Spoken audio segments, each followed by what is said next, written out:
Hey, Molly, you know what I just heard down at the floor? No, and if it's another one of those traveling salesman stories, I don't want to hear it. Oh, no, it's nothing like that. This is more along the line of an important piece of information. One of the fellows was telling me that this is High Fidelity Month. Heavenly Day. Yep. And it seems like we just got through with Labor Day. Now, Molly, that has all the earmarks of an intended witticism, but believe me, High Fidelity Month is a pretty important thing for a man my age to think about. Well, I'm afraid I don't see anything too important about it. I sure do. It's made me realize that I don't have high enough fidelity. I'm only carrying a $10,000 straight life policy, and with inflation being like it is, that wouldn't last you any time at all. I'm going to call up one of the fellows down at Wistful Vista Fidelity and tell him that mine isn't high enough. Oh, McGee, High Fidelity doesn't have anything to do with insurance. It doesn't? Of course not. A High Fidelity is a kind of a phonograph. You mean that this whole month has been set aside for people to buy those things that you crank up and put records on? Phonographs don't have to be cranked up anymore, McGee. They work by electricity. And hi-fis are the kind that make the sound come from all parts of the room at once. Holy smoke. Imagine what it would be like to have Uncle Josh at the cafeteria coming at you from all directions at the same time. Well, most people don't play records like Uncle Josh at the cafeteria anymore. They go in more for 33 1/3 albums. Now, what good would that last third of an album do you? You couldn't listen to it unless you got together with a guy who had the other 2/3. No, McGee, that's not what I mean by 33 1/3 albums. I'm talking about albums that play at 33 1/3 RPM. I see. I presume that RPM stands for rousing polka music. I know you hear a lot of that stuff on radio these days. No, dearie. RPM stands for revolutions per minute. Well, how the Sam Hill could you have 33 1/3 revolutions per minute? Even in Cuba, a fair-sized revolution takes about 6 months. This is a different kind of revolution. Oh? It means that the record goes around 33 1/3 times a minute. And by having the music come out of more than one speaker, that makes the sound stereophonic. Well, there's sure nothing worse than that. And I, for one, just wouldn't stand for it. McGee, stereophonic sound is what you want when you have a hi-fi. Don't you know what it means? Of course I know what it means. I used to have the same trouble with my teeth till I started wearing arch support. Oh, I give up. I just can't seem to get through to you. Oh, I don't know. You made me see one thing real clear. What's that? That I ought to just lay low during High Fidelity Month and wait for something like Dog Month to come along before I celebrate. Dogs only come at you from one direction at a time.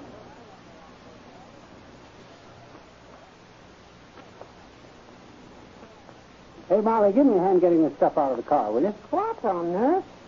Why, that back seat looks like a hardware store after a tornado. Well, this stuff just happens to be the parts for the hi-fi set I'm going to build. They're components. That's what experts call them.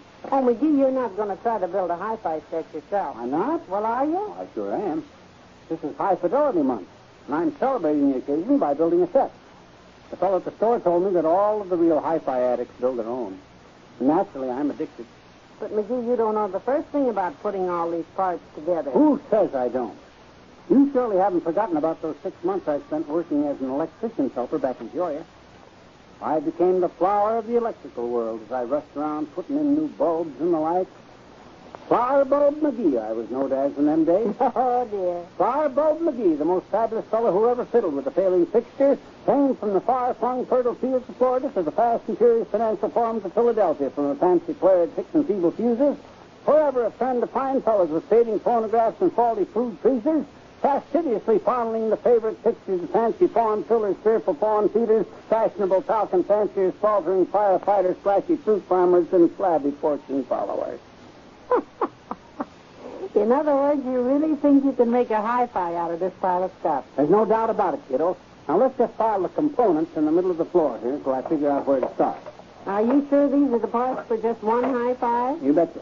And the sound I'm going to get out of the finished product will be the most stereophonic thing you've heard since Doc Gamble's cat backed into our power lawnmower. Well, more power to you. I don't know why the guy at the store gave me so bad rather many light bulbs. Guess they must give them away with every hi-fi they sell. Those aren't light bulbs, McGee. Those are tubes. They provide the power to run the set. Oh, well, I guess everything's okay then. Except I only got one wheel with the thing here. Now, how can I roll it around from room to room on just one wheel? That isn't a wheel, dearie. That's the turntable. You know, the thing that you put the records on? Sure, I know it. Well, the first thing I want to do is plug this motor in, see if it works all right. Well, be careful. That wire doesn't have any insulation on it yet. I know. Just stand back and let me handle it. There she is.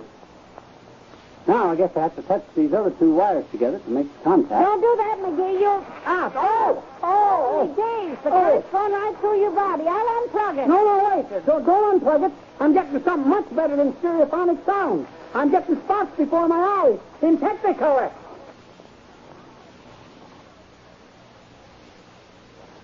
Well, McGee, you certainly didn't waste any time getting down here to the record store after we had our new hi-fi installed. Well, hi-fi's no good without records, I always say. I read that in one of the technical magazines they put out on the subject. Have you decided what kind of records you want to buy for your collection? Yeah, I thought I'd get 12-inch ones. I mean, do you want popular or classical? Oh, I think I'll stick to popular. I wonder where they keep the Ice and Jones records. I'm afraid you won't find anything like that. No? Soloists and small singing groups are the big thing now. Oh, well, in that case, I guess I'll stick mostly with Gene Austin and Lanny Ross. I don't like these younger rock and rollers like Rudy Valley. Oh, McGee, you're living in the past. There's a whole new generation of singers making records now. Oh? Well, let's just browse around the store then until I see something I like. All right. Oh, here's an album of pipe organ favorites. You always liked organ music. Wow, shame on you. Put that album right back where you found it this very minute. What for? Look at that picture of that gal on the cover of that thing. Well, she don't have hardly any clothes on. Oh, McGee, the cover picture doesn't have anything to do with the music inside. They just decorate albums that way to attract attention. I don't care what they do. I don't intend to have pictures of women in their snuggies sitting around the house for people to see when they come to visit us. Well, what about this album here, then? It's old Irish melodies played on the harmonica. Well, at least the woman on the cover of that one is dressed up a little more decent, but why has she got her hair all mussed up like that? Oh, it just makes her look more exotic, I suppose. Well, there's something unwholesome about her. Let's keep looking. Oh, look, McGee, here's a whole album of zither music. No kidding. What's it called? The title is Music for Lovers After Midnight. Good gosh almighty. What if somebody saw us leaving the store with something like that? Why, it would be all over town. But, McGee, all record albums have titles like that. You see? Here's one called Music for a Romantic Interlude. And here's another one called Melodies from Paris After Dark.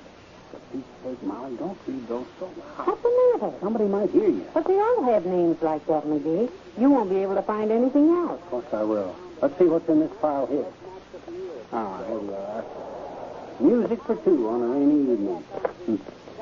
Music for intimate listening. Military marches for a couple in love. I don't want to buy stuff like this. Let's go. Where are we going? Home. I think I know a way I can convert that hi-fi set into a waffle iron. Hey, Molly, I just bought the first record for our new hi-fi set. I had to go through every album in the store before I found the one I wanted. Is it popular or classical? Well, they had it in the popular department, but I think it was misplaced. I don't see how you could call an album of mandolin favorites anything but classical. It depends on your viewpoint, I suppose. Well, I can hardly wait to hear it. It's got all the big hit songs on it. Do-wacka-do, wacka-do. I'm a ding-dong daddy from Dumas. Who's your little who's it? Imagine getting all those classics on the same record. Frankly, I'm having trouble imagining how any record company would have the nerve to do it. But if that's what you want, go ahead and play it. Molly, you just don't go ahead and play a hi-fi record like this. What do you mean? You've got to handle it real special.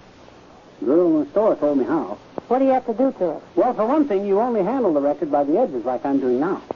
If you touch the grooves, you're liable to get your body ash all over the thing. Your what? Body ash.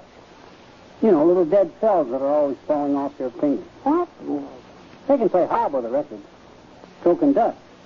That's why I bought this special cloth to wipe the thing off with. You didn't have to buy a special cloth, McGee. No? I have a whole drawer full of rags in the kitchen. Molly, one does not dust off a high-fidelity record with a rag. You want to grind the lint right into the groove? No, I suppose not. This special cloth doesn't have any lint. Now, I'll set the record down real gentle while I put this pad on the turntable. Is that something else you bought? Yeah, the girl told me it's better if the record falls on this pad instead of the bare turntable. Oh? And you don't want to jar it up. Looks like I got a faulty pad, though. There's a hole in it. It has to have a hole in it. It wouldn't fit on the turntable otherwise. Oh, yeah, I guess that's right. Ah, there we are. Now, where'd I put the record? I don't know. You just had it. Must be around someplace.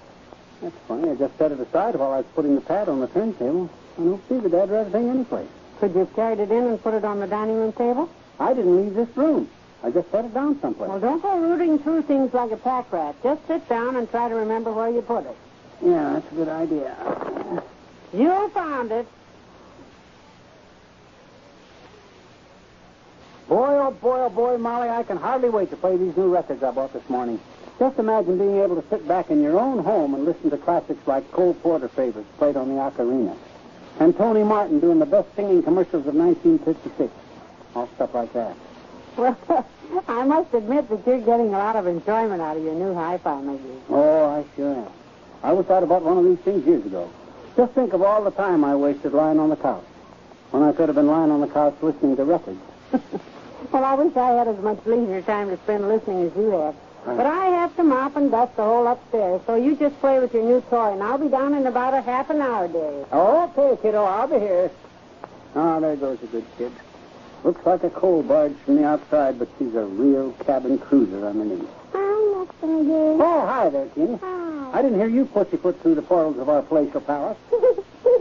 I did, Dad. Yes, you sure did. Oh, boy, look at the pretty new television set. When are you going to get the part for it that shows the pictures? Well, that part would have come with the machine if this was a television set, which it isn't. This is a hi-fi. A who-fi? Not a hoo-fi, a hi-fi. It's a record player that plays music so natural that it makes you feel like you were there. Where? Where what? Where's there? What do you mean, where is there? I don't know. You said there, and I said, where's there? Well, I don't know what you're talking about, Teeny, but I'm sure it's a ridiculous question.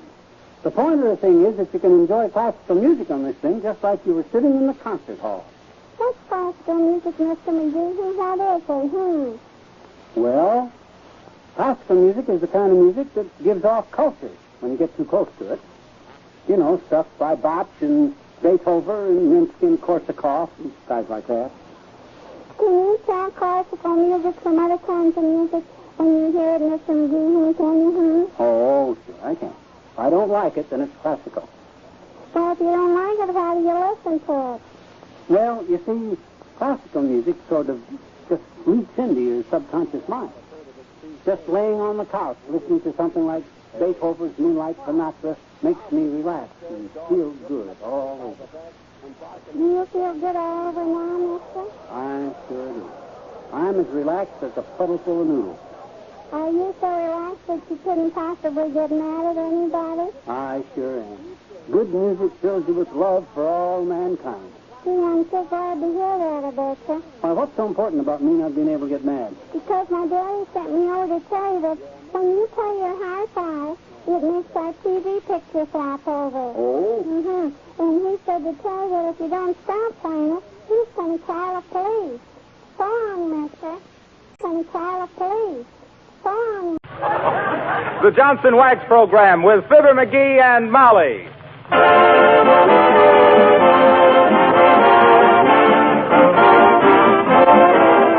The makers of Johnson's Wax and Johnson's Self-Polishing Glow Coat present Fibber McGee and Molly, written by Don Quinn, with music by the King's Men and Billy Mills Orchestra. The show opens with Crazy Rhythm.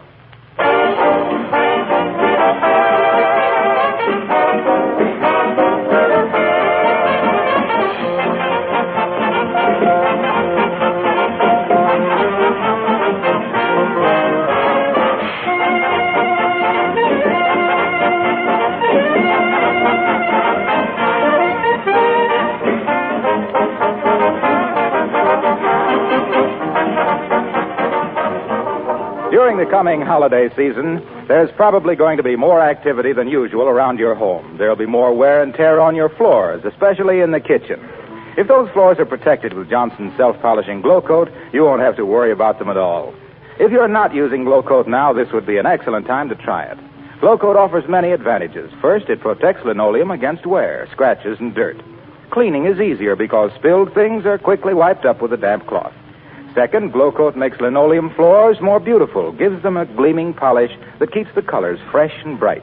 Third, it makes the linoleum last longer. And fourth, it's a wonderful time and labor saver. Johnson's Glow Coat is self-polishing. It needs no rubbing or buffing. You simply apply and let dry. In 20 minutes, your floors shine with new beauty. Be sure Johnson's Glow Coat is on your next shopping list.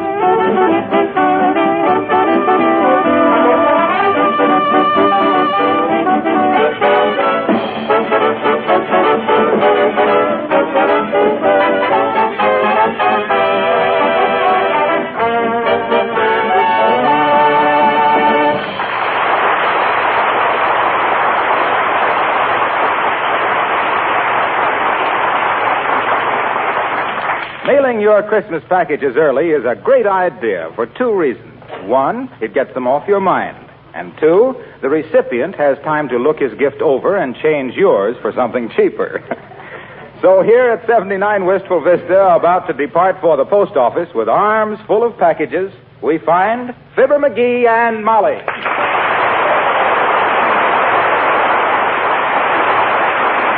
Now, wait a minute, dearie. Let's be sure we got everything. Okay. Here's the one for Aunt Bess. Yeah. One for Uncle Dennis. We don't have to mail that. He'll be with us over Christmas. He's going to be with us here for Christmas? Sure. Oh, happy Yuletide. McGee, don't be like that. Where's your Christmas spirit? I had it up on my closet shelf, and Uncle Dennis found it, and... McGee! That's enough of that. Yeah, would have been enough for me, but that guy is so thirsty. Please, let's not discuss Uncle Dennis anymore. Okay. Hey, why don't we go down to the post office after supper instead of now? Might be less of a crowd down there. I don't know if they're open that late. Oh, I'll see. Hand me that phone. Thanks. Hello, operator. Give me the post up. Oh, is that you, Mert? Yeah. How's everything, Mert? It is, eh? What's say, Mert? Your 17-year-old sister. Had her face lifted. Oh, heavenly days. What'd she do that for? Couldn't help it. She bought a false face for a New Year's party, and somebody swiped it. What's say, Mert? Yes, it laid there.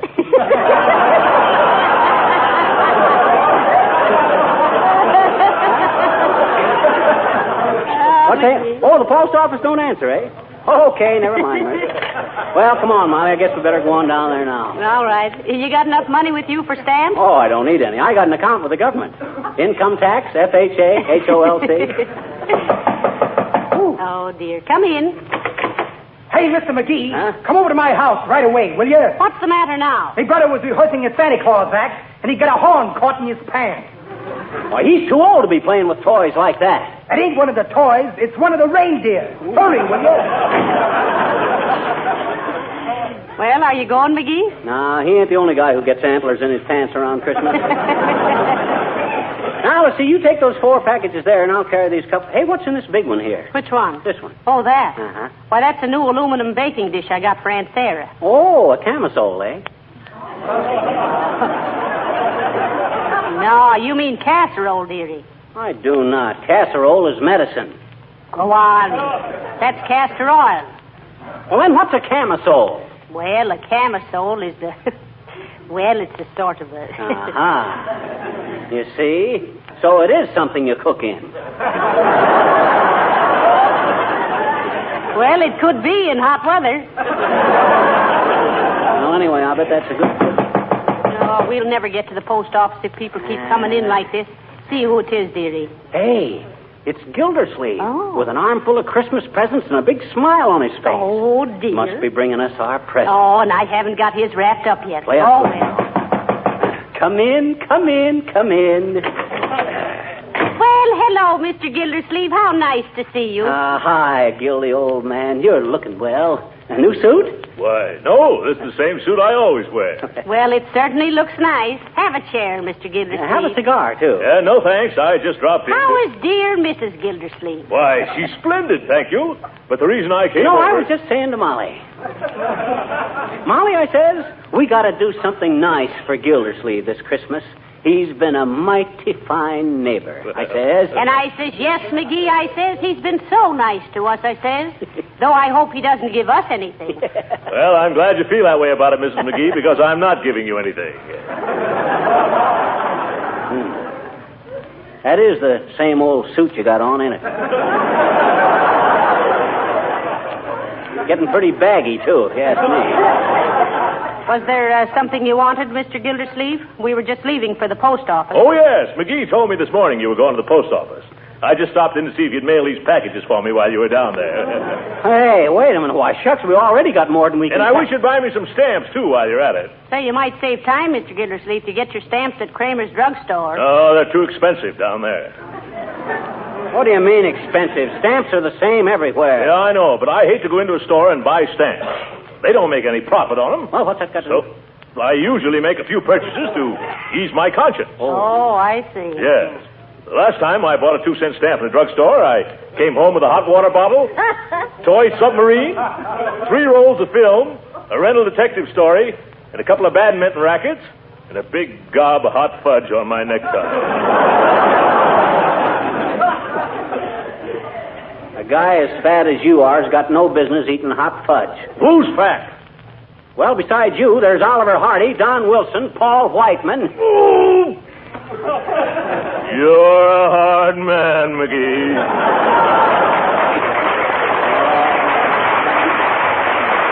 Now, let's not get into any argument, boys. We'll get your stamps for you, Mr. Gildersleeve. What kind do you want? Well, I want 2 sheets of 5s, 4 sheets of 1s, 1 sheet of 2s, and 3 sheets of 4s. Spit out your gum and do it again, Gildersleeve. Well, all right. I want 3 sheets of 2s, 2 of 3s, 4 of 5s, and 5s of 4s. How about 6 of 1s and half a dozen of the others? Gildersleeve, they don't make any 4-cent stamps. Oh, yes, they do. They do not. They do, too. They do not. They do not. No! Boys, stop fussing. Well, if I knew as little about my own government as this big chowderhead. Don't you call me a chowderhead, you little termite. Gildersleeve, one of these days you're going to exonerate me too far. And I still say they don't make any 4-cent stamps. How do you know? Because I used to work in the post office, that's how I know. Is that so? Yes, that's so. Well, I started working in the post office when I was knee-high to a mailbox. He did. I had charge of the branch in the Savoy Hotel. Stamping at the Savoy McGee, I was known as. Stamping at the Savoy McGee, slick as silk and strong as Samson at slamming a sack of circular single-handed on a schooner sailing to the South Seas or a streamliner scheduled to scoot to Sioux City, celebrated as a salary-saving super salesman by selling scores of 6-cent stamps to sentimental sailors, sending souvenirs to sweeties in Samoa, Siam, Ceylon, San Salvador, and similar scattered seaports, smiling and singing as I stamped and sealed stuff from city to city and state to state, a solid civil servant serving citizens and scamps. Well, let's get down to the post office and buy this some stamp.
Windows down, sir. Where can I find the postal savings department? Boy, these packages are getting heavy, Molly. I'll sure be glad to unload them. Well, we won't unload them very quick, dearie. Huh? Look at the long lines in front of the windows. Oh, boy. Hey, folks, you mind if we squeeze in here? We got an important engagement we'd like to get to. Who do you think you are, anyway? Wait in line like the rest of us. Maybe we better go to the end of the line, Molly. It's more democratic. McGee, do you realize how many people are ahead of us in this line? Huh? 73. And a good thing, too. Keeps them off the streets. McGee. Huh? This man standing in front of me. Huh? I wish he'd turn around and face the way everybody else is. He's got a blank look on his face that bothers me somehow. I'll move aside a little. I can't see over these packages. You see him there? Oh, that ain't his face. Hey, Bud, You got your toupee on backwards. My goodness. Thanks, Claude.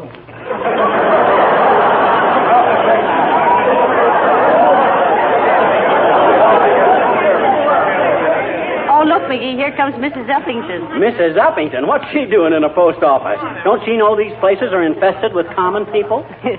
I see she brought her Pekingese along to lick the stamps for her. Oh, how do you do, Mrs. Uppington? So nice to see you. Oh, how do you do, Mrs. McGee? And Mr. McGee? Hi, Uppy. Hi, puppy. Good heavens, what a lot of people. Do you have to stand in line like that? Don't you know anyone in an executive position who would take care of you? Well, me and Jim Farley was great pals, Uppy, but Jim don't work here anymore, and I don't know the new guy. Besides, we're no better than anyone else. I think, my dear, as the saying goes, you have something there. Mailing your Christmas packages. Oh, no. No, we just brought them down here to see if they were wrapped up as pretty as other people.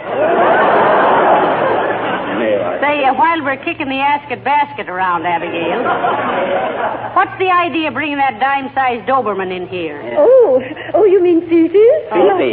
Isn't she sweet? Mother's little darling. Oh, sure. Say hello to Mr. and Mrs. McGee, Fifi. Wonderful, ain't it, Molly? I always wondered how you said hello in Pekingese. Oh, hasn't she a sweet little face? Such bright eyes and such animation. You know, sometimes I could almost believe she was laughing at me. Well, if she's really intelligent, how could she help it? She is very intelligent, Mrs. McGee. Her mother was champion Floradora, Conquistadora Brownie the Fifth of Philadelphia. Oh. And who was her father? Or am I putting Fifi on the spot? I knew she was either from Philadelphia or New York, Uppy. She's got that metropolitan look. Oh, thank you, Mr. McGee. Don't thank him for that one. I still don't know why you should bring her into the post office, Mrs. Uppington, when everything is so busy. Oh, well, I wanted her to mix with the crowds, Mrs. McGee, to give her some real holiday atmosphere. This is Fifi's first Christmas, you know. Isn't it, Fifi? She muffed that one, Uppy. She said hello again. Well, if she did, she must have had a very good reason for it. Oh. Fifi is a very intelligent dog and very valuable, too. She's worth at least $2,000. $2,000? What do you mean, $2,000? Why, shucks, that's more than I'm worth. Well, some dogs are worth more than others. Good night.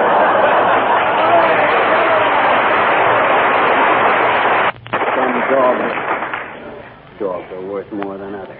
Teddy Roosevelt slayed the Rough Riders with that one. Some dog. Say, I wish we could get up to the window. This line hasn't moved 2 feet in a half hour. Well, I'll take care of that. Watch me. Hey, up ahead there. Can't you move along any faster? Okay. I was just asking. You getting tired, Molly? I certainly am. My feet are beginning to agitate for better working conditions. Mine, too. I wish we could put this... Hi, mister. Oh, hello there, little girl. What you doing here? I'm mailing a letter to Santa Claus, I bet you. Are you? No, we're not. Why? Huh? What'd you say? When? Never mind. What'd you ask Santa Claus in your letter? I asked him to make the man next door not mad at me anymore because I don't think he's going to give me anything for Christmas, I bet you. Well, what juvenile peccadillo aroused his antipathy, sister? Gee, what's the matter with you?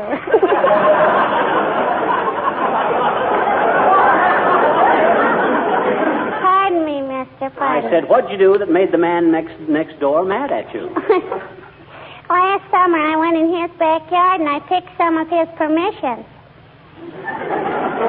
Some of his what? Permissions. You know, it's a kind of a fruit that makes the picker pucker. Oh, I see what you mean.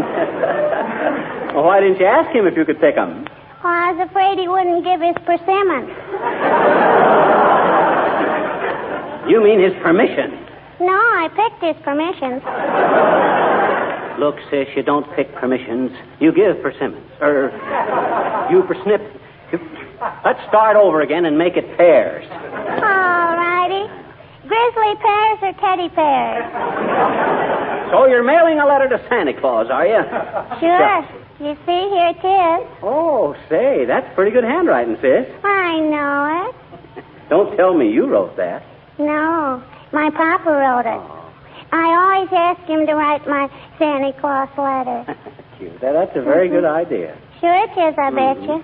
All us kids do that because our papas all believe in Santa Claus. Oh, they do, eh? Sure. So why should we tell them any different if it makes them happy? Go on, mister.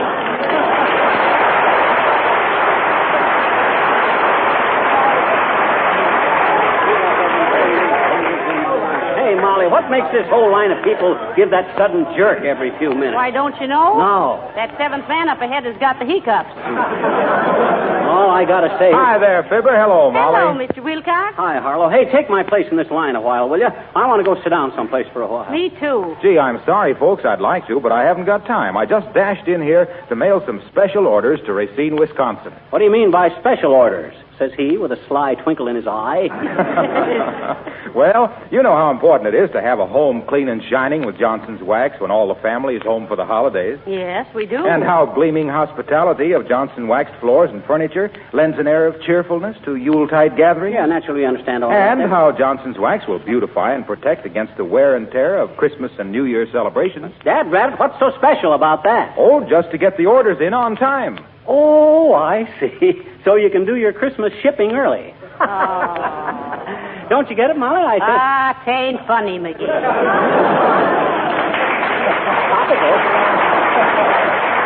You are Christmas shipping early. Yeah. That's pure golden bantam for my money. Yeah, the only difference between Fibber and a corn crib is that you can hear the corn through his crack. I'll see you later, folks.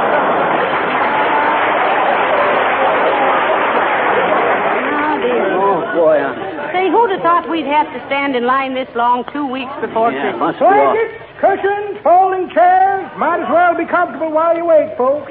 Blankets, folding chairs, cushions. Get your... Oh, hello there, kid. Hello, Mr. Oldtimer. Since when have you been working in the post office, old-timer? No, I'm kind of a pensioner around here, kids. They give me the job in memory of my sister, Nellie. Oh, dear. What happened to your sister, Nellie? Well, we never knew, daughter. She was a Pony Express rider in 1848. One day she disappeared, mail bag and all. All it's figured she must have got caught in a landslide. Reckless critter Nellie was. But me and Ma, we never give up hope. We always thought that someday Nellie would... What's the matter? Make way for the United States mail. It's Nellie. Hey, Nell, it's me, your brother. Hi, Roy.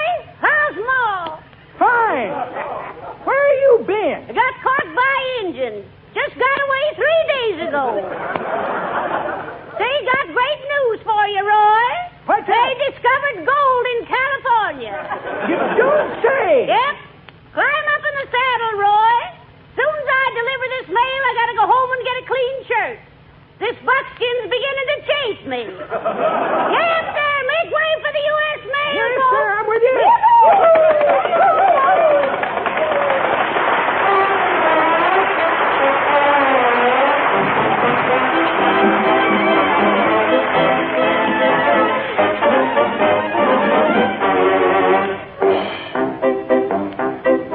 The King's Men sing Hilda. Tale of Hilda, who plays in the band. She plays the bass drum, and I tell you she's grand. My heart goes trick, trick, trick. It jumps so high, it beats so quick. Then she gets out with a big hot lick. Boom, boom, ba-doom. Bing! Every feller wants to tell her, will you be my wife? She keeps beating and repeating, never in your life. Hey, would build a little love nest for two. Risk, crash, billy, boom, boom, boom, boom, boom, boom, boom, boom, boom. Oh, may Hilda, may goodness I love you.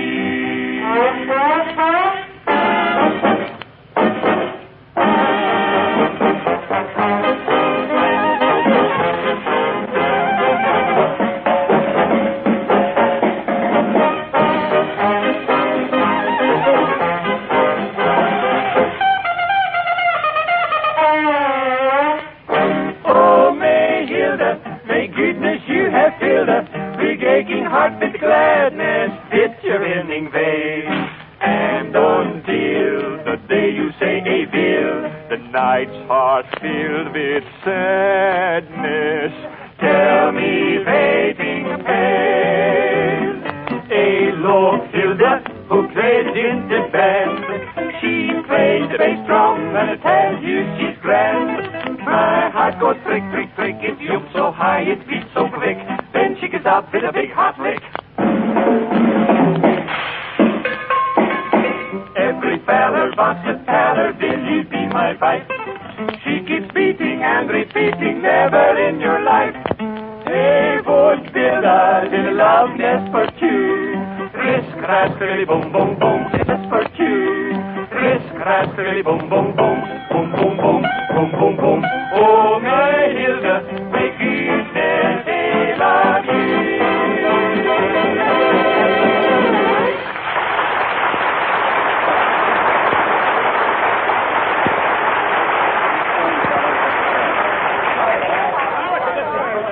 McGee, dearie, let me take those packages a while. Your arms must be numb. It ain't so much my arms. It's my foot. My foot is... Uh-oh. Hey, Bud. You in front of me there. Si, senor. Look, I don't like to be rude, and you'll please forgive me for introducing myself, but I'm Fibber McGee. Very happy to meet you, senor. Permit me to introduce me. I am Pedro Gonzalez Gomez Vargas Pereira de Faria. Hi, Pete.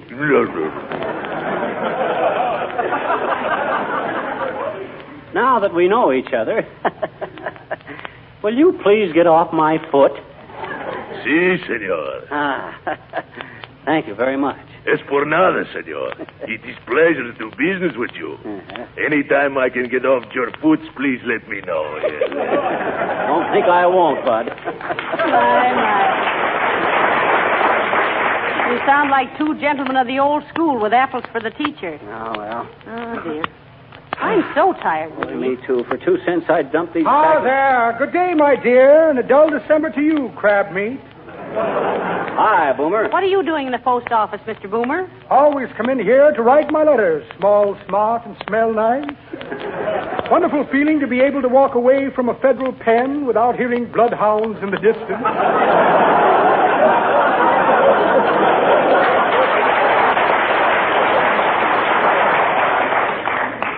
I hope you're writing your dear old mother a Christmas letter, Mr. Boomer. Exactly what I am doing, my dear.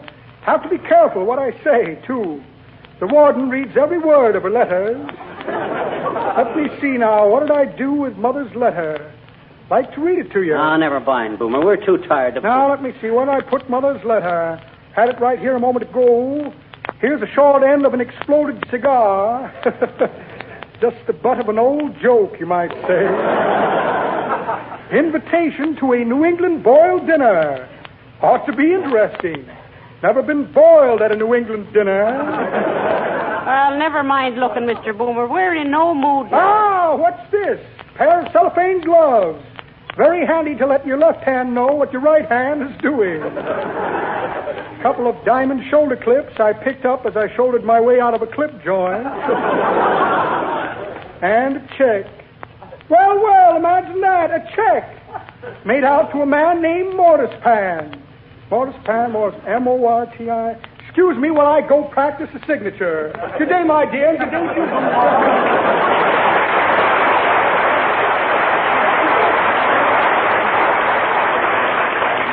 What a crook. Isn't he, though? He was born with a gold chisel in his mouth. Yeah. How many ahead of us, dearie? I'm about ready to give up here. No, it's only 3 now, Molly. Just hang on. Oh, it's only 2. Lady just got through. Hold the packages to one side, dearie. I want to lean against you a few minutes. All right, you're next, madam. Hey, come on. We're next at the window, Molly. Ah, thank goodness this will soon be over. That's what I say. I'm completely exhausted. All right, sir, you're next. Ah, Bud, you're a sight for sore eyes. Here. Oh, dear. Now, weigh them packages and tell me how much postage. Sorry, sir, can't do that here. Huh? Why not? We've been standing in line here for 3 hours. But this is the money order window. You'll have to get in that long line over there.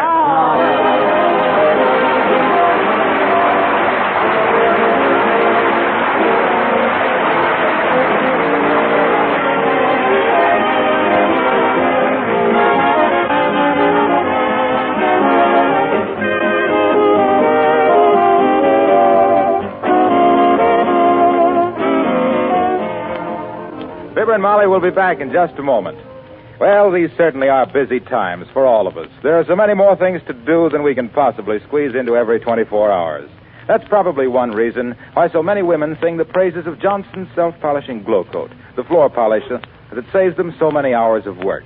With Glow Coat, the care of floors, especially linoleum surfaces, is remarkably simple. There's practically no work to it at all. Just pour a little Glow Coat onto your clean floor, spread it around, and let it dry.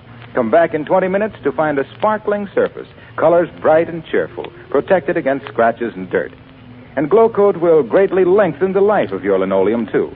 Ask your dealer for Johnson's Glow Coat in the familiar red and yellow can. And by the way, when you're making up your Christmas list, don't forget that either Glow Coat or Johnson's Wax makes a very useful and welcome gift for a friend.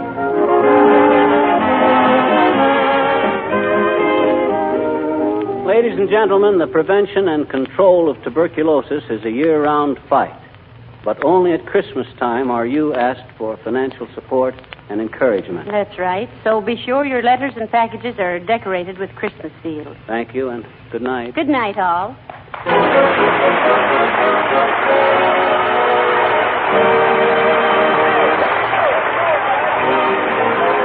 This is Harlow Wilcox, speaking for the makers of Johnson's Wax and Johnson's Self-Polishing Glow Coat, inviting you to be with us again next Tuesday night. Good night.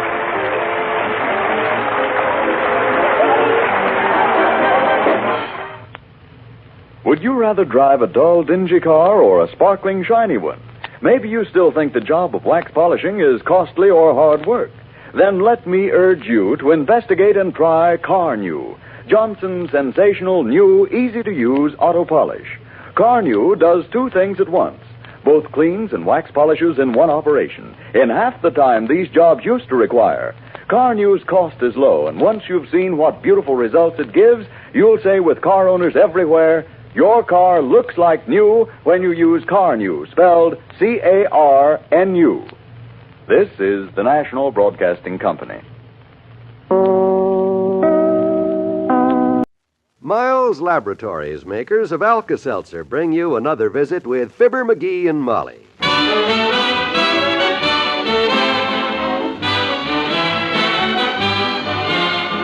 Again, we invite you to listen to the transcribed adventures of Fibber McGee and Molly. The show is written by Phil Leslie and Ralph Goodman and directed by Max Hutto.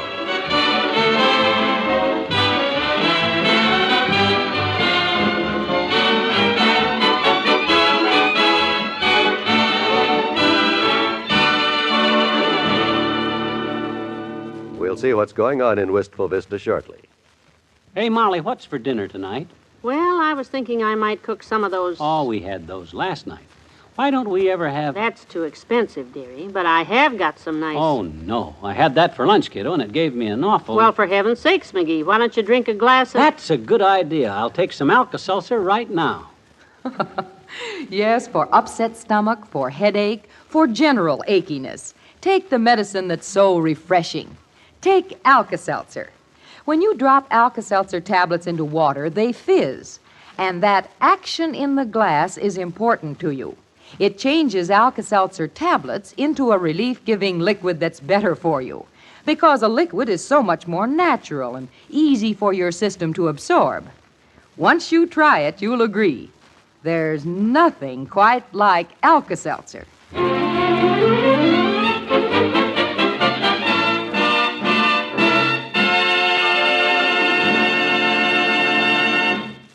The squire of number 79 Wistful Vista has vainly been rummaging around the house in search of some postage stamps. The search having been of no avail, he decides to take the matter to higher headquarters. Hey, Molly, What is it, McGee? have we got any 3-cent stamps around the house, postage stamps? Oh, sure. I need 30. Well, there ought to be... 30? What are you doing, sending your Christmas cards out early this year? Nope, I'm sending out some letters to all my relatives and friends, including the county courthouse in Peoria. I'm going to track down the McGee family history, my dear. Oh? Well, that should be an interesting project. Although, personally, I'd just as soon let well enough alone, I'm afraid. I'm going to track down all about my ancestors, but the biggest problem is making the doggone deadline. I got to get all the stuff ready by the end of next week. Next week? What's the big rush? Oh, now, who's that? Grocery boy! Oh, it's the old-timer. That's a break, McGee. Break. When I'm trying to get some letters ready to mail, If he gets started with one of them long stories of his, I'll never... No, I was thinking about the special service he has for his customers, the extras he carries. He probably has some stamps. Yeah? We're in the living room, Mr. Old-Timer. You think so? He carries all kinds of stuff with him. Book matches, jar lids, bottle openers. Oh. In fact, he told me that Mr. Wimple forgot to buy a card for his wife on their wedding anniversary, and the Old-Timer had just the thing for him. Did, huh? Yeah, iodine, splints, and bandages. Oh, he's turned into a regular walking drugstore. Hello there, kids. Hi, Johnny. What's new? I need some stamps. That's what's new. You got any stamps? Have I got any stamps? I sure have. Got a book of 3s right here. See what I tell you. Let me have 30 of them. Okay, Johnny. 1, 2, 30. He's sending letters all over the country to track down his family history, Mr. Old-Timer. Sort of reconstruct his family tree and see who's hanging from each limb. Figuratively speaking, of course. Don't go into detail, Molly. Just give me the stamps, old-timer. You know, Papa tried that once, kid. Now you see what you did. But it ended in disaster. It was back in '85. And hardly a man alive remembers that fearful day, except Mama. Look, old-timer. I'll tell you the story right now, Johnny, as a lesson. Don't bother. Just give me the stamps. Maybe you'll stop this foolish search before it's too late. I got to get these letters out to my relatives in the county courthouse in Peoria before... Well, it's just like you, Johnny. Papa wrote to every living relative and tried to trace back through the dusty old courthouse records, and for a while, everything went great. Until that red letter day. Red letter day? Yeah, the day he read that letter. Everything went black. What letter? Oh, finally got through to you, did I, Johnny? How's the signal? Coming in clear, boop, boop, boop. Never mind. What about the letter? Well, sir, it was a courthouse answer that Papa had been waiting for, the last piece of the puzzle, see? Told how his great-grandfather had married his great-grandmother in 1783, and they had 8 sons. Wow. Clem, Hiram, Ezra, Matt, Mort, Milt, and Ethelbert. Oh, for the... And 6 daughters, Sally, Mary, Agatha... Give me the stamps. Shirley, Rosalie, and Pocahontas. Pocahontas? Adopted. Oh. Look, forget it, will you? Just let me have 33-cent stamps. And it went on to tell how Agatha was Papa's grandmother, and her sister Gloria married Papa's step-Papa's second wife's cousin Elroy, who was killed by the Indians while searching for Bridie Murphy. Oh, for the... And her brother was Papa's second cousin's aunt's uncle on her nephew's side, and, well, to make a long story short, kids, when all the pieces were put together, Papa was in a terrible fix. Had to call the whole thing off. Call it off? Why? Well, you kids won't let this get around, will you? No, of course not. Well, when all the information was in, it turned out Papa was his own grandpa. Oh. And I just discovered some more bad news, kids. It turns out my stamp book is plumb empty. So long, daughter, and take my advice, Johnny. Don't shake that old family tree. You may get hit with a coconut.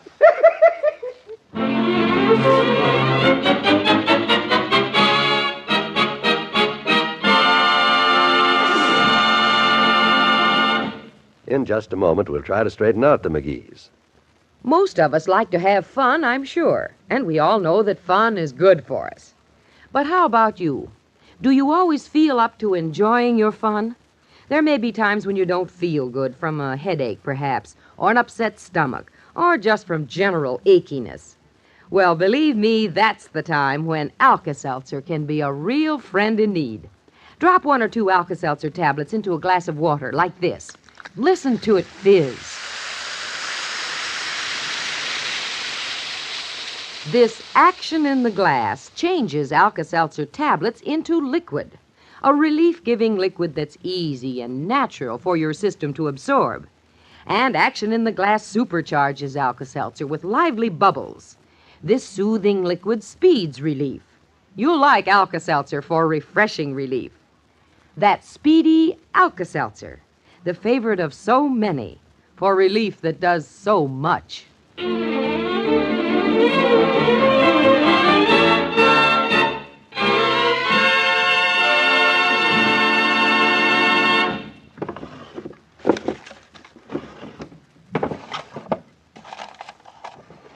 Oh, dear. Still looking for some stamps? Yeah.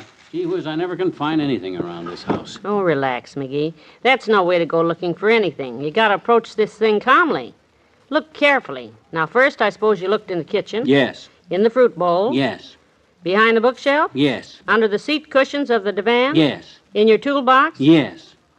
Well, that takes care of all the logical places. Now let's try some silly places. Like the desk and the writing table. Oh, now, come in. Well, hello, Dr. Gamble. Hi, kids. Had a few minutes between calls, and I just thought I'd drop by and chin a while. Chin a while? You don't need us for that, Fatso. Boy, you've got enough chins to hold a four-way conversation all by yourself. Oh, McGee, pay no attention to him, Doctor. Who does? Not me. Good. His moronic, weak-witted little insults roll off my back like water off a duck. Fine. But get him to tell you sometime about the smart crack he made to a man one day who suddenly got fed up, picked up a poker from the fireplace, and opened a little loudmouth skull with it like a ripe pumpkin. What? Good heavens, when did this happen? When he makes one more smart remark, because I'm just sick and tired of listening to it. Oh, Doctor, now, my goodness. Yeah, gee whiz, George. I'm just kidding. Well... Seriously, Doc, old boy, I'm glad you dropped in. I was hoping you would. I often wonder why I do. Because we're having a heck of a time finding postage stamps around here, Doc. Got some letters to mail, and since you go right by the post office, you can save us a trip. Well, I suppose I could stop at the post office. Here you are, Docky. 30 letters. Don't drop any because... 30? Who's he complaining to now, Molly? The entire House of Congress, one at a time? No, these aren't complaints. They're questionnaires. Yep, I'm tracking down my family history, Fatso. Trying to reconstruct his family tree. His what? Family tree? Now, don't laugh, Doctor. No telling what this research of his may turn up. Say, what if it turned out by some strange quirk of fate that you and McGee were related, for instance? Related? Related? Us? Who knows? Stranger things than that have happened. Oh, my gosh. Boy, if it turned out you were a relative of mine, Fatso, what would you say to that? There would be only one thing I could say, McGee. What? Well, I'll be a monkey's uncle. Doctor, that's cute. Oh, that's awful. Oh, I've been waiting to say that ever since he mentioned the words family tree, Molly. Well, I better leave on a laugh, I guess. Very funny man. Big slob. My gosh, if I couldn't think up a better joke than that to leave on, I'd stay here, because... Dad rat it, he didn't even take my letters with him. Hey, Doc! Oh, Doc! He's gone. Well, I'll go over to Lester Nelson's and see if they got any stamps, because if I'm going to get this information in time for the deadline, I'll have to mail this.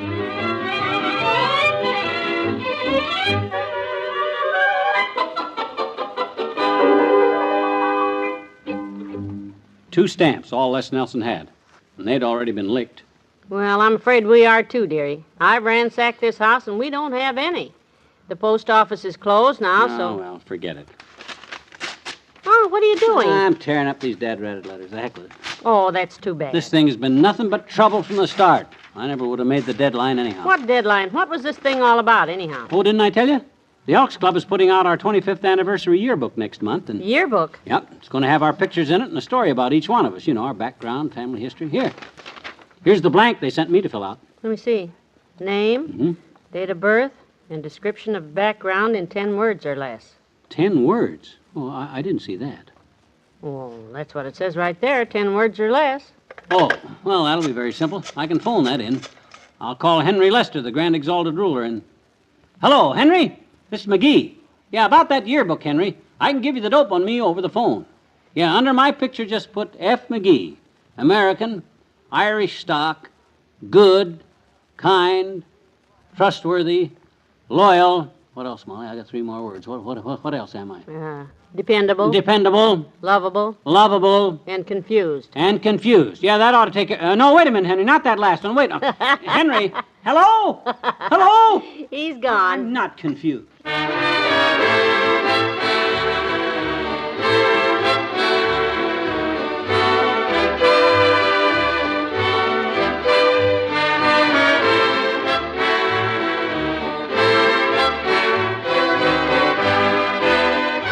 Fibber and Molly have a final word for you to come. Mother, I'm sure you know that good health doesn't come by accident. If you have a happy, healthy family, you deserve a lot of credit. And you probably realize that you must guard against vitamin shortage, one of the common causes of loss of pep and energy. Now, an easy, practical way to protect your family against vitamin shortage is to give them 1-a-day brand multiple vitamin tablets every day. You see, your meals may not always contain enough vitamins, But one-a-day brand multiple vitamins provide all the vitamins children and adults normally need to take in small, easy-to-swallow tablets that leave no aftertaste. That's why youngsters take them willingly. And low-cost one-a-day brand multiple vitamin tablets contain vitamin B12. Ask at your drugstore for one-a-day brand multiple vitamin tablets in the blue box with the big red 1.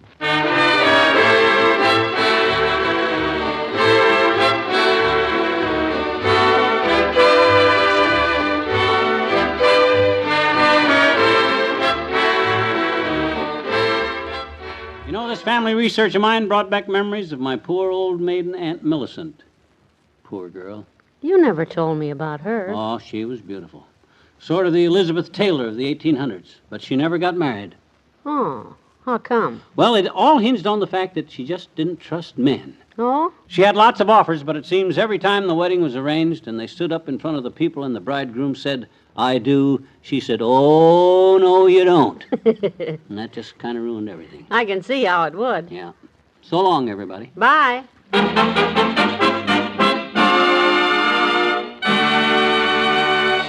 Fibber McGee and Molly, transcribed, is brought to you Mondays through Fridays at this time by Miles Laboratories, makers of Alka-Seltzer.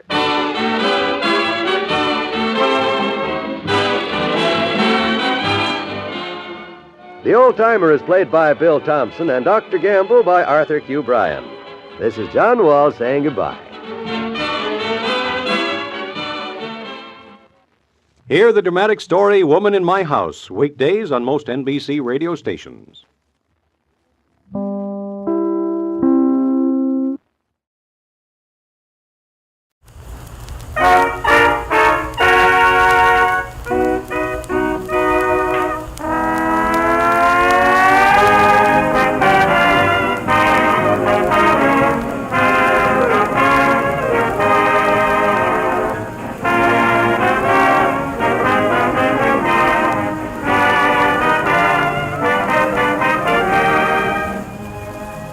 Of Johnson's Wax send you the 16th syncopated session of swell songs and stirring stories with Rico Marcelli's orchestra, the Johnson Merry Men, Lynn Martin, and Marion and Jim as those extraordinary, exhilarating exponents of extemporaneous extravaganza, Fibber McGee and Molly.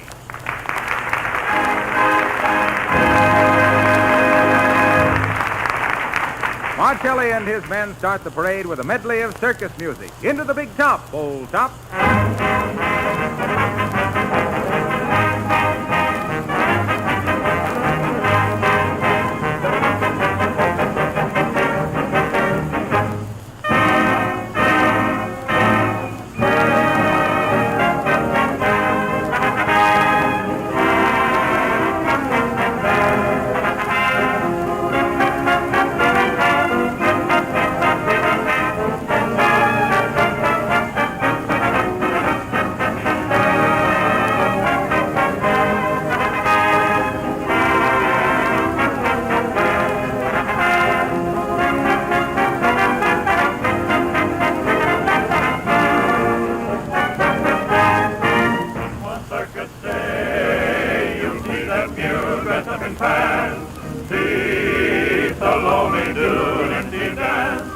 See the acrobat tumbling down. See that great big funny clown. Look out for that big grizzly bear. He's a fright, he'll bite on circus day. Just comes around but once a year. Oh, my honey, ain't you glad we're near? All the sideshows we'll investigate and the monkeys we'll investigate. Oh, your circus day.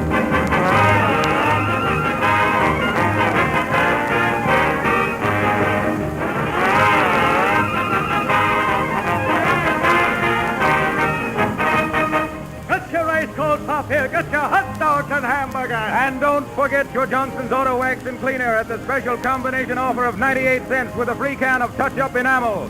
Johnson's Auto Wax and Auto When you hear the bells go ding-a-ling, all join round and sweetly you must sing. And when the birds stand through, in the chorus all join in, there'll be a hot time in the old town tonight.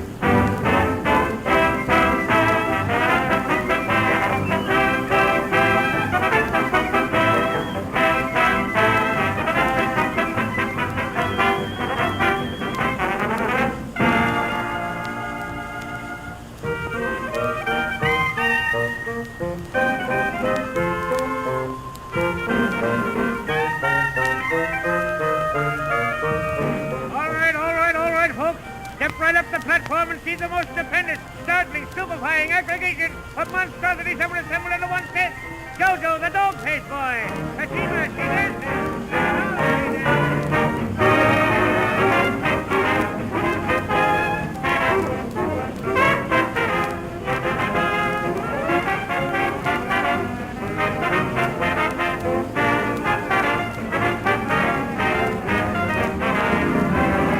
Circus Day just comes around but once a year. Oh, my honey, ain't you glad we're here? All the fine shall we'll investigate, and the monkeys we will fascinate. Oh, you Circus Day. Oh, Circus Day.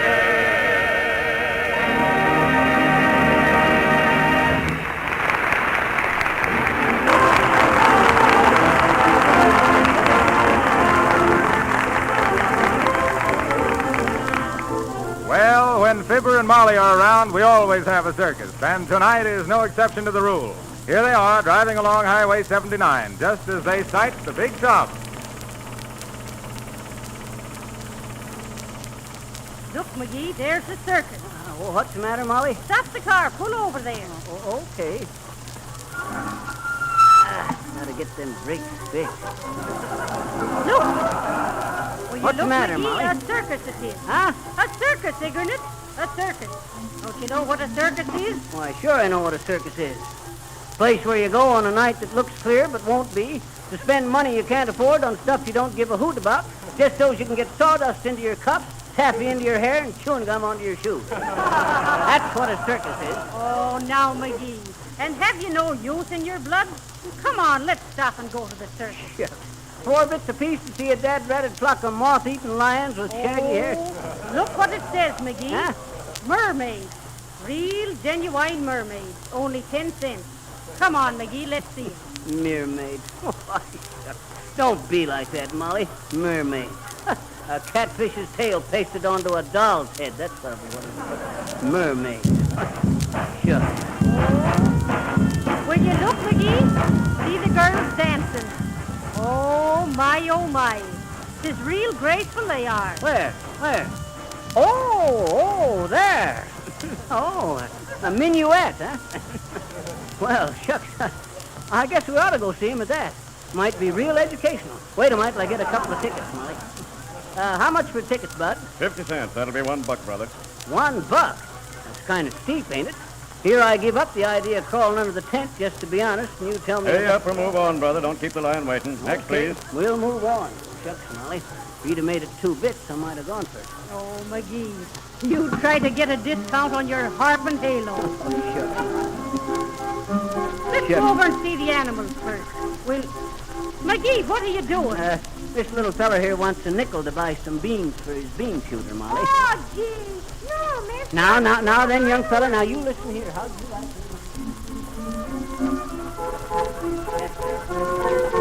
Right over here, folks, right over here for the thrill of a lifetime. Only 1 dime, 10 cents to see Strappo, the Tiger Man, half man and half tiger, captured in the wilds of Abyssinia at the cost of 15 lives and $200,000.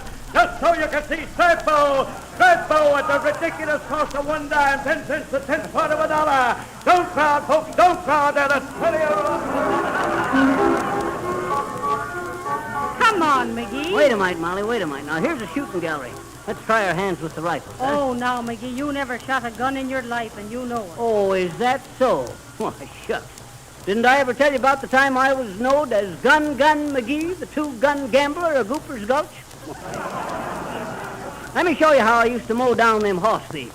How much for 5 shots, Bud? Oh, now, McGee, are you going to... 2 bits, brother. It's a game of skill. Nothing like it to develop a steady-handed and iron nerve. 10 shots for 25 cents. Lady want to shoot first? All right, here you are, lady. Oh, no, I don't want Come on now, Molly. Oh, Shucks. no. What was your name, Molly, for? You're a natural gun moll, baby. She loaded, Bud? It's all set, Doc.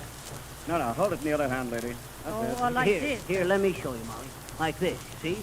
The stock close to your shoulder, left hand here, right hand here, and don't squeeze the trigger. Don't squeeze the trigger. No, yank it. Say, brother, that ain't Oh, no way who's to- doing this, Bud?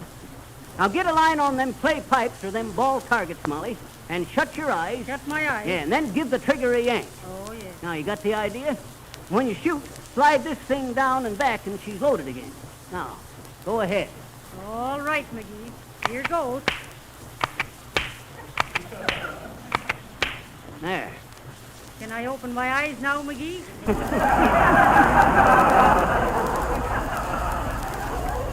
You done all right, too, Molly. You busted 3 clay pipes. And I was aiming at the rabbits. Now, let me show you how it ought to be did. How much for hitting the gong 10 out of 10, Bud? Oh, now, McGee, you can't do Hey, bucks to you, brother. Cigar to anybody else. Oh, a wise guy, huh? Well, I'll show you. Now, give me a loaded one, Bud, and no blanks, another. Okay, Doc. You better tell me what you're aiming at. It's my $5, you know. Don't laugh, Bud, don't laugh. Did you ever hear of Annie Oakley? Yeah, sure. She's the greatest shot that ever lived. Well, I'm Fibber McGee, the terror of the targets, and Annie doesn't live here anymore. Out of the way there now, Bud. I'm taking the left-hand target there. Be careful now, McGee. You watch this, Molly. Oh, my, he never shot a gun in his whole life. 1, 2, 3, Oh, my. 4. Look at that. 5. Dear, oh, dear. 6. Well, I'll be... 7. Woo! 8. What? 9. 10. Say, who are you, Doc? Where'd you learn to shoot like that? My, McGee, 'tis wonderful you were. Keep your $5, Bud. You're awful easy took. Come on, Molly, let's get out of here. Why, McGee, you never told me you was a crack shot. My, 'twas wonderful. Why, shucks, that was nothing. You should have seen the time I trimmed Willie Prim's mustache with a .45 at a distance of 92 foot. With one hand blindfolded behind me, Oh, hello there, son. Hey, mister, Huh? I lost my quarter. You lost your quarter? McGee, did you give the lad a quarter? Sure. Well, He give me a quarter to hide behind the gallery and hit the gong with my bean shooter every time he shot. What? well, Hey, I hit every time, too, didn't I? well, Shucks, Bud, you hadn't ought to... Hey, Molly, where you going, Molly?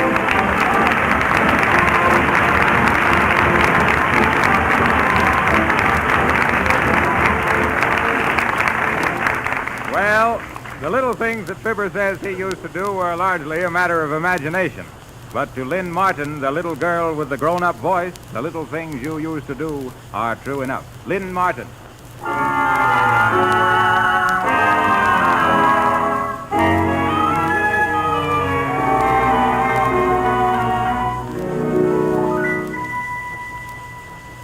Those ashes on the floor, the way you'd slam the door, I miss them when the day is through. When I sit alone and think of you, and the little things you used to do, the spot upon your tie, the way that you would lie when I found out you'd been untrue. You will never know how much I long for the little things you used to do. All your little faults I used to see would make me angry then. But I'd love them all if I could be back in your arms again. The way you used to clown, the way that you would frown at any other man I knew. Oh, you'll never know how much I miss them, the little things you used to do. Love came at last, love had its day. That day is past, you went away, and now my lonely heart is singing, lover, come back to me.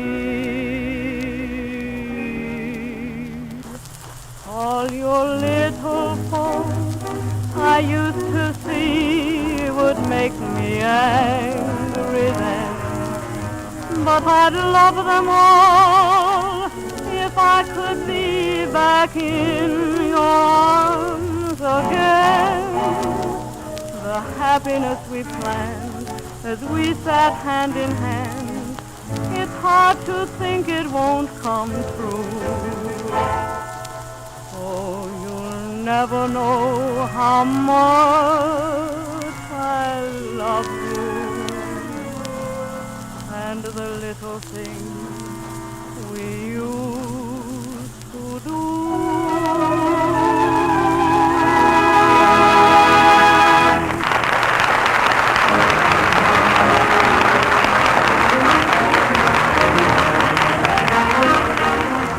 Now, I'm going to take just a moment to tell you what Johnson's Auto Cleaner and Auto Wax can do for you. Hey, Harpo, did I ever tell you what Johnson's Auto Wax did for me?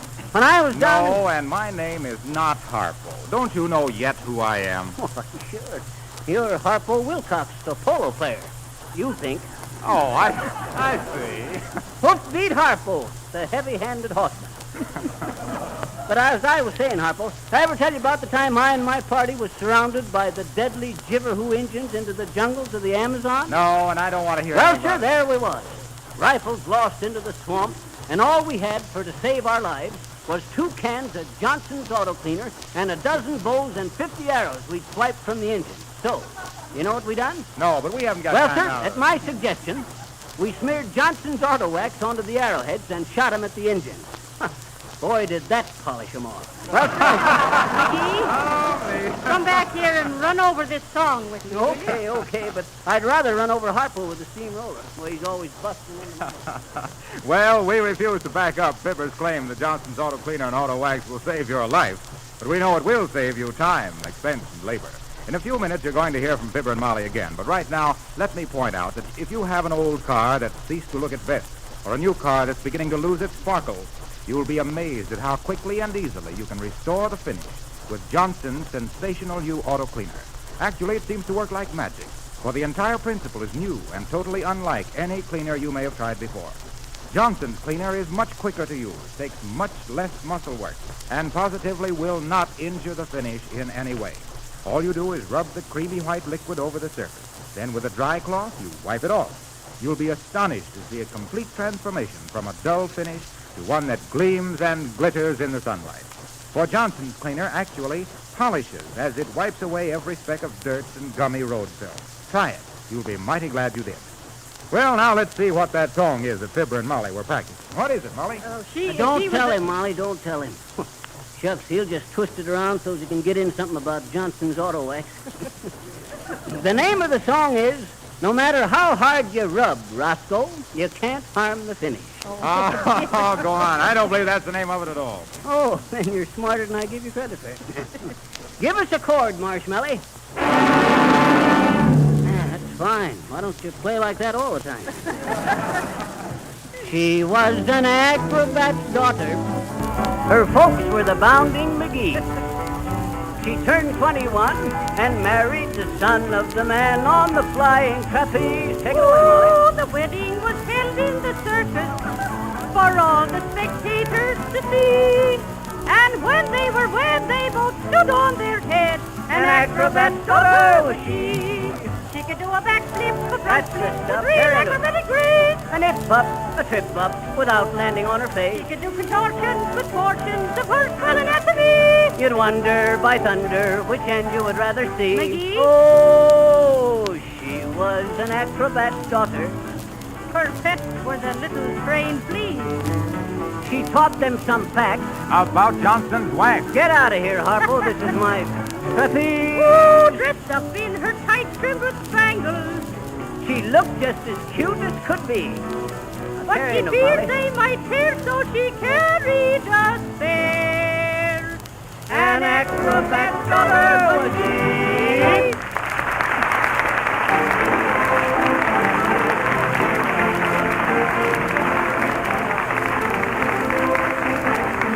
And with a long look at the script and a short wave from the engineer, we find ourselves, oddly enough, back at the circus, where Molly and Fibber are examining the deep-sea curiosities in a sideshow.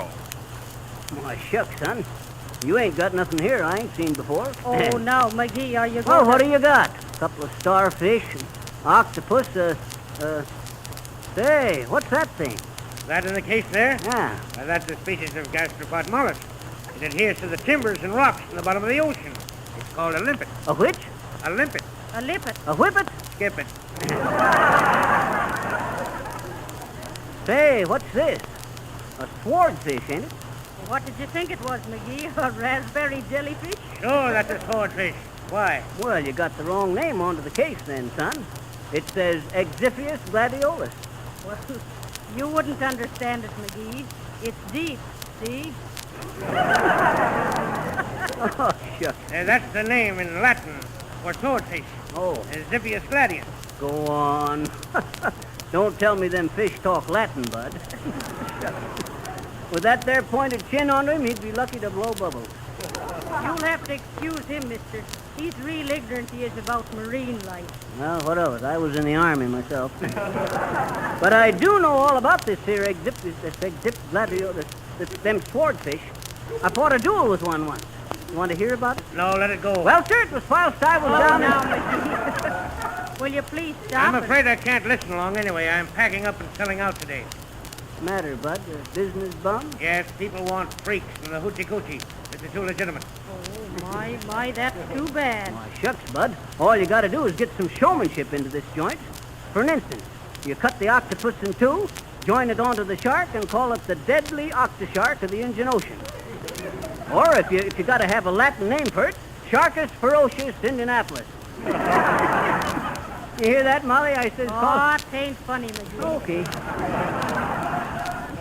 But as I was saying about my duel with the swordfish, I was the skipper of the Molly McGee that time, Molly, before I'd ever met you. Oh, go on with you, McGee.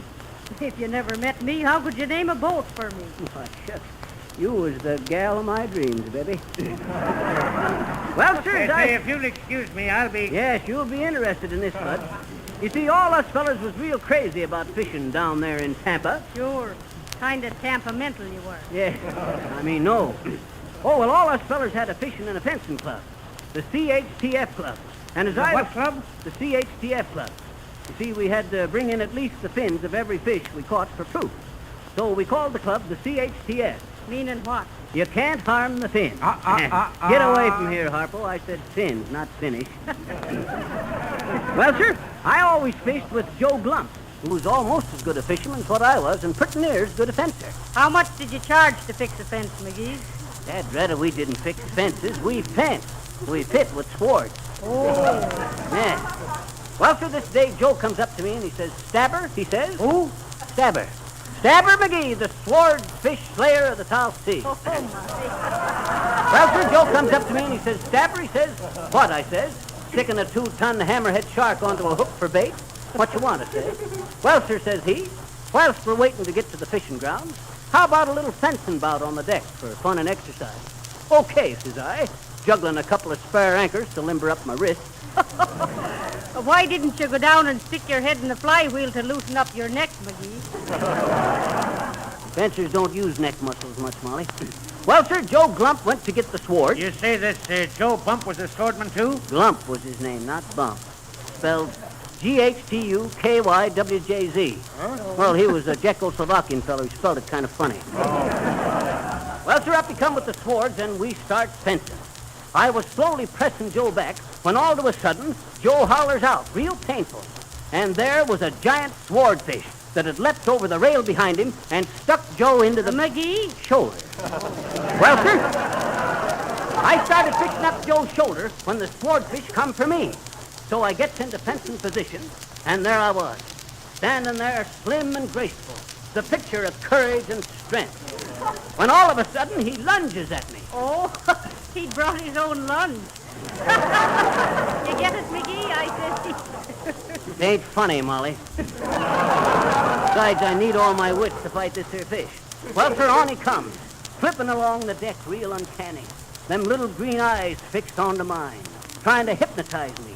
Up he riz, onto his tail, 15 foot high. Hi, Hi, man. Then, like lightning, the swordfish attacked. I parried. He cut. I painted. Get away? Dad, it. No, I mean I painted into my fencing. I pretended to make a pass at him and didn't. Well, sir, for 3 hours and 8 minutes, we pit like fencing fools. Cutting, stabbing, and thrusting, all into a deadly silence. Then I got mad. And like lightning, I slashed at him. Under a gill, over a fin, on his tail, slicing off scales by the thousands. Till suddenly, I made one terrible thrust, and I had my sword right at his throat. But when I seen the utter despair into his eyes, I didn't have the heart to kill. So I steps back and bows. Yeah? Yeah. I steps back, wipes my sword, and bows. The swordfish give me one heart-busted look out of them little green eyes, flips over to the cabin door, jabs his sword into it, breaks it off at the nose, flaps back and bows to me, and then bows to Joe. We both bowed back, and with a kind of a funny little moan, the swordfish curtsies and hurls itself back into the ocean. I never fished no more in them waters. And why not, McGee? Shucks, it was too easy. That swordfish must have passed the word about me to his finny friends. Because always after that, they never put up a fight. They just swim out and jab their swords into the side of my boat, waiting to be hauled in. Why, the last trip I made, I got back to Tampa with 47 swordfish sticking into the side of the boat. Looked like a sea-going porcupine. That's why I says, Bud, that... What in tunkets? That's why I says that I never... Oh, for the love of... Don't wake him up, McGee. He's asleep in the deep. Shucks, that's all the appreciation of it. That's the sweetest story ever told.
And discolorations with Johnson's easy-to-use auto cleaner.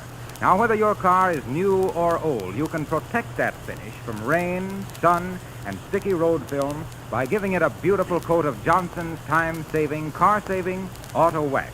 It's so easy to apply, gives sparkle and brilliance, yet dries to a hard, flint-like armor that dust and dirt will not stick to. That's why a Johnson Wax car doesn't have to be washed nearly as often, and that's why a Johnson Wax car brings you more money at the time of resale. Just let me read you a letter from Mr. Henry Fonder Maiden, prominent San Francisco used car dealer. He says, after trying many cleaners and polishes, we find the best and quickest results are obtained with Johnson's cleaner and Johnson's automobile wax. It not only makes our cars look like new, but requires the least effort and time.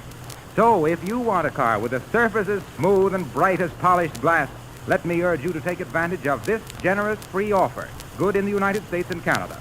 Go to your regular hardware store or wax dealer. Buy Johnson's Auto Wax and Cleaner at the special low price of 98 cents and receive free a regular 40-cent can of black touch-up enamel. Or let your garage or service station wax your car. But insist on Johnson's Auto Wax and Auto Cleaner.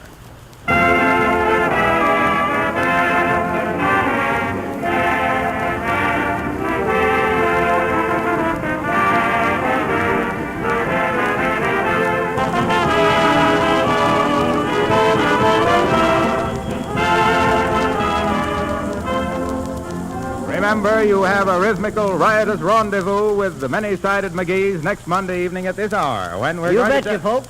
And the only thing that me and Harlow. The only thing me and Polo here can say at the end of one of these programs that won't spoil them is Johnson's Auto Cleaner, because it will not harm the finish. That ratted Harper, will you leave me alone when I'm... McGee, will you sit down and let Mr. Wilcox say good night? Okay, I was just helping him with his stuff. Well, until next Monday night, then, at this same hour, I give you the Old Lang sign-off. Join us again then when we'll have Marcelli's music louder, Fibber's stories stronger, Molly's kibitzing better, and Johnson's Auto Cleaner. This is Harlow Wilcox, smiling through, I hope. Good night.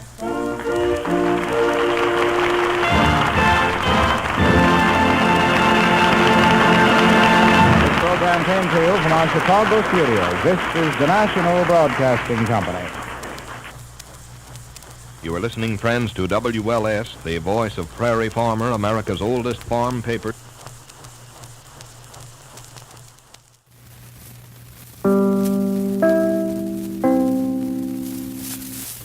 This is WENR, the voice of Service Chicago, now leaving the air in favor of WLS. Good evening, everyone. You are now listening to WLS, the voice of Prairie Farmer, America's oldest farm paper, Chicago.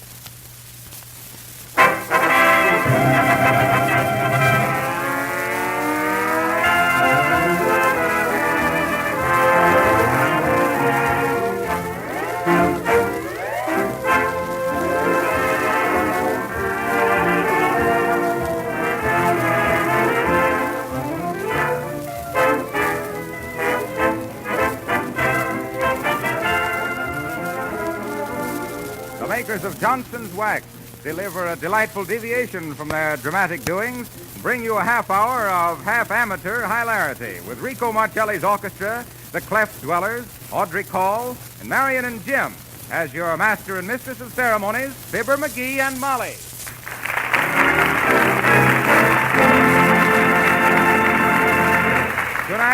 Tonight we find Fibber and Molly at the Wistful Vista radio station, putting on an amateur hour. And, by the way, impersonating all the extra characters themselves. Hey, quiet, everybody, quiet. Oh, quiet. Oh, we're on the air. Now, say, Harpo, while Molly and me are kind of getting things arranged here, why don't you tell the listeners something about Johnson's Wax? They probably ain't never heard of it. Why, don't be ridiculous, Fibber. Everybody knows about Johnson's Wax. Why, you can't mistake a floor that's polished with genuine Johnson's Wax. It has greater beauty, it's cleaner and easier to care for. Why, Johnson's Wax protects the surface from wear. I'm sorry, Harpo, but we got to let the other amateurs have a chance now. Well, I can wait. Now, listen, Molly. You get them started whilst I go over and see what we can use to choke them off with. Why, all you need is a great big gong, McGee. Good idea, Molly. I'll go get it. Oh, now, let me see. Who will I call on first? Oh, here's a nice, bright-looking little fella. All right there, son. You step right up here to the microphone. Now, don't you be nervous. Ah, who's nervous? Well, now, I thought you was. What's your name, me boy? Me name is Tuffy O'Toole, and I'm 13 years old, and I walked all the way from Peoria to be on this show, and I can lick any kid in the joint. Well, now it won't be necessary, me boy. And what do you want to do on the program? Me teacher sent me up here to recite, see? Oh, yes. I went out to the racetrack. It was a wet and stormy day, see?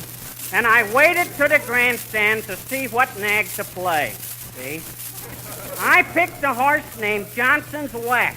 Though they tried to tip me another, mine won by a nose. And I guess that shows that a boy's best friend is a mother. Oh, giving me the boy, eh? Oh, now, don't get excited now, son. Shucks, son, that wasn't for you. I was just trying it out. Sure, he was just practicing. Oh, yeah? Well, I guess I knows a Bronx parrot when I hears one. Well, now, we'll call on you later, Tuffy. You go over there and wait with those other people now. That's a good boy. Well, now, who's next, Fibber? That there dark, heavy-set fella there. Step up the microphone here, bud. What's your name? Rico Marcelli. What's yours? Fibber Say, who's asking the question here? What you want to do, Marco? Rico. Oh. I have brought my band with me. We walked all the way from Peoria to be on this show. Walked all the way from Peoria, huh? The whole band? I always did say the piccolo was better than the bass drum for marching.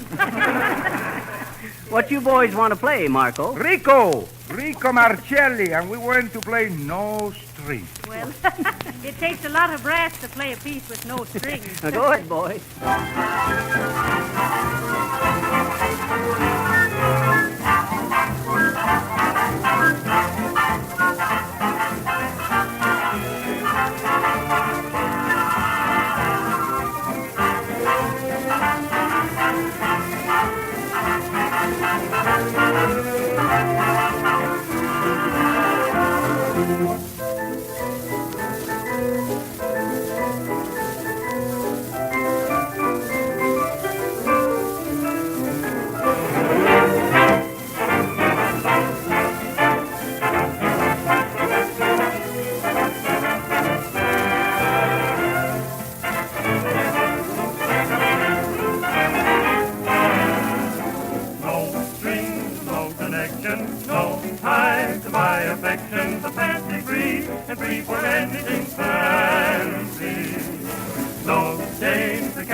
Upon a tree, like a sailor that goes to sea, like an unwritten melody, I'm free, let's see.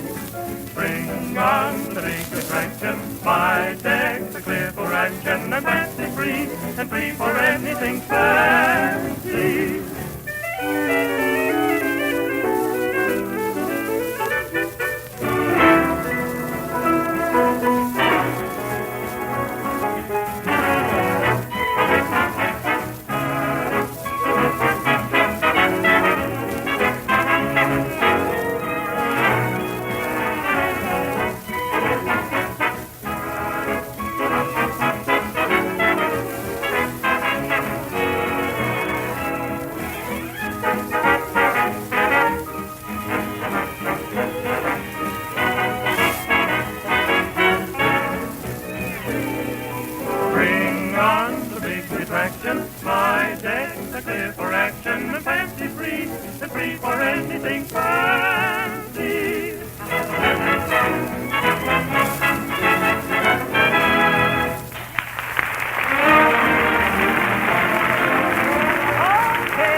Them fellers play just like professionals. Well, who's next, Molly?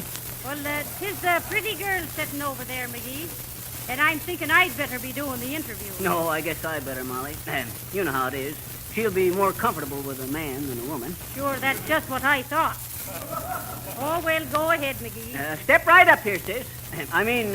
What's your name? Jelly, what do you think it's going to be? Well, I kind of thought... You know, the reason I asked is because almost everybody thinks my name ought to be Daffodil, so they could call me Daffy. I see. Isn't that simply excruciating? I mean, isn't it really? Yes, but... my husband, his name is Gerald. Gerald says I was just married to him because my name was Geraldine and his name was Gerald. Yeah, well, what was it? Can you imagine?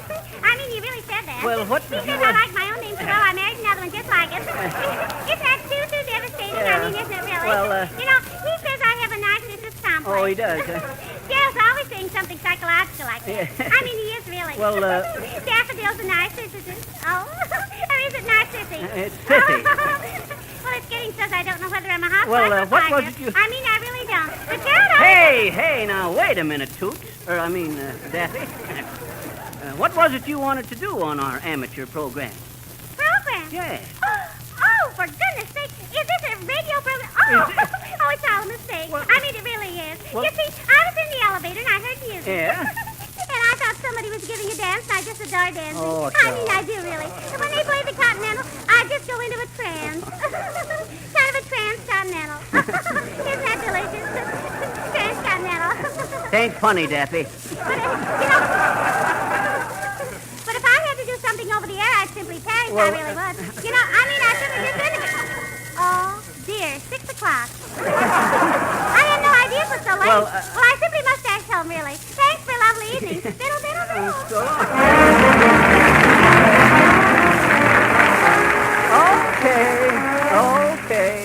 Okay. Might be a good idea if the elevators quit running for a while, Molly. Why, McGee? So as we wouldn't get any more like her? No, so she'd have to run down. Don't you get it, Molly? I says she's all wound up, and I says if the elevator... Ain't funny, McGee. Okay. Well, now, who's next? Now, let's see. Oh, yeah. The little gal over there with the fiddle. Hi there, Toots. Come on over here. My, she's real sweet, isn't Yes, she? And what's your name, dear? Audrey Carl. And I've walked all the way from Peoria to be on this program. And your telephone number? McGee, now listen, we don't have to know that. Oh. Well, I know we don't. Oh, well, I just thought if I ever had any call to call, I'd give call a call. You a soprano, baby? And why should a soprano be carrying a fiddle, McGee? Those people wouldn't take her for a soprano. You're a fiddler, eh, Audrey? That's right. Mm-hmm. Audrey, is it? Miss call to you, McGee. Oh, excuse me. I miscalled it. You a home girl, sis? Not tonight. I'm down here. The idea. Shucks, Molly, she ain't giving the right answers. Wasn't she here for rehearsal? Be quiet, McGee. Are you a good violinist, Miss Call? Something tells me I am. What tells you, sis? My manager. You know, Toots, I used to be kind of a meister onto the fiddle myself. I was always a featured fiddler at the Fall Philharmonic Festival in Frankfurt. Hot dog. You should have heard me tear into the second movement of the intermezzo, a Rachmaninoff's prelude to the third condenser of the peanut vendor. What you want to play for us on your fiddle, Miss Call? My own arrangement of In My Solitude. In your solitude, eh? What do you mean, in your solitude? Oh, shucks, you got your bow right with you. McGee.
I was so worried for fear she'd get rattled in front of the microphone. Oh, shucks, never worry about a fiddler, Molly. The first thing you learn when playing the fiddle is to take it on the chin. Well, who's next? The tall, dark, handsome man over there. Oh, say, there's two dad-ratted many dark, handsome fellers here to suit me, Molly. No wonder you've been powdering your nose so often. Oh, now, McGee, for heaven's Oh, sake. shucks, you needn't blush about it, Molly. Come on over here, son, and tell us your name. Harlow Wilcox, and I walked all the way from Peoria to be on your show. Harpo Wilcox? No, Harlow Wilcox. Harpo No, Wilcox? no, Harlow. L, not P. Oh, I get it. Well, we won't fuss about it, son. I'll knock the L out of it, but I won't split P's. You a tenor? Do I look like a tenor?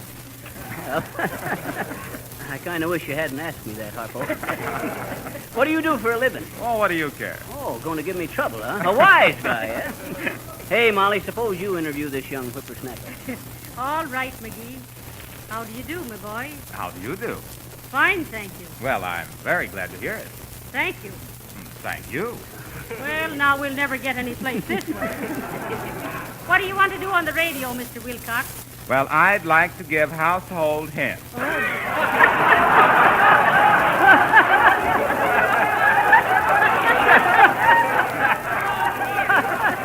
Household hints. A big bruiser like him giving household Well, hints. be quiet, McGee. Go ahead. And don't be nervous. Wait a minute now. Wait. Face the microphone this way. Like That's- this? That's it. Now go ahead. All right. Friends, my first household hint is this. You can actually cut your daily housework about in half by waxing your floors, furniture, and woodwork with Johnson's wax. Now, why? Because only half as much dust collects on a Johnson wax surface as on an unwaxed surface. Now, this is proved by scientific tests. Johnson's wax forms a gleaming shield of protection over wood and linoleum. Dirt and stains can't get through this invisible wax film. Now, don't confuse Johnson's wax with cheap inferior waxes which make your floors gummy and smeary.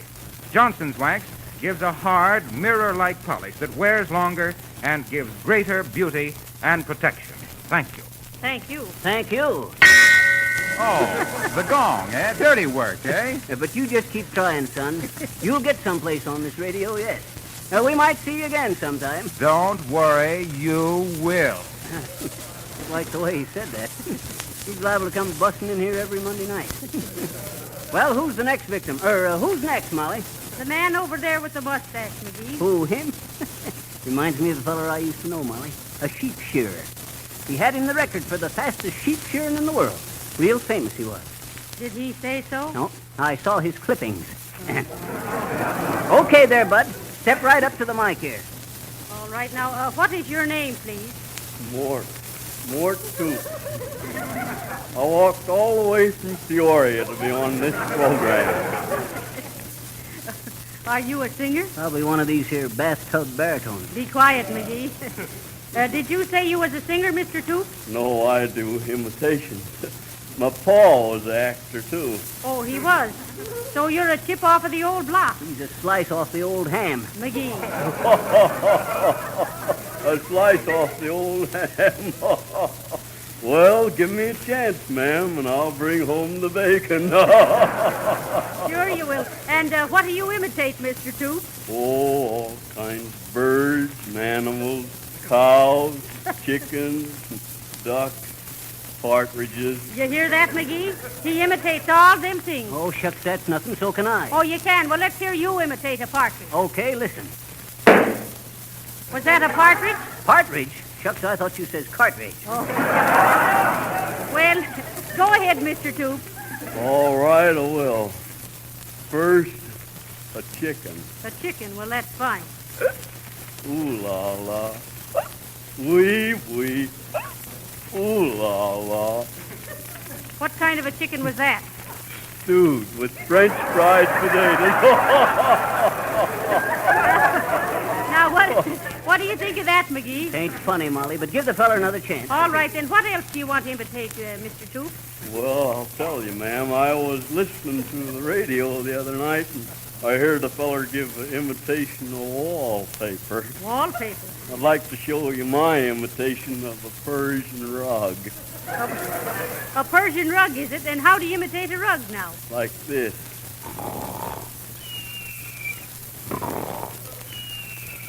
And that was a rug? Sure. I started with the nap. Oh, well, can't say a feller didn't try.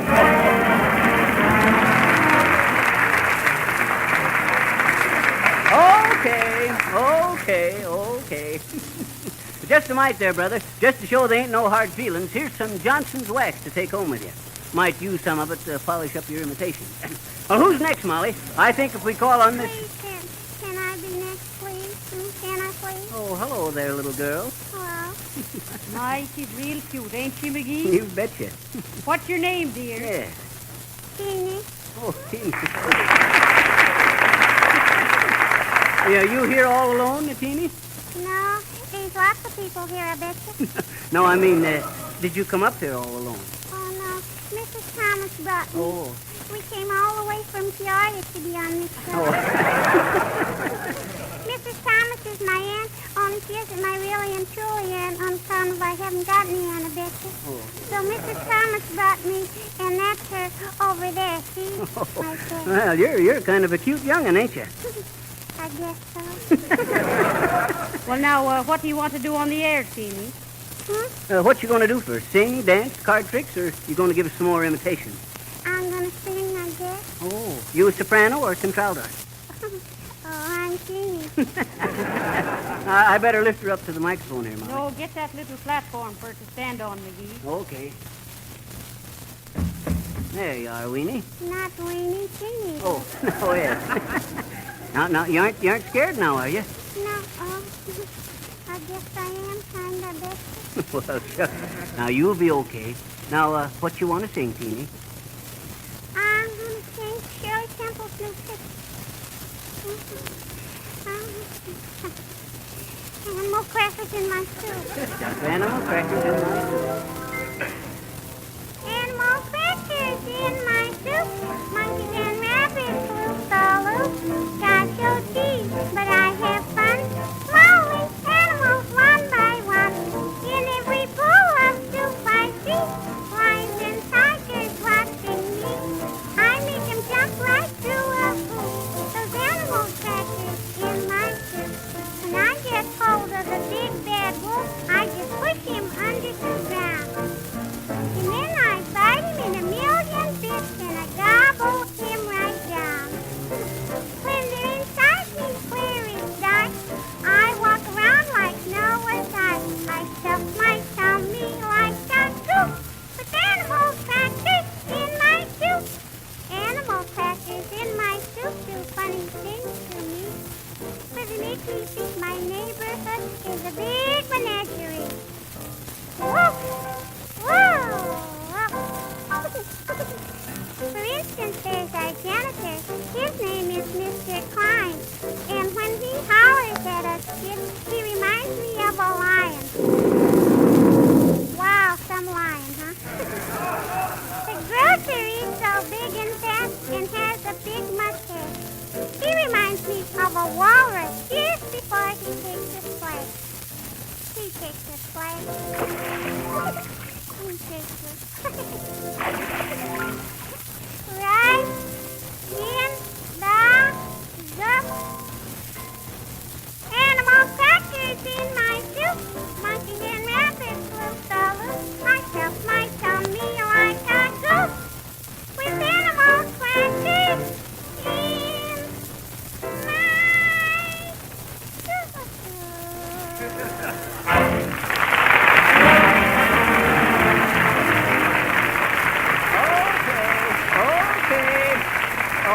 soup. Well, that was wonderful, little girl. You betcha, Teeny. And here's a great big can of Johnson's wax to give to your aunt. Well, what's the matter? Can I have a lollipop instead, please? You betcha, a lollipop. Here you are, Teeny. Thank you. I got a lollipop. Goodbye, Teeny. Well, now let's see, McGee. I guess the next is that quartet. Will the manager of the quartet please step over here? Oh, how do you do? How do you do? You with this here quartet? That's right. What's the name of it, Bud? The Cleft Dwellers. And we walked all the way from Peoria to be on this show. Well, what's your vocation? The last 2 weeks in August. Shucks, I know the answers, too. No, I mean, what do you do for a living? Oh, we all work in the post office in Peoria. Oh, in the post office. I see. Kind of a male quartet. You know, I used to be quite a quartet singer myself. Sweet Adeline McGee, they called me. Sweet Adeline McGee, the C-sharp taco of Saugatuck. Oh, McGee, stick to your interview. Okay. Listen, Bud, what you boys want to sing first? We'd like to sing Victor Young's Sweet Sue. Okay, Bud, now go right ahead.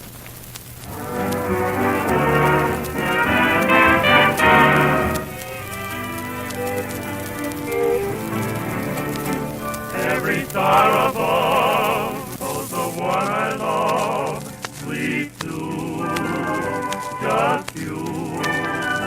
And the moon up high knows the reason why, sweet Sue, it's you. No one else, it seems, ever shares my dreams, and without you, dear, I don't know what I'd do. In this heart of mine, you live all the time, sweet Sue, just you.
Remember, the telephone number in Peoria is 00...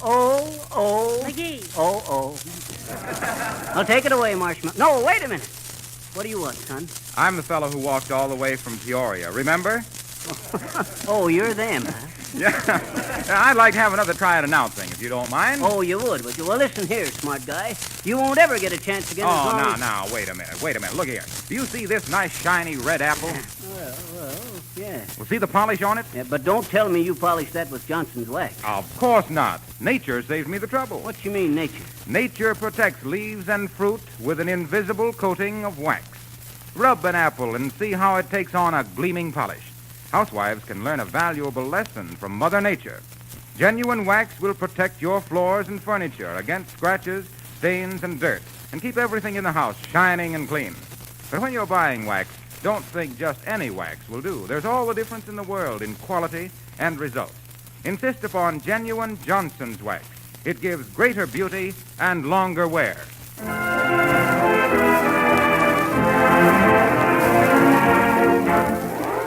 Well, that was it, our terrific tyro time for Tired Tuner-Inners. Just a mite, Harpo, just a mite. Folks, whilst this amateur show was on, your applause was being automatically registered by my own invention, the new McGee Novelty Knuckle Noise Number, which I built out of 2 radio tubes, alarm clock, a typewriter ribbon, and 3 empty cans of Johnson's wax. Well, this here machine showed that the most applause was got by... Get back there, Harpo, not you. And the most applause was got by little Teeny. Step up here, Teeny. There. It gives me a lot of pleasure to announce that Teeny gets a contract for 2 lollipops a day to appear on this here show regular. Thank you. Okay, Harpo, go ahead. Well, as I was saying, the parts of Tuffy O'Toole, Geraldine, Mort Toops, and Teeny were taken by Marion and Jim, Fibber and Molly, to you. And they invite you back next Monday at this same hour when they have prepared a reunion of McGee's. But here's a thought for the intervening week. Just as the best housekeepers use Johnson's Wax and Johnson's Glow Coat to keep their houses clean and shining, so the most particular car owners keep their cars sparkling with Johnson's Auto Wax and Cleaner. This is Harlow Wilcox, the old polish pusher, pronouncing good night.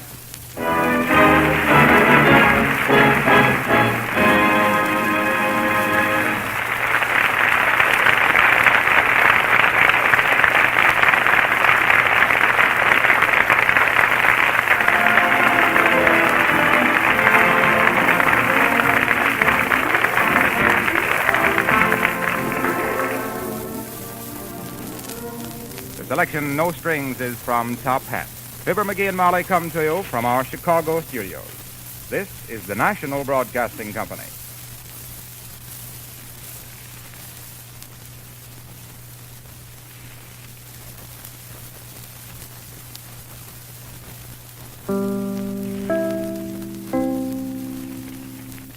Your station is WLS, the voice of Prairie Farmer, America's oldest farm paper, Chicago. Farm Papers, Chicago.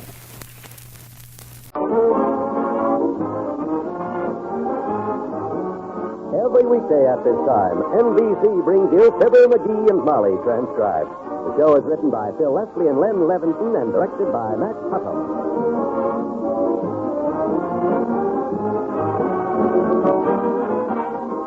Fibber and Molly will be with you in a minute. A cynic once remarked, 2 things are inevitable, death and taxes. Maybe you feel that you personally can't do much about reducing taxes, but you most certainly can do something about reducing the yearly death toll. Smoking in bed, for instance, may be fun, but it can also be dangerous. Your troubles seem far away when you see them through a fog of smoke as you lie back relaxed. Then out you go like a light, but not your cigarette. The cigarette slips from your hand and finds plenty of fuel for a fire with you in the middle. Maybe you'll wake up, and maybe you won't. Carelessness, such as falling asleep while smoking in bed, is responsible for 90% of America's fires. And every 20 seconds throughout the year, a fire breaks out somewhere in the United States. Of the 4,600 fires daily, almost 1,000 take place in homes, destroying about 340,000 homes annually. You can help reduce this appalling and unnecessary waste simply by observing a few simple safety rules. It also might mean saving your own life.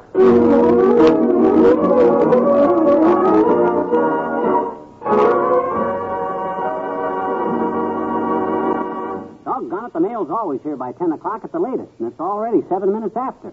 What do you suppose that pouch-packing slowpoke does after he leaves that post office? Go for a walk? I wouldn't be a bit surprised. But why all the hoop-de-doo about the mailman today? I'm waiting for a magazine. The May issue of Partly True magazine. It was due in this mailbox 10 minutes ago. What's so urgent about that? You'll have a whole month to read it in. There's a swell continued story in it, and this is the closing chapter. Story by Al Blinker, Private Eye. It's called Who'll Buy My Violence? Oh, that's sweet. Who'll buy my violence? Yep. In the April issue, Blinker was on the trail of Tobias Taylor, the famous wife killer, you see. Wife killer? Mm-hmm. Taylor was about to kill his 7th wife and collect her insurance, but still the cops couldn't get a thing on him, see? He was as slippery as a watermelon seed. Well, if they knew he was doing it, why couldn't they catch him? They couldn't figure out how he was killing him, see? He never left a mark or a clue of any kind. But Al Blinker, Private Eye, has just figured out how he done it.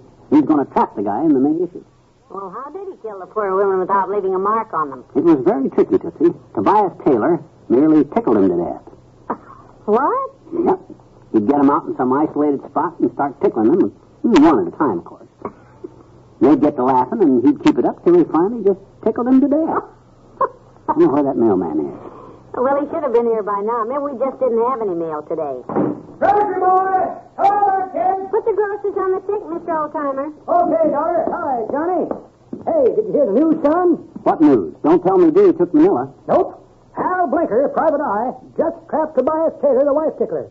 Read about it in Partly True magazine. Now, wait a minute. You mean you already got your May issue? Yep. Bought it on a newsstand, Johnny. Very interesting magazine. You ought to read it. He's been trying to read it all morning. Yeah, that dad-ratted mailman isn't here yet, and I'm waiting for my magazine. Every time there's something important... Mailman? Why, he went by here an hour ago, Johnny. What? He went by here? I was delivering to Toops' house across the street at the time. Are you sure? It must have been Toops' house, Johnny. It was Toops' kid that opened the door and started kicking me in the leg. No, I mean, didn't he stop at all? Didn't he leave anything? Yep. He left his breakfast, come right to the door, and started kicking me in the shin. Didn't stop till I fetched him a clip with a leg of lamb his mom had ordered. Then he stopped. No, Mr. Oldtimer. McGee's talking about the mailman. Are you sure it was the mailman? No, it was Toops' kid, daughter. Mailman wouldn't kick me. He's scared of me. I never asked you if the mailman kicked you. I know it, son. It was daughter here that asked me. I was talking to her. Wasn't talking to you.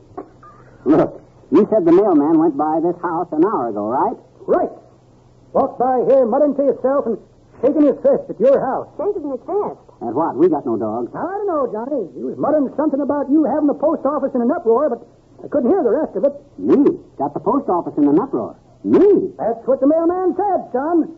Leave me know what kind of trouble the boy is in now, daughter. I got to get to work. So long. So long. McGee, what have you done now? What do you mean, what have I done? All I done is I've been waiting for my Partly True magazine all day, while them rum-dums are probably sitting down at that post office reading it. And they're not going to get away with it. Hand me the phone. No. You take it easy, dearie. The mail service is We'll find out who's got who in an uproar. I'll tear the lid off of that dead letter cemetery. I'll show them magazine heisting postmark peddlers who... Hello, post office. This is Fibber McGee, 79 Whistle Vista, and... Oh, you've heard of me, eh? Well, look, Buster. I've been waiting all morning for my May issue of Partly True magazine that was due to be delivered here over an hour ago, and yes, I am. No, I won't. No, it hasn't. Yes, I will. No, I don't. Hey, wait a minute. Hung up. What was all this yes, I am? No, I'm not. Yes, I will. No, I don't business. He wanted to know if I was home and not to leave, and did their men come yet, and to be sure to wait for him, and do I like surprises, and then he gives a nasty laugh and bangs up the receiver. Oh? Now, what's it all about?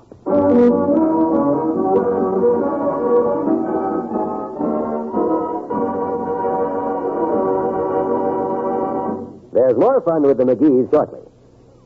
Even though the big guns of a shooting war are silent today, another war, a vicious and bitter war, continues. It is a cold war of propaganda versus truth that is raging throughout the world. The people immediately concerned are the 70 million inhabitants of the Iron Curtain countries. But don't think for a minute that every American hasn't a stake in its outcome, too. You can help to combat the vicious lies that are being spread throughout Europe by joining in the crusade for freedom, which offers each of us as individuals the opportunity to strike a blow against tyranny. This blow can be struck through Radio Free Europe, an independent citizen-sponsored organization which broadcasts the message of democracy through the Iron Curtain every day, hour after hour. Radio Free Europe is a partnership of Americans and exiles of enslaved countries who broadcast to their compatriots in their own idiom. Join the crusade by contributing your truth dollar. Send your contribution to Crusade for Freedom in care of your local postmaster.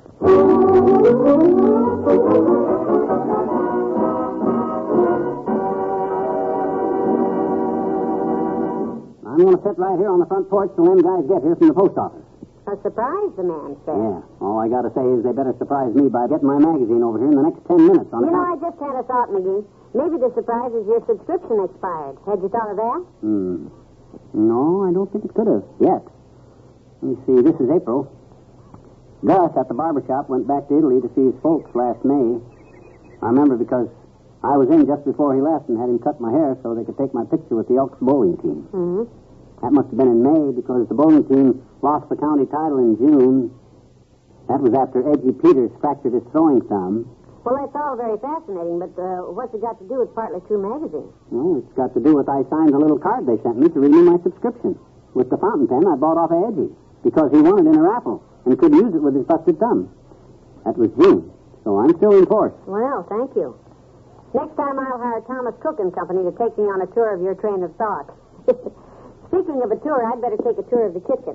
Call me if anything happens. Okay. Something better happened to her, by George. Yoo-hoo, Mr. McGee. Hello. Oh, hi, Wimp. Now, pull up a porch step and set a spell. Oh, thank you, Mr. McGee. I will. What's you fooling about? You on the lam again? Oh, no. She is out of town this week. Oh. I've been downtown all day window watching. Window watching? No, window watching. Oh. I've been watching the downtown store windows while the window trimmer trimmed them. I'm considering taking up that as a profession. Oh, yeah, huh? Might be a good job for you at that, Wimp. Sure be a good excuse for you to get out of the house at night, too. Don't think I haven't thought of that. Oh, boy. You ought to look good trimming the window. You'd blend right in with the rest of the stuff. Oh, thank you. In fact, if you didn't move around too much, and if you'd pin a price tag on your sleeve, people would probably... What's this pulling up? It's a large truck of some kind. It looks like a mail truck. That's what it is. Mail truck. Hey, Molly, it's here. The mail is here. Boy, is this service. What, I phoned the post office and raised heck today because my Partly True magazine didn't get here, see? Oh, mine didn't come today either. I just love their Amazing Experiences department, don't you? Yeah, that Amazing Experiences is a swell department, Wimp. I'm reading a story, too, that I was just telling... What's happening, McGee? Oh, hello, Mr. Wimple. Now, I'll tell you what's happening. We're getting the kind of service that when you defraud enough like I do, boy, look at that guy struggling with that bag of mail. You'd think you'd just take your magazine out of the bag. Oh, how do you do, sir? Don't tell me all that mail is for us. No, ma'am. That's not all. There's more. You Fibber McGee? None other. I don't know why you did it, mister, but here you are. Huh? 100 copies of Partly True magazine. Goodness gracious, Agnes alive. Well, there must be some mistake. Fibber McGee, 79 Wistful Vista. Fibber McGee, 79 Wistful Vista. Fibber McGee, 79... Dearie, they've all got your name on them. Yeah, but 100 copies. Hey, where are you going? For the rest of them. The rest? McGee, how many of those renewal forms did you fill out? Only one across my heart. My gosh, I couldn't have renewed the subscription 100 times. 200 times. He's bringing another sack. Here you are again. Hey, now, wait a minute. These go back. Hey, this is a mistake. Hey, leave them in the bags, Bud. Bags of government property. I got to count for them. Oh, this is ridiculous. What's the matter with them guys? It's all addressed to you, all right. Isn't this exciting? It's disgusting. They can't do this to me. I only ordered one copy, and that's all I'm going to pay for. Pay for? Heavenly days, 200 magazines at 25 cents a copy. How much is this going to cost you? Well, they can't charge me for... Or can they? Oh, this... Hey! Not another sack full. Another sack full, mister. I got 100 more sacks on that truck for you. What? 100? And there's about 3 more truckloads down at the post office. The place is choked up with them. We can't move. We figure 38 to 40,000 copies of Partly True magazine. Every last one of them addressed to Fibber McGee. 40,000 copies. Molly, don't look at me that way. I'm an innocent byproduct. I never did this. I don't even know what it's all about. But I'm going to find out. What are you going to do, Mr. McGee? I'm going to phone long distance to Partly True magazine. Boy, have I got an amazing experience to tell them guys.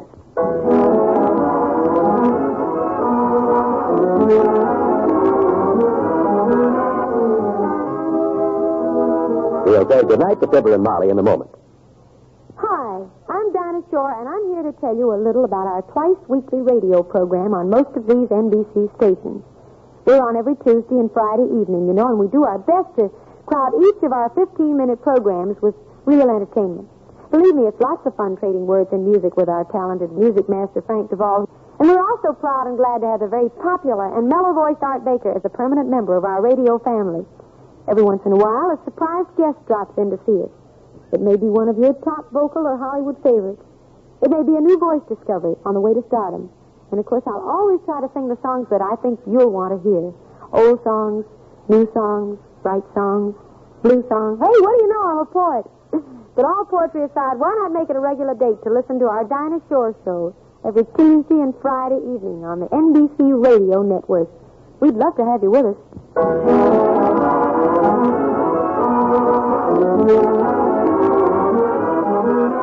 So they put me on to Mr. Oofner, the circulation manager, see? And he said he was awfully happy about the whole thing. Well, that's more than I can say. Said they didn't know what happened to them 40,000 copies, and they were going crazy around there. Well, we know what happened to them, and we're going crazy around here. Yeah. Do you realize the pile of Partly Trues on our front porch is now 8 feet high? You just sit tight, Tootsie. Oofner's flying out here tomorrow to explain everything and take them off our porch. Good night. Good night, all.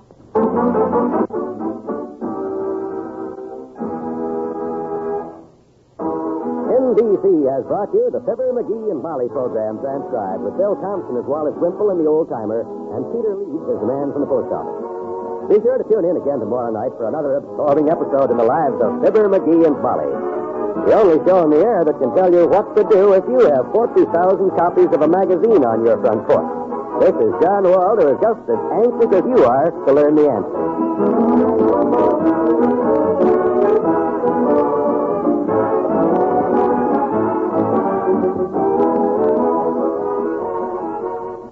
Tonight, follow the Senate committee hearings on the NBC Radio Network.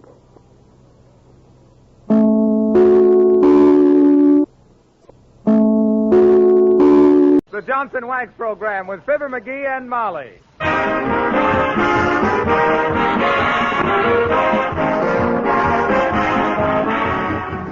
The makers of Johnson's Wax and Johnson's Self-Polishing Glow Coat present Fibber McGee and Molly, written by Don Quinn, with music by the King's Men and Billy Mills Orchestra. The show opens with I See the Moon at Noon.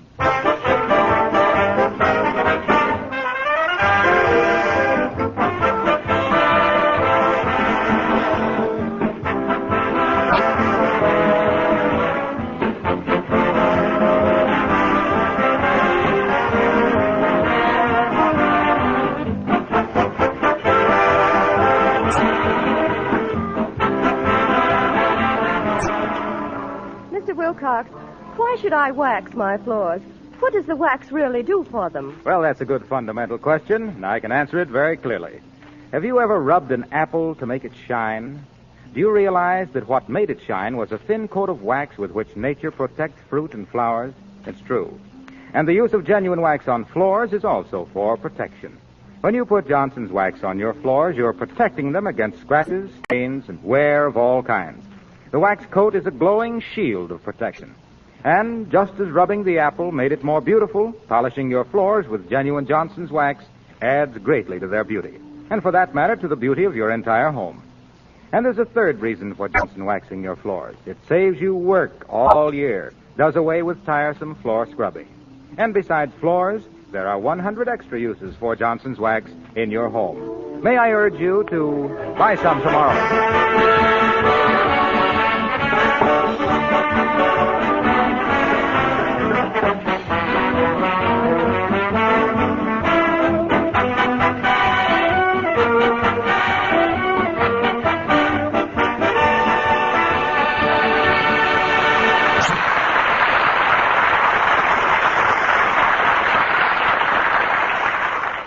For the last few years, a certain citizen of Wistful Vista has been quietly collecting bottles. If you can collect bottles quietly. And here, loading his loot into the car to take it downtown and sell it, we find that collector of infernal residue and his patient spouse, Fibber McGee and Molly.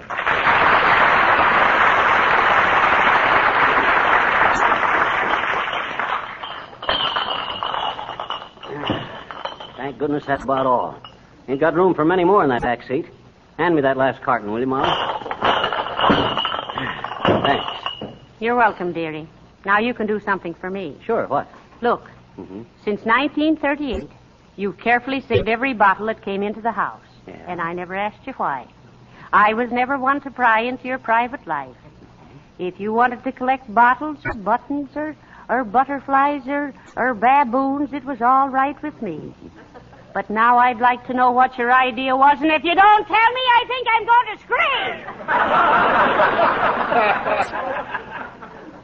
scream. Gee, I'm sorry, Molly. I thought all the time you knew I'd been saving those bottles for the refund. The refund? Sure.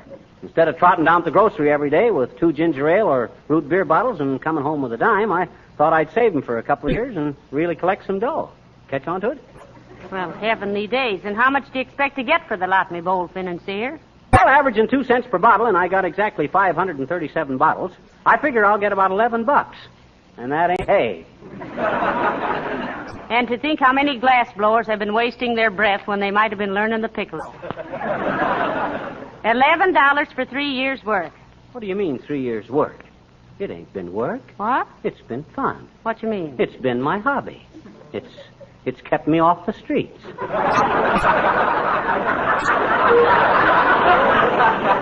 Well, where are you taking them? Grocery store. You want to go along? I wouldn't miss it for a 40-acre farm with Clark Gable as hired man. Let's go. Okay, climb in. Well, where'll I sit? You got both seats full of bottles. Well, sit up in front there. You can make a kind of a little nest among the root beer and ginger ale bottles. Fine. They were soft drinks, so I ought to be quite comfortable. Now, don't bust any of them. I got a lot of time and money in this stuff. You got a lot of water in them, too. Something's dripping on my neck. That's just the rinse water. Some of it ain't quite dry yet. Some of them ain't. Well, here we go. Hey there, Johnny. Hello, daughter. Oh, hello there, Mr. Oldtimer. If you're going downtown, would you mind if I rode as far as... Hey, what you doing, Johnny? Bootlegging? No, I ain't bootlegging. I'm taking these bottles back for a refund. Is that so? Yep. From the looks of the bottles, you must have threw quite a party, kid. Why didn't you invite me? I'm great at parties. Do card tricks, impersonations, and I can take my vest off without removing my coat. Well, that's very interesting, Mr. Oldtimer, but we didn't give a party. I've been saving these bottles for 3 years, Oldtimer. What for, Johnny? Well, it's just a hobby with you, Mr. Oldtimer. Haven't you got a hobby? I got 2 hobbies, daughter. I'm a string saver, and I never step on cracks in the sidewalk. Well, every man to his taste, Oldtimer. I collect bottles, so you collect string. And I've got a blue serge coat that collects lint. That's pretty good, Snooky, but that ain't the way I heard it. The way I heard it, one feller says to t'other feller, he says, did you hear this Fibber McGee and Molly on the Lux Radio Theater last night? Well, what'd the other fellow say? Nothing, Johnny. He just sneered. Well, I guess you ain't got room enough for me to ride with you, Johnny. I'll walk down to the corner and wait for a streetcar. Why, the streetcars don't go past that corner, Mr. Oldtimer. That's why I like to wait there, daughter. It's quiet. So long.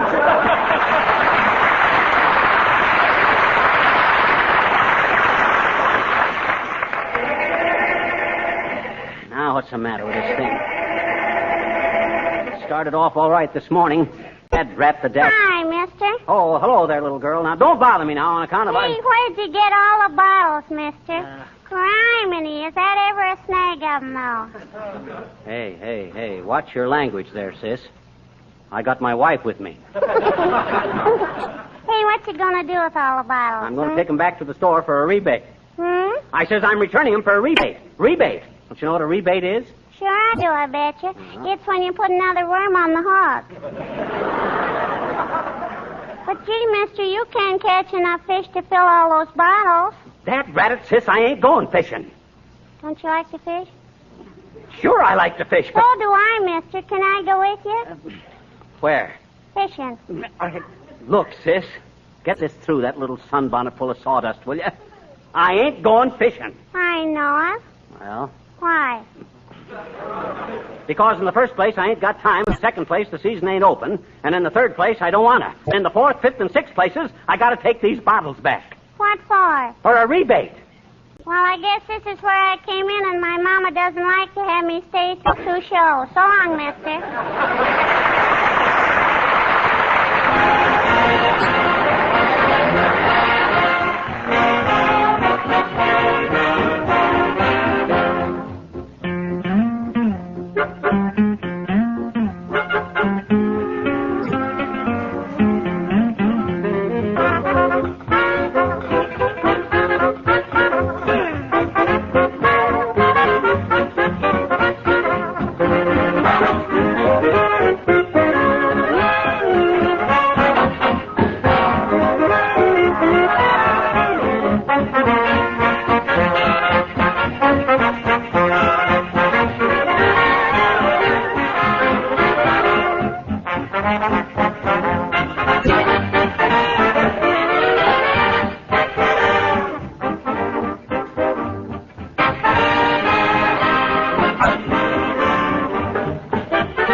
get them brakes fixed.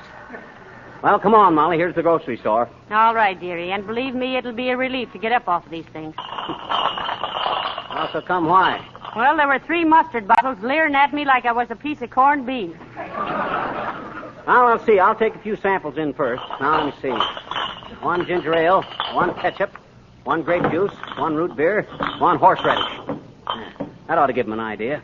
Yeah, it'd give me one if I was them, but I hope they don't think of it. Well, good luck to you, dearie. Thanks. I'll be back in just a minute, and you can help me carry in the rest of the... Whoa! Dad, Bradford, Bud, why don't you look queer?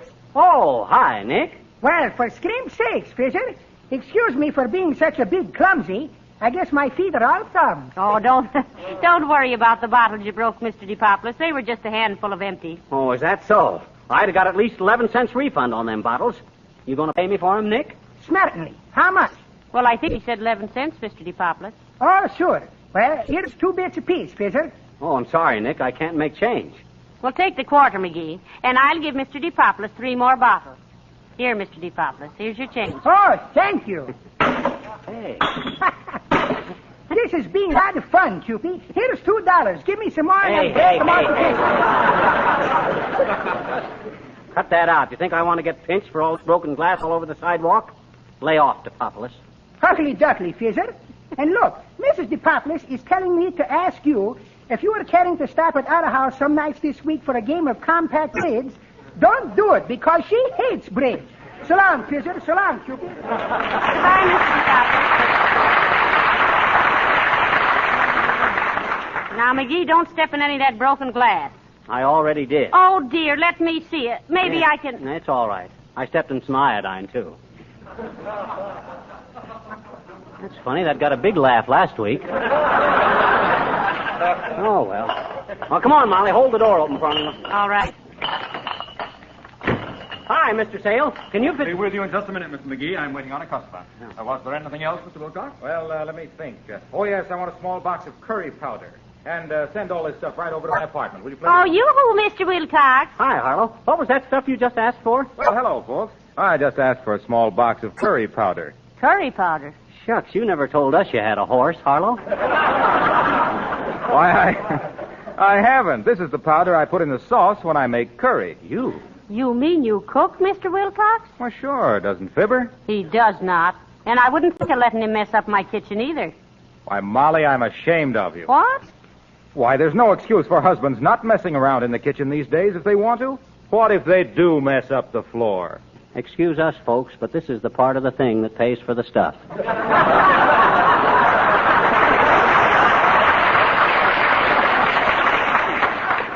What you mean, Harlow? Well, I mean about...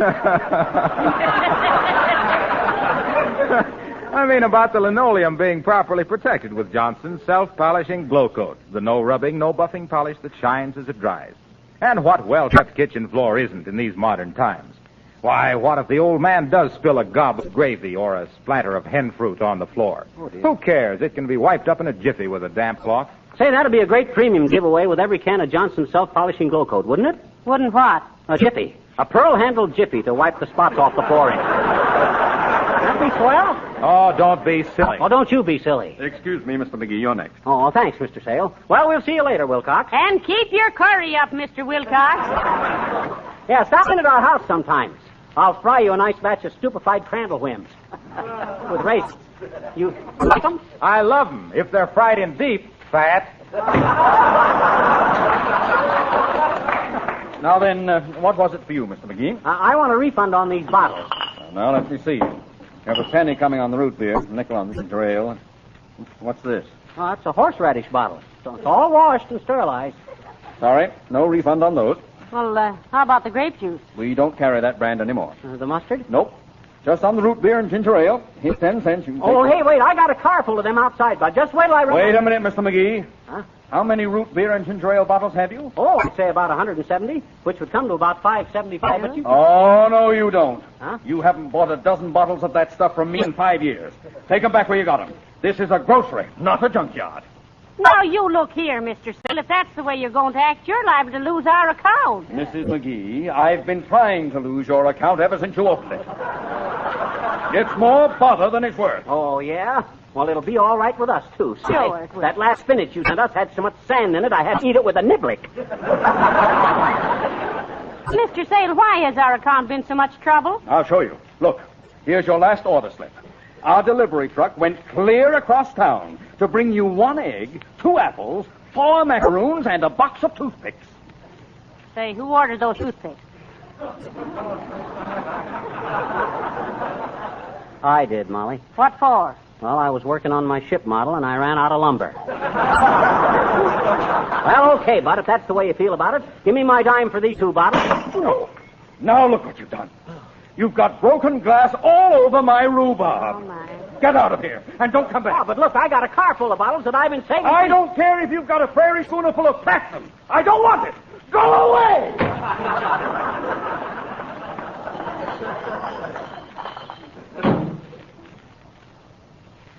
Home? No, Where? drugstore. Oh.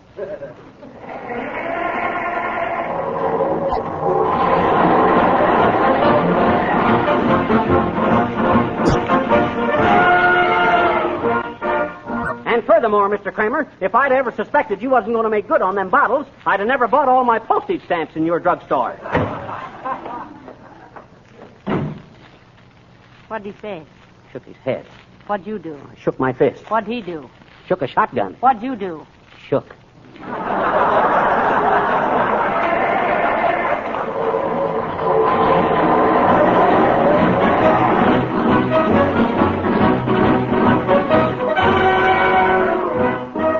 Hey, sis, I got these bottles here a while back, and I'd like to get a refund. Sorry, sir. That was when we run to the NRA. No refunds now. Oh, but I want my dime. You can't have it. You've washed off the little blue eagle.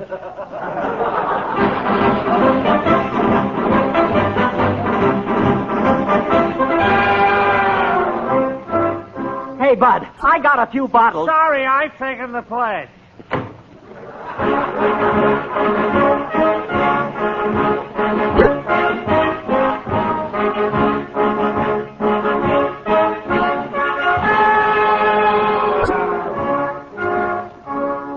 Look, mister, I've been everywhere in town. Do you refund money on... On nothing. Beat it.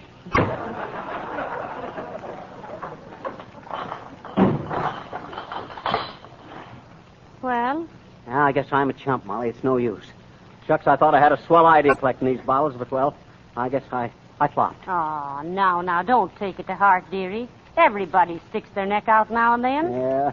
That's why they have portholes on boats. Yeah, but shucks, who did... Oh, there you are, Mr. McGee. I've been looking all over Wistful Vista for you. Hi, Abby. Hello, Abigail. What was it you wanted? Well, someone told me that Mr. McGee had several hundred old bottles he wanted to sell, and I was so afraid he'd dispose of them before I found him. Well, there's no use in crying. Oh, what? What'd you say, Uppy? She sounds like an angel in disguise, McGee. And one of the cleverest disguises I ever saw. You mean you want to buy these bottles, Uppy? Indeed I do, Miss McGee. How many have you? Why about 500, but... Oh, splendid, splendid. Oh, what a lucky girl I am, really. 500 perfectly good bottles. But I warn you, Miss McGee, I drive a hard bargain. Well... I'm offering you $50 for the entire lot. Heavenly days, $50. Well, 60 then. Oh, now, wait a minute, Uppy. That's ridiculous. Why, when I tell you how much I expected to get for these bottles, you... Well, $75, and that is my final offer. Oh, to the lady in the prematurely gray fur coat.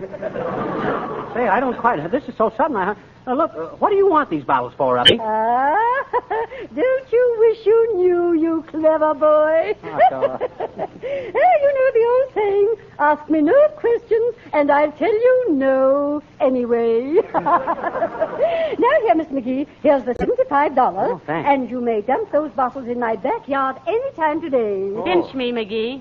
Ouch! Thank you. And thank you, Abigail. Oh, no, thank you. And now, to celebrate the deal, I insist on taking you to dinner at the 400 Club. What? Oh, come now. I shan't take no for an answer. Well, there's no danger of you getting it for an answer, Mrs. Uppington. I should say not. I suddenly got an appetite that'd make a steam shovel lower its bucket in shame. Climb in, Uppy. Let's go. Oh, but where shall I sit, Mr. McGee? Here, I'll make room for you, Abigail. Oh, what fun, really. Ain't it, though? Well, here we go. And don't let the horseradish get smart with you, Abigail.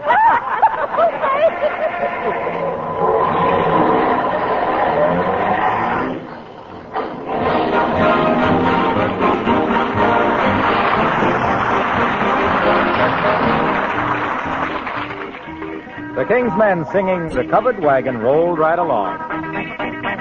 Oh, the covered wagon rolled right along, while the pioneers gave out a happy song. Me and Pappy did the driving, Mammy cooked and kept us thriving, and the covered wagon rolled right along. We left Kentucky on the 10th of May. Pappy said, I'll get our victuals every day. Every day? Mammy, you just grease the skillet. If we need some food, I'll kill it. And the covered wagon rolled right along. Pappy's pants were made from skins of buffalo, poor buff. But when winter came and brought the ice and snow, cold and rough, Pappy's pants ran out of leather. Mammy prayed for milder weather, and the covered wagon rolled right along. Once a wildcat jumped at Mammy from the rear. Pappy winked an eye and said, now don't you fear. If he really tries to crowd her, we'll be having wildcat chowder, and the covered wagon rolled right along. Now at playing poker, Pappy won his fame. Once he got an Indian chief into a game. Pappy wound up with 4 deuces and a squaw with 6 papooses, and the covered wagon rolled right along. Pappy sold a mule and then went on a spree. And he said, at last I got my liberty. Mammy said, cut out your bragging, and she hitched him to the wagon, and the prairie schooner rolled right along. Now at last old California came in view, and we realized the troubles we've been through. Me and Ma are lucky creatures, Pappy's making western features, and the covered wagon rolls and rolls right along.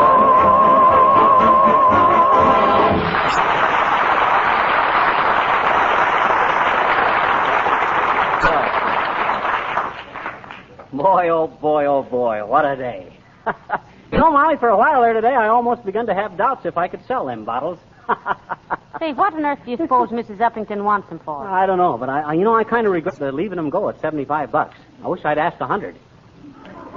Well, you know, it cost her almost that anyway. I saw the bill she signed for dinner at the 400 Club. Yeah? You know how much? No. $22. $22? Oh, that couldn't be just for that one meal for the 3 of us. She must be boarding there by the week. No, sir, it was nearly $7 apiece. Say, that was a mighty nice dinner, too, wasn't it? Oh, I thought you said it wasn't so hot. Well, that was before I knew it cost $7. And I still say, though, that was the worst cider I ever drunk. You do? That wasn't cider. That was champagne. It was? Sure. I thought the waiter said his mother made it. No, he did not. He said it was Mom's.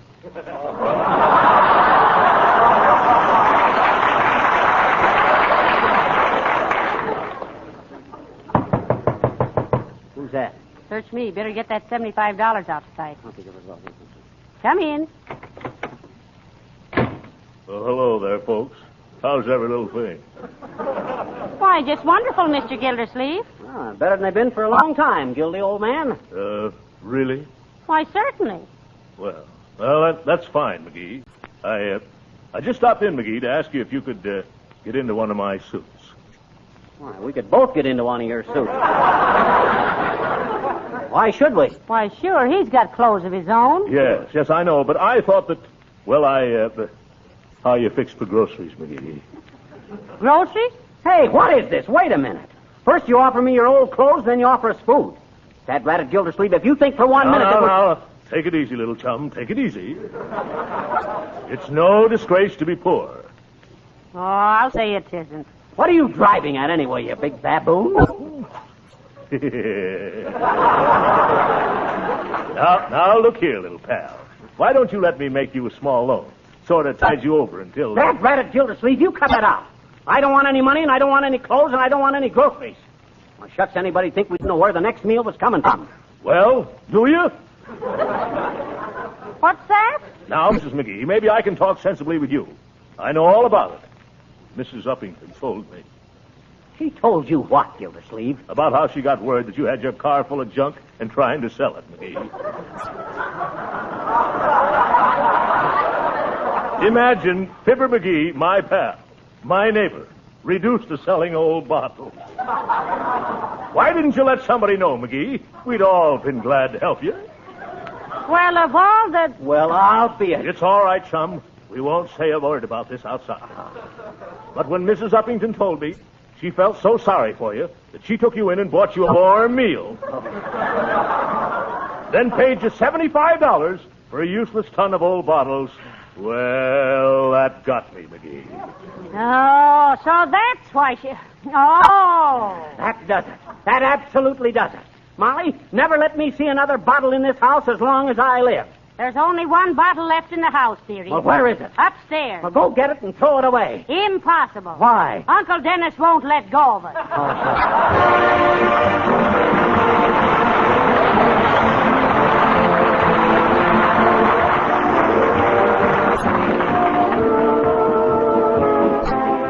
Fibber and Molly will be back in just a moment. When that young son of yours goes tromping across your clean kitchen floor in his wet, muddy shoes, do you scold him and then feel sorry about it afterwards? Well, it's a natural thing to do. But isn't it better to protect your floors with Johnson's self-polishing Glow Coat and not have to worry about it at all? Glow Coat is the easy, modern way to keep linoleum floors clean and sparkling with a minimum of work. All you do is apply and let dry. Without any rubbing or buffing, your floors are protected with a gleaming, long-lasting polish. Glow Coat keeps the colors of linoleum looking like new. Makes the linoleum itself last much longer. So you see, Glow Coat saves twice. Saves you tiresome work and saves your linoleum. In millions of homes, women swear by Johnson's self-polishing Glow Coat. Be sure to buy a can tomorrow. Oh, yes, remember, you save money on the larger sizes.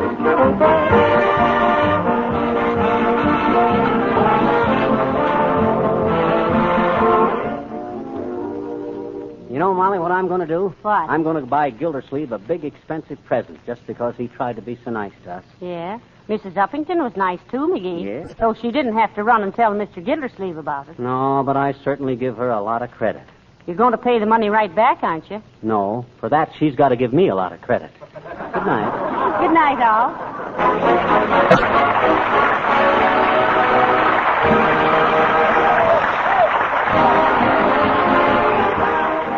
This is Harlan Wilcox, speaking for the makers of Johnson's Wax and Johnson's Self-Polishing Glow Coat, inviting you to be with us again next Tuesday night. Good night. Here's a special message to all high school boys. Fellow classmen, if your folks are like mine and say you should have some real work to do around the house, well, here's a tip. Ask for the job of cleaning and waxing the car. There's nothing to it.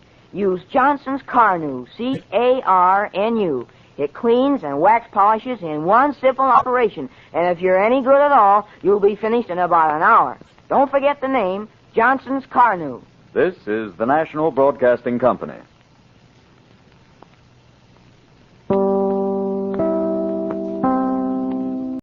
It's time for Fibber McGee and Molly.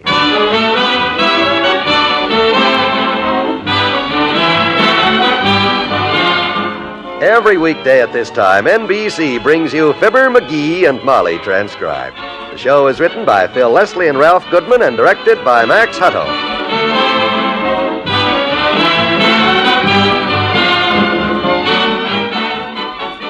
We'll join Fibber and Molly in just a moment. Great changes have taken place in America during the past dozen years. Changes that assure Americans a longer life, a better job, and a higher standard of living than we've ever known. In these past dozen years, America has enjoyed an almost miraculous expansion, which has brought new homes, new highways, new schools, new hospitals, yes, even new cities. What does this mean? In a nutshell, it means that the future of America is secure. Despite temporary variations and downswings, the trend of employment and earnings has been spectacularly upward, and it must continue upward in order to keep pace with ever-increasing demand. More homes and highways are still needed, more schools and hospitals, more industry and equipment, and more electrical energy to supply America's ever-expanding needs. If you'd like to learn more about the opportunities ahead, write to Box 1776, Grand Central Station, New York City, for the free booklet, The Future of America. Box 1776, Grand Central Station, New York City.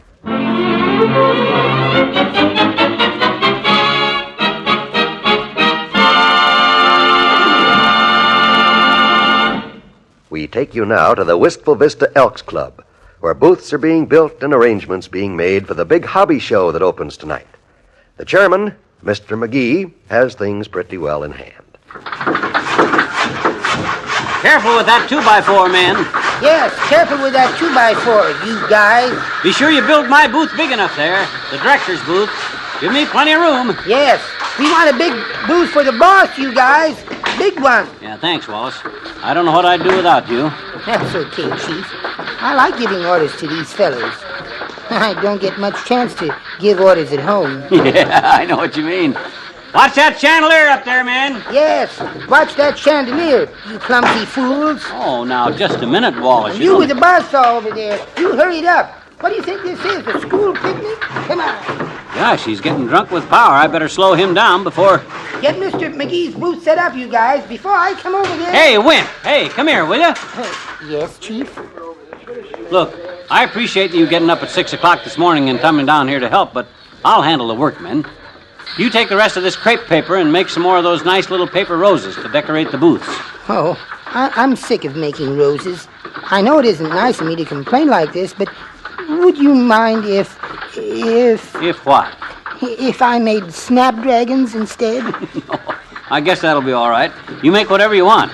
I hereby put you in complete charge of the decorations department, the paper flower division. Oh, thank you, Mr. McGee.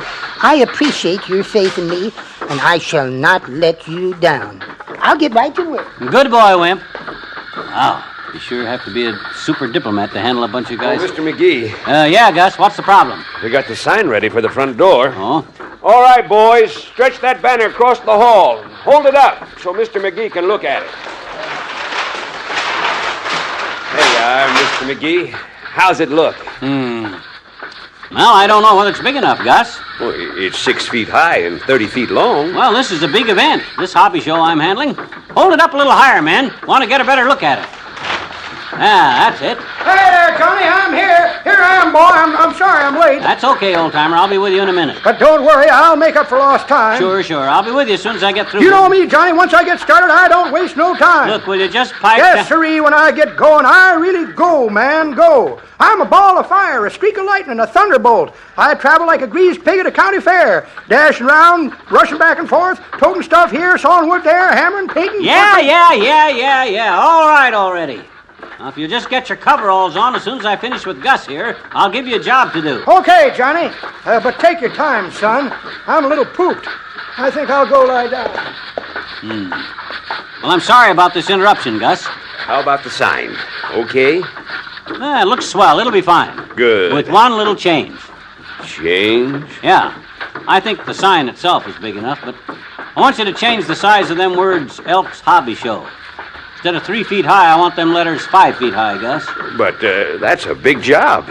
You said yourself you wanted them 3 feet. Yeah, I know, but I've been thinking it over, Gus, and I feel that the part that says Elks Hobby Show ought to be as big as the part that says produced, directed, arranged, built, and completely handled by Fibber McGee.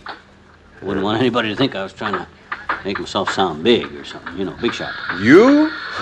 Oh, nobody'd ever think that, unless a friend. There'll be a lot of strangers here tonight, people that don't know me for what I really am. Some of them strangers won't realize that I'm devoting my valuable time to this thing not to take personal credit, but merely to do my duty as a member of the Elks Club and a citizen of this fine community, and not for personal glory, but for the What was that? Picture of George Washington just fell off the wall. Oh. Well, one of you men put it back up there. Let's not stand here gaping. We got work to do. Get the rest of them booths built, men. They'll be bringing their hobbies in here to set up in a couple of hours. Okay, fellows, you heard what the noise said. Let's get back to work here. We got lots to do here before the show opens tonight. Get with it, and you win. Yes, Mr. McGee? Snap into them snapdragons, man. Let's get the show on the road. Get with it.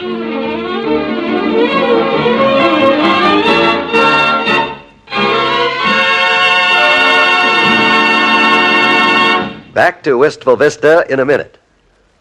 Here's a question that may save you hundreds of dollars, or even your life if you know the answer. The question, what is the top speed you can safely drive after dark if you have to rely on your own headlights to show up danger? The answer, according to the National Safety Council, is 45 miles per hour. If you exceed 45 miles per hour, you're driving beyond the visibility limit of your headlights. You might also test your traffic knowledge with this one. At 40 miles an hour, how close should you follow the car ahead? The answer, at 40 miles an hour, you should keep at least 125 feet. That's about 8 car lengths to the rear of the car ahead. And even then, you're asking for a rear-end collision unless you keep constantly alert. So follow your safety counsel's advice and keep plenty of distance between yourself and the car ahead. Following too closely is a major cause of traffic accidents. And remember, the main secret of safe driving is simply to use common sense. Automobile accidents don't just happen. Drivers make them happen through carelessness.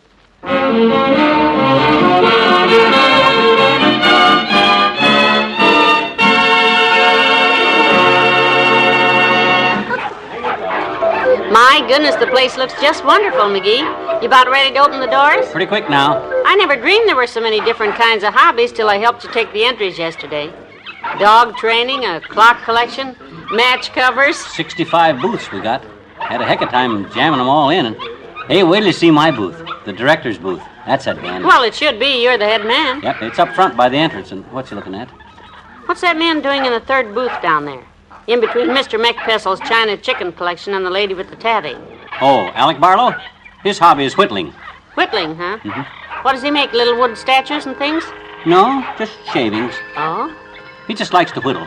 Some of these fellas have got... Molly. Your boy did a swell job setting this thing up, huh? Oh, he sure did, Doctor. Have I got time to duck out for a sandwich? Oh, no, there's no time for that, Fat. So you better get back to your art booth and get things... Oh, I'm dying. I was so busy setting up my paintings I didn't get dinner. Anytime you miss a meal, Fatso, you're away ahead on the calculus, so go back Calculus? He means calories, Doctor. I mean calculus.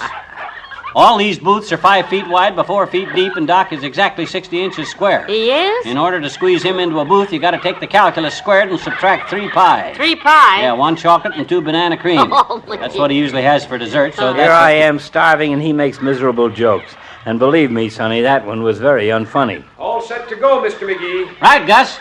Get my private booth ready, and don't open that front door until I get there to cut the ribbon. Where's the scissors, Molly? Did you see the scissors? In your hand, McGee. Oh. Don't be so nervous. You'll do fine. Yeah, he probably cut his finger instead of the ribbon. Back to your artist booth, Fatso, with those so-called paintings of yours. Okay, I'm going.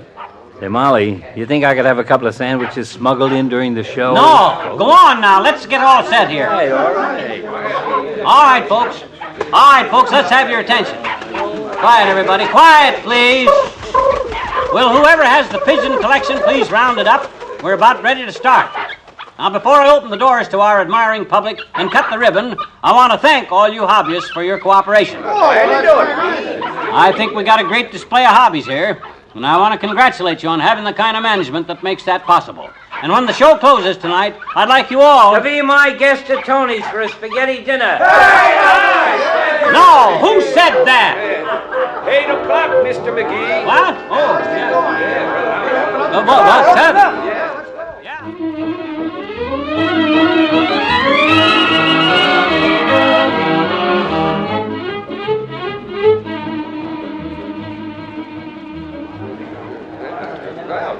Boy, what a mob, huh, Molly?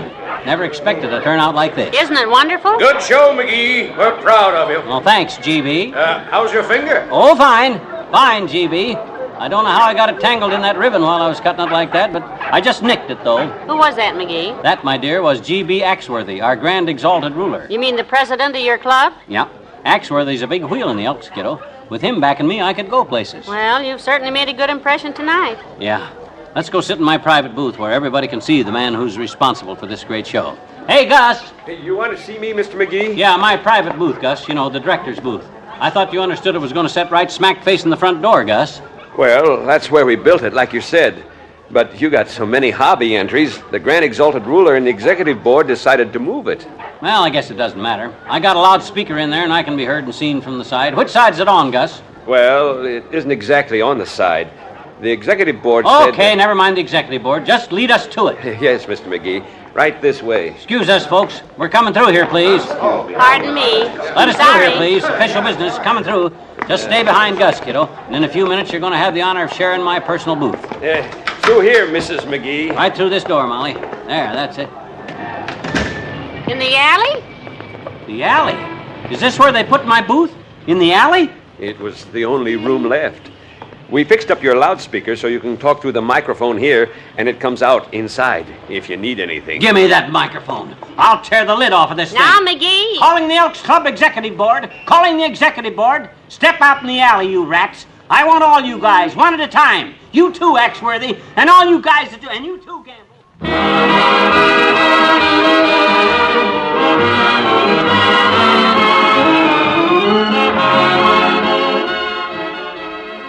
Fibber and Molly will be right back.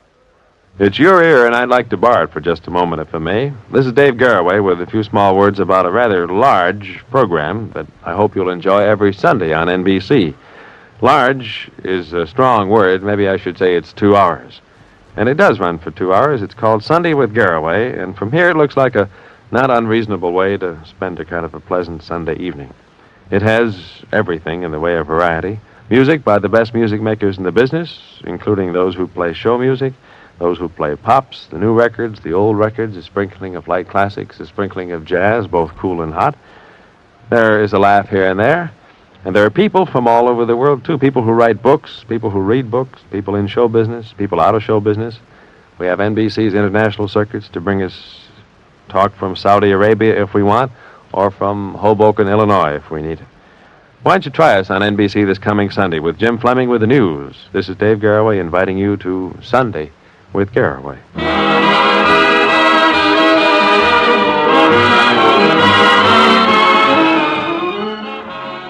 Well, another weekend is coming up, and next Sunday, June 20th, is Father's Day. So we'd like to extend our congratulations and our best wishes to the man of the day, the American father. May you be the kind of a father that your children's mother would like you to be. Good night. Good night, all.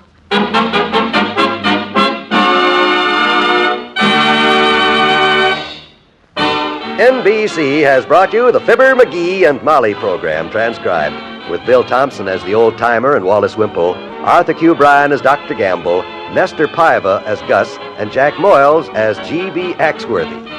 This is John Wall saying we'll all be back again Monday night when Doc and McGee pull a big surprise on Molly McGee of Fibber McGee and Molly.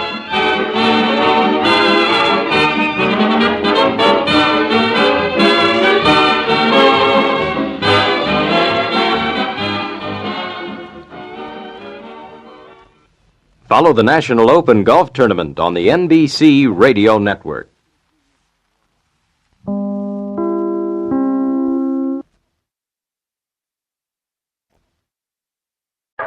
The Johnston Wax Program with Fibber McGee and Molly.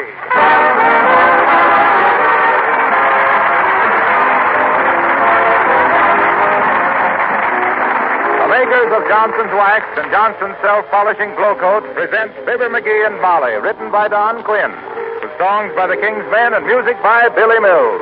The show opens with Anything Goes.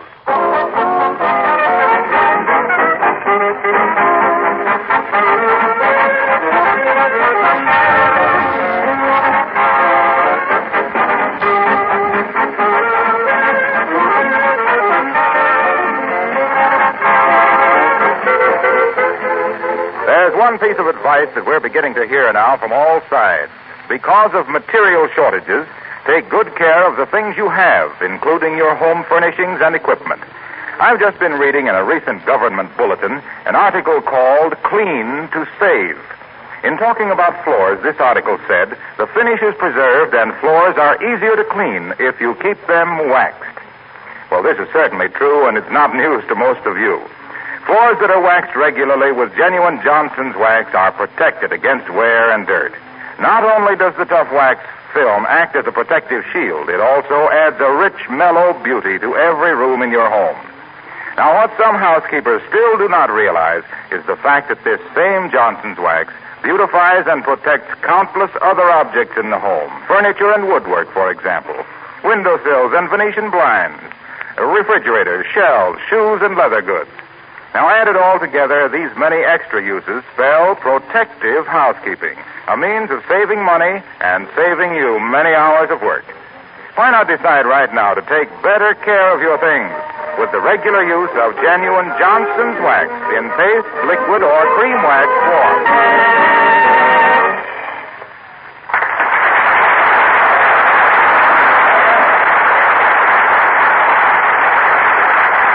The residents of 79 Wistful Vista went to a formal party at Mrs. Uppington's New Year's Eve and had a fine time. But when our hero went to buy a collar for his dress shirt, he got two of them just in case he soiled or tore the other. So, with his own peculiar ideas of economy, he is taking his wife out again tonight to use up the other collar. And here, dressing for the occasion, we find Fibber McGee and Molly.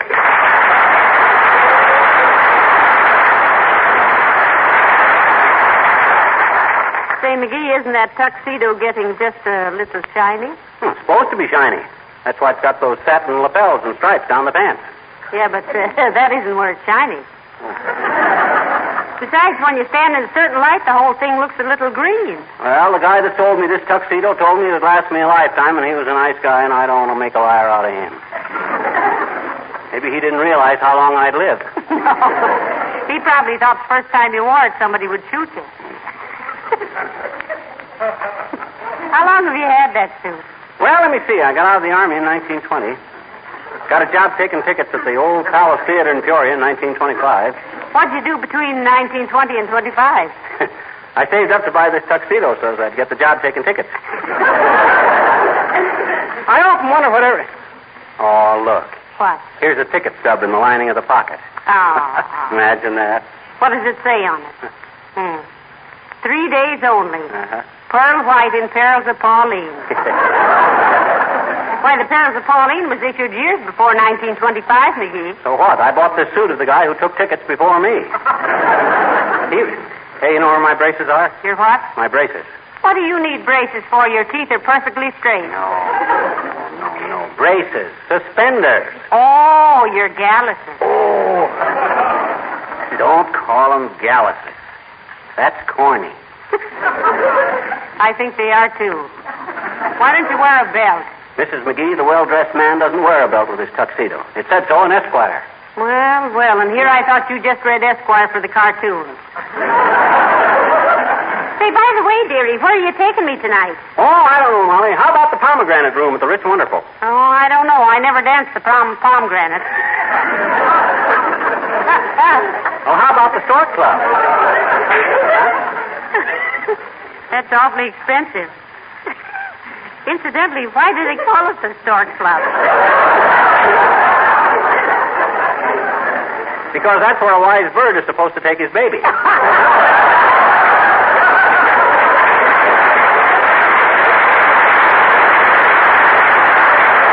they got a wonderful rumba band at the Cuba Libre. Say, you know, I've always wanted to go to the Cuba Libre, but we don't know how to do the rumba. Oh, shucks, I could show you in 2 shakes of it. You see, in the foxtrot, you toss your torso, but in the rumba, you toss your torso more so.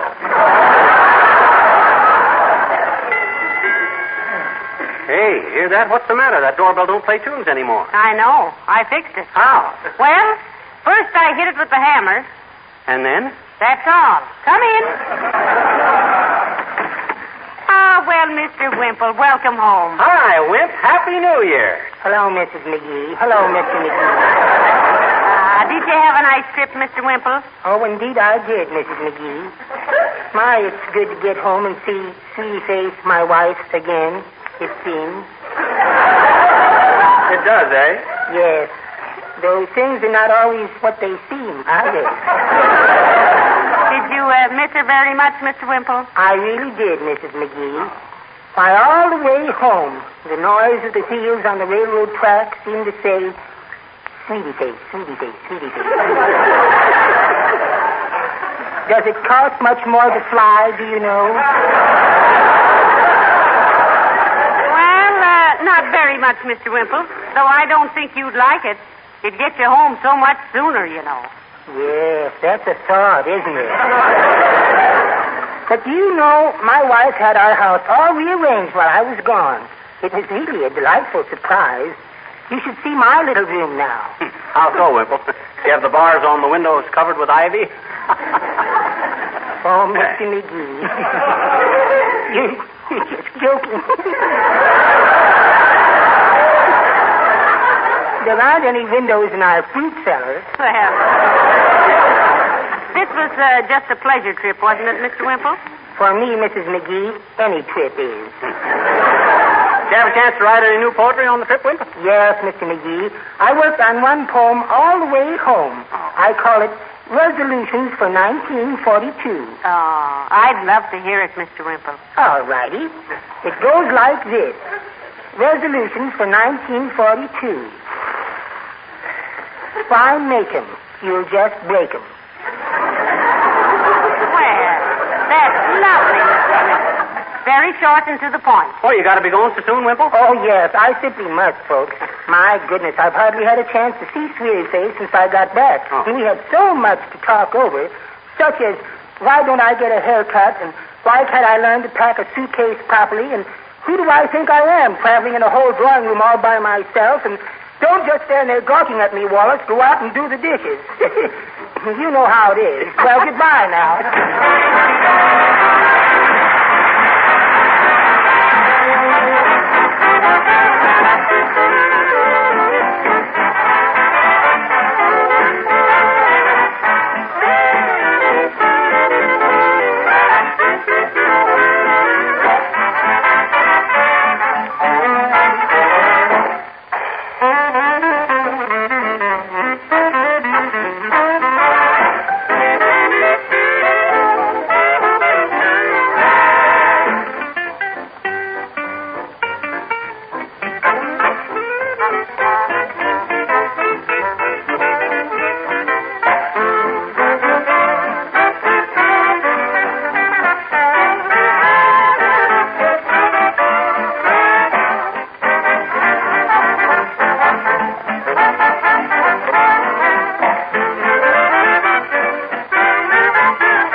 my tie look? Is it tied neat? Just as neat as the day it left the factory. Now, please zip the back of my dress. Okay. Ah, there is a really wonderful invention, the zipper. Yep, except that it ruined a good old popular song. What song? Oh, you remember, the Hook and I song? Hook and I depend upon to hook me up the back. It was written about the same time as Molly is as jolly as can be. Oh, I don't remember that one. It was never published. I couldn't sell it. Oh.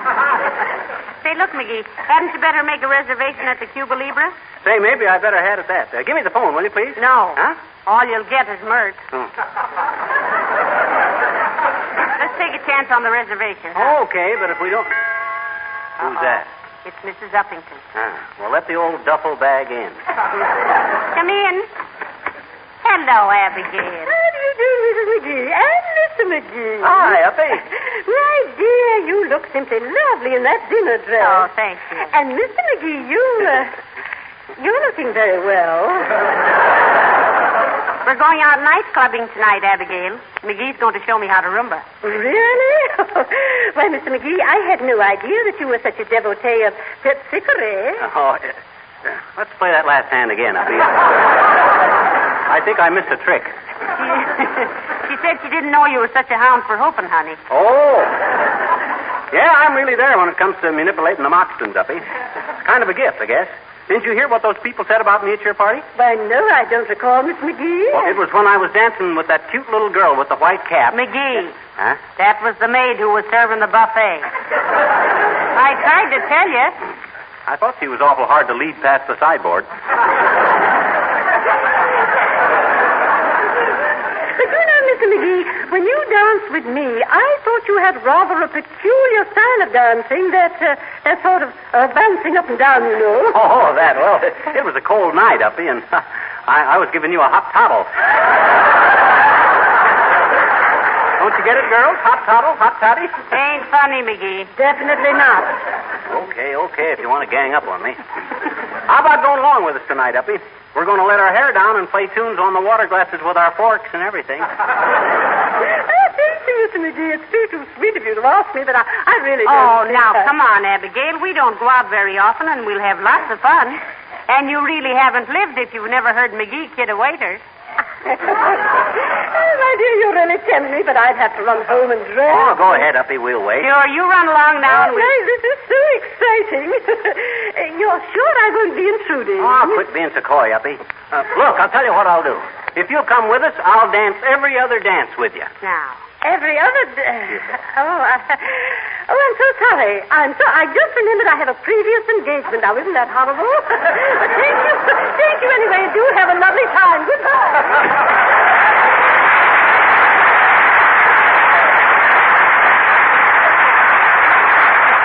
Sure changed her mind in a hurry, didn't she? You don't suppose she expected me to dance every dance with her, do you? No, I don't think so. But I'm sorry she couldn't go. And she always looks so nice when she's dressed up. Don't you think so? No, I don't. Don't you think she's rather attractive? Well, depends on circumstances. She's a knockout in a blackout, but a fright in the light.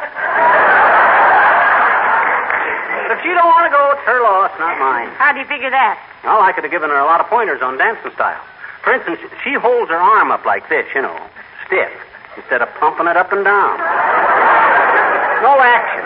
No finesse. Yes. Besides, when she holds her shirt... Yes, I know. But hadn't we better get started, dearie? Oh, no hurry. Hardly anybody goes to nightclubs before 6:30 or 7. Get there around 7:15 and shows you know your way around. You certainly keep up with things, don't you? Yeah. Just a case of keeping my eyes shut and my wallet open. All right, well... Oh, dear. Come in. Oh, hello, Mayor Latrivia. How do you do, Mrs. McGee? Hello, McGee. Hi, sir. I came to present you with $10 worth of defense stamps. Oh, what for, Mr. Mayor? Latrivia, you don't mean... Yes, I mean you... Hold it. Look, Latrivia, when somebody says you don't mean, you got to take a dramatic pause. Don't you ever listen to the radio? I'm sorry. Let's do it again. I came to present you with $10 worth of defense stamps, McGee. You don't mean... 1, 2, 3, 4. Yes. The slogan you sent in is the one we are using in our local campaign. Well, heavenly days, I didn't know you sent them a slogan, McGee. What was it? Oh, it was nothing that any red-blooded American boy couldn't have done. Well, I'm glad you like it, though, Latrivia. It was the best of the lot, McGee, by far. How many did you get? Well, to be frank, Mrs. McGee, it was the only one sent in. Here, McGee, $10 worth of stamps and the gratitude of the Wistful Vista Committee for Defense. Well, what was the slogan, Mr. Mayor? It was little things... Let me tell her. I can get more feeling into it. It said, if you expect to rate as an American, do it on the back of a defense stamp. No lick 'em stick 'em, no lick 'em quick 'em. Yeah. You like it, Molly? Not much, to be frank. I didn't take enough dramatic pause. You missed something. But I'm glad you won the prize, dearie. Well, at least it shows he's been thinking in the right direction, Mrs. McGee. Now, I won't keep you any longer. I see you're dressed to go out. Yeah, we're going to go out to a jive dive and trip the light bombastic. Splendid. Have a good time. You look very charming, Mrs. McGee. Ah. And you, McGee, well, that green tuxedo is that something new? It ain't green, Latrivia. Just looks green in a certain light. Oh, I see. Such as daylight and electric light. Well, enjoy yourself. Good night.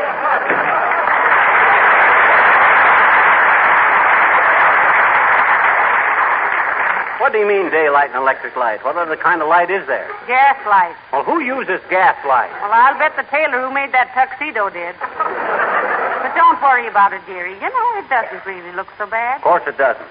It's the only one in town with 7 buttons on each sleeve, too. I guess I know, Snappy. Hello, folks. Going someplace? Hello, Mr. Wilcox. Yes, we're stepping out tonight. Going to hit a few hot spots, Harlow. We're going dancing. Why don't you come with us, Mr. Wilcox? Yeah, come on, Harlow. Oh, what if you're not dressed up like us? We can pretend we don't know each other. Well, thanks, no, folks. I just stopped in to use your phone, if I may. Oh, sure, Harlow, sure. Help us out. You got a nickel? McGee. We haven't got a nickel phone. Does he know that? Go ahead, Harlow. Who are you going to call? Racine, Wisconsin. Hey, what's the idea? That'll cost $5 or $6. McGee, what of it? Huh? Stop petting those buffaloes. Go ahead, Mr. Wilcox. Fibber, just let me know when you get this charge on your bill, and I'll send you a check. Hello, operator. Give me long distance to... Oh, is that you, Clara? Clara? How's every little thing, Clara? Where'd you get that? It is, eh? What's that, Clara? What? Your brother hanging over a what? Oh, just hanging over. Do much better than that with Mert. How about a line through to Racine, Wisconsin, Clara? S.C. Johnson & Son Incorporated, station to station. What? Lines all tied up? Okay, I'll try later. Thanks, Clara. Well, I can't get through now, folks. Was it something important, Mr. Wilcox? Oh, not particularly. I always like to call them around this time of year and give them a general report, is all. Ladies and gentlemen, we interrupt this broadcast to bring you a message, which, if we didn't bring it to you, we wouldn't have any broadcast to stop and bring you a message in. Report on what, Harlow? Sales and service of Johnson's self-polishing glow coat. How are sales, Mr. Wilcox? Booming, Molly, and why not? Every day, more housewives are turning their linoleum defense programs over to glow coat. Nice topical touch, Tootsie. Well, you know the order of the day is economy, Fibber. Make the old things last longer. And linoleum really does last longer and stays more beautiful, with glow coat protecting it from dust and dirt and dampness and wear, and gives housewives more time for Red Cross work and other projects. These days, anything that saves time and money and labor and conserves property is going to be a pretty valuable item. Why, when you stop to think that... Oh, but what am I telling you folks for? You know the story. Sure. Well, anyway, thanks for the offer of the telephone. Not at all, Mr. Wilcox, but say, why didn't you use the phone at your office? I couldn't. No phone? No audience. Thanks, folks. Have fun.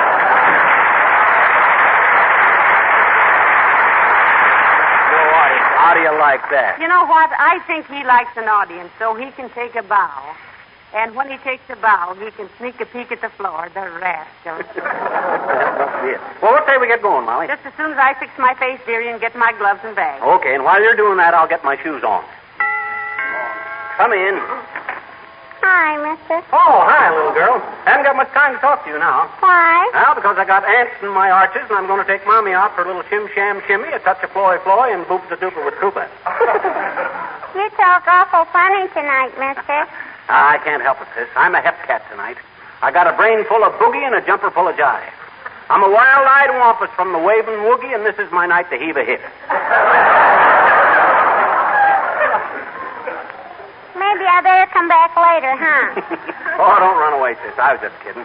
Mrs. McGee and I are going to go someplace and dance, that's all. Well, gee, why didn't you say so, huh? I did in 12 different ways, sis. You just ain't in the groove. You like to dance? Oh, you mean like round the maypole like we do at school, huh? I don't know, sis. I can't say I'm much of a maypole man myself. I was referring more to the popular aspects of the dance. You know, the waltz and rum and foxtrot and all stuff like that there. I can turn a somersault, I betcha. Fascinating. I might add that to my repertoire, only I don't think it would get me anywhere socially. I'll teach you for a nickel. No, I don't think so, sis. Maybe sometime later. Maybe I won't be in the mood later and it'll cost you a dime. Just the same, I think I'll retain what little dignity I got left. On the other hand, I might teach you how to foxtrot. I'm the guy to come to if you need somebody to give you a hand with your feet. Thanks, mister. I bet you're a peachy dancer, I betcha. I'm the best, sis. I've been dancing since I was hip-high to a cymbal crash. Oh. Why, when I was just a little twerp, people would come from miles around to see me hook. Oh. Why, my footwork just slew 'em. Slewfoot McGee, I was known as. Slewfoot McGee, the swinging and swaying, solid sending sensation of the shagging and stomping sport. But speaking of sensations, sis, I'm going to cut this short.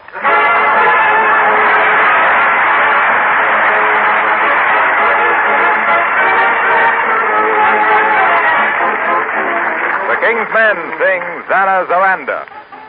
Listen, mister, here's a girl who can't be beat, and you'll blister in the glow of her tropical heat. See, she'll have you all at sea. Xana Zaranda, Xana Zaranda, the hottest tamale in all of the Panama land. The gentlemen love her, and the ladies get catty. Her tropical jiving is driving the populace batty. Xana Zaranda, Xana Zaranda, the dangerous dolly who's ever so much in demand. A little bit naughty, just a little bit shocking. This hot chili peppery stepper has Panama rocking. Aye, when she gives you the aye, you will have to say bye-bye. Adios to the others you know. Ho, ho, ho, ho. Xana Zaranda, Xana Zaranda. She'll sing in your parlor, your kitchen, or on your veranda. She is so grand, let's give her a hand. This international, ultra-fashionable Xana, she's swell, Xana Zaranda, queen of the Panama land. How she can drive you with her tropical jive, you really know you're alive, my little man. Take a gander at Xana, beautiful, beautiful Xana. How you will love this North American, South American, Pan American, All American Xana, oh Xana Zaranda.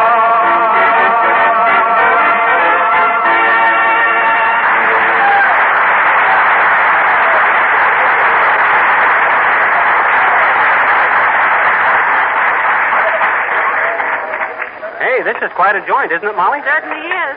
Though I resent spending $3 a plate for a steak that a Great Dane would bury and forget. You didn't use enough ketchup. Say, listen. I thought you wanted to dance so badly, and they've played 4 dances since we've been in here, and we haven't danced yet. Oh, I know. I thought we'd better eat first. Hey, waiter. Yeah? I'd like some dessert. Me too. You got any pie, bud? What kind you want? What kind you got? We ain't got any. Oh, that includes the kind I wanted. Got any camembert? My name ain't Bert, it's Chauncey. And we're all out of camem. Well, say, how about a chocolate parfait? That we can do, sister. How about you, chum? Well, I don't know, Chauncey. Bring me a cup of coffee and I'll think it over. Well, if you think it over carefully, chum, you won't drink it. I'll be right back. Now, listen, the orchestra's getting ready to play again, McGee. Shall we dance? No, let's eat this one out. We can dance later. But, dearie, all evening you... Well, hello there, kid. Oh, hi, old-timer. Glad to see you. Hello, Mr. Old-Timer. Won't you sit down with us for a while? No, thanks, kids. Just thought I'd come over and say hello while my gal went out to fix her face. So between us, I think it's too late. You don't seem to be much infatuated with her, old-timer. Johnny, when I brung her here tonight, I had it bad. Thought she was the sweetest kid on earth. Full of glamour. Pretty as a picture. Had my heart thumping like the door of a boarding house bathroom. Well,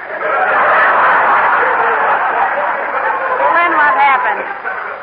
She started eating spaghetti, daughter. That did it. Murder. Didn't she know how to wind it up in a spoon, I old-timer? tried to tell her, Johnny, but she says she's been doing so much knitting lately, she couldn't stand the sight of it all wound up like that. So I guess it's all over between me and Mert. Mert? Yep, telephone operator I met at a New Year's party. Just a hello girl that I'm saying goodbye to. Her sister Claire is working for her tonight. Why? Oh, nothing. You sure you won't sit down with us for a while, Mr. Old-Timer? No, thanks, kids. Gotta leave pretty quick. Hey, what time is it? About 11:45. What? Good gravy, I gotta get out of here. This dress suit is only rented till 12 o'clock. See you later, folks. Now, wait a minute. How about your girl? Tell her Cinderella had to leave the ball, kid.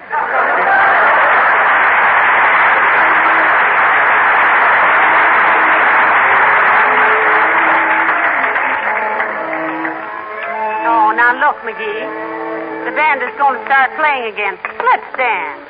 No. Let's not. But, McGee, that's why we came out tonight, isn't it? Well, yeah, but geez, listen. Heavenly days. All afternoon and evening you've been bragging about what a killer diller you were as a dancer, and now I can't get you out of your chair.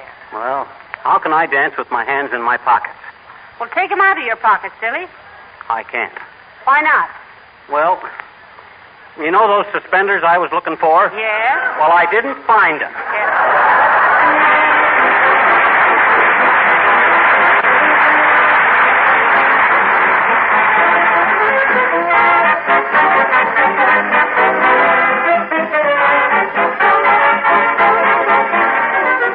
Most of you ladies spend a good deal of time in your kitchens, and I certainly don't blame you for wanting them as cheerful and as pleasant to work in as possible, especially during these rather dark days of winter. Have you ever stopped to think how important your linoleum floors are in that picture? If they're bright and cheerful, clean and sparkling, the whole room is pleasant and inviting. Now, you know what I'm coming to. I want every woman who isn't already using Johnson's self-polishing glow coat to try it just once. I know what the result will be. Not only one more booster for Glow Coat, but one more kitchen floor easier to care for, with hours of work saved in the bargain. Glow Coat is a wonderful product.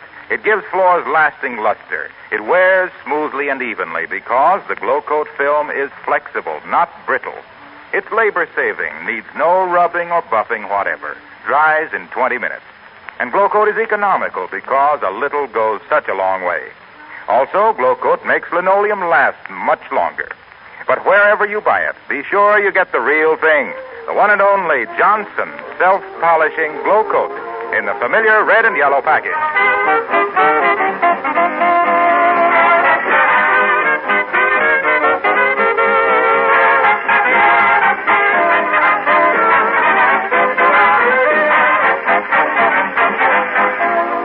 Ladies and gentlemen, you've heard that great war cry of ours, keep 'em flying. It's a great slogan. For our part, and in our small way, we think an equally valuable phrase is keep 'em smiling. That's our job on these shows, and don't think we take it lightly. But there's another thing just as important as keeping 'em flying and keeping 'em smiling, and that's keep 'em warm, keep 'em fed, and keep 'em healthy, which is a job that's pretty much up to the Red Cross. And the Red Cross can't do without us, individually and collectively. Mostly collectively, if you know what I mean. So we beg you again to dig down deep and give what you can to the Red Cross. A beacon that shines out all over the world to the weak and the wounded and the weary. Good night. Good night, all.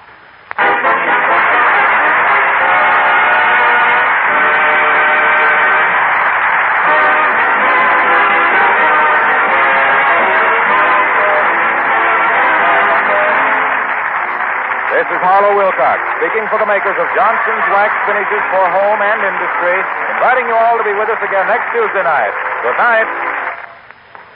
Let's admit that in winter it's harder to keep your car looking its best. But let's be thankful for a polish like Johnson's Car New that actually cleans and polishes in one application. 2 jobs at once in half the time they used to take. Really, you'll be amazed how quickly you can give your car its original showroom shine with this sensational polish. And remember, right now's the time to start taking better care of your automobile to make it last a longer time. Car New is made by the makers of Johnson's Wax. Ask your dealer for Johnson's Car New, spelled C-A-R-N-U. This is the National Broadcasting Company.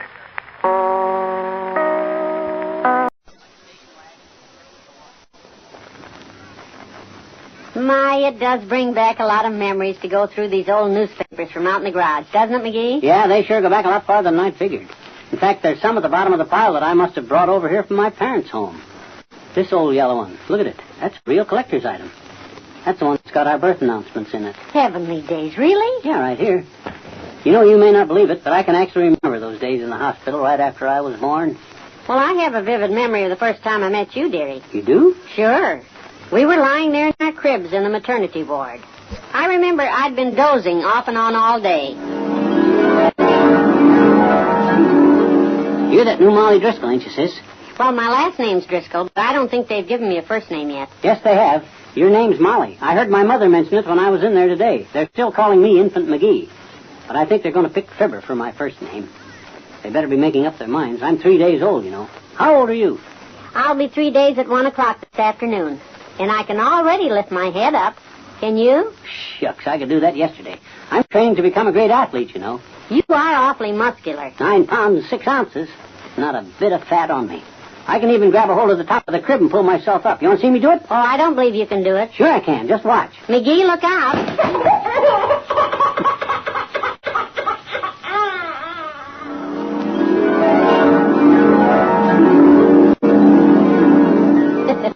And that's the way it happened. You fell out of the crib right on your head. Well, it just so happens, Molly, that I didn't fall out of that crib at all. You must be thinking of Leroy Bodenheimer, who was in the crib on the other side of you. I remember it all very well. My, that Leroy Bodenheimer is a real charmer, isn't he, McGee? Ah, he doesn't do anything but lie there and bubble. And he sure is a scrawny little runt. I bet he don't weigh over 6 pounds. 5'12" is what he told me. And he's going to be 4 days old this evening. I just turned 3 myself. I'm already up to 9'6". I can lift my head up, too. So can I. I've been able to do that for almost 2 hours. I bet you can't grab a hold of the top of the crib and pull yourself up like I can. You want to see me do it? Oh, I don't believe you can do it. Sure I can. Just watch. There. How about that? Heavenly days, you did it.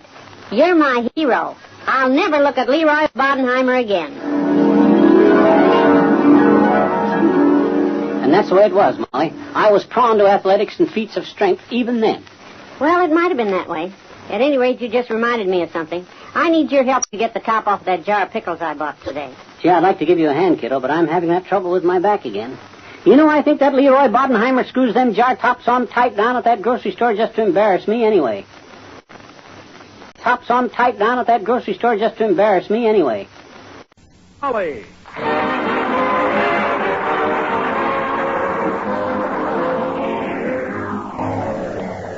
The makers of Johnson's Wax and Johnson's Self-Polishing Glow Coats present Fibber McGee and Molly, written by Don Quinn, with music by Billy Mills Orchestra, and featuring tonight a very special musical score written by Ken Darby, arranger and director of the King's Men. And the show opens with Who?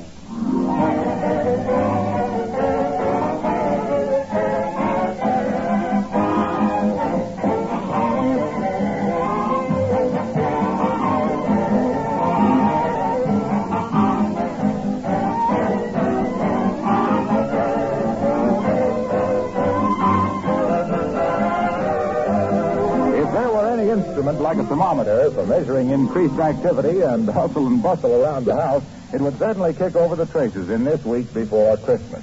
What with shopping and cooking and tree trimming and being an air raid warden besides, there's certainly lots to be done. But in spite of how busy you are, you still want your home to look its best for the holidays. Have you ever stopped to think how useful wax is at such a time? Truth is, if your floors, furniture, and woodwork have been regularly protected with genuine Johnson's Wax, that special holiday cleaning can be done in short order. A quick dusting and polishing, a touch-up with wax where needed, and your rooms are glowing with mellow beauty, ready for the visits of your family and friends. For over 50 years, Johnson's Wax has helped brighten homes at the Christmas season.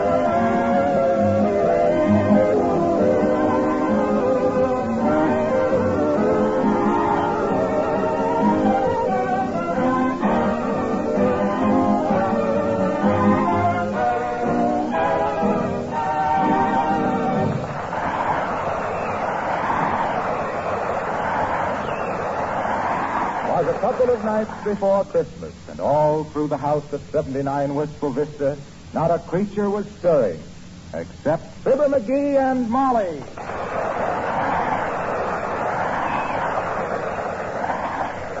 McGee, I don't like to seem repetitious, but hadn't you better get your Christmas shopping done? Oh, Christmas shopping, Christmas shopping, Christmas shopping. Every year the same thing. Makes me sick. Yes, I know, dearie. We go through this every year. What do you mean? You howl and scowl, and then the day before Christmas, the spirit hits you like a baseball bat. And you do everything but grow a beard and climb down chimneys. Well, gee whiz. Christmas is getting too commercial. It's getting so... Sure. We ought to have rubber stamps made for this whole conversation. What you mean again? Well, every year you say Christmas is getting too commercial, and every year I have to scold you for spending too much. Oh, me? I just spend what I have to get by, that's all. I go along with the mob. It ain't any beautiful Yuletide thoughts with me, baby. Oh, go on. No tinsel snow gets in my eyes. I spend any dough, it's just because it's the easiest way out. Now listen, McGee, you're a fraud. You're a phony. Why, you're so scared somebody will find out you're sentimental, you act like a dead-end kid. Sentimental my clavicle. The whole thing is a lot of tapioca. I wouldn't give a half-hearted hootin' hattin' sack if I never saw it. What you got there? This is the mail that came this morning. It's mostly just Christmas cards. Let me see them. You wouldn't be interested. They're just the same old Christmas malarkey. What do you mean, malarkey? Don't you realize people have gone to a lot of time and trouble to... Was there any other mail? Just a couple of bills. Incidentally, what's this item on the Bonton bill for one mama doll, $8.50? Mama doll? Now, listen, don't try to look so innocent. Not that I mind your playing with dolls, if they're made out of plaster. But you certainly didn't buy this one for me, did you? No, I bought that for the little girl across the street. Oh, I think that's very sweet. It was not sweet. I'm giving it to the little pest as a bribe to stay out of my life. Oh. It's strange how much she annoys you, isn't it? I never saw such a little nuisance. Always butting in where she ain't wanted. I know. You hate her so much that last year you gave her a $2 Valentine. You gave her a white rabbit for Easter. Well, Took her to the circus twice. Spent 3 days fixing her tricycle, and you did card tricks through her bedroom window when she had the mumps. Well, that don't mean I like her, does it? Doesn't it? No. That was an old Valentine that had been kicking around here for years. I gave her that rabbit because I thought it would annoy her old man. I fixed her tricycle so she could go someplace else besides around here. And I took her to the circus because they always give kids better seats than they do grown-ups, and I was taking advantage of her helpless condition to practice my card tricks.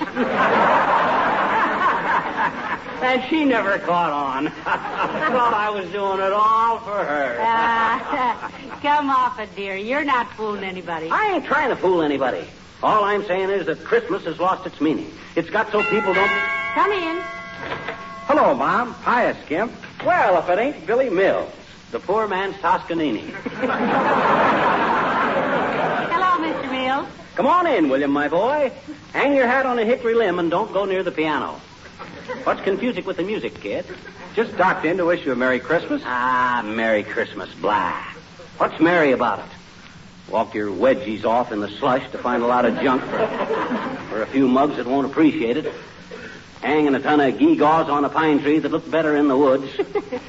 Scratch your hands all up on a handful of holly to hang in the window so you can stick yourself in the eye with it when you look out to watch the mailman breaking his back with a sack full of silly Christmas cards. Merry Christmas, blah. And a Happy New Year.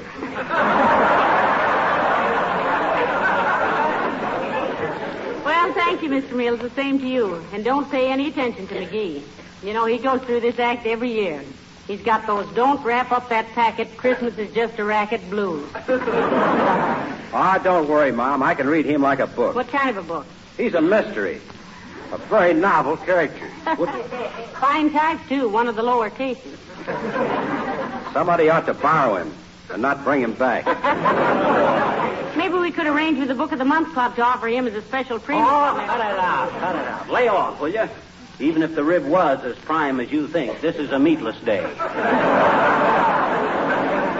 Ever play the bagpipes, Alfred? And don't call me Alfred. Okay, Joe. Ever play the bagpipes? I don't think he ever did, Mr. Mills. Do you think he could? Sure. Got a head start. Big bag of wind. All he needs is a flute. Well, gotta be gone. Merry Christmas again. Well, the same to you, Oskaloosa Sousa. What's all the rush? Oh, I gotta drop in to see my mother-in-law. She's AWOL. Oh, you mean absent without leave? No, a welder out at Lockheed. Isn't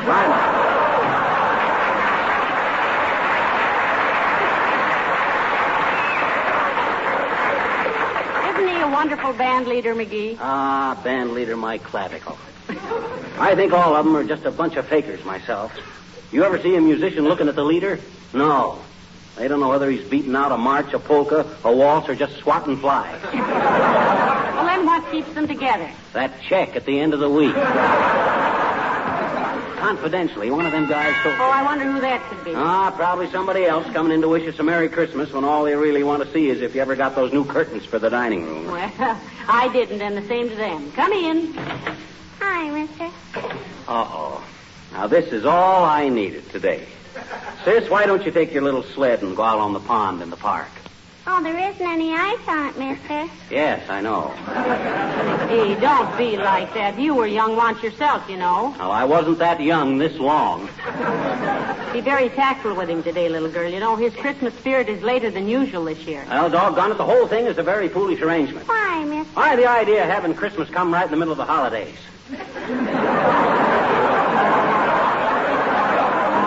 The new right when everybody is their busiest. It's ridiculous. Look, mister, I got business to see you about. Oh, yeah? You like to hear children sing Christmas carols, Oh, sis, there's nothing I love more than to have a little group of childish voices stand outside my window and blap their melodious little brains. Particularly if I ain't home that night. Oh, gee, mister, I got my whole gang outside, and they're awful anxious to sing you a Christmas carol, and I told them... Well, I don't like to hear Christmas carols butchered by a bunch of kids.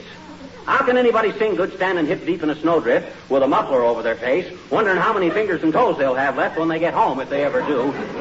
Oh, maybe you're still mad on account of last year. Are you, mister? Are you? No, I'm not. That has nothing to do with it. What's this? What happened last year that I don't know about? Oh, nothing. She's Well, us kids were going around singing Christmas carols. Now, never mind, sis. That's ancient And history. Mr. McGee came Now, out... never mind.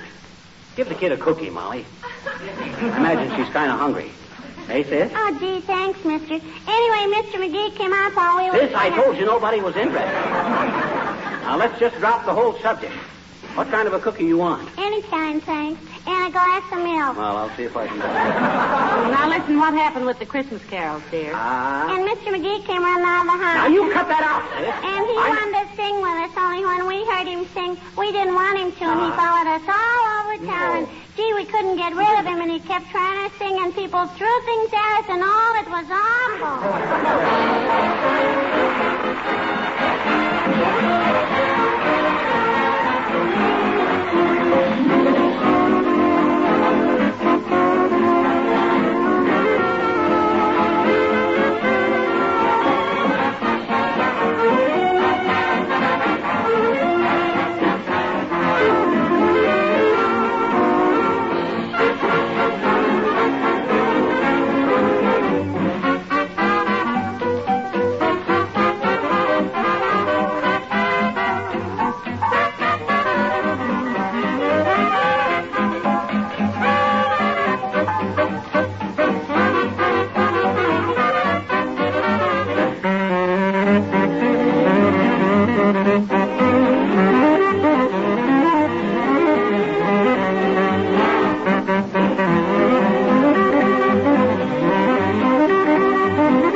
On Cinderella's foot, it fit just Sandy.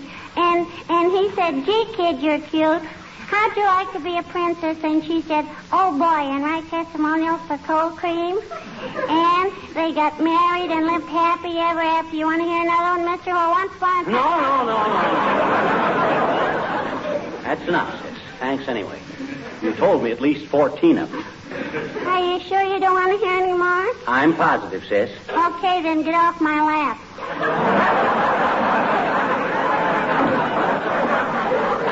Well, heavenly days, McGee. What are you trying to do, crush the child? No, she wanted to pretend I was her little boy and tell me some stories.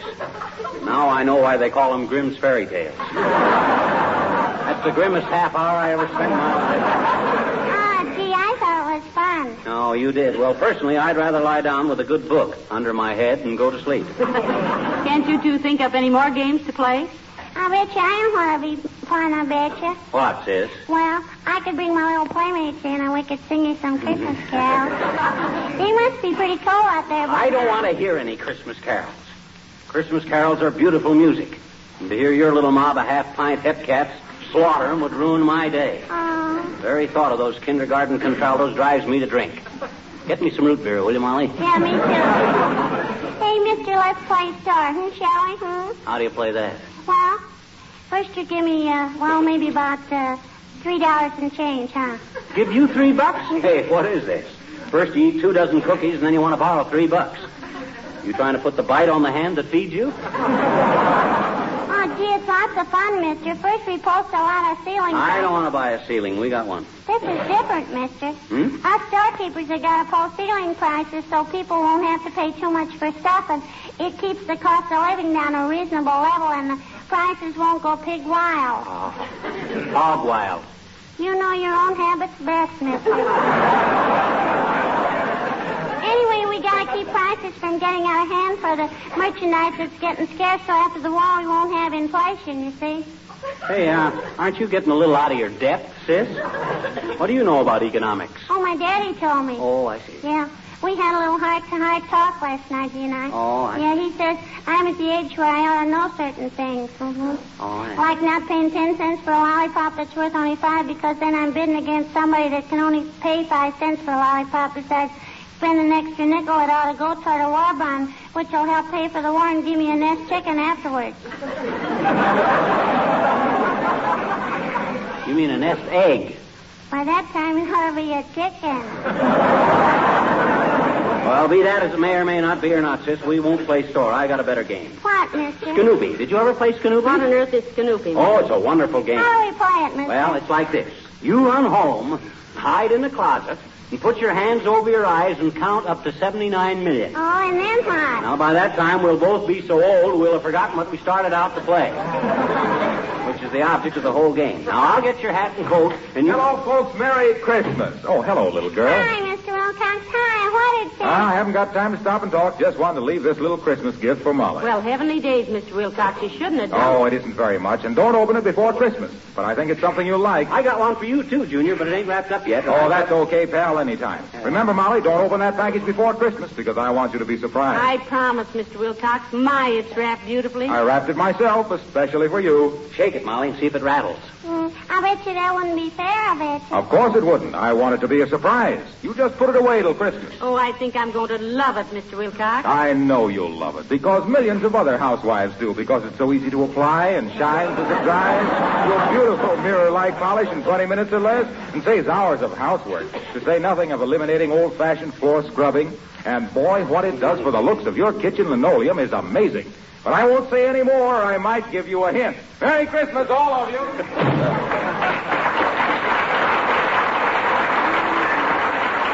gee.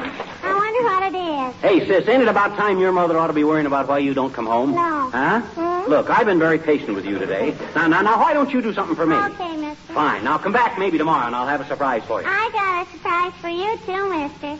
I got some little friends outside here waiting to sing your Christmas. Doggone it. How many times I got to tell you I don't like kids singing Christmas carols? I don't want to hear any. I'll get it, dearie. Well, if it's this little girl's mother, Molly, tell her yes. She'll be right home, I hope. 79 Wistful Vista, Molly McGee speaking. Long distance. Yes, I'll hold the phone. Yes, Oh, is that you, Myrtle? Hey. That's no fair. How's every little thing, Myrtle? Well, what? It is, huh? Who, Myrtle? Your brother? I hope it ain't funny. Went fishing through the ice, huh? Well, isn't he the lucky one? What'd he get, Molly? The cherry out of his planter's punch. What'd you say, Myrtle? Yes, I'm ready. Hello? Well, for goodness sake, you're the last person in the world. What? Yes, he's fine. Who is it? Who's Oh, yes, indeed. We'd love to see you. Yes, do. And plan on having dinner with us. Hey, wait a minute. Oh, we'll be delighted. Well, thanks for calling, and we'll be expecting you next week. Goodbye, Mr. Gildersleeve. Gildersleeve? I bet you I remember him, I bet you. He's the man who always laughs with his stomach. Yeah. Speaking in the vernacular, we call that a belly McGee. Never mind. Mr. Gildersleeve says he's coming to visit us next week, and he'll be here for dinner. Boy, ain't it wonderful and strange what some guys will do to get the extra pat of butter these days. But I'll be kind of glad to see the old flimp at that. Oh, dear. Come in. Oh, gee, it's Mrs. Uppington. Hi, Miss Uppington. Well, hello, little girl. And good afternoon, Mrs. McGee. And Miss McGee. Hello, Abigail. Hi, Uppy. Won't you wiggle out of the minx and drape the frame on an orange crate for a spell? Oh, thank you, no, Mr. McGee. I just dropped by to wish you both a very, very Merry Christmas. Well, thank you, Abigail. The same to you. And take that sour look off your face, McGee. Well, doggone it, I guess he doesn't like Christmas very much, Miss Uppington. Well, is it my fault that Christmas ain't what it used to be? It's too commercial. My gosh. Oh, McGee. He doesn't mean a word of it, Abigail. He's just an old softy who's afraid somebody will find out about him. I've never known such a thing. You are too, I betcha. You gave me $10 on account of there's some little orphans in school who won't have any... You keep out of this, sis. Okay. You don't have to hurry away, do you, Abigail? I was just going to make a pot of tea. Oh, no, I can't stay, my dear. You know, I still have 2 days' work as Santa Claus at 14th and Oak Street. Oh, my, it's been such fun, really. Quite an experience. That costume and the beard really fools them, eh, Uppy? Oh, they really do, Mr. McGee. I've been a Santa Claus for 2 weeks now, and I've been given 23 cigars, 7 hot tips on the races, and business cards from 2 coffee leggers. Oh, well, it's been a rich experience. I feel younger every day. And as Mr. McGee will probably say after I leave, no one can stand it better than I. Well, Merry Christmas, all.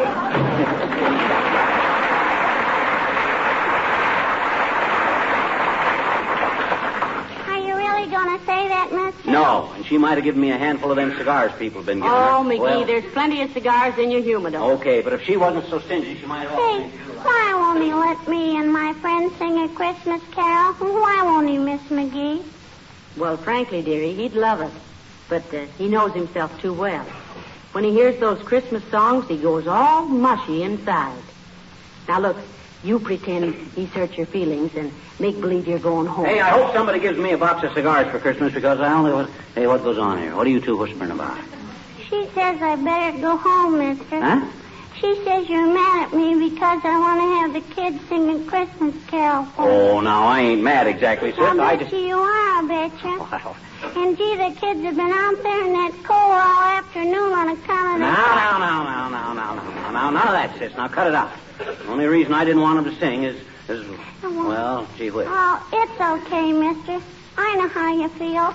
Thanks for the cookies and thanks... Hey, don't rush away like this, sis. My gosh. I'll listen to your old Christmas carol if it means that much. No. I just got... No, you don't like them. I do, too, like them. I only You thought... don't either like them. I do, too. You don't? I do, so. No. Yes. No. Now, look, sis. Here. Take my handkerchief and Thank wipe your you. nose. Thanks. Now bring in your half-pint glee club and let them do their worst, which I imagine is pretty bad. Oh, they're not bad. They're wonderful. Okay, so they're terrific. Bring them in. Hi. Hey, Kenny, Gladys, Johnny, Buddy, come on in. My. Well, what handsome little fellas. Hello, boys. Hello, Mrs. McGee.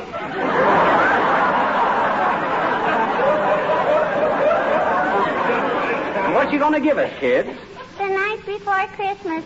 And, gee, we rehearsed it like 60. Are you ready, kids? No, I'm ready, sis. No, wait a minute. Hey, Molly. What's the matter, McGee? Here. Take my money and my watch. You know me. Every time I hear these things, I want to give away everything I own.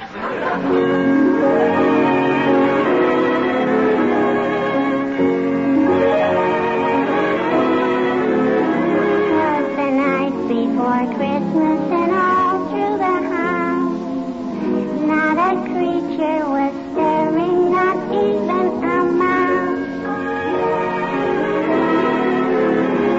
The stockings were hung by the chimney with care, in hope that St. Nicholas soon would be there. The children were nestled all snug in their wee little bed, while visions of sugar plums danced in their wee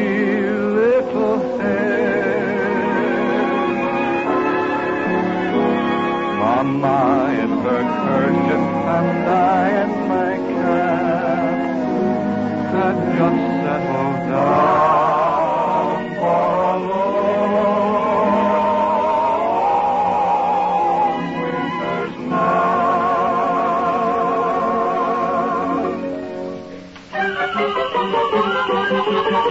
When out on the lawn there arose such a clatter, I sprang from my bed to see what was the matter.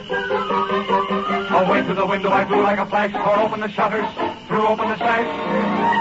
Then, what to my wondering I should appear but a miniature sleigh and a tiny reindeer. With a little old driver so lively and quick that I knew right away that it must be St. Nick.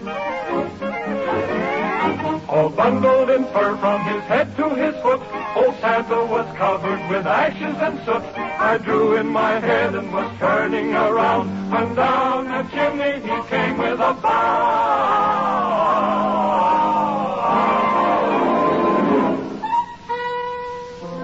His eyes, how they twinkle.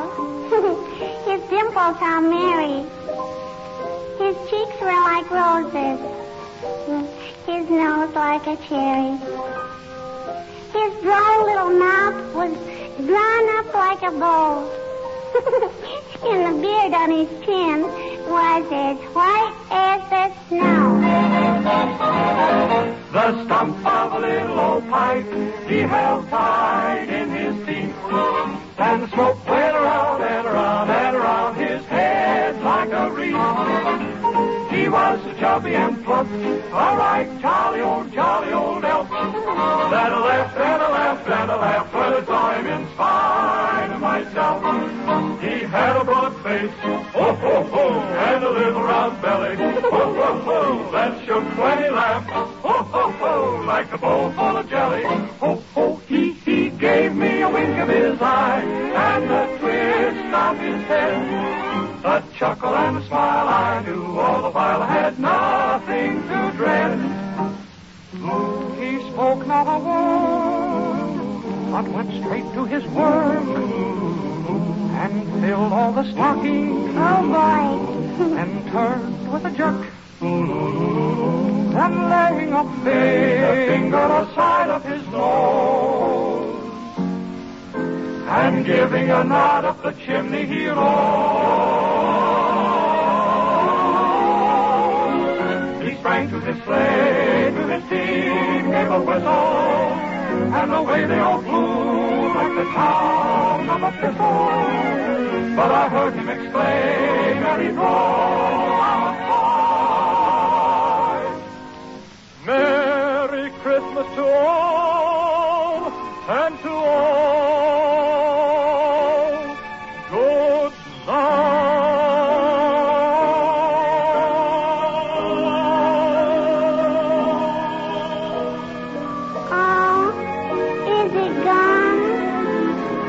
good night after Christmas, I'm all through the house.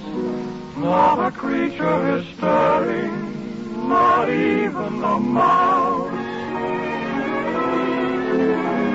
The presents are scattered and broken, I fear, and St. Nicholas won't come again for a year. The children are nestled all warm in their wee little beds, while memories of sugar plums dance in their wee little heads. Mama in her kerchief and I in my cap are settled at last for a long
and gentlemen, even while we wish you a Merry Christmas, we can't help thinking that in many parts of the world, the spirit of goodwill toward men has been made a shame and a mockery.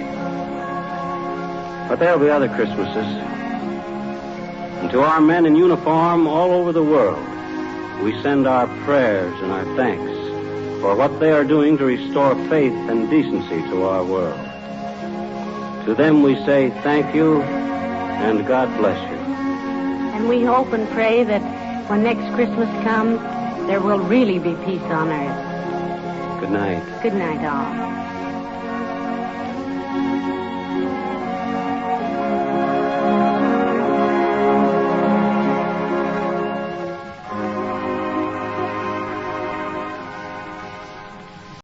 It's time for Fibber McGee and Molly.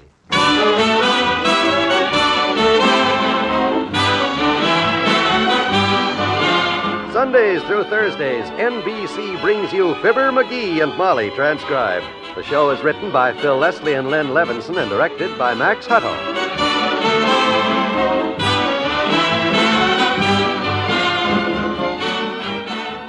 We'll join Fibber and Molly in just a moment. Vacation days are over for America's millions of school children, or so many parents think. The actual truth is most of these youngsters are beginning a part-time vacation. For generally speaking, our public school system is in such sad condition that it can offer only a part-time education to these children. The nation is short some 345,000 classrooms this fall, which means 3 out of every 5 classrooms are overcrowded. We need 118,000 new elementary teachers to take care of the increased enrollment and to replace teachers leaving the profession. Obviously, nothing will be done unless parents and citizens generally take an active interest in bettering the existing conditions. The National Citizens Commission for Public Schools was founded to encourage such interest and to help people transform interest into constructive action for improving our schools. For guidance from this commission and for free material on what's being done in other communities, write Better Schools, 2 West 45th Street, New York City.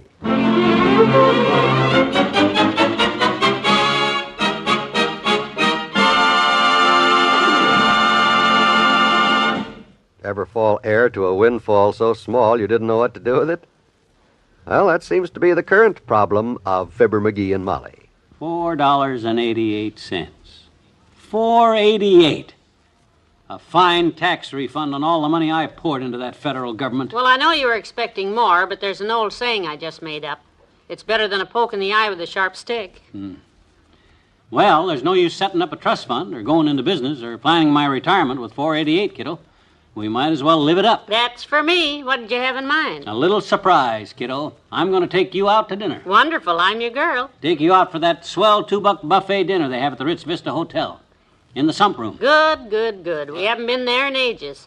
That's a perfect way to spend our refund check. Well, come on, let's get dressed. Now, you go ahead. I'll be right with you. Want to go out to the kitchen and get the sandpaper and the shoe polish. Sandpaper and shoe polish? What are you going to do with that combination? Spruce myself up for dinner. What else? Going to take the shine off the seat of my serge suit and put one on my shoes.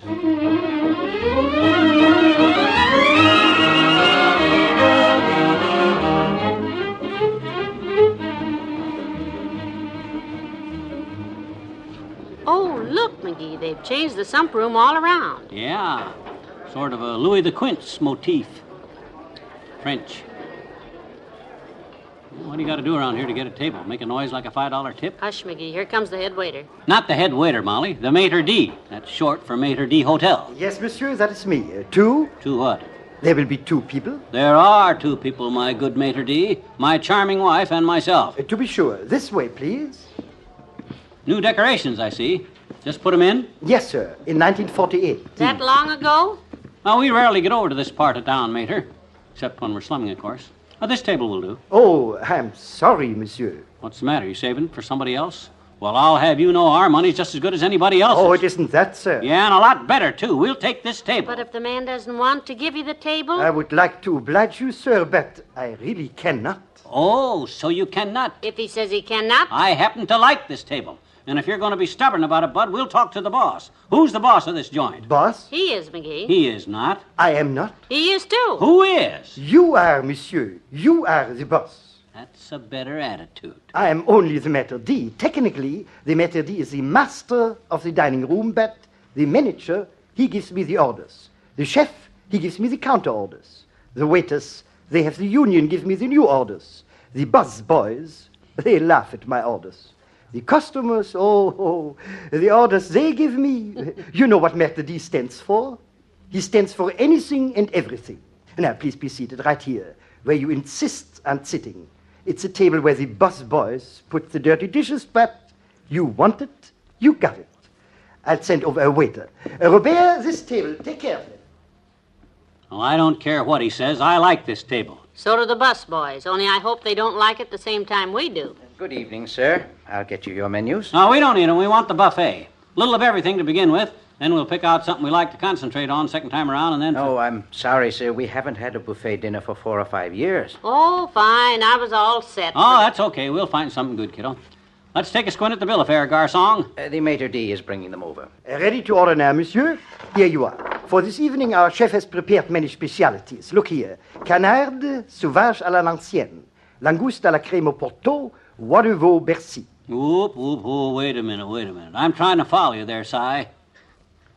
Wow. That canard, $8.50. That must be one of those base canards I hear about. Oh, no. It is a canard sauvage. Wild duck, madame. Yeah, if he saw these prices, he would be. Boy, $6.50, $7.25. Oh, perhaps you would like something lighter, monsieur. Here's just the thing. Grenouilles et gratin boulet. What is it? Oh, madame, it is delicious. Yeah, well, that's exactly what we had in mind, Mater. Bring us 2 of those, and coffee. Oui, monsieur. Why'd you order that, McGee? You don't even know what it is. It's the cheapest thing on the menu, that's what it is. At $5 a copy, it's got to be good, and gee whiz, I don't know where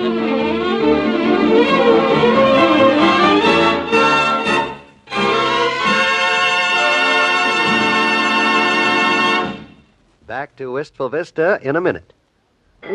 These grilled lamb chops, are they delicious? And this barbecued beef.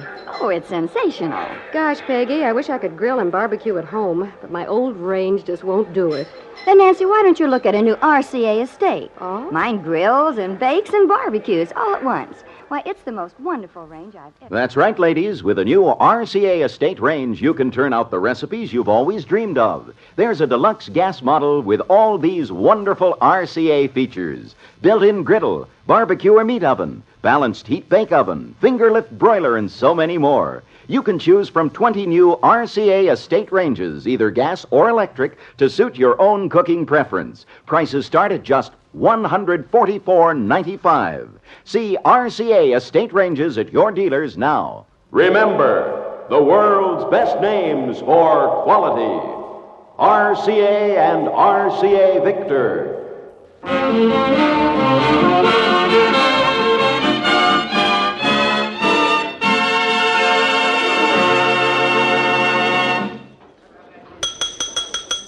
Hey, waiter, garçon.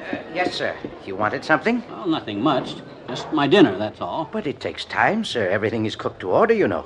Now, what was it you ordered? I ordered the grenels or the gratins or something.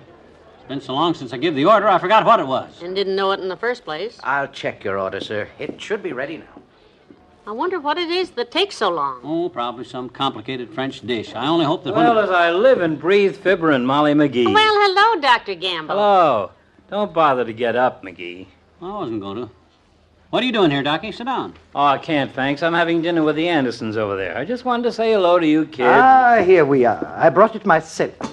The grenouilles au gratin boulet for 2.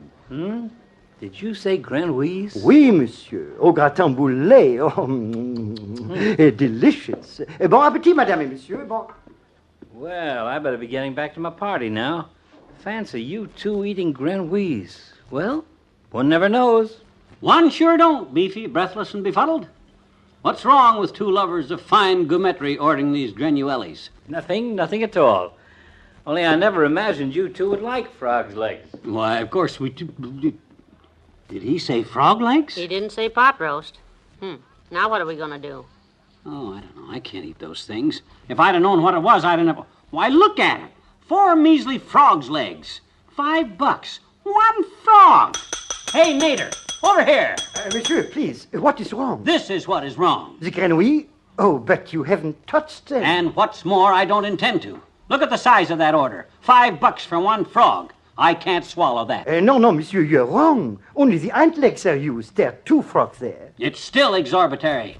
Don't tell me frog's legs has jumped that high. I do not know, monsieur. The chef, he sets the prices. Shall I send for him? No, we'll go to him. Which way is the kitchen? Downstairs, eh?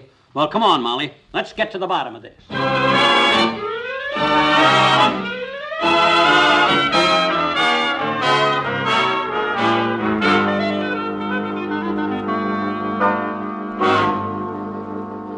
But I tell you, $5 is most reasonable for frog's legs. For them little things? There's about as much meat on them as a chicken wing. But it is a great delicacy. Fresh grenouille. They are so hard to find. Hard to find?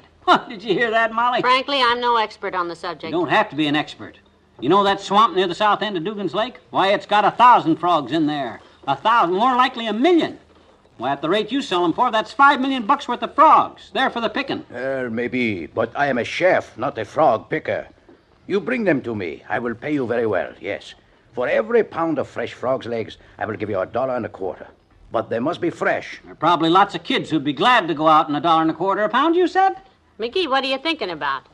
Heck.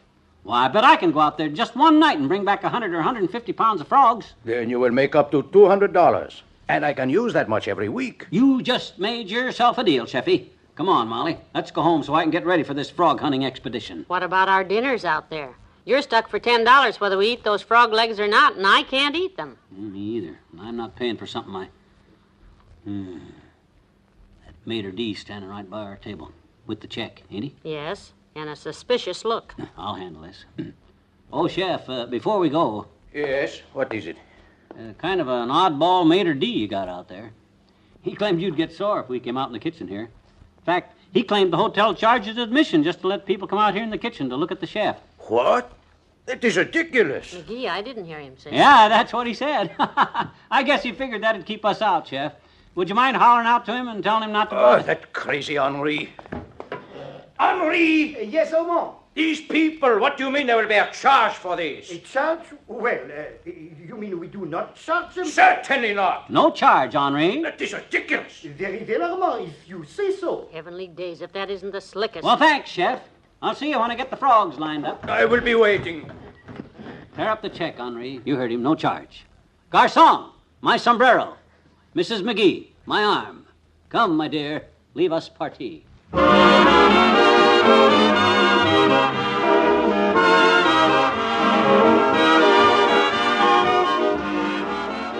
Fibber and Molly will be right back. This is John Wald with a suggestion to cheer your busy day along. Let NBC Radio keep you entertained and informed with an exciting lineup of daytime favorites. For example, there's The Phrase That Pays every weekday morning, a fast and funny quiz show with Ted Brown as the man with the questions. And, you know, there's a big special feature about The Phrase That Pays that you should discover if you don't already know about it. It's this. You don't have to be in the studio audience to win prizes on The Phrase That Pays. No, sir. You, right there at home, can win some of the wonderful prizes Ted Brown gives away each morning. Why not listen tomorrow to The Phrase That Pays and find out how? It's easy and it's fun. Try it tomorrow and every weekday morning.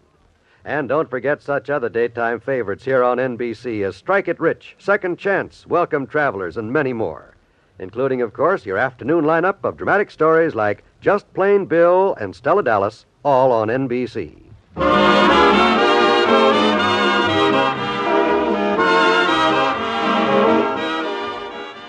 McGee, turn out the light so I can go to sleep. As soon as I finish figuring. Boy, this frog hunting is too valuable a racket to pass up. Oh, no. Oh, yeah.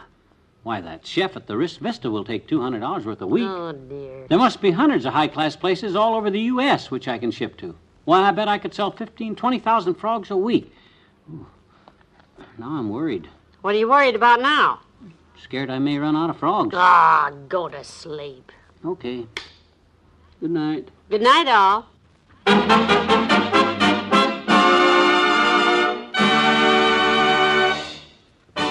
Fibber McGee and Molly is an NBC Radio Network production transcribed with Arthur Q. Bryan as Dr. Gamble, Fritz Feld as the maitre d', and Jack Moyles as the chef. Be sure to tune in tomorrow for more adventures with frogs and frogs' legs as Fibber goes into the frog hunting business at Dugan's Lake. This is John Wall saying good night.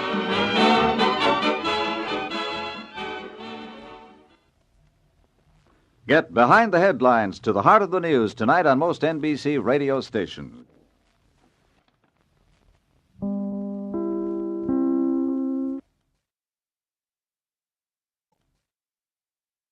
Miles Laboratories, makers of Alka-Seltzer, bring you another visit with Fibber McGee and Molly.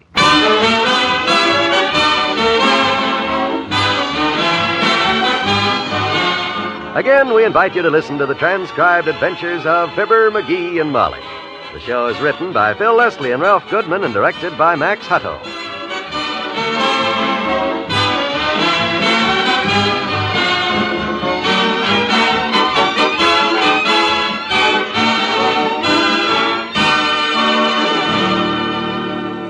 Our story will be underway in just a minute.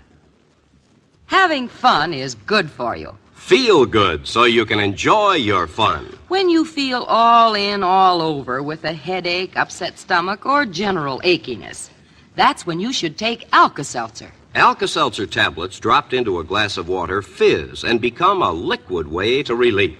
Starting with a liquid is wise because anything else you swallow has to be changed by your body into liquid form before it can help you. Alka-Seltzer becomes a relief-giving liquid that's better because of action in the glass. Yes, action in the glass changes Alka-Seltzer tablets into a liquid. This is the form your system can use most easily and naturally for relief. Action in the glass supercharges Alka-Seltzer with lively bubbles. This soothing liquid speeds relief. Action in the glass makes Alka-Seltzer easy to absorb immediately. You'll like Alka-Seltzer for refreshing relief.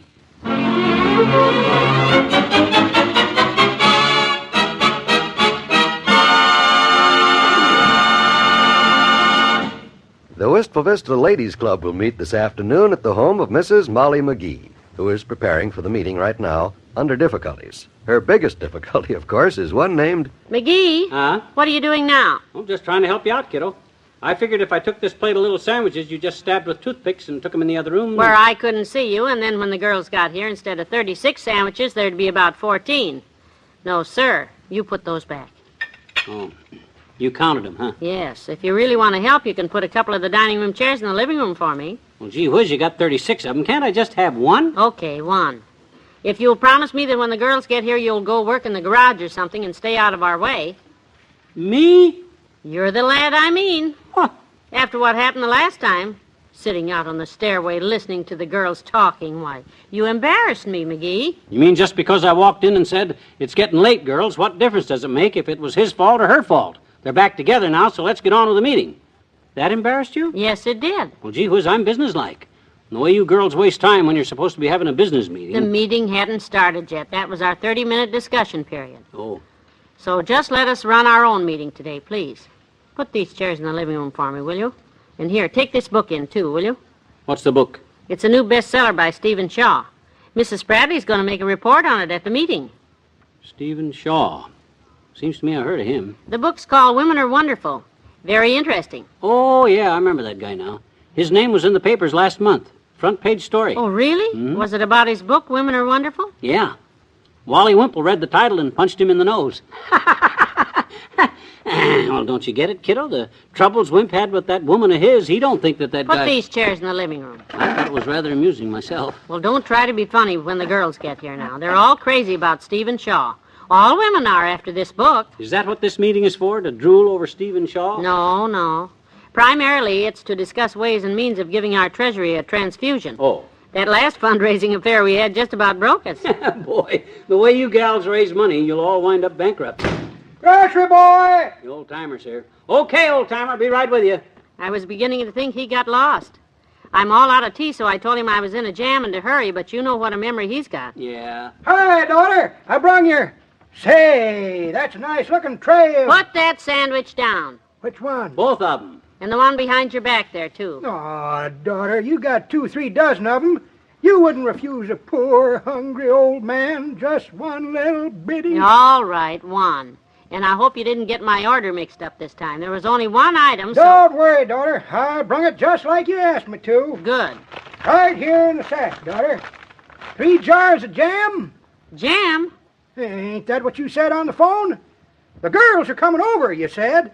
And I looked in the cupboard, and all I got is 1 crock of jam. I usually have 3 around the house, you said. I didn't say that at all. I said I looked in the cupboard and got a shock.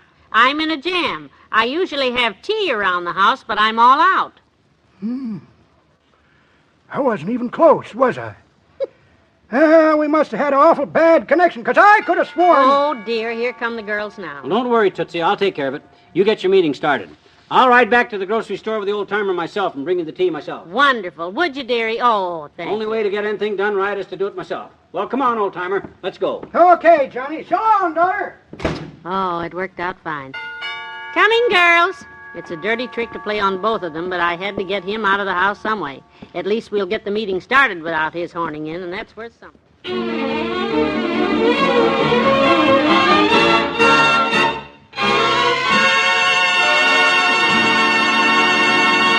In a moment, we'll return to Fibber McGee and Molly. This is Eleanor Engel. Mother, I know you hate to have anyone in your family troubled with an upset stomach. And when this happens, I'm sure you want to be able to help. So, would you let me suggest a way you can help? Use Alka-Seltzer. 1 or 2 tablets of Alka-Seltzer dropped into a glass of water fizz up into a tangy, pleasant-tasting solution. A solution that brings wonderful, pleasant relief for acid indigestion. Alka-Seltzer reduces excess stomach acid. It gently soothes and settles an upset stomach. And Alka-Seltzer relieves that stuffy, too full feeling. So be prepared for the times when indigestion may happen along at your house. Get an extra package of Alka-Seltzer at your drug counter today. But be sure you get the real thing. Tell your druggist you want Alka-Seltzer. That's Alka-Seltzer. First aid relief for upset stomach.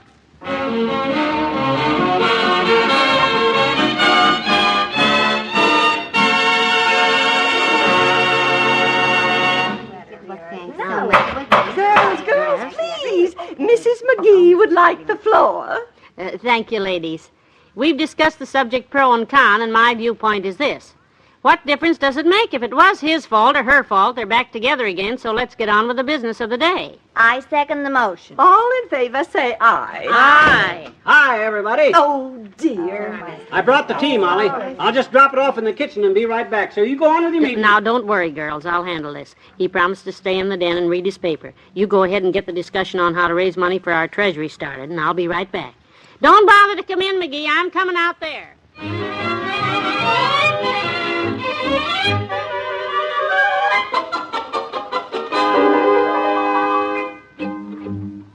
Well, I'm afraid we've all agreed that Mrs. Miller's suggestion for raising funds is not very workable either. Oh, no, it's too ambitious. Trying to get Marlon Brando or Rock Hudson to come here and MC a rummage sale. Yes. I just don't believe they do it. Well, now we must think of some means of replenishing our treasury.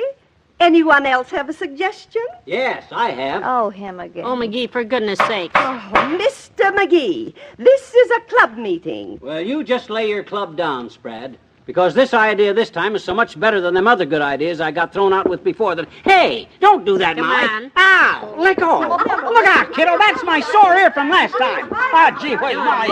Ah, cut it out. Gee whiz. Now, McGee, that's enough. You promised you'd stay here in the den and read your newspaper and leave us alone. I did read my paper. I got the answer to how to raise money for your club. Right here in the paper. McGee, just forget the whole... No, listen to this.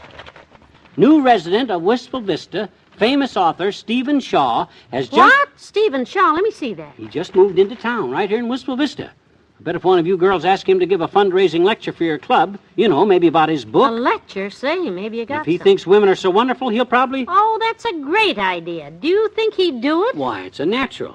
If this thing don't work, I'll put $5 in your treasury myself. Here, take the paper and go on back in the meeting there and make yourself a hero. Well, if no one else has any suggestions, I think we'd better adjourn the meeting. Madam Chairman, may I have the floor? Yes, Mrs. McGee? I'd like you all to listen to my clever husband. What? Oh, Mrs. McGee, you know the club rules. I know, but if we may break the rules this once and listen to his idea, I personally guarantee... that the club will be out of business in 20 minutes. Oh, Monica, give him a chance. Well, all right. Mr. McGee has the floor. Thank you, Madam Charlady. But make it as short as you can, dearie, please. It's nearly 3 o'clock and the girls have to get home by 5 to start dinner. Ladies, my husband.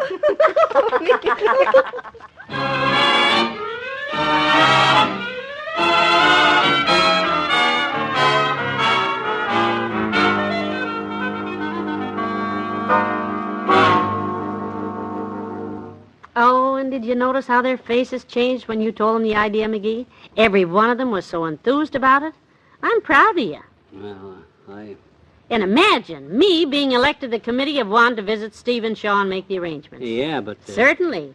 It's only fair, like you told the girls. It was your idea, so your wife should be the one to talk to Mr. Shaw. Yeah, I know, but... Mrs. Spradley was simply dying to do it herself. She's crazy to meet Stephen Shaw, and if you hadn't insisted that I be the one, she'd... What's the matter? Well, you remember when I said if this idea doesn't work out great, I'll put $5 in your treasury myself? Yes? Here's the $5. What do you mean? I haven't even talked to Mr. Shaw yet. That's just it. You never will. What are you talking about? I should have read the rest of this newspaper article before I started sounding off. Listen. It says, contrary to popular belief, Stephen Shaw, author of Women Are Wonderful, is not fascinated with the opposite sex, as his book leads one to believe. What? He dislikes people in general and hates women particularly. Let me see that. It's right there. The reason Mr. Shaw bought the Rockville estate at the edge of town is because it was once owned by the notorious prohibition gangster Mike Scarpone and is completely surrounded by a 10-foot stone wall and a moat. Yeah. If an intruder succeeds in getting past the alligators to the drawbridge, his 4 ferocious Great Dane... Oh, this is ridiculous. Hates everybody.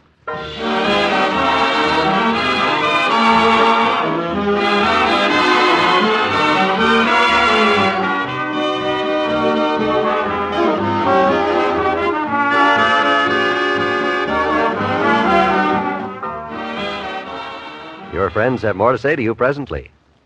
Wouldn't you think a person with a large appetite would generally be a pretty healthy person? But that isn't necessarily true because we cannot always depend on meals for all the vitamins we need. So do the sensible thing for your family and fortify the meals you serve with one-a-day brand multiple vitamin tablets. A vitamin shortage, you know, is one of the common causes of a tired, pepless feeling. And one-a-day brand multiple vitamins supply all the vitamins children and adults normally need to take. They're easy to take, they're low in cost, and they contain vitamin B12. Get one-a-day brand multiple vitamin tablets at your drugstore.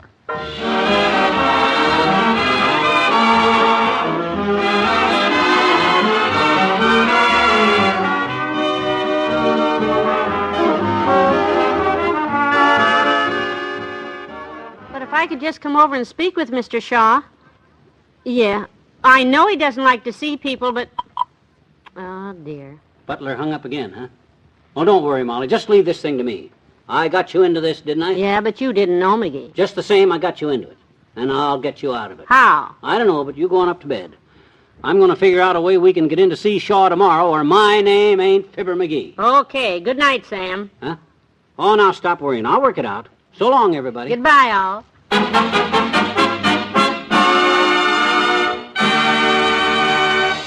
Fibber McGee and Molly, transcribed, is brought to you Mondays through Fridays at this time by Miles Laboratories, makers of Alka-Seltzer.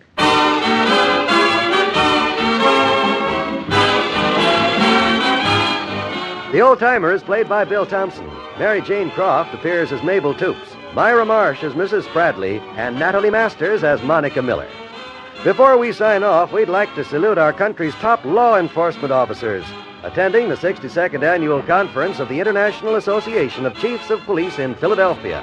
These are the men who keep our homes and families safe. Good luck to them.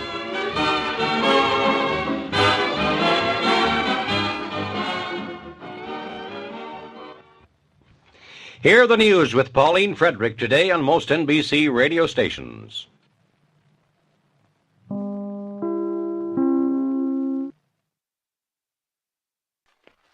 Good evening, everybody. You are now listening to WLS, the voice of Prairie Farmer, Chicago.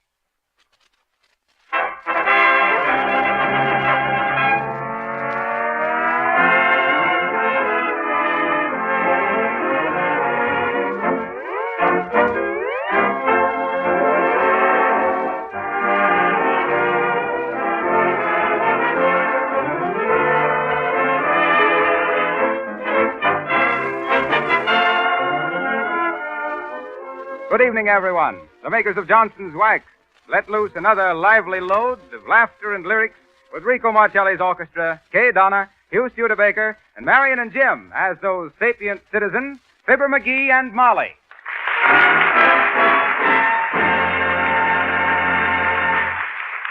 Marcelli and his men begin the broadcast with Fine and Dandy. Wrap it up, Rico.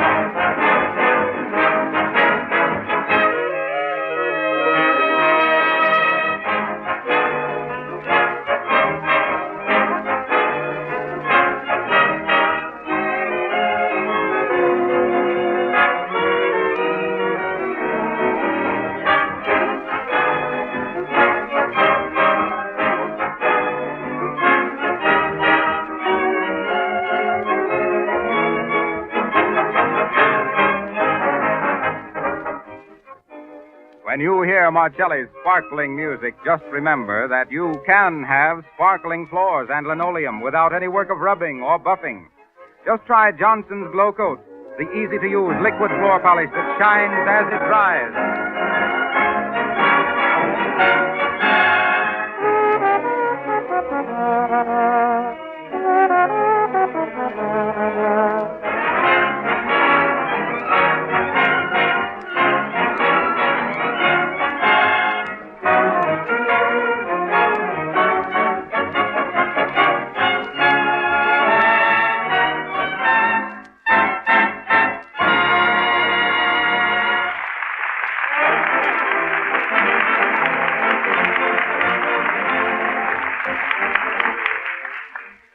Once again, we wend our way to Wistful Vista via the wireless. And we find Fibber McGee and Molly talking to their more or less handyman, Silly Watson. I guess we better get down to the basement and fix that furnace. You know anything about boilers, Sil? What? I says, you know anything about furnace boilers? Yes. What do y'all think is the matter with the furnace boiler? What, silly? I say, what's the matter with the old furnace boiler? It won't heat. Oh. There you are. In words of one syllable, it won't heat. And I'm getting so cold, I'll soon be too numb to care. Beautiful but numb. What was that, McGee? I says you're beautiful, but come, silly. We better get on downstairs and get started. See you later, Molly. Later, nothing. I'm going right along with you. Oh, sure. You see, silly, this here job of furnace repairing is a job that calls for judgment and precision. Ain't no job for amateurs. Yes, I think so. I'll do the thinking, Sil. You'll try anything once, won't you, McGee? You betcha. Oh, is that so? Now, listen here now, Sil. I'll explain this here boiler to you. Yes. Now, this here gadget down here toward the base of the boiler, silly, is a cinder roller. You take the big clinkers and you put them through them rollers and... McGee, Huh? 'tis nothing of the kind. That's the wringer off me washing machine. Oh. Well, some furnaces has got equipment onto them like that. Now, wait till I open the door. Now, take a look inside there, Sil. Right there's where you'll find the trouble. Yes, I'm looking. What do you see? Nothing. Nothing. Good. What did I tell you, Molly? There ain't nothing wrong on the inside of it. Except maybe the fire clay is cracked off, might as all. The what? The fire clay. All boilers, Molly, is coated inside with a special kind of plaster. Kind of a clay that resists heat. I used to be a kind of an expert on the fire clay myself. Fire Clay McGee, they called me in them days.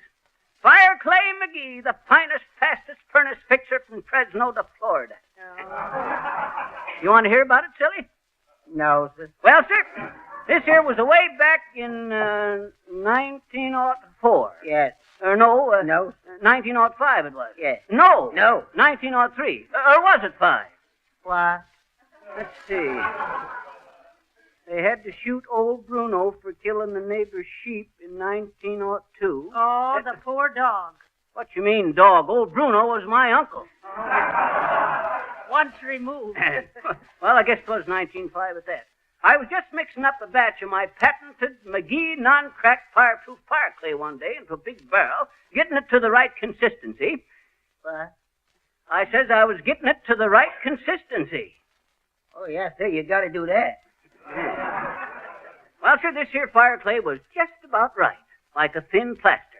When all of a sudden a bunch of tough kids come along, When my back was turned, they started throwing gobs of this here fire clay plaster at me.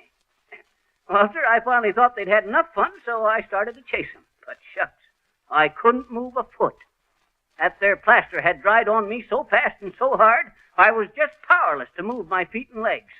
And when they seen that, they just laughed fit to bust and kept on pelting me. Gob after gob of that there plaster hit me. Smack, splash, smack, dab, on the shoulders, the arms, the neck, on the face, till I was completely covered up with that fast hardening clay. How y'all get your breath, Mr. McGee?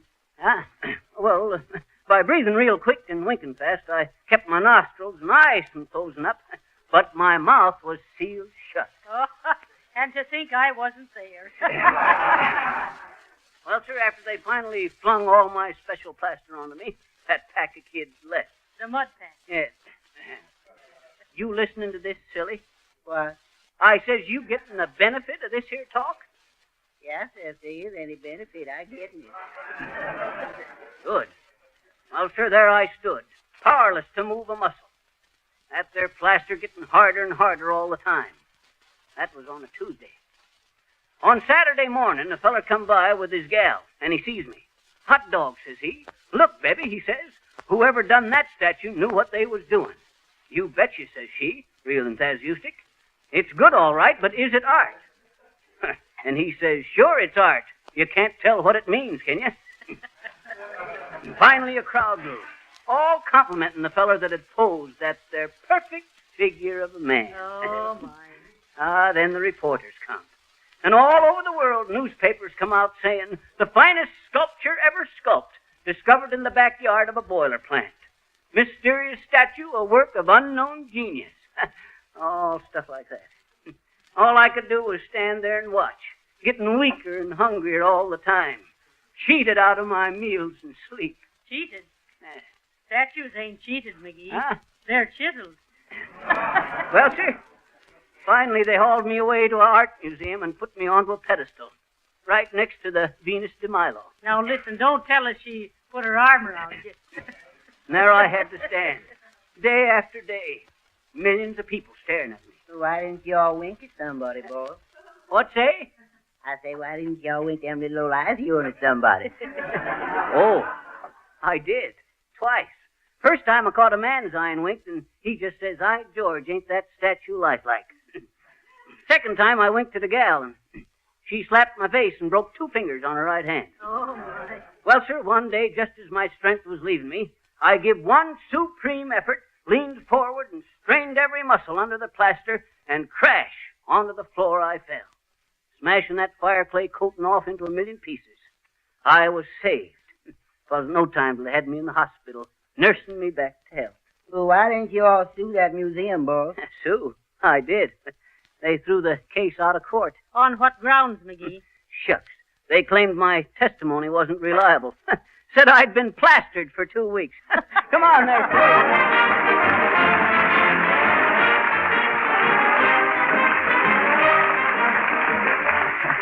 Well, now that Fibber has vacated his pedestal, we have a real work of art to offer you. Our melodious model, Miss Kay Donna, who sings, and sings like no other one. All right, Kay.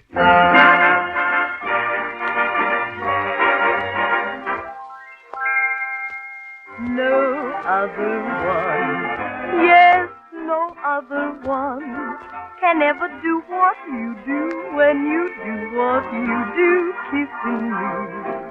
Oh, no other one, yes, no other one can ever make me like you, like I'd like to constantly. Talk about caresses with an 18-karat thrill. I don't have to make 3 guesses when I'm thinking of someone who can fill the bill.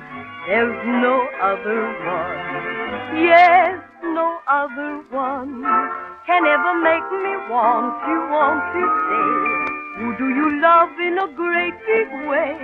No other one. No other one. There isn't any other one. can ever do what you do when you do what you do, kissing me. There's no other one, there's no other one can ever make me like you like I'd like to constantly talk about those sweet caresses with an 18-karat feel. I don't have to make 3 guesses when I'm thinking of someone who can seal the bill. No other one, there's no other one can ever make me want you say. Who do you love in a great big way? There'd better be no other one. There'd better be no other one.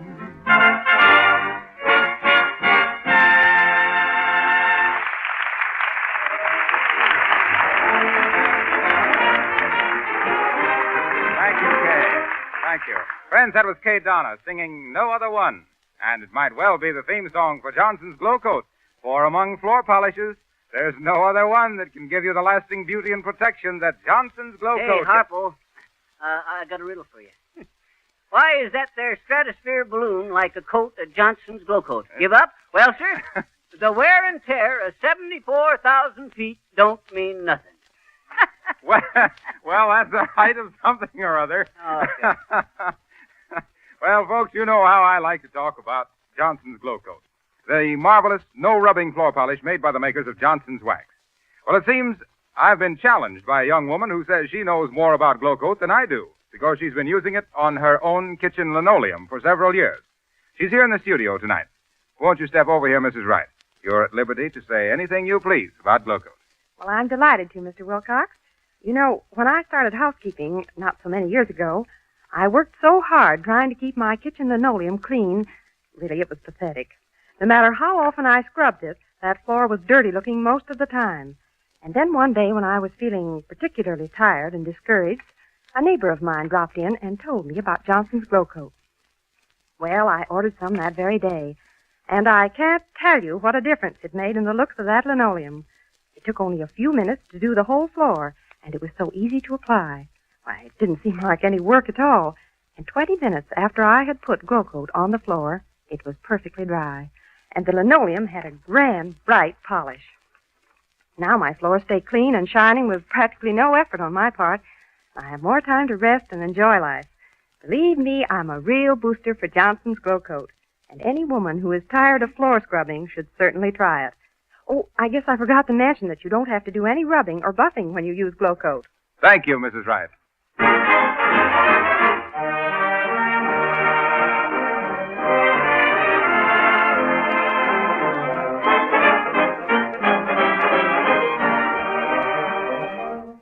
Treasure Island, a grand number in 4 tempos. Marcelli plays it as a foxtrot, a Viennese waltz, a tango, a rumba. Take it, Rico.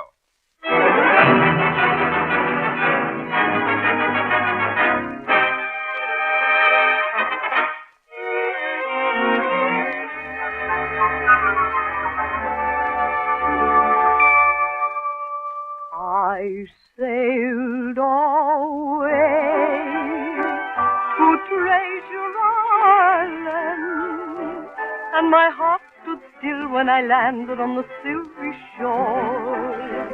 I looked for gold on Treasure Island, and I found that gold when you gave your golden love to me.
Now, if our engineer, Mr. Harold Stonewall Jackson, will switch us back to 79 Wistful Vista, we'll find Fibber McGee and Molly and Silly Watson all ready to go on with their furnace fixing down in the McGee basement.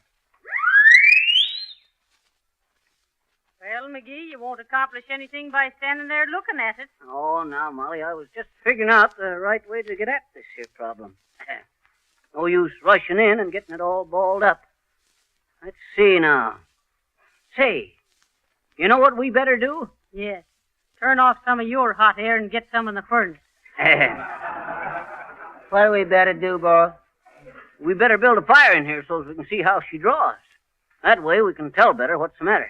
Well, McGee, that's the first idea you've had today. Well, you'll have to admit when I get 'em, they're hot. Don't you get it, Molly? Build a fire? A hot idea? It ain't funny, McGee. Okay. Now get to work, both of you. Yes. Shall we use these here papers? Yep. Tear 'em up and crumple 'em, Silly, so we can get... Here. You can't use those papers. Huh? Those are me dress patterns. What's the matter with you, Silly? You ought to have better sense than that. Well, I didn't think they was no good, boss, on account of they all full of little holes. Yeah. Moths have been at 'em, probably. Use them newspapers there, boy. Yes. What are we going to use for kindling the fire, boss? What's that? I say, what are we going to use for kindling the little old fire? Oh, kindling. Yeah. Let's see now. Oh, yes. Take the hatchet and chop up them long sticks over there. Yes. I'll get the paper all set in the grate, too.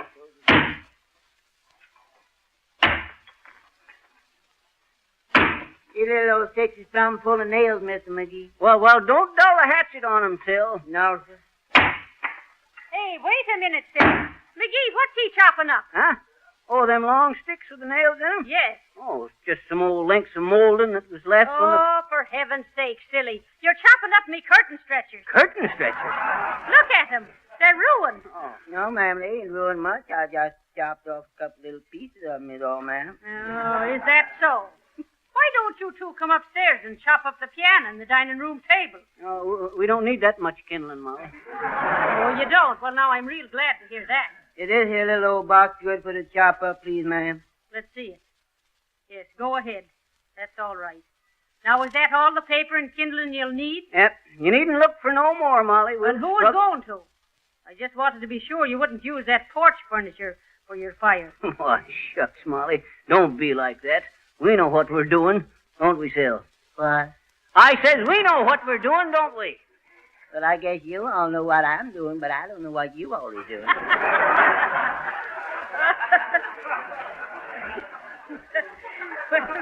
Try and use some sense, McGee. I'm going on up. Hey, Molly. Yes? When you get upstairs, open up the furnace draft, will you? Shucks, we'll have a roaring fire in here in no time if she's working okay. All right. Now, hurry up with that there kindling, boy. Yes, I'm rushing right along, boy.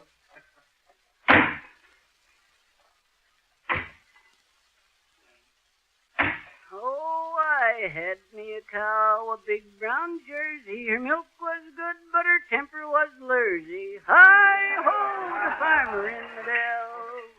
There you is, boss. Enough kindling? Yeah, I guess. Say, this here paper is kind of damp, ain't it? Yes. I'll tell you what, son. Run up to the top of the stairs there and get that big 5-gallon can. Yes, but that's gasoline, boss. Well, what in tunket you think I thought it was? Buttermilk? Well, go on and get it. But y'all ain't gonna pour that there stuff on this here little old fire, is you, boss? Can you think of any surer way of making her burn? No, sir. Well, then run up and get it. Yes, but that's pretty powerful stuff. And oh, I had a giraffe. His name was Harlow. He got him the quinsy and he couldn't swallow. With a hey nutty and a razzmatazz. Let's see now. Plenty of paper. Kindling. Ah, there we are. And we'll just swash her good with the gasoline and... hey there, you coming, silly? Yes, sir, here he is, boss. Okay, hand her here. I'll build a real bang-up fire here, quick as a flash. Yes, that's what I'm afraid of. Afraid of? Shucks, we want a fire, don't we? Here, hold the cap of the spout. I'll just dash some of this here gasoline on and... oh, I had a horse and his name is... hey, where you going there, boy? Well, I just happened to think it... I guess you ain't going to need me no more today, I guess. What makes you think that, silly? Well, I only think that on account of I think that after you all touch the little old match, that there gasoline, boss, you ain't gonna need nothing more today. Oh, go on with you, silly. Don't be so dad-ratted nervous. Never heard of a cigarette lighter blowing up, did you?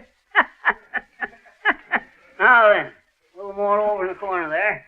Ah. Yeah, but boss, you already put on about 2 gallons already. You What if I did? Got to get the fire started, ain't we? Hey, what's your teeth chattering for? You catching cold? No, sir.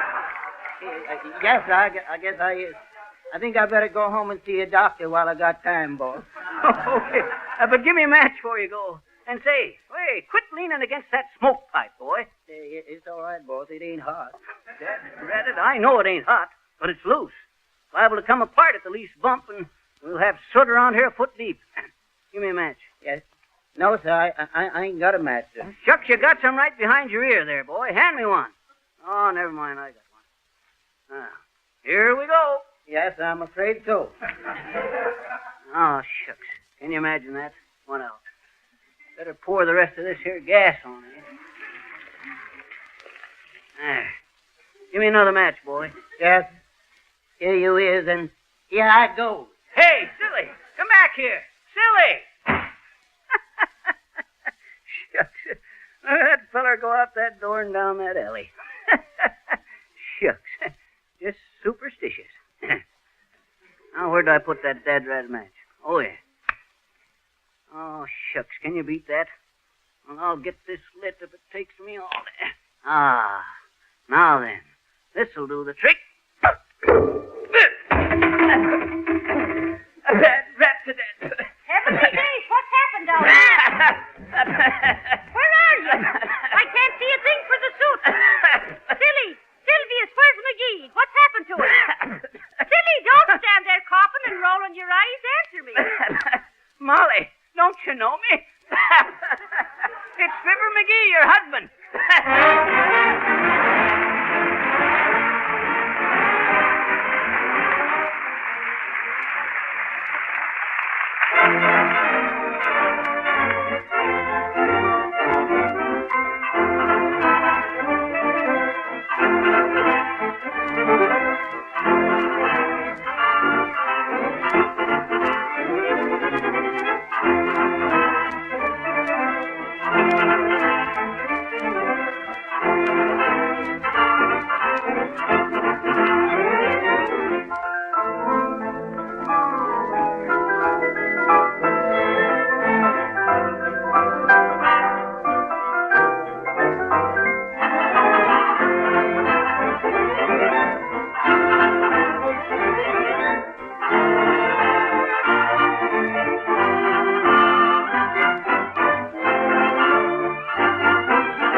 I wish I were Aladdin, how lucky I would be. I'd rub my little lamp and wish that you would fall in love with me. I wish that I were Winkle, who slept for 20 years. Imagine 20 years to dream of you, would that be heavenly?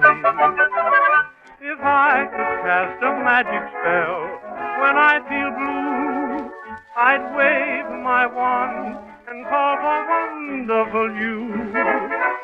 But if I were certain we'd never, never part, I wouldn't want to be Aladdin, I wouldn't want to be Rip Van Winkle, just want to be the only one in your heart.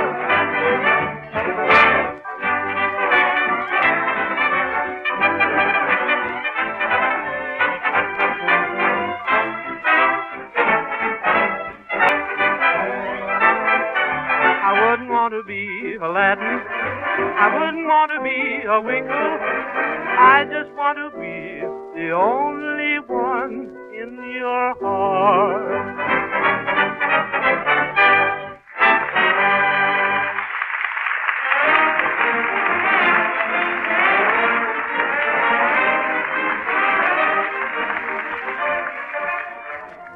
That was Martelli and his men playing I Wish I Were Aladdin. With that Arabian Night, Charles Levere rubbing the piano lamp. And incidentally, that's where the magic of today has it all over the wizardry of yesterday. You don't have to do any rubbing or buffing to work a magical change in the appearance of your floors or linoleum. Just try using Johnson's Glow Coat and see how much easier your housework will be. Glow Coat is a remarkable liquid polish that requires no rubbing or buffing.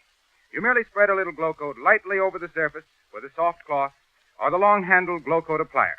Let it dry for 20 minutes and your floor will sparkle like new with a polish that resists dirt and dust. You'll save yourself hours of work over a period of time, and you'll win the reputation of being a wonderful housekeeper if you use Johnson's Glow Coat, the new no-rubbing floor polish made by the makers of Johnson's Wax.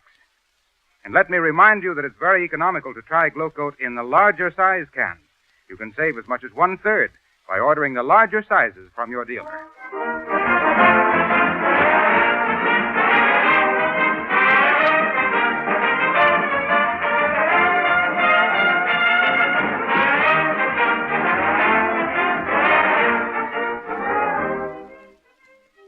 You're cordially invited back to see Fibber and Molly McGee on their Johnson Jamboree at NBC. On next Monday with Harlow and me and Molly, that's 3, with admission free. Fibber McGee.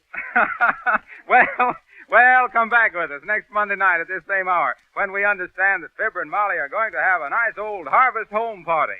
And until then, we remind you that just as the best housekeepers use Johnson's Wax and Johnson's Glow Coat to keep their houses clean and shining, so the most particular car owners keep their cars sparkling with Johnson's Auto Wax and Cleaner. This is Harlow Linoleum Wilcox speaking, always underfoot. Good night.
This is the National Broadcasting Company.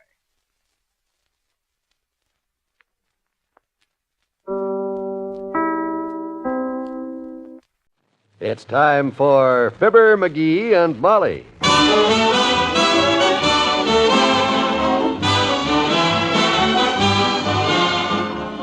Sundays through Thursdays, NBC brings you Fibber McGee and Molly transcribed. The show is written by Phil Leslie and Len Levinson and directed by Max Hutto.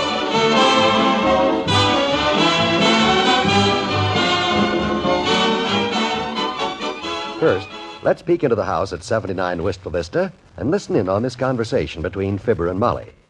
McGee, I just saw Dr. Gamble coming home. Yeah? Yeah. He sure looks tired. What he needs is a long rest and a change of scenery. That's the advice he's always given me. It cost me $5 besides. Well, I'm afraid there's no rest in the cards for Dr. Gamble this year, dearie. Too many people around here really need him. Well, I sure hope those people recognized the need for prudential sickness and accident protection before they needed Doc Gamble. A prudential insurance company plan like that can sure take a lot of the worry out of any sickness. That's right. It can provide you with a regular monthly income if you can't work at your job. Yes, and pay you for as long as 10 years in case of sickness, and possibly for the rest of your life in case of injury. And the Prudential's Income Protection Plan covers you 24 hours a day for every type of sickness and for injuries received on the job or not. And with the hospital and surgical expense policy in your sickness and accident plan, the Prudential could pay a big part of those swapping bills. Friends, you really ought to ask your Prudential agent to tell you about these wonderful plans tomorrow. It's the kind of day-to-day living protection every family needs.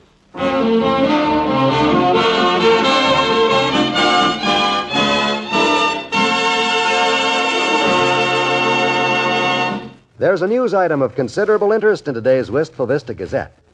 At least it's of interest to Mr. McGee, who comes into the house yelping. Hey, Molly, did you see the paper? See the news in the Gazette? Well, if you're referring to the copy of the Gazette which you just brought in out of the yard, no, I haven't seen it. What's the big excitement? Tax cut? Nope, I'll show you. Look at that, kiddo. There, right there. See it? No. The only item I see is a scrib that Governor Pottle is in Wistful Vista for the day. That's it. Don't you get it, Molly? The governor's in town. Hooray. Now, if you'll excuse me, I've got to shuck some peas. Look, Molly, evidently you don't realize the possibilities of this little item. Do you remember back a few months ago when a certain charity baseball game was played here and a certain husband of yours was chosen to be the umpire? You remember what happened? Oh, indeed I do. Well. The governor was there and threw out the first ball, and by some misfortune, he hit said umpire right square on the noggin and knocked you colder than yesterday's mashed potatoes. Right. And I've been watching the papers ever since, just waiting for the gov to get back to town. Why, you want him to bean you again? No. I have a small request for the governor, Tootsie. All I want is him to hand me a nice, soft, important, well-paid state job, that's all. That ball hit you harder than I thought. Look, Governor Pottle's got thousands of state jobs to hand out every year. And to whom does he hand them out to? To people to whom he's obligated to. That's to whom he hands them out to whom. Do you mean that because he... Exactly. If you can think of any better way to get the governor obligated to you than by having him bop you on the skull with a baseball in front of 10,000 witnesses, you name it. My goodness, I'll never understand politics. What sort of job did you have in mind? Senator or judge or... No, I was thinking of something a little more dignified, my dear. Oh, like, well, I wonder how much a regent makes. A regent? They got a whole board full of them, you know. You know, for the colleges and universities. I've heard of them. What does a regent do? Go to all the football games, make speeches at graduation, and do all the expelling, I guess. The duties don't worry me a bit. It's the salary I want to know about before I agree to go into such... Company, come in. Oh, hello, Dr. Gamble. Hiya, Molly, and good afternoon to you, Ironhead. Hi, Fever Feeler. I thought you might like to know that the gent who crowned you with a baseball is back in town. In case you wanted to get out your Louisville Slugger and return the favor. Well, thanks for no news at all, Docky. It's in the paper. Oh? Matter of fact, I was just getting ready to look the gov up and brace him for a high state position. Such as what? Posing for the spirit of plenty on top of the Capitol Dome? Ha that's funny. You'd be okay for that, McGee, except that your plenty is in all the wrong places. Ha! Listen to the pot call the percolator black. You've said that before, McGee. And I'll say it again. Well. Every time you cast aspirations on my figure. Now, don't start. Neither of you boys are in shape to argue over which one is Mr. America. He makes me sick. Did you see the governor, Doctor, or did you just hear about him? No, I ran into him out at the country club. He was just arriving for a game of golf as I drove away. What kind of a game did you have, Truthless? I didn't go there to play today, Sonny. I went on an emergency call. Oh? I had to remove a small divot from Roy Davis's eye and a niblick from Ed Baker's mouth. Holy smoke. I can understand how the divot got into Roy's eye, but... Well, Roy couldn't. That's why he jammed the niblick down Ed's mouth.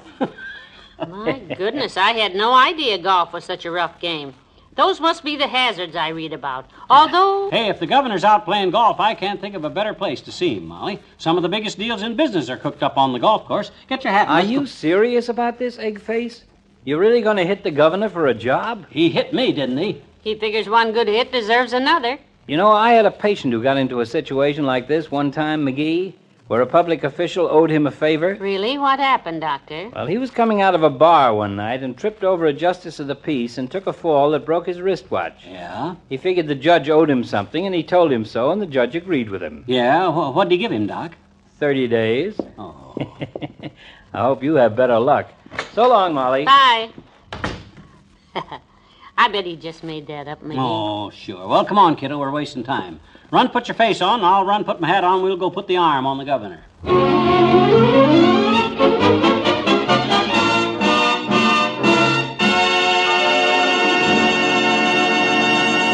There's more fun with the McGees shortly. Acid indigestion, that's the time for Tums. Always keep 'em handy, always carry Tums. When you're on a holiday, Buy some Tums along the way. carry Tums. Try some Tums. Tums. Packing a picnic basket? Well, be sure to save a corner in that basket for a roll of Tums. You never know when or where acid indigestion may strike. At a picnic, a beach party, or a backyard barbecue. With Tums handy, you'll always be ready to fight acid indigestion, heartburn, or sour stomach wherever you may be. You see, with Tums, you need no glass, water, or spoon. There's no mixing or fussing. You get relief on the spot. So take Tums along on every outing this summer. Suffering from heartburn? Spend a dime for Tums. Get on-the-spot relief with T-U-M-S, Tums.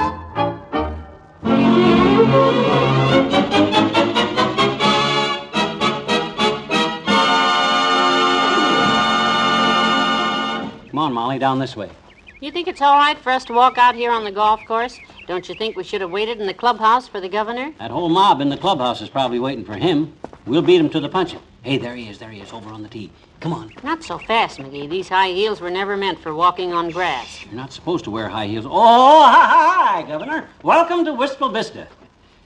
You know who I am, don't you? Of course, but I already have a caddy, as you can see. Caddy? I'm Fibber McGee. Oh, I know why you don't remember me, Gov. The last time we met, we didn't. Didn't what? Meet. You socked me on the noggin with a baseball. Now I'll bet you remember. Oh, yes, of course. We went to school together. Bailey High, wasn't it? See, McGee, that's not the first time he hit somebody. Shh. Go ahead and tee off, Governor. The reason I dropped out here to renew our friendship... Quiet, will you? The governor is addressing the ball. Oh. I've heard some of the governor's addresses, and my sympathy is with that ball. Hush.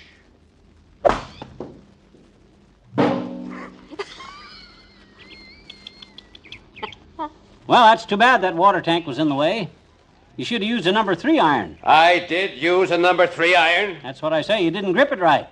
Personally, I use the Statue of Liberty grip myself. You know how she holds that torch. Well, sir... Do you mind if I play now? No, not at all. You don't disturb me a bit. Now, Gov, if you hold your club straight up in your right hand... Hey, what are you doing with your club up? I was talking to the Gov here. If you don't zip your lip, mister, I'm going to bring this brassy down so hard. Don't you dare. Ooh. McGee's already been knocked out by the governor. What is this talk about me having assaulted your husband, madam? Don't you remember? On the 22nd of June, 1954, the All-Star game, you threw out the first ball. And that stupid hick of an umpire walked right into my pitch. That was me. Oh, excuse me. Sorry, I didn't recognize you standing up.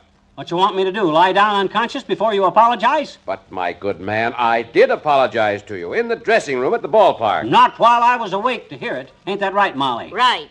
Well, Governor, if this fella didn't hear your apology, why don't you repeat it now so we can play some golf here? Of course. I apologize. Your turn to drive, Sam. All right, boys. Watch this one. Now, just a darn minute, Buster. Is that all I get? 2 words?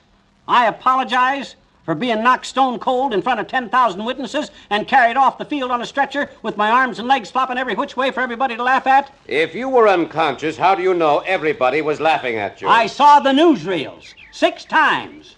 Oh, the humiliation of it, and the pain, and the humiliation, and the pain, and the... But did I rush out and file a suit for damages against you, Gov? Did I, Molly? No. Oh. Not yet. Say, why don't you? With all those 10,000 witnesses to testify, I bet Now, see here. Nope. I wouldn't do a thing like that, Molly. Why, the case might come up before one of them judges who didn't get his option picked up by the governor. You know, a judge who would automatically soak him big damages. Have you two been talking to the opposition? Are you out to ruin my political prospects? Oh, no, Gov. Only speaking about political prospects, what you think of mine? Let's not waste any more time, Governor. Just wait a minute, Kenny. McGee, your political prospects, eh? Thinking of running for office? No. What I got in mind is more the office seeking the man.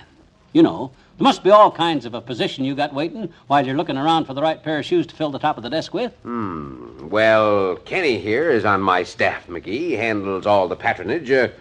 What do you think, Kenny?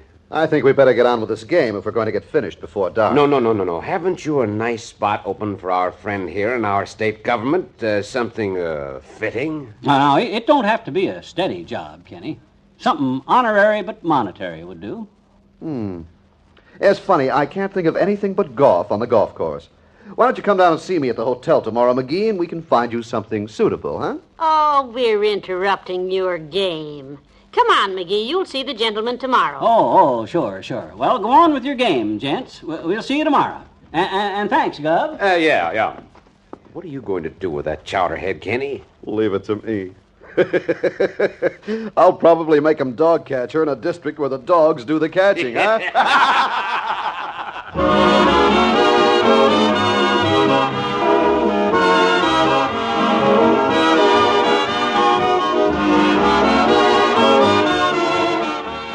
We'll say goodnight to Fibber and Molly in a moment.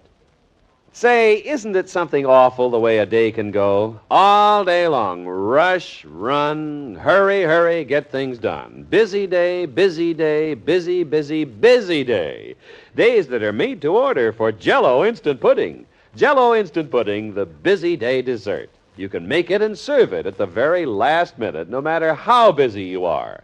You simply add it to cold milk and beat it up, and that's all. It's ready to eat almost at once. Creamy and nourishing and delicious. A wonderful homemade dessert. It's made by the famous Jell-O folks, so you know from the start no other instant pudding can be quite the same. Why not write it at the top of your shopping list? Get Jell-O Instant Pudding. Get chocolate, vanilla, and butterscotch, and get a big supply. For busy days, every day, the terrific busy day dessert, new Jell-O Instant Pudding.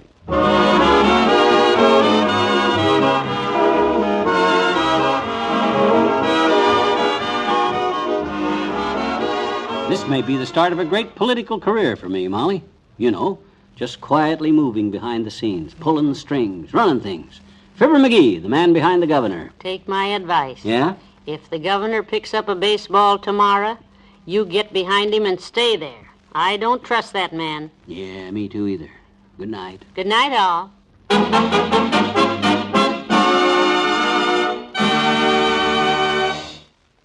Fibber McGee and Molly is an NBC Radio Network production transcribed, with Arthur Q. Bryan as Dr. Gamble, Jack Mather as the governor, Hy Averback as Kenny, and Herb Vigran as Sam. This is John Wald wondering what sort of honorary but monetary position the governor will offer our hero tomorrow. Is this the start of a great career? Well, tune in tomorrow night and see.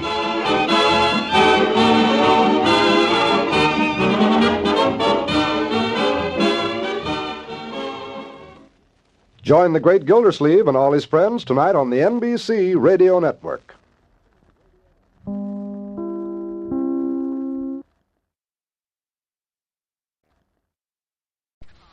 The Reynolds Aluminum Program with Fibber McGee and Molly.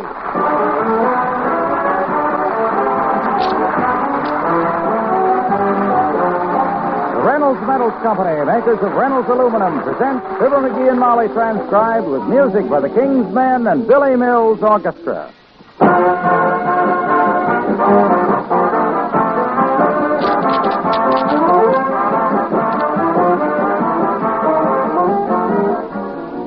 During this Lenten season, millions of you homemakers are whipping up tasty meatless dishes like tuna fish casserole, for instance.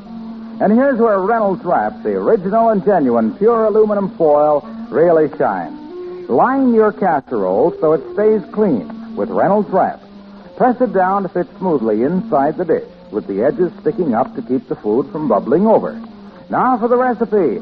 Combine a can of tuna with a can of cream of mushroom soup and 1/3 cup milk. Pour into the foil-lined casserole, sprinkle the top with breadcrumbs, and bake for 20 minutes in a moderately hot oven until brown. Here's real hearty eating for 4 hungry people. And remember, Reynolds Wrap will save you scouring that casserole. And whatever's left over, you just cover by folding over the foil liner and store away. Get an extra supply of Reynolds Wrap for Lent in standard and jumbo economy rolls and the new heavy-duty Reynolds Wrap half a yard wide. Made by the Reynolds Metals Company, world's largest producers of aluminum foil.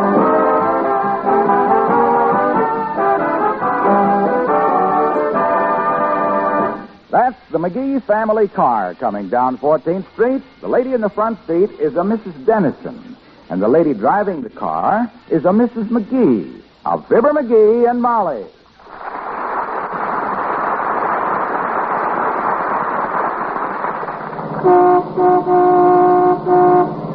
And I hate driving in this traffic, Angelica, although McGee always says... Oh, I think your driving is fine, Molly. What's the stoplight, dear? Stoplight where? Never mind, we passed it. It was green, anyhow. Oh. Oh, look at that big truck. What does he think he's doing? He wants to go so slow. Why doesn't he straddle the white line like we do? Them drivers. They're so infuriating. Do we turn left here to get to your house, Angelica? Yes, but there's no left turn allowed on this corner, so do it fast. I must tell McGee to get those tires oiled. They're beginning to squeal so badly, and he hates to have anything. What on earth was that noise? Search me. Sounded like something fell off the car. Some little part, like maybe the back seat? Maybe we better get out and look. No, I think we have. Why? Well, heavenly days. What's that thing? Oh, my, I don't know anything about automobiles, Molly. As long as I have a good loud horn and a courtesy card from the chief of police, that's all I need. Well, I'd better take the thing home and let McGee put it back on, I guess. Well, come on. Heave ho, girl!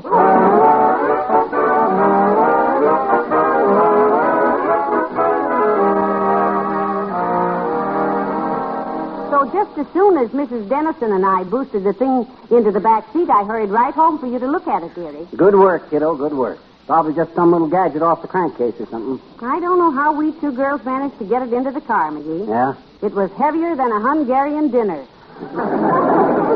Well, leave the old master have a look at it. My gosh.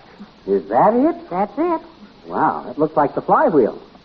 Wow. Thank goodness it was something we don't need for a while. Huh? The flies won't be really bad for another couple of months.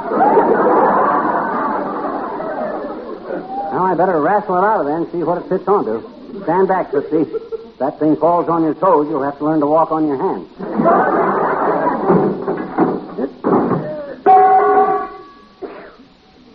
Wow, that baby heavy.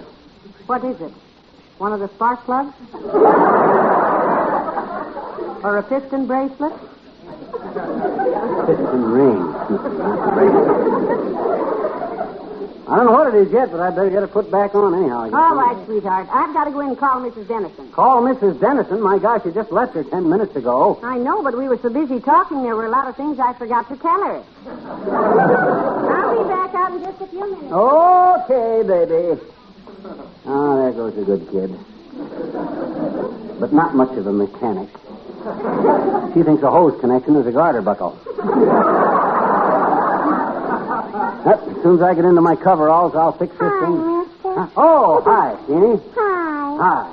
How's everything with you, sis? Okay? Oh, sure, mister. I bet I know why you came over here. You want to con me into telling you a story. Okay, what kind of story you want to hear? Do you know any stories about birds coming to your home?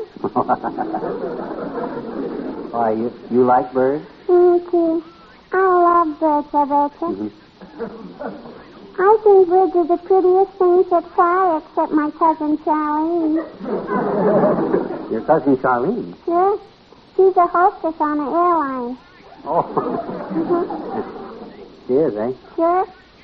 She's one of the... I said she is, eh? Yes, what? An airline hostess. Who is? Your cousin Charlene. I know it. Oh, but I do love birds, too, I betcha. Well, now, let me see. You ever hear the story about how the little cuckoo made good? It's a success story. Oh, gee. I love success stories, I betcha. Tell me, please. Okay. Well, sir, once upon a time, a bunch of birds got together in a big woods and decided to form a glee club. Oh, glee, a glee club. Huh? I mean, oh, gee, a glee club. Yeah. Yes, sir, they were all there. The robins and the larks and the bluebirds and the crows. Hey, crows can't sing good, I betcha. Sis, you're old enough now to know that when any bunch of people or birds get together to sing, there's always a few crows who don't know they can't sing, and you just got to be patient with them.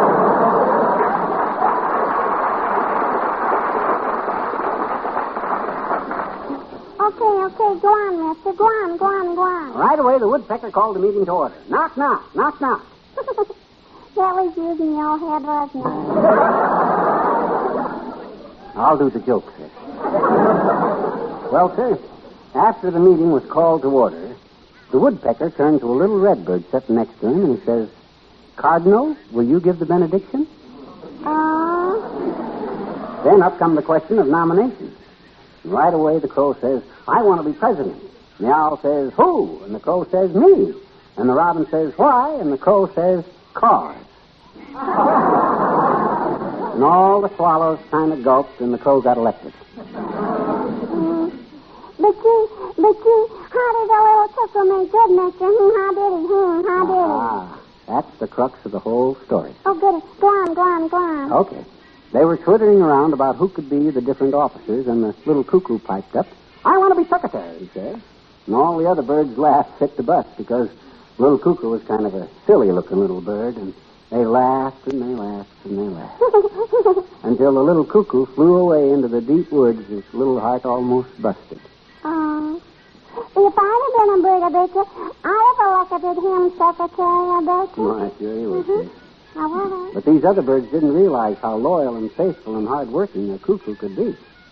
Well, sir, as the little cuckoo sat there in the tree weeping, the fairy godmother of the forest come along and says, now, don't cry, little bird. I'm going to make you a secretary for the whole world. And she touched him with her fairy wand. Oh, boy. But and that's why, sis, every hour of the day, you'll find the loyal, hard-working, faithful little cuckoo, secretary to the world, presenting the minutes of the last meeting.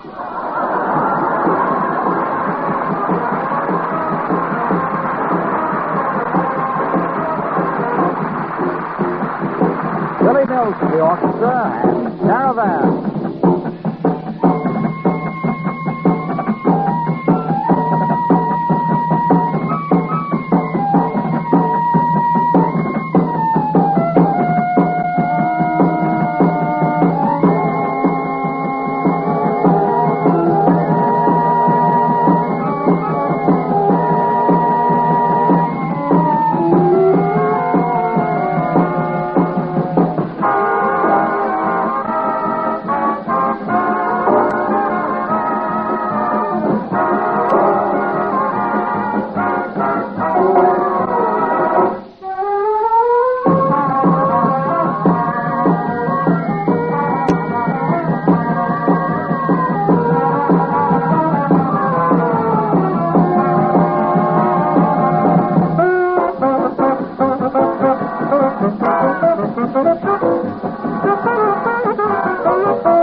How's it going, McGee? Oh, pretty good, kiddo.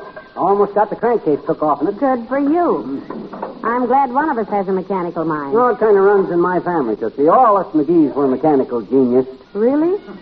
My father was only 3 years old when he started working on a motor-driven baby buggy. Heavenly days, Yeah. and only 3 years old. Did he get it perfected? Oh, yeah, it worked wonderful, but he never used it. Why not? Because by that time he was 22 years old and looked kind of silly riding in a baby buggy. Hand me that monkey wrench, will you? I want to monkey with this crankshaft. Hello, missus. Oh, hello, Ollie. Oh, hi, Ollie. Who's saying hi, Ollie? It's McGee, Ollie. He's under the car. Oh, hello, McGee. I see foot sticking out, but I didn't recognize the heels. What are you doing under there, McGee? Or is one excuse for lying down someplace as good as another, huh? Well, he's working, Ollie. I was downtown today, and something fell off the car, and McGee is putting it back. No, the same thing happened to me last week, missus. Something fell off my car on Oak Street. Yeah, what was it, Ole? The flywheel? No, it was my littlest kid, Lars. Oh. He was snitching the ride on the bumper, then they hit a bump, and you bumped loose from the bumper. Heavenly days, he must have been pretty well banged up. Not until his mama see he wasn't hurt, then she banged him up good. How is your wife, Ole? Well, I hope. Well, I hope so too, McGee. I'm just looking to downtown to obstetrician to get new glasses. Oh, I don't think you mean an obstetrician, Ole. An obstetrician is a guy that's 80 years old. No, dearie, that's an octogenarian. What Ole meant was an optometrist. Sure, a fella that always looks on the cheerful side of everything. Our obstetrician is like that. You're wrong again, Ole. You're thinking of an optician. Yes, Ole. An obstetrician is a baby doctor. Hey, now you're wrong, Mattis. Our obstetrician is no baby doctor. He's 65 years of old. No, he means that you go to an obstetrician when you're expecting an addition to the family. Sure, that's why she has eyes examined by obstetrician. Huh? She gets some dark glasses so she don't get so much sun. It's daughter we want this time. That's what it is.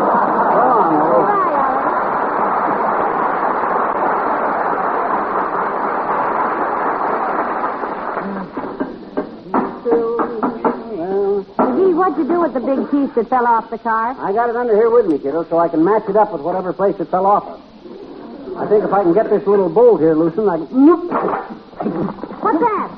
McGee, what are you doing? I'm drowning. I struck oil. It's coming down right in my face. Oh, hand me that bunch of weight. All right.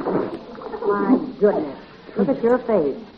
I haven't seen such an oily-looking character since you introduced me to the man with the diamond stick pin who sold you the half interest in the emerald mine for $30 and took your wristwatch for security. Yeah. I sure took that slicker, didn't I? You did? That wristwatch was only worth $19.50. Just goes to show that a fellow's up and alert. And... Oh, hi, Junior. Hello, Mr. Wilcox. Hello, Molly. Hello, pal. If that's you with the greasy face. Yeah, it's me, okay. Hey, do you know anything about internal combustible motors? I know all about them, pal. Oh? I drove a Reynolds aluminum truck for years. A big 15-wheel baby. 15 wheels? Sure. Don't you mean 14 or 16, Mr. Wilcox? They don't have an odd number, do they? Sure. The odd one is the steer whip. How did you ever get promoted to salesman, kid? Well, I was driving along one foggy night with a load of Reynolds Lifetime aluminum nails when a bird flew through the windshield and knocked me cold. Did you get his name? When I came to, I saw it was a carrier pigeon with a message on his leg. Oh. It said, "Help. I'm being held by gangsters in the old mill." Signed, the Reynolds aluminum sales manager. Ah, of all the phony, corny, bucolic... Well, sir.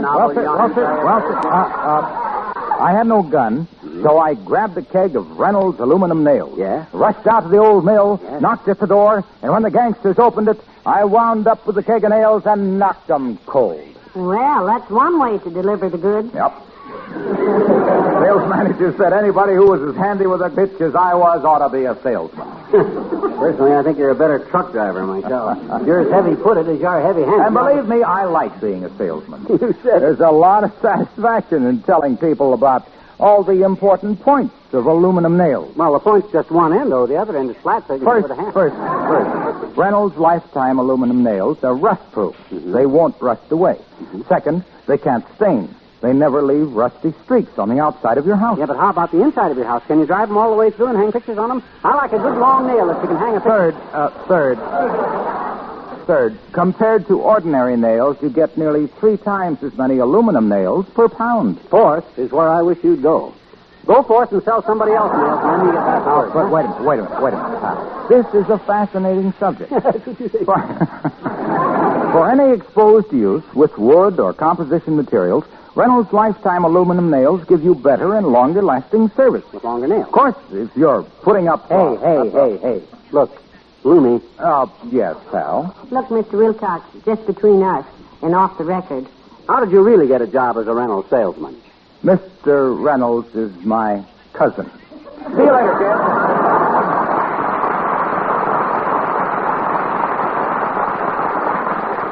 better get to work, dearie. Maybe you can get that odd part back in place before dark. I think I got it figured out now, kiddo. If I can just loosen the pan on the hydrochloric drive, it'll slip the fan belt off the generator, you see.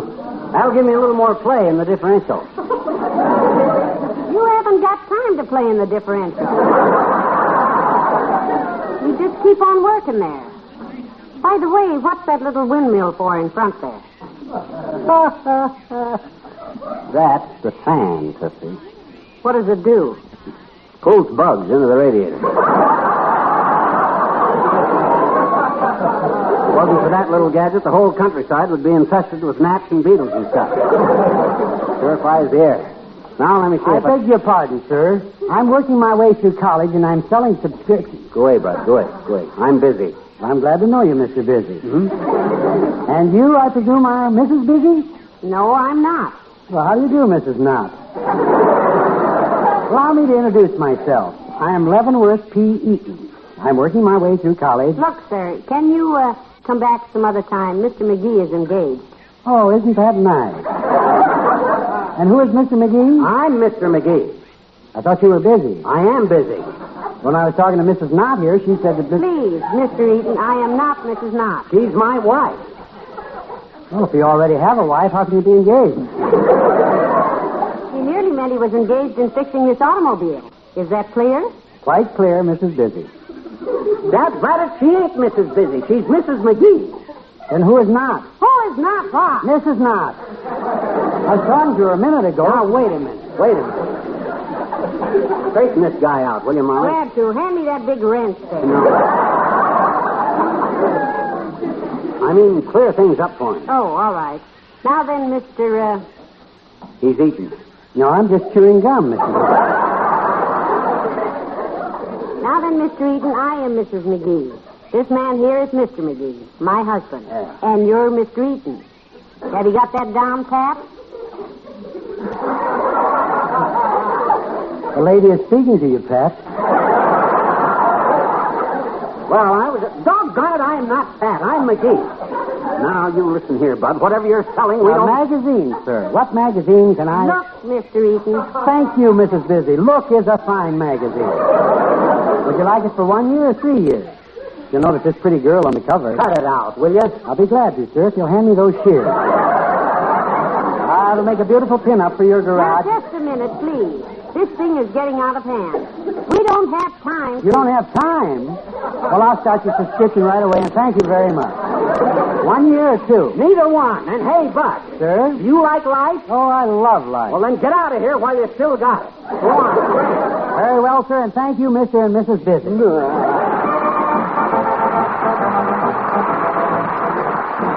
The King's Men and its deductible. Oh, the biggest complaint wherever we go is taxes, taxes, taxes.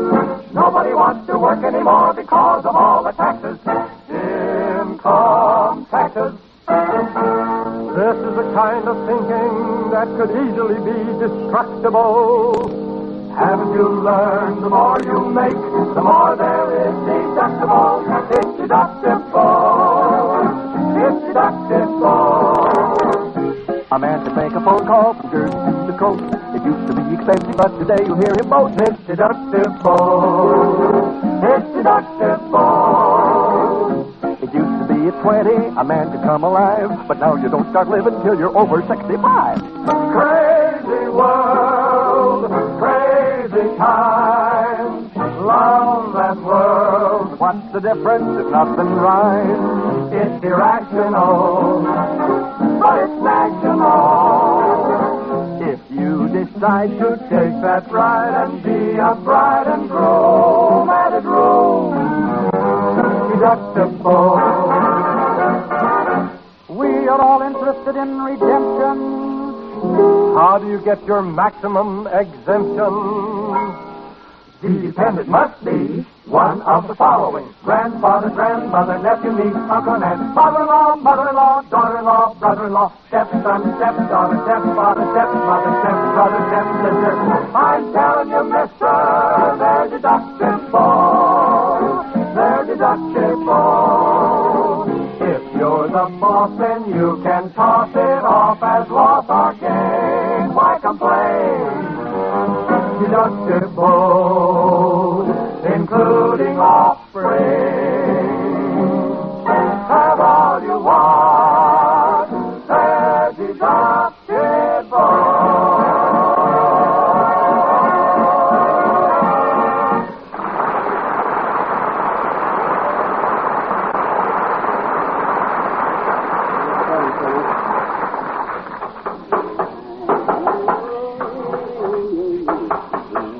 got the answer yet, McGee? Know where the part goes? I'm still looking, kiddo. I've tried it in 3 different places, but it don't seem to fit any place. But I'll find it. As soon as I get these last 3 bolts unloosened and get the flywheel housing opened up. Oh, hi, old-timer. Hello, Mr. Old-Timer. Hello there, daughter. Hey, Johnny, what you taking the car? Apart? Nope, one of the pieces fell off downtown, old-timer, and I'm trying to find out where it dropped off in it. Well, personally, kids, I was never much of a hand for machinery myself. No? I was a more sensitive type. An artistic boy. Oh. Poetic. Wrote my first poetry in kindergarten. Was it public? No, there was only one copy, Johnny. On the side wall of Hooter Stratton's barn. Oh. It says, "It's time you fellows knew the fact. Nancy's pants are flour sacks."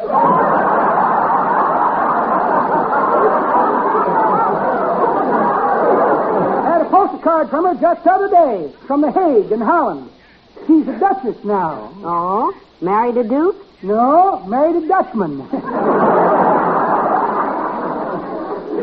Lives in Rotterdam. I thought she sent the postcard from The Hague. She did, Johnny. Too nice a girl to write Rotterdam on a postcard. Oh. Well, I got a date this afternoon, kids. I'm taking my girl Bessie to the Opera House. We got 2 good seats in the balcony. The Opera House? There's nothing playing there today. The Opera House is dark this week. Who's complaining, daughter? Well, so long, Johnny. So long.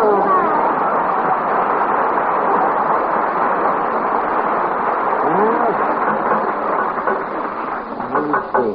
It won't be long now. As soon as I get this last bolt loose, I can get at the inside of the hole.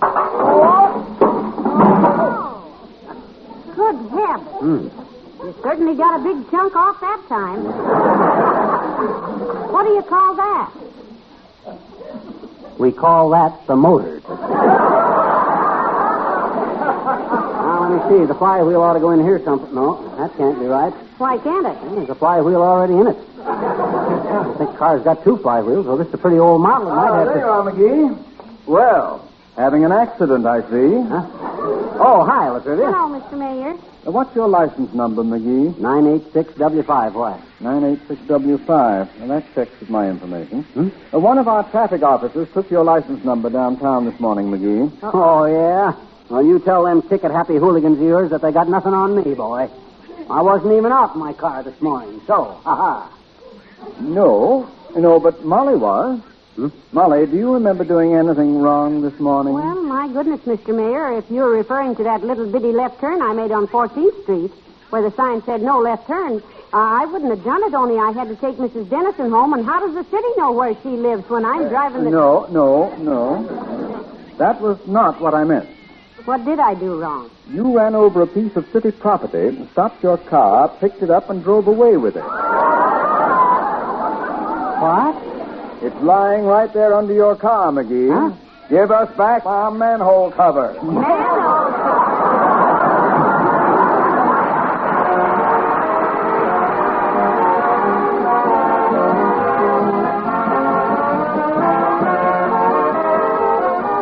Fibber and Molly return in a moment.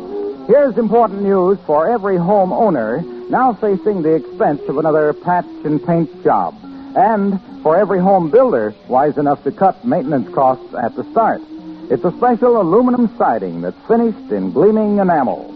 It looks like beautifully painted clapboard, and it will keep its beauty for years. Wash it off with the garden hose, and it looks like new, stays like new. It can't rust or stain. It's fire-resistant, rot-proof, and it reflects radiant heat. Keeps your house much cooler in summer, warmer in winter.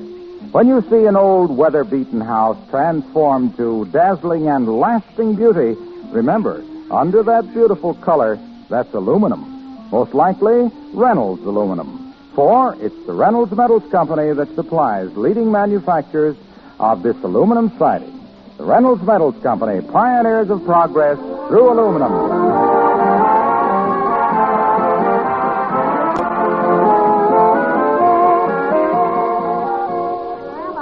I made a mistake this time, dearie, but the city doesn't do so well themselves. Huh? There's a terrible big hole in the pavement down on 14th Street. There is?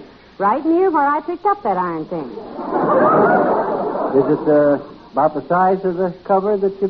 Say, that's an idea. They could use that thing I brought home to cover that hole with, McGee. I think I'll call up the mayor and suggest it. No, Tootsie, no. They'll think of it. They will? Yes. Good night. Good night, all.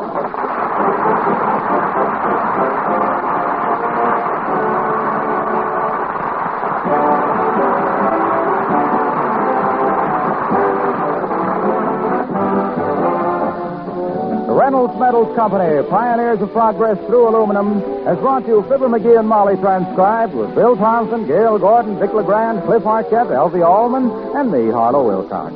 Don't forget to see Mr. Peepers, starring Wally Cox on NBC television Sunday night. Also brought to you by Reynolds Aluminum.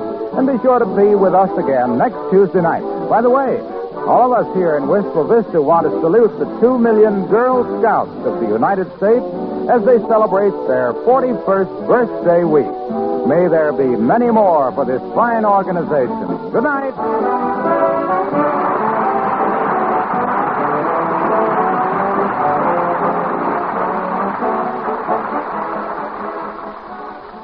Tonight, play Two for the Money with Herb Schreiner on NBC.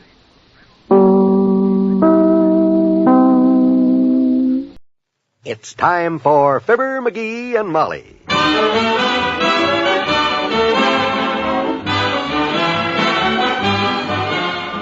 Sundays through Thursdays, NBC brings you Fibber McGee and Molly transcribed. The show is written by Phil Leslie and Len Levinson and directed by Max Hutto.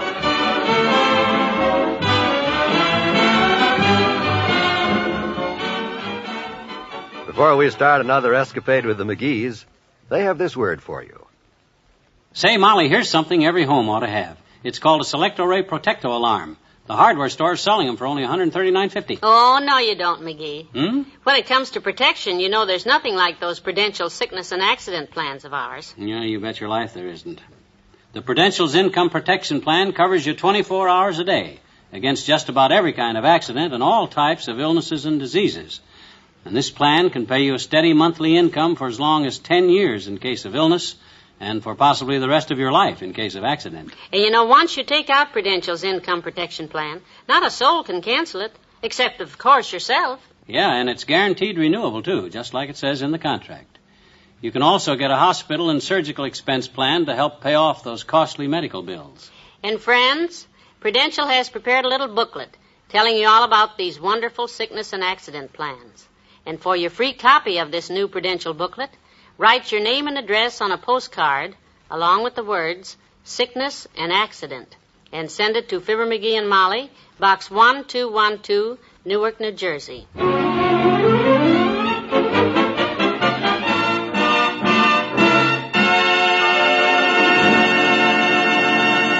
The scene is the examining room in Dr. George Gamble's office.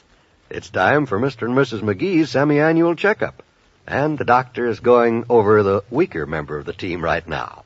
And your blood pressure's okay, too, my boy. Well, Natch. Now, let me put this stethoscope on your chest and see how the... Oh, that's cold, Doc. Sorry, I should have warmed it for you, Jumpy. All right, now, cough. Again. Well, your chest seems okay. It's about 1.5 feet lower than it ought to be, but that's all right. Ha! Look who's talking about a low chest. Guy with no chest, a guy that his chin's run right into his tummy. Oh, shut up and hold still while I thump you. Sounds good, huh? Yes, lovely. Your chest has the bright, clear ring of a wet drum. But for you, that's normal. Anything normal about you is always a pleasant surprise. It's very amusing, Doctor. Now, how's about letting me get out of this sheet and into my shirt, Fatso, before I catch my death of cold? Just be patient. I'm nearly through with you. Nearly through? Mm-hmm. My gosh, what can you do to me that you haven't already done? I've been looked at, listened to, punched, pinched, poked, probed, and pounded, till if I wasn't sick when I come in here, I will be when I leave. How am I, up to now? Insufferable as usual, but healthy. Step up on the scale here, please. Oh, I don't need to. I weigh 157 pounds with my clothes on, which is exactly what a man my height and weight is supposed to weigh. Step up on the scale. Okay, if you want to get technical. 157 with clothes on, huh? Ha! You weigh more than that in your pin feathers. Well, that's all I weighed before Christmas. How much does this broken-down scale of yours claim that Doesn't matter. Get dressed. You're not fat. It's just that your weight is so badly distributed, and bad distribution leads to poor circulation. Oh, is that so? Yeah. I bet I circulate more than any guy you know. Even more than you, sailor. What do you mean, sailor? I address as sailor anybody like you who's got a bell-bottom and pants. As for my particular shape, it's a good shape for the shape it's on and in. All right. Anyhow, it isn't your weight I'm concerned about. It's your wife's. Molly, what's wrong with her? She's okay, isn't she? Sure, she's in fine health. The only thing is, it would be an excellent idea if she'd take off about 10 pounds. You ought to take off about 10 pounds off your fat head. Molly's perfect the way she is, and you know it. The only trouble is I hate to come right out and ask her to go on a diet. Women are so darn touchy about weight control. They get insulted. Hey, you really think she ought to lose a few pounds, huh? Yes, I do. But I don't want to make her sore, and if I say... Hey, I've got it. Huh? I'll just tell Molly that you are 10 pounds overweight, and I want to put you on a diet. Huh? And I'll ask her to give you moral support by going on the diet with you, see? That way we'll get her weight down. Hey, now, just a darn minute, Doctor. Hold everything. We want to get her weight down. What's wrong with that idea? I'm trying to think. Nothing, I guess. Good. Go into my office and wait for me. Oh, Miss Ogilvy. You know, Doc, this ain't a bad scheme, if I do say so myself. Oh, the doctor wants you, Miss Ogilvy. Thank you, Mr. McGee. Yes, Dr. Gamble? Type out a copy of that 1,200-calorie diet I made up a couple of weeks ago. Yes, sir. For whom is it, Mr. or Mrs. McGee? Well, I told McGee it's for his wife, that we're only asking him to go along with it to help her lose weight. You know what I mean? Yes, you mean he's the one who's really overweight. As a matter of fact, they're both overweight. Aren't we the little devils?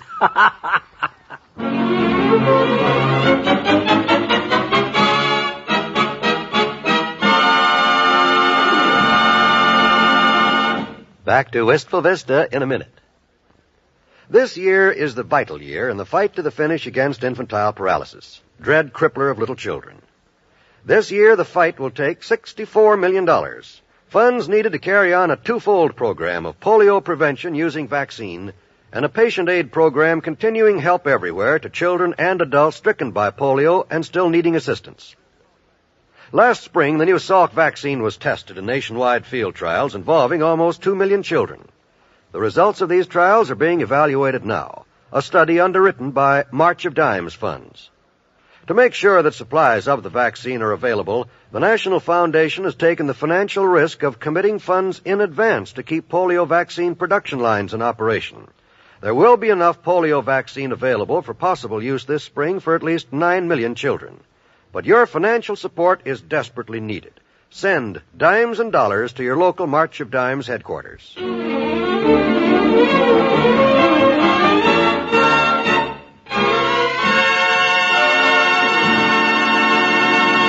Miss Ogilvy will have McGee's diet typed up in another couple of minutes, Molly. Well, you can be sure of one thing, Doctor. I'll make good and sure he sticks to it. Yeah, but if you're going to sit there eating all kinds of delicious, fattening foods all the time while I sit and stare at a minced turnip or something, I don't think I can stand it. Oh, I'll arrange it so you won't see anything that tempts you. Have to eat our meals separate, I guess. I better eat my meals up in my lonely room, I guess. I'll be brave, though. I'll get along. That is the toughest part of dieting, of course, watching other people having fun with a knife and fork. Say, an idea just hit me, Molly. Oh? You know, you'd be helping your old man a lot if you just ran a diet kitchen for a week. You know, don't serve anything but the diet menu for McGee, yourself, and anyone else who drops in. Oh, you mean you want me to go on that diet, too? Oh, just for one reason, of course. To help us get some of the lard off little belt stretcher here. He's about 10 pounds too heavy, and that's bad for his health. The longer the belt line, the shorter the lifeline, you know. Well, I would like to help any way I can, of course, but... That's the way she's always been, Doc. Always ready to do anything. Make any sacrifice at all. For me. Yes, but... Come in, Miss Ogilvy. Here's the diet you asked for, Doctor. Thank you. Now, here's what you can eat for the next week. Let me see that. There you are.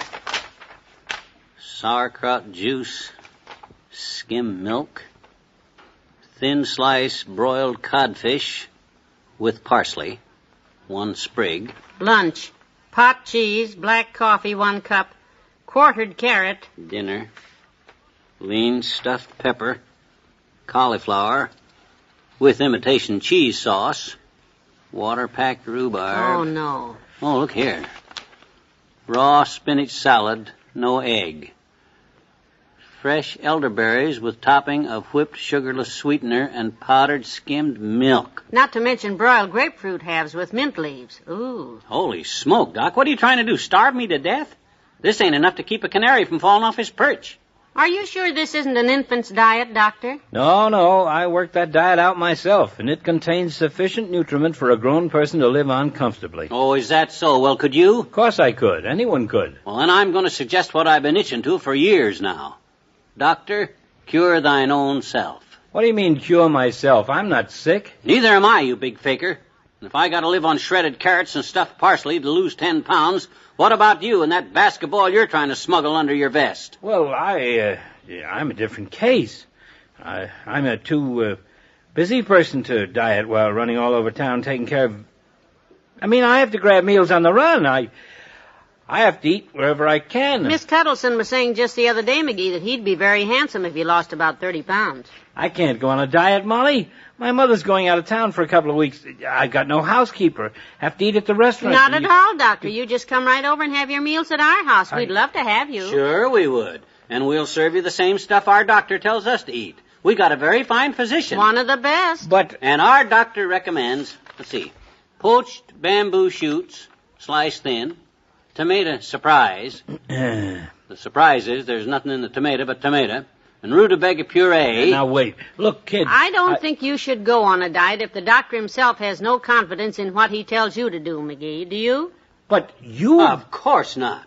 Especially when we offer to board him free. But I suppose maybe he don't want to be around when we find out his dad-read diet is no good. No good? This is a wonderful diet. I worked it out myself, and Look, McGee, I'll bet you $10 it'll take off 10 pounds in a week. With you trying it too, huh? Well... Of course the doctor will try it, McGee. It's his diet. Why, sure. In fact, I wouldn't mind getting in on this myself. Might even be good for me to take off a few pounds. Not that I need to, of course. Hey, wait a second. Well, let's make this a pool. You got $10 in your pin money, kiddo? Good. Okay. What are you doing with my buzzer? I'm calling Miss Ogilvy. Yeah, here she comes. Come in. Yes, Dr. Gamble? Ask Mr. McGee. He's the doctor. Here, Miss Ogilvy. You're to hold this $20 from us, and Dr. Gamble will give you his 10. We're all going on a diet for a week. You weigh us now, and the one who loses the most weight by next week wins the pot. And to make it more interesting, everybody's got to swear not to get on a scale all week long. That's all right by me. I can do that. Good for me, too. What are you laughing about, Miss Ogilvy? I was just thinking, aren't we little devils? Oh.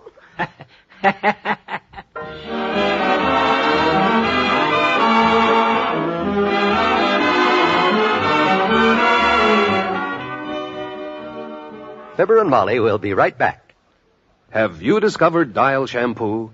It's the new shampoo that does something exciting to your hair. Listen. Sparkle, sparkle, your hair too. Sparkles after Dial Shampoo. Dial Shampoo gets your hair clean. Dial Shampoo gives your hair sheen. Diamond sparkle, that's for you when you use Dial Shampoo.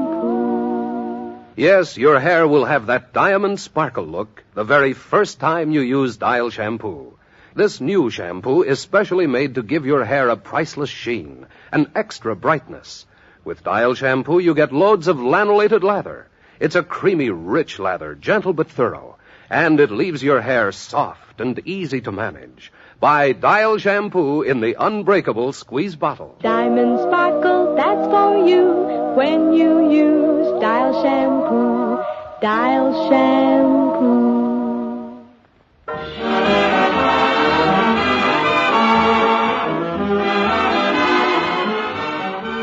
What are you doing, McGee? Just marking some figures down on the calendar for this diet contest. Doc, 237.5. McGee, 170. Molly, 139. Oh, you didn't have to mark it down. I wouldn't forget. Besides, didn't you see Miss Ogilvy write it down when she weighed us? No, did she? Yes, and she did it in ink. Not with a light pencil like you. Well, you're not accusing me of maybe wanting to change the numbers later, maybe, are you? What do you think? Good night. Good night, all.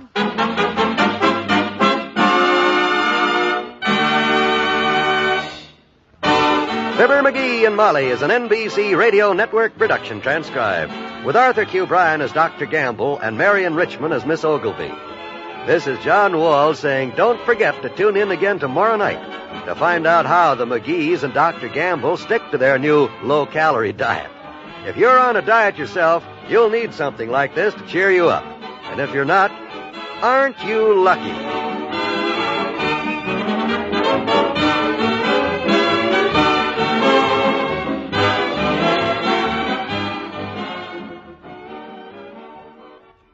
Join the great Gildersleeve and all his friends tonight on the NBC Radio Network.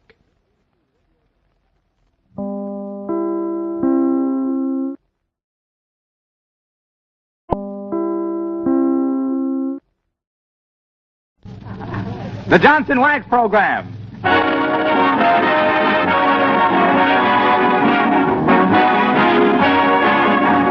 The makers of Johnson's Wax and Johnson's Self-Polishing Glow Coat present Fibber McGee and Molly, Incident 259, written by Don Quinn. Music by the King's Men and Billy Mills Orchestra. The show opens with Our Love Affair.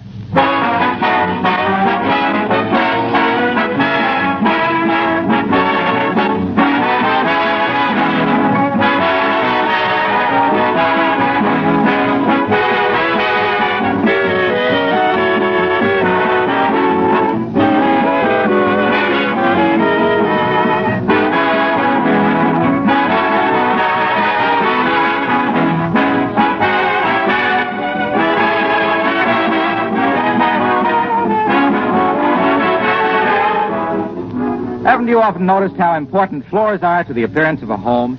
It is a fact that mellow, gleaming, waxed floors bring out the beauty of everything in the room, adding a rich charm that you can acquire in no other way. Throughout America, there are countless floors that are made more beautiful every year with Johnson's Wax. Every application of this famous floor wax gives increased protection and beauty.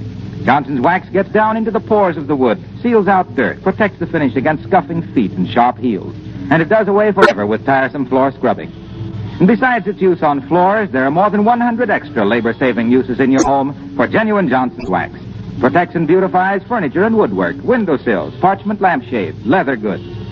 You can buy Johnson's Wax in the familiar paste or liquid form, or in the new cream wax, especially formulated for easy use on furniture and woodwork. Order some tomorrow.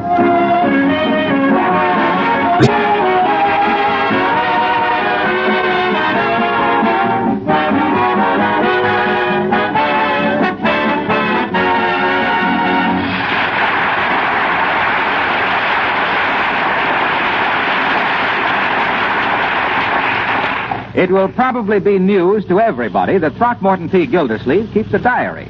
And it'll be bad news to Mr. Gildersleeve that a careless maid has thrown it out on the trash pile.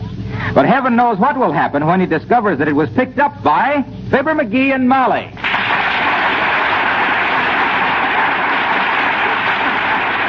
Oh, boy, oh, boy. Imagine me, of all people, finding Gildersleeve's diary. We sure got the goods on the old rumble-tumby this time, haven't we, Molly? I bet this is going to be rich reading. Well, how can you read it? It's got a padlock on it. Oh, padlocks can be picked. Why, that would be just plain burglary. Whoever got pinched for opening a book? My Uncle Dennis did. He opened a book at 14th and Oak Streets, and the cops raided the joint before the first race was over. Well, be that as it may or may not be, or not, I'm going to open this diary and read it. Now, look, McGee, I'm pleading with you. I beg of you, don't pry into Mr. Gildersleeve's diary. It's none of our business, and we have no right to. Would you open it with a nutpick? Hey, that's an idea. Give me a nutpick. We haven't any nutpicks, but I could run over to... Heavenly days, hide that diary quick. It's Mr. Gildersleeve. Oh, my gosh. Here, you take it. Oh, no, I'll hide it. No, you better take it. No, I'll sit on it. Oh, darn that padlock. Calm yourself. Come in. Oh, there, Mrs. McGee. Hello, Fibber. Did you... Oh, hi, Gildersleeve. What's the matter with him, Mrs. McGee? What makes him so twitchy? Well, I'm sure I don't know Mr. Gildersleeve. Something wrong, dearie? No. Whatever it is, I'll get over it. In fact, I got a feeling I'm right over it. I mean, I'm over it right now. Hey, Gildersleeve, you carry any keys with you? Why, certainly, McGee. I always carry quite a bunch of keys. You see? You got one, a little tiny one, say, that would open a briefcase? Yes, indeed. Here you are. I think this little one will do it. Ah, what a cute little key. What's it for, Mr. Gildersleeve? Why, that's the key to my... let me see. What is that the key to? That's odd. I don't seem to remember, McGee. You don't, eh? Ah, you men always carrying keys and not even knowing what they open. Wait a minute. What are we laughing at? I don't know. Search me. Silly, isn't it? Well, here's the key, McGee. Thanks, Gildy. I'll return it to you tomorrow. No hurry. What's mine is yours, you know. Yes, he knows. By the way, McGee, I almost forgot. Here's a fish for you. A fish? For me? Yes. My brother came home with a big mess of trout. Oh, thank you, Mr. Gildersleeve. Hope you enjoy it.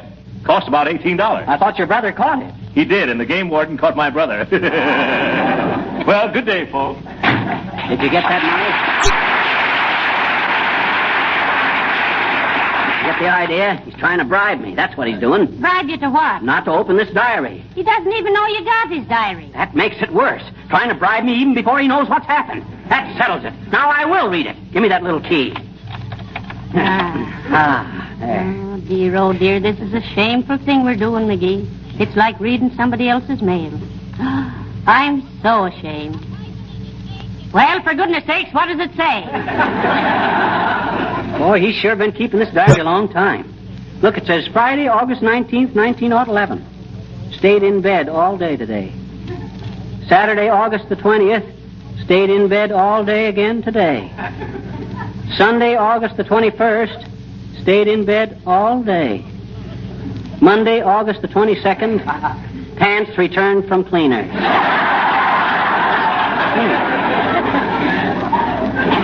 There's a note here that says, in future, don't send pants out on Friday, as it makes for a tedious weekend. Hey, Molly, wait a minute. I just thought of something. What? I'm leaving my fingerprints all over this diary. I thought your conscience would finally catch up with you. Now then, are you going to close up that diary and give it back to Mr. Gildersleeve? What else can I do? You could wear gloves. Huh? I never thought of that. Where are my gloves? In the hall closet. In here? Yes, on the shelf there. Okay, as soon as I put these on.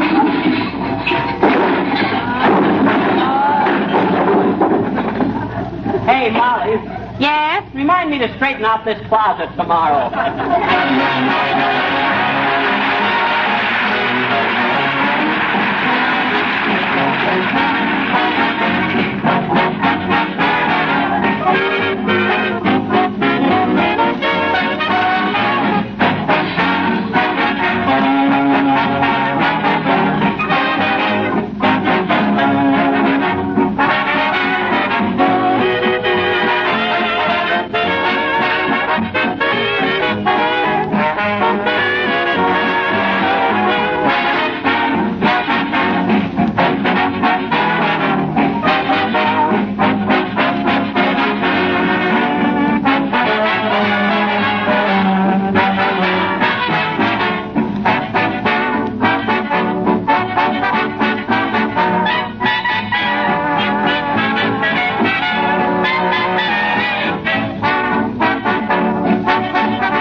Hey, Molly, come here a minute. This is wonderful stuff. What is? This diary of Gildersleeve's. Here's an item for Friday, October the 23rd, 1929. Hey, that must have been the day the stock market crashed. What makes you think so? Well, all Gildersleeve has got down here for that day is, oh, my goodness. Come in. Hi, mister. What you doing? What you? I'm reading, sis. What you reading? A diary. Hmm? A diary. You know what a diary is? No, what? Diary is a sort of a personal fairy tale with yourself as the hero. You keep a diary? No. Well, why not? I don't like fairy tales, I bet you. Gee, I quit reading them years ago. What you read now, sis? Oh, John Steinbeck and Eugene O'Neill and Ernest Hemingway and all stuff like that there. Sis, do you mean to stand there with your little cheeks full of roses and your little tongue full of thorns and tell me you don't like Cinderella or Jack the Giant Killer anymore? I do. Well, what on earth is... Now listen. What did the fairy godmother ever give Cinderella that Scarlett O'Hara didn't get the hard way?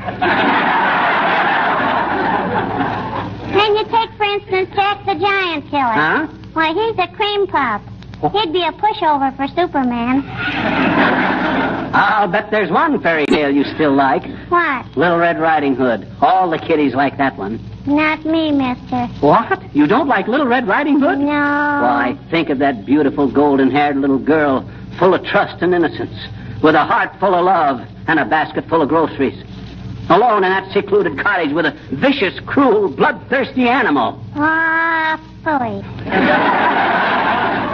You mean you don't feel the slightest twinge of sympathy for Little Red Riding Hood facing that terrible fate? Emotionally, mister, it leaves me undisturbed. And intellectually, I have only the utmost contempt for any little twerp, golden hair or no golden hair, who can't tell her own grandmother from a wolf.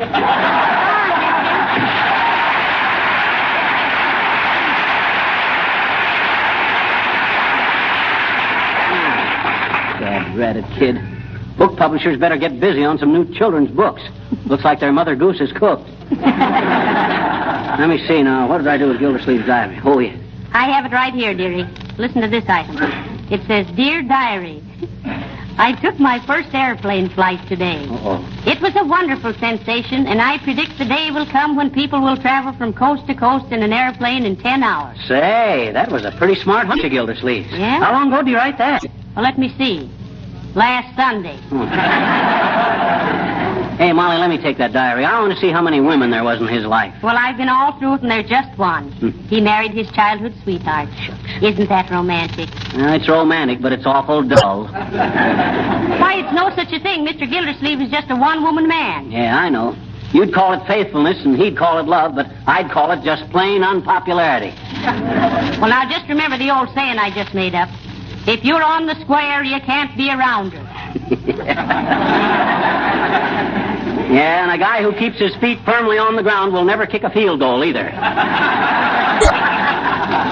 Come on, let me take that diary. I'd only got to the part where Gildersleeve... Well, hello, folksies. What's doing? Hello, Mr. Wilcox. We stumbled across Gildersleeve's Diary, Harlow. Imagine that big beanbag keeping a diary. Oh, why not? I keep one. What? You do? Certainly. My diary is simply a record of all the women who have loved me. Oh, sure. One of my dearest possessions.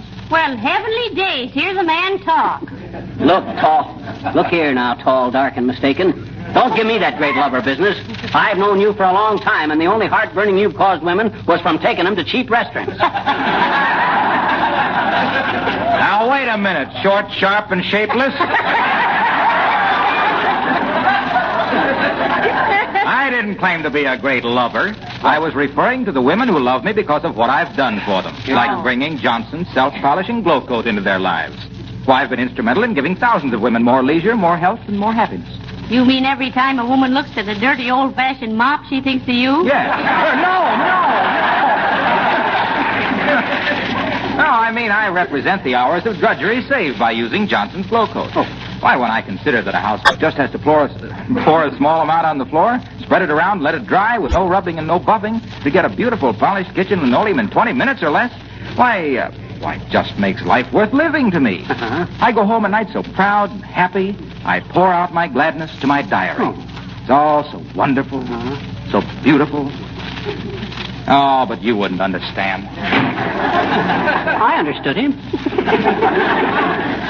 Well, we just solved the secret of perpetual emotion, Molly. Just talk to Wilcox about glow coat. Yes, he thinks the capital of the world is Racine, Wisconsin.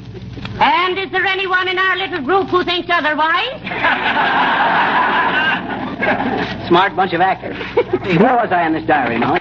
Hello, Fisher. Hello, Cupid. Why, hello, Mr. DePopulis. What's on your mind, Nick? I was just passing you up when I happened to think about the footsie ball game we're going to. How are we going? Well, we're all going in our car, Mr. DePopulis. Yeah, we'll all chip in for gasoline. Say about $3 apiece. $3. Anyway, $3 a piece is being a famous as it is about $24. Mm-hmm. Hey, which way are we going? By the Burma Road? Oh, we'd have a wonderful time, Mr. DePopulis. You and us and Mrs. Uppington and Mr. Boomer and Mr. Wilcox and Mr. Gildersleeve. And the old-timer. Well, that certainly is a heterogeneous collection of personalities, isn't it? If I do say so myself, and why shouldn't I? I'm one of them. Why, you're three of them, if the fact were known. That's pretty good, Cupid, but that ain't the way I hit. Oh, wrong character. Say, what is that little volume of a book you have there, Fisher? Oh, this happens to be Gildersleeve's personal diary, Nick. Pretty mushy reading, too. That guy drips like a rented bathing suit. Is that so? Well, I hope for the heavenly sakes of goodness that Mr. Goldensleeve is unaware of the facts that you're reading out of his diary. Hey, you ain't going to mention this to him, are you, Nick? Oh, now, Fisher, are you afraid of this man Goldensleeve? What do you mean, afraid of him? Why, I can take old Gildersleeve like nobody's business. One swing from me and he'll be hearing music from them heavenly zephyrs. You mean zithers. I think he means a heifer. I do not. A heifer is a guy that dances in vaudeville. That's a whooper. Well, then what's a zephyr? It's a horse with stripes on it. Nah, that's a zebra. Got to do with Gildersleeve? Nothing, unless Goldensleeve has got a striped heifer that dances in vaudeville. And if he has, it's too bad because there's no vaudeville. Well, so long. I'll see you later, kid.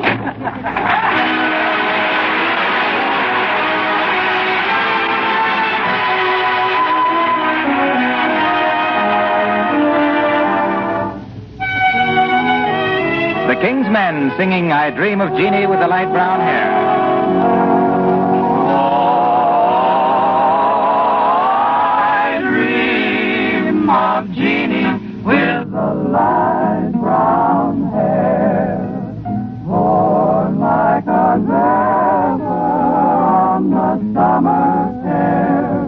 I see her tripping where the bright streams play, happy as a daisy dancing on her way. Now the lovely flowers die and wither on the shore. Now her gentle fingers caress them no more.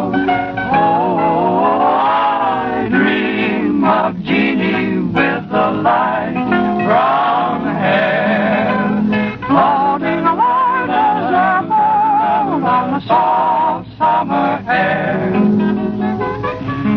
Many are the lovely notes her merry voice would pour. Many were the songbirds that warbled them o'er and o'er. Oh,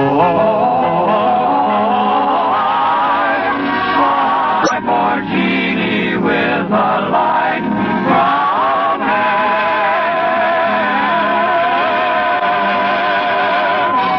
born like a zephyr on the soft summer air.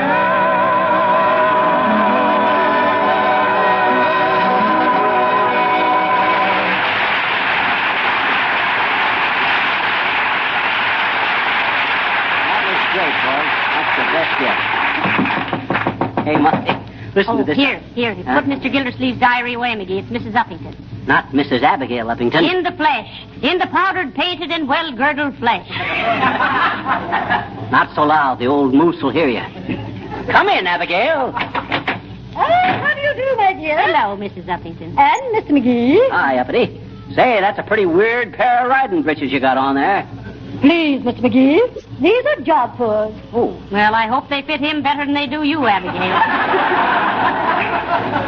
But won't you sit down, dearie? No, thank you. I've been riding for 3 hours in the park, and no, thank you. and how it is, Uppy. I used to own a great little saddle horse myself. Very high-spirited, too. Should have seen him roll his eye. No, that wasn't high spirit. Huh? He was just trying to see if he was still pulling a streetcar. You have your own personal horse, haven't you, Miss Buffington? Why, yes, my dear. Oh, he's so sweet, really. Yes, sir. And so well trained. Yes, he's a high school horse. Oh. You don't say. I heard a few whinnies at the commencement exercises, but I thought it was the principal. I simply love to ride. Yeah. When I'm cantering through the park, all my cares fade away. I feel as free as a bird. Yeah, but you can't fool a horse, Uppy. He knows there's more than a handful of feathers in that saddle. Ouch! Dad, dreaded I sat on that padlock again. Padlock? Yes, this padlock is on a book, Mrs. Uppington. Don't say anything, but we come across Mr. Gildersleeve's diary. Yeah. It gives his personal history from way back. See, here it is. What? And Mr. Gildersleeve's own diary? Oh, let me see it. Hey, go, Mrs. Uppington. Stop it. McGee, help me here. I just want to see it. No, you can't. No. Dad, dreaded Uppy, let go of that book. Ah, that's better. Hey, what's this diary to you, Uppy? What is it to me? Well, if you come across any entry dated June 21st, 1912, about Throckmorton taking a canoe ride with a certain young brunette... Yeah, but you're a blonde, Uppy. Not in 1912. Oh, my, what am I saying?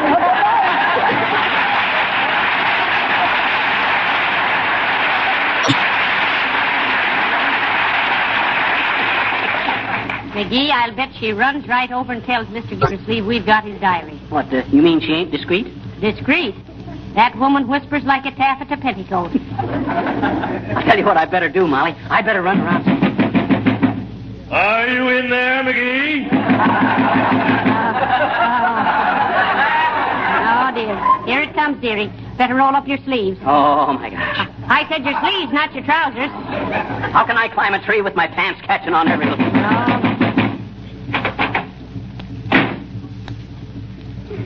How do you do, Miss McGee? Good day, Fibber. It's a lovely day, isn't it? Yes, it is, Rocky, old pup. Peach of a day. How's everything with you? Don't you how's everything with me, McGee. Where's my diary? Diary? Diary? Well, let me tell you what happened, Gil. You see... I don't care what happened. All I know is that by hook or crook you took my book. Why didn't you write poetry like that in your diary, Mr. Gildersleeve? Never mind my diary. Yes, never mind his diary, Molly. And I don't mind saying I'm glad to get off the subject. How about this Notre Dame football game, Gildersleeve? Don't you try to change the subject, McGee. I'm going to thrash you within an inch of your life. No. You leave him alone, Mr. Gildersleeve. Oh, I ain't scared of him, Molly. Here, take your old diary, Gildersleeve. And you know what? What? On page 713, under March 12th, 1919, you spelled hangover with 2 G's. No! That's enough, McGee. Take off your glasses. He doesn't wear glasses. I do, too. Look. Well, where on earth did you dig those up? Take them off, McGee. Why, you little book napper, I'm going to hammer you into a meat pie and cover you with your own crust.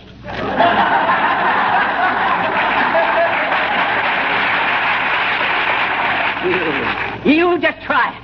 I'll give you one punch in that paunch, and you won't wake up till the swallows come back from Castropano.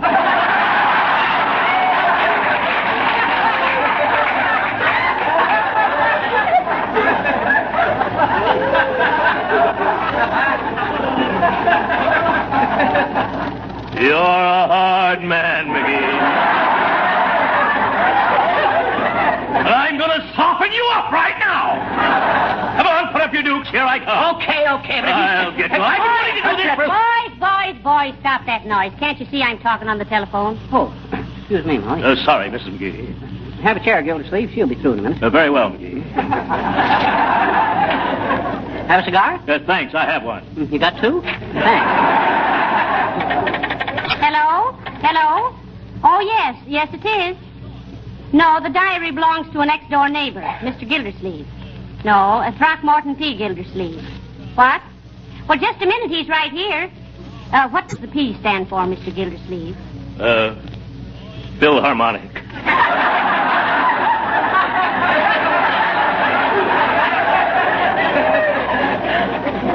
My My father played the oboe in Philadelphia. But who wants to know Hello? It's Throckmorton Philharmonic, Gildersleeve. No, I think the diary's the only thing he's written. Hey, what's the idea? What? Yes, we knew it had great literary merit the minute we got a hold of it. Yes, indeed. No. Oh, no, I'm sure he wouldn't sell the rights to it. Here, wait a minute. By George, I don't know whether Pipe down, Gildersleeve. You don't know what this is all about. Either. Yes? Well, I'll inquire, but I don't think $10,000 in royalties would interest him at all. No. $10,000? All righty. Oh, don't mention it. Goodbye. All right, McGee. Give the big crybaby his diary and let him go home. Here, Gildersleeve. Take it. Now, wait a minute, folks. $10,000. Maybe I was a bit hasty. What about this about a publisher wanting my diary? Oh, what difference does it make? No publisher would touch the thing anyway in its present form, and it would cost $25 to make carbon copies of it. Oh, I'll gladly pay that. Here's $30. You do what you can to promote it for me, and I'll give you a generous slice of the profits. Is it a deal? Well, I don't know after the way you act. Oh, I'm sorry about that, Mr. McGee. I really am. I was a bounder. Gildersleeve, you're a cad. I'm going to leave my diary here, folks. Now I'll go and leave you to your work. I don't know how to thank you. Both. Good day.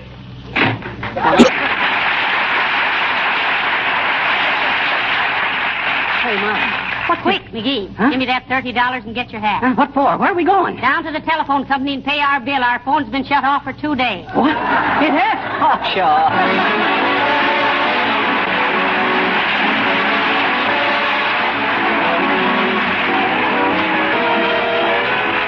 Fibber and Molly will be back in just a moment.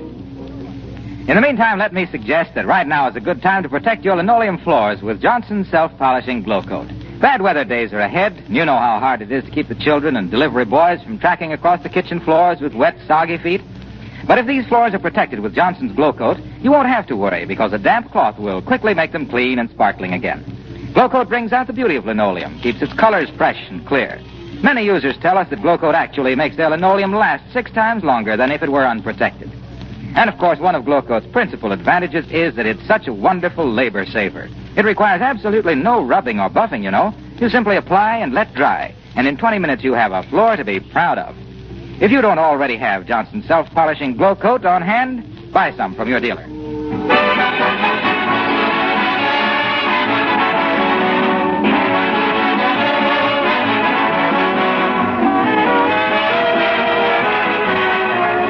Folks, next week we're taking the whole gang to the Notre Dame West Point football game in our car. Oh, McGee, wait a minute. Huh? What are you going to do about those 2 flat tires? Uppington and Gildersleeve? Oh, just throw them in the rumble seat and ignore them. Oh. Good night. Good night, all.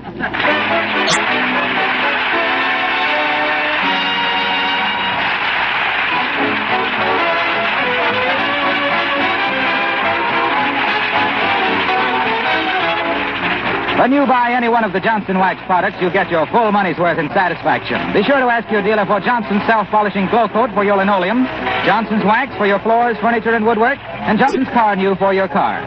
All these superior products are manufactured by S.C. Johnson & Son Incorporated, Racine, Wisconsin. We hope you'll be with us again next Tuesday night, same time, same station. This is Harlow Wilcox bidding you all good night. This is the National Broadcasting Company. The Fibber McGee and Molly Show.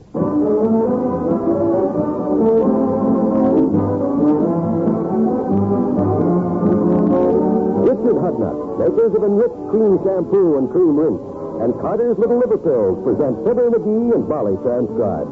The show is written by Phil Leslie and Ralph Goodman and directed by Max Hutto.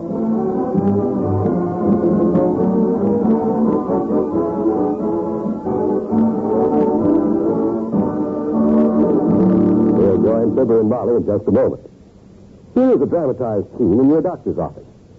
You're in perfect health, but there's no need for you to take laxatives 3 and 4 times a week. No need, Doctor? None.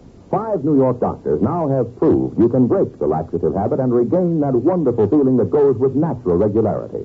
83% of the cases tested did it. So can you. I'd love to, Doctor, but how? Stop taking whatever you take now. Instead, every night for 1 week, take 2 Carter's Little Liver Pills. Second week, 1 each night. Third week, 1 every other night. Then, nothing. Every day, drink plenty of liquids. Put yourself on schedule. But how can Carter's help break the laxative habit, Doctor? Because Carter's Little Liver Pills not only relieve irregularity, they also improve the flow of liver bile that is needed for natural regularity. When worry, overeating, overwork makes you irregular temporarily, take Carter's temporarily and don't get the laxative habit. Get Carter's Little Liver Pills, only 43 cents. Break your laxative habit. Restore your natural powers of regularity.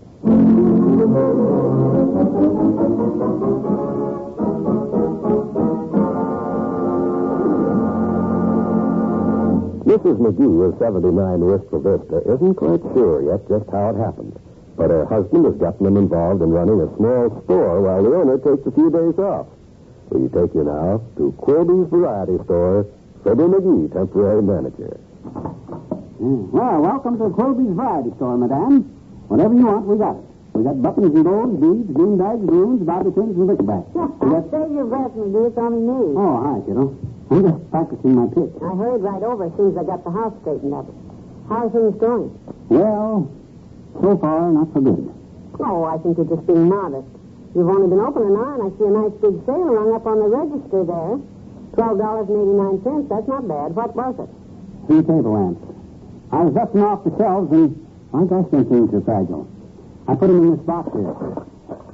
Remind me to take them home tonight, huh? Take them home for what? They're a mess. Well, I don't want Miss Quibby to know I busted them. She might change her mind about letting me run the store for her. No, I'm afraid not. The way she talked yesterday, business has been so bad here, I don't think she really cares what happens to the place. Was that the impression you got? She just don't care? Well, she's letting you run, isn't she? Mm-hmm. I didn't mean that the way it sounded, dearie.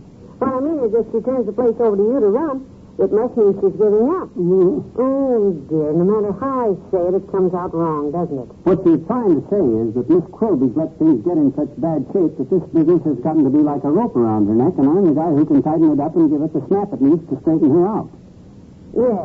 Yes, that's exactly what I was trying to say. Well, since I get this place organized a little, things are going to be different. Oh, here comes the customer. Now, I'll wait on this one and show you how to sell on top. Oh, hello, Dr. Gamble. Oh, him. Well, fancy meeting you here, Molly. Where's Mr. McGee? Get away from that cash register. If Miss Quilby sees you behind that counter, she'll... Oh, pipe down, noisemaker. For your big fat information, I'm in charge of this establishment. No. Miss Quilby's just tired of the store, Doctor, and McGee's handling the place while she takes a few days off. Oh, troubleshooter McGee, huh? Yes. How would you like to take over my practice for a while when you get through here, Sonny? I could use a rest, too. Oh, you wouldn't like that, Doctor. You said it. Because I'm going to put this place back on its feet. And I'd do the same for your patients. And once your patients get back on their feet, you're out of business. So what'd you come in to buy? Anything? Don't be impolite to a customer, dearie. There aren't enough of them. He's not a customer till he buys something. I need a package of small white envelopes. I suppose you keep stationery. No, I keep moving around. My gosh, don't you get it? Either one of you says, well, I keep stationery. It's funny, McGee. Eh? No. Well, I'm just trying to keep the customer in a good mood, that's all. Jokes like that won't do it. Here are the envelopes, Doctor. Is there anything Say, we else? got a special combination on sale today, Doctor, just for you. The Doc Campbell special. Flashlight, razor blade, and a pair of sugar tongs. I'm afraid to ask what it's for. Very simple. You merely shine the flashlight in the patient's eyes to distract his attention, slit his coat pocket with the razor blade, and lift his bankroll with the sugar tongs. It's perfect for you, Doctor. Much easier than your present method of putting the patient under the x-ray to diagnose his wallet. No, thanks. I don't need it. However, I'll make a deal with you. If you give me a good price on that baseball bat there, I'll bandage the lump on your fat head free. Oh, yeah? You couldn't lift that bat much, muscle. Oh, McGee, now stop it. Anything else, Doctor? I think that's all I need, Molly. Oh, no, I almost forgot. Old man McDonald's coming in this afternoon. I want to do something about that loose toupee of his. Loose toupee? Every time he walks in my office, that thing falls off and scares my nurse. Fix his wig, Bessie? I'll get you some glue, Doc. All I want was glue. Get me a box of tacks and a hammer. A hammer? Is that a strange order or something? Strange order? Is that your idea of how to keep a guy from losing his hair? Nail it on? Oh, don't be stupid. Well, I am. I want to nail down the carpet he always stumbles over. Oh, I see. Come on, let's have a little service here. I've got to get back to my office.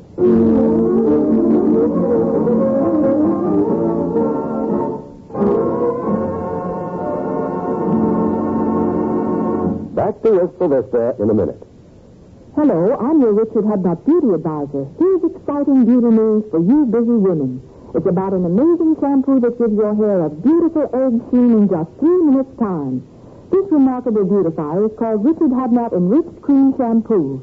It's made with real eggs, powdered in a wonderful cleansing formula that sludges right up even in hardest water. Every drop of this golden lotion cream shampoo is enriched with egg protein. And since hair itself is protein, it naturally benefits from this affinity of protein to protein. It's nature's own way to put a beautiful sheen in your hair. You'll love the way your hair gleams, smooth and shiny as bridal satin. And ladies, nobody's too busy to take a minute more for Richard Hadnot Cream Rinse. It seals in that fine glimmer and gleam, protects it with a fragrant beauty finish. Take my advice and try this quick two-step way to truly beautiful hair. Richard Hadnot Enriched Cream Shampoo and Richard Hadnot Cream Rinse.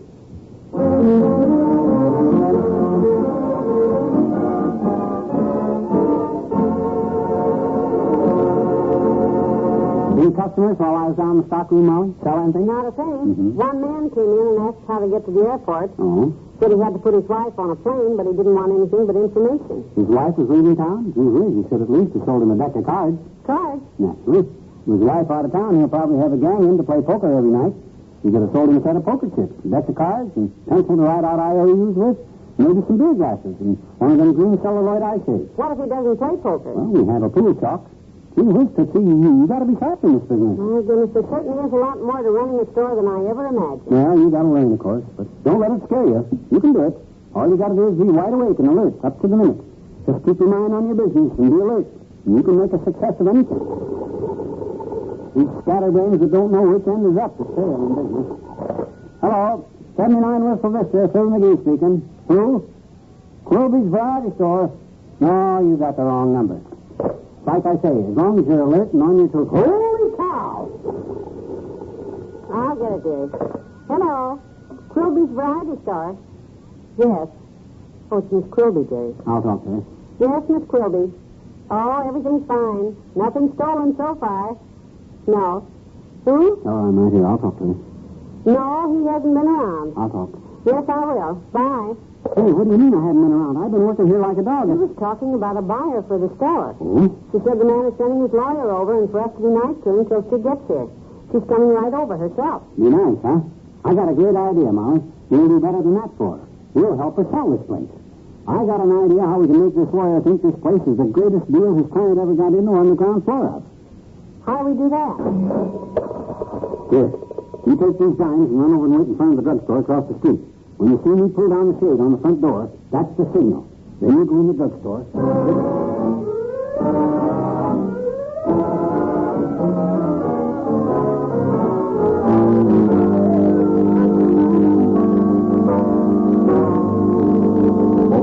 That lawyer now. Got his briefcase under his arm and everything. I hope Molly's ready over there. How do you do? My name is Sneed. I'd like to see Miss Quilby, if I may. I have a business matter to... Yeah, I know. Well, she ain't here yet. She's on her way over, Mr. Sneed. McGee is my name.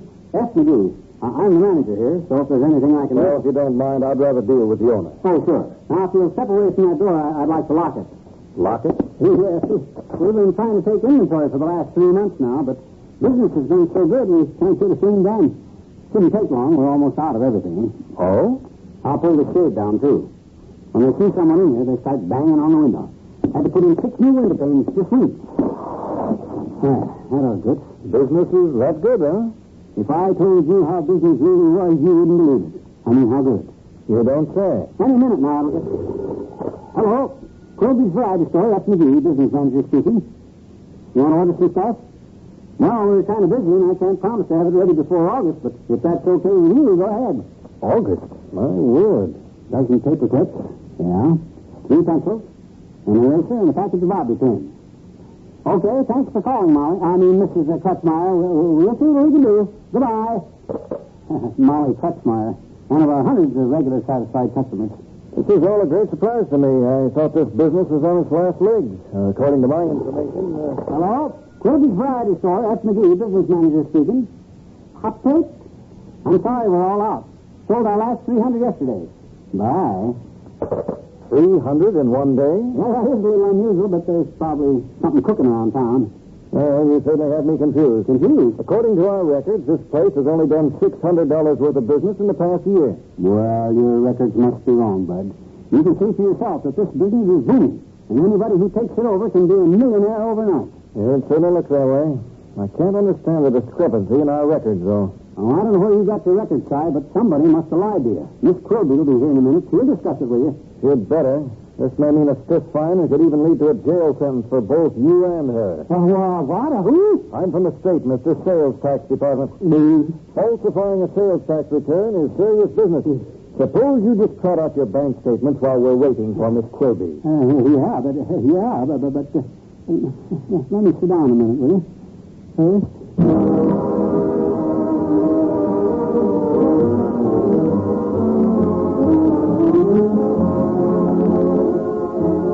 Fibber and Molly will be right back. Western adventure, family comedy, and stories about show business. You'll hear them all tomorrow evening on the NBC Radio Network. Roy Rogers, Dale Evans, Pat Brady, and the Whippoorwills provide exciting Western adventures and pleasing Western melodies. You'll hear them all tomorrow on another enjoyable Roy Rogers show. Be sure to listen. Then stay tuned for Father Knows Best, starring Robert Young in the role of Jim Anderson. The Anderson family gets into more hilarious situations than almost any other family we know. And all of the resultant fun always adds up to pleasing radio entertainment. Be sure to set your radio dial here tomorrow night for Father Knows Best. Also on Thursday, listen to Eddie Cantor taking you on another nostalgic trip into show business. Eddie tells little-known stories about show business and answers letters from his listeners. Tune for Eddie Cantor's show business show tomorrow, the same night that Ralph Edwards again hunts for the answer to the question, what is the thing in the box? There's a big opportunity for you to win prizes. Listen to Truth or Consequences tomorrow night.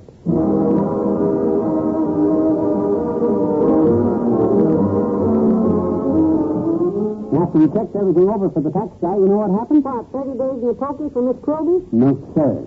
According to the tax guy, it turned out she overpaid her sales tax, and the state owes her $42. For goodness sake. She's been losing money with that store all year, and the first day I handle it, we make $42. Clear. Just goes to show that a smart operator, a guy with my merchandising genius... What's up, genius? Your dinner's getting cold. Okay. Good night. Good night, all.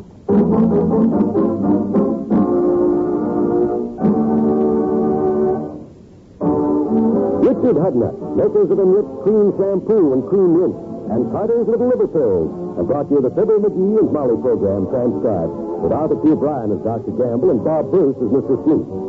This is John Wald inviting you to meet me at Quilby's again tomorrow for another visit with Fibber McGee and Molly.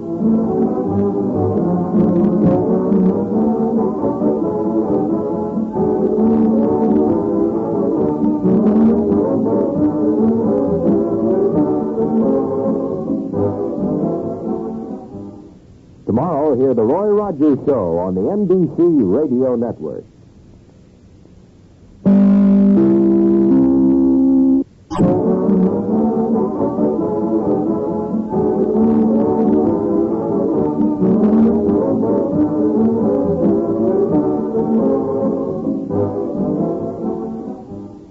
Tomorrow, hear the Roy Rogers Show on the NBC Radio Network. Johnson Wax Program with Fibber McGee and Molly.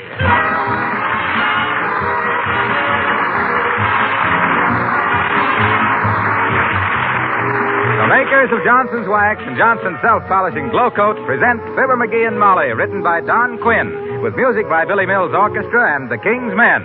The show opens with Be Young Again.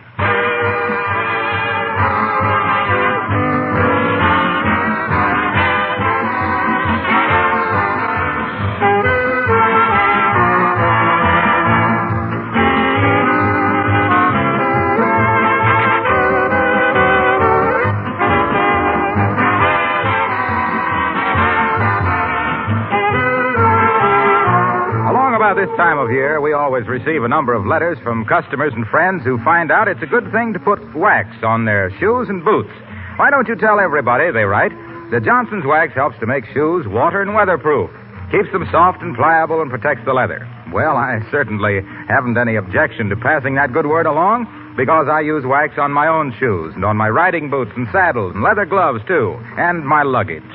The fact is, I've always been a great booster for using Johnson's Wax on things made of leather. So if any of you think wax is only meant for your floors, furniture, and woodwork, you only know half the wax story. There are 100 extra ways to use Johnson's wax around your home for the conservation and protection of your things, to make them last longer, look better, and clean more easily.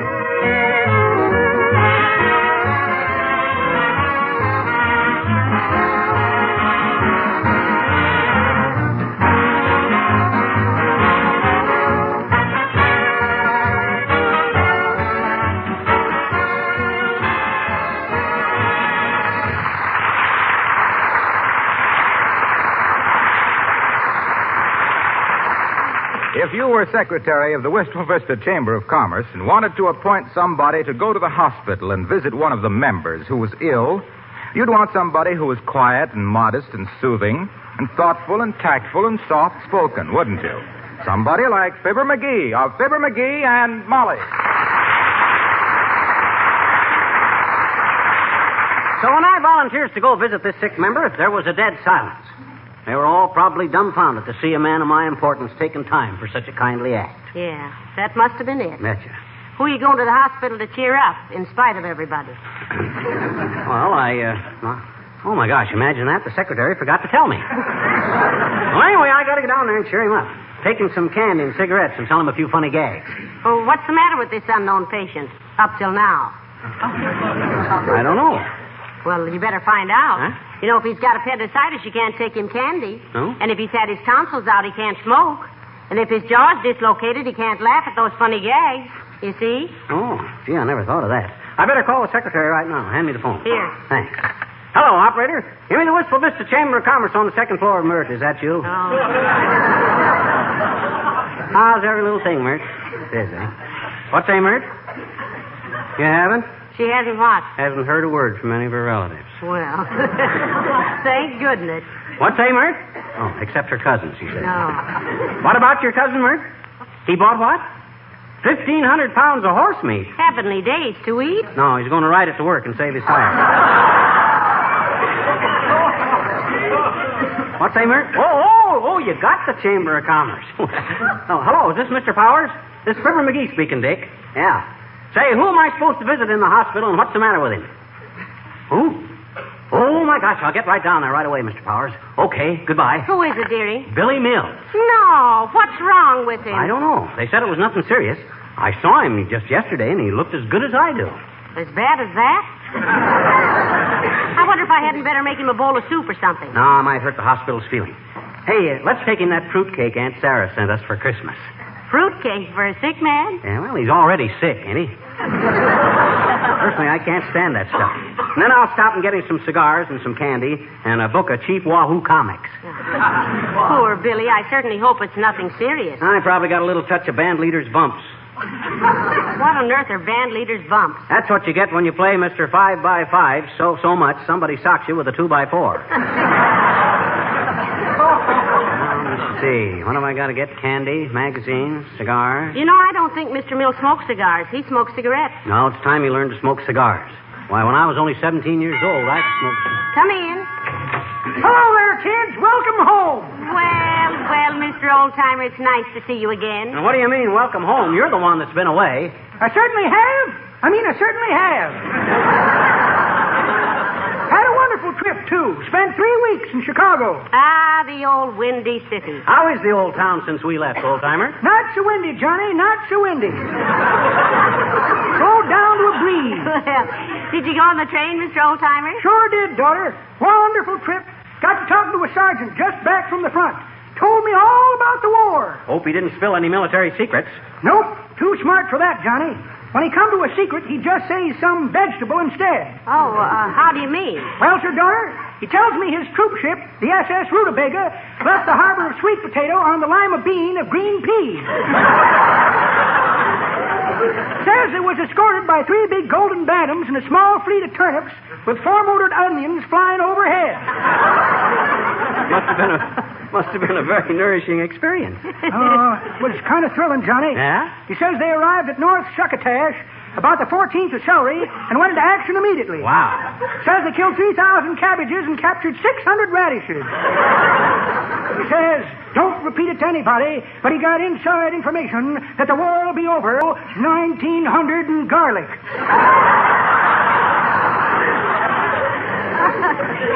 1900 and garlic. Well, we won't breathe a word of it. That's pretty good, daughter.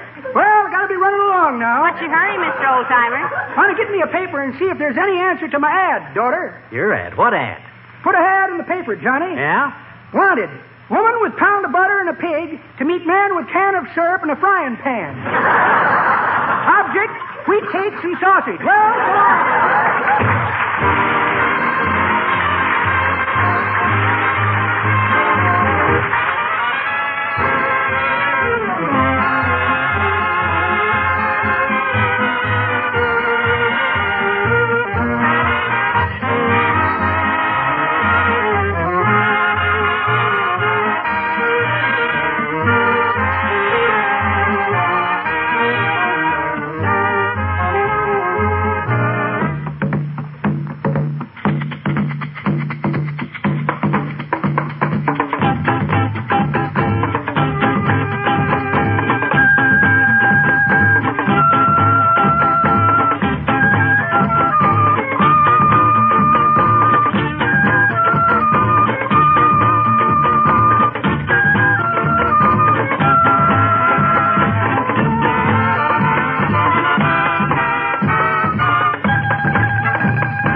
Here's the hospital, Molly.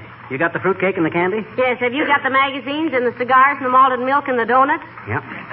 I got him a taffy apple, too, but it looks so good I ate it myself. I got some bubble gum for him instead. With bubble gum, you can... Wait a minute, McGee. Here comes Mrs. Uppington. Oh. Old Nightmare Nellie, the girl of my dreams. Wonder what she's been doing at the hospital. Maybe getting an estimate on having her face lifted, dearie. What, again? That mug has been hoisted so many times now, it's all she can do to keep her feet on the ground. Now, McGee, I don't... Hello there, Abigail, darling. So nice to see you. How do you do, Mr. McGee? And Miss McGee. Hi, Uppy. Congratulations. You got the right spirit. The right spirit about what, McGee? Can't you see? She's pulling her shoulders to take all those little minks for a ride. How very, very amusing, Miss McGee. May I ask your wife a question? Why, certainly, Abigail. What is it? Well, tell me, Mrs. McGee, what is the annual yield of corn from one little wiseacre like Mr. McGee? Well, Abigail, if it was all piled up in one corner of the field, it would be quite a shock. But what are you doing down here at the hospital? Oh, I came down here to visit my housekeeper, Mrs. Underwood. What's the matter with her, Uppy? She sprained a ligament in her arm, the poor soul. Oh, how? Oh, we had unexpected guests for dinner last evening, and she tried to stretch her filet mignon. Well, I simply must go buy my war bond. Thanks to Mr. McGee. Why thanks to me? Because every time I see you, Mr. McGee, I think of inflation.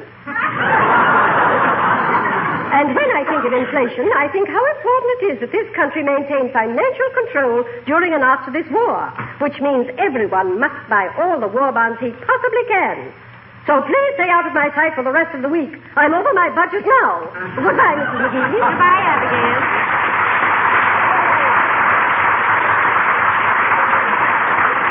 Well, come on, McGee. I'm glad you didn't tell Uppy about Billy Mills. She could never cheer anybody up. She's a walking lull if I ever saw one. Well, come on. So you better ask the nurse at the desk where Mr. Mills is, McGee. Yeah, look at her giving us the once over. Why do all hospitals have some eagle eye at the desk that looks at you like you'd come in to blow the joint up? Hey, sis, could you tell us... Please, be more quiet. All right. But we wanted to know where we could find Mr. Mills. He's a patient here. Mills? That's right. Well, just a minute. I'll find out. Hey, Considine, what room is Mills in? Who? Mills. Room 502. Oh, much obliged, Considine. What say, Murphy? I said thanks. Oh, don't mention it. So Mr. Mills is in room... Not so loud, please. Excuse me. Wistful Vista Hospital. Miss Murphy speaking. Who? No, madam, I'm sorry, but Dr. Case is out on a bender. Dr. Bender is out on a case. Yes, I'll be glad to tell him. Come on now. Room 502. Don't drop that fruitcake. Hey, there ain't any elevator man here. Not so loud, McGee. And this is one of those elevators you run yourself. Oh. Get in and press the button with the 5 on. 5. Okay. You ready? Ready. Here we go.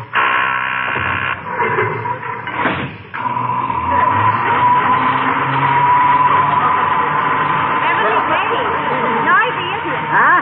Noisy, I say. What's that? I say it's awful noisy, isn't it? Better tell me later, Molly. The elevator makes so much noise I can't hear you.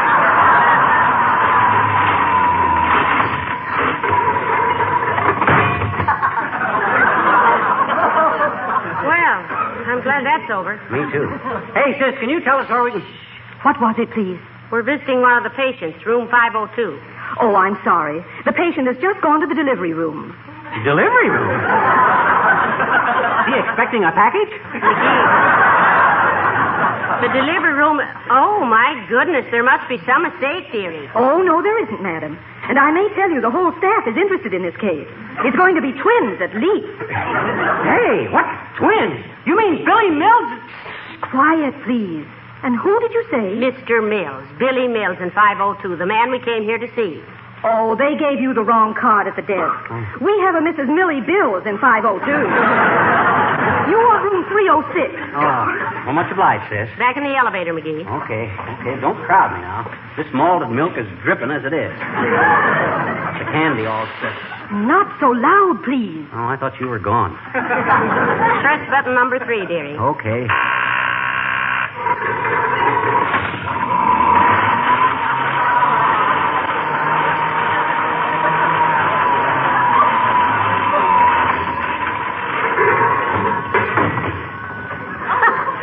Remind me to write to General Eisenhower about that elevator.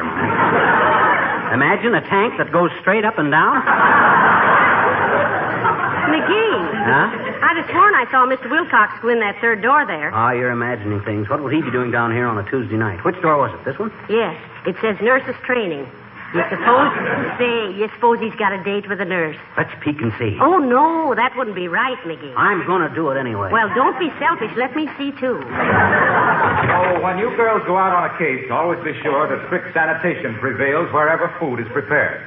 Be sure the linoleum floors are sparkling and immaculate. This can best be done with Johnson's self-polishing glow coat, which is very easily applied and shines as it dries with no rubbing or buffing.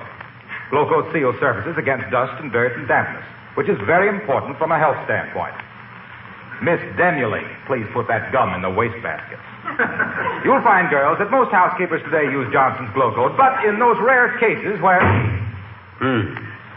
Old Professor Wilcox, M.D. M.D.? Mighty determined to sell his wax one way or another. Oh, come on, Molly, before this malted milk goes flat. We won't... Oh, wait a minute, McGee. Here comes the doctor. Where?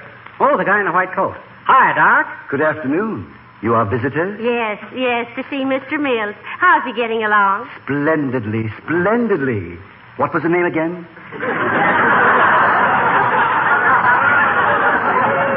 Mills. Billy Mills. Oh, yes. Oh, he's doing very nicely.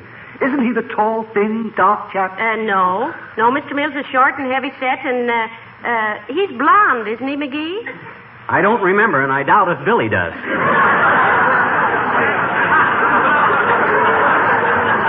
Hey, he's the guy in 306, Doc. Ah, yes, 306. Getting along nicely. Oh, fine. Though we don't like to make specific statements in most cases. Everything is relative, you know. Yes, indeed. Things are never what they seem. For instance, there is nothing so permanent as a temporary filling, or as temporary as a permanent wave.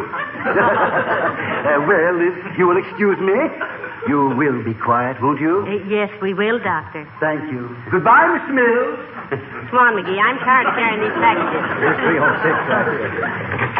Well, hello, Mom. Hello, Skim. Hello, Mr. Mills. Hi, Billy, old boy, oh boy, oh boy. We come down to cheer you up, kid. Yes, sir. Well, how do you feel? Kind of rocky, eh? Hey, here's a chocolate malted for you and some donuts. Give him a hunk of fruitcake, Molly. Hey, Billy, did you ever hear the one about the guy that... Oh, I almost forgot. Here, have a cigar. McGee. You ever hear the one... Toss him one of those magazines, Molly. It's a very funny story, Billy, about the fella. Hey, you like bubble gum? It's all kinds of fun. Yeah. Anyway, it seems there was these two fellas, see, Pat and Mike, we'll call them. McGee. Huh? Stop slapping Mr. Mills on the knee. Oh, that's okay. I won't catch anything. I got my gloves on. Hey, here's a box of candy for you, Billy, old man. Chocolate-covered cherry. For goodness sakes, McGee, be quiet a minute. Huh? This is no way to treat a sick man. Are you very sick, Mr. Mills? Not sick at all, Mom. Feel swell. You're not sick? Then what you here for? Spend a couple of days here every 2 years. Get checked up. Gives me a nice rest, too. 2 days in the hospital when you're not even sick? Don't you get lonesome? Nope. Anyway, I had a roommate up till this morning. Too bad he couldn't have stayed. I know. He'd have been gone even sooner, but he took a turn for the nurse.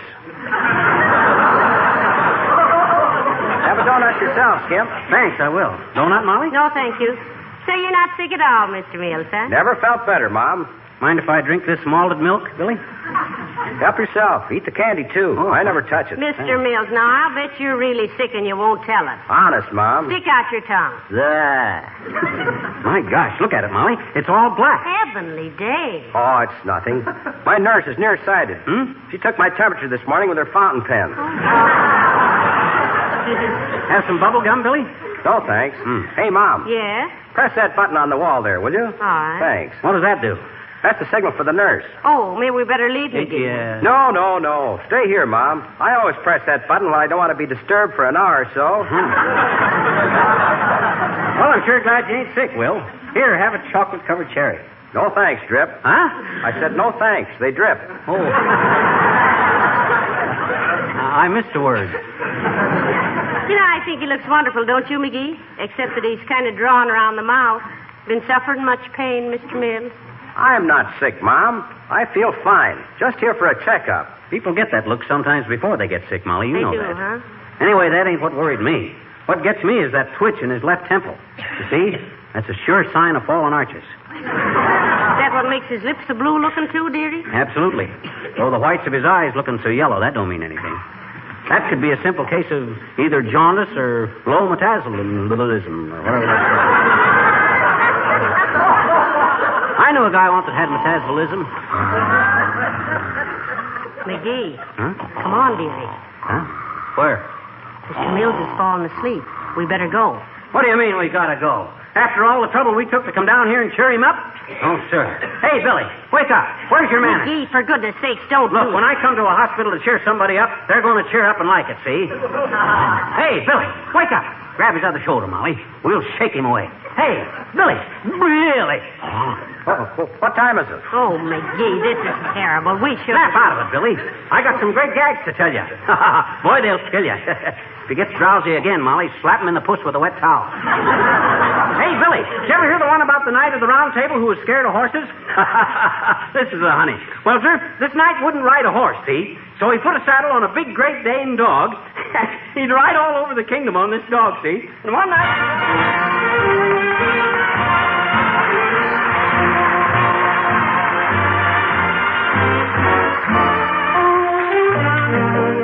The King's Men singing Lullaby of the Herd.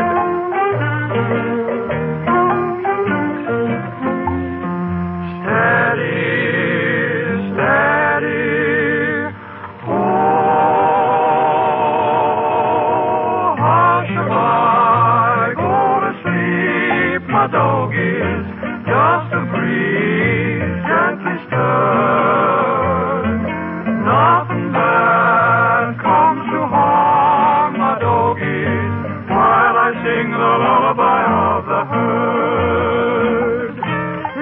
the sky there'll be other masters. Won't be long, here's my word.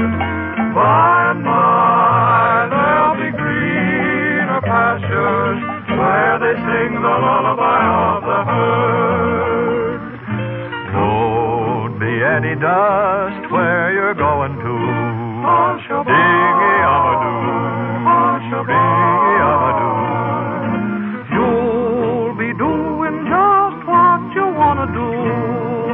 Dingy-amadoo, doom-be-amadeo, hush-a-bye. Don't you fret, my doggies, till the time has occurred. Your partner will stay right until the dawn of day, singing you the lullaby of the herd. Dingy-amadoo, do-me-amadee, singing you the lullaby of the herd. Hush-a-bye.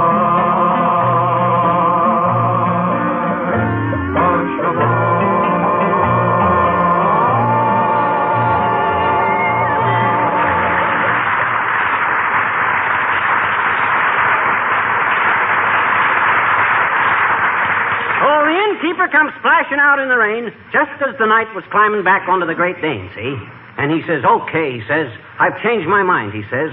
I'll give you a room. I wouldn't turn a knight away on a dog like this.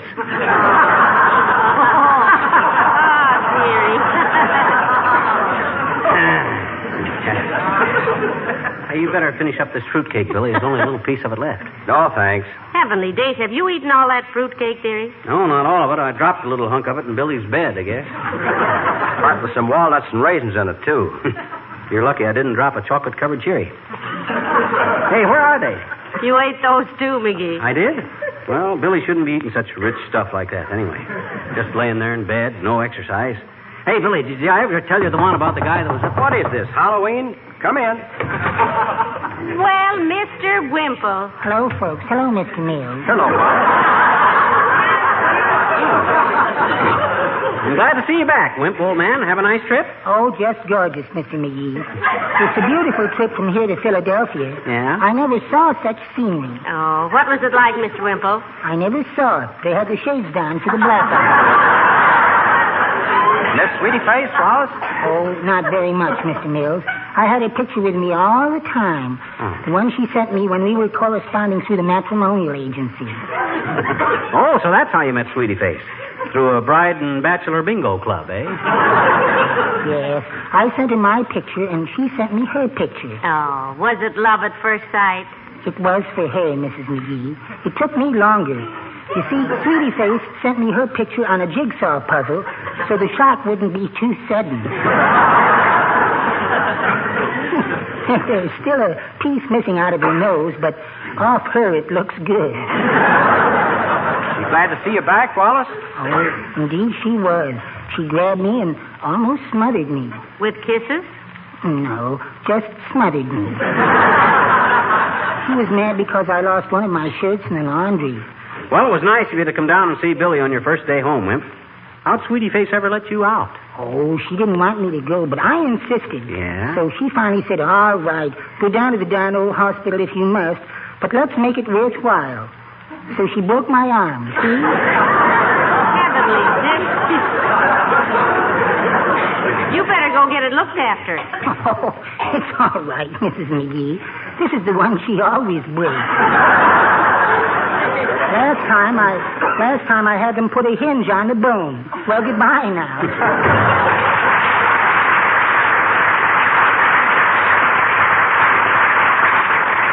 Well, now that we've cheered Billy up, Molly, I guess we better go too, huh?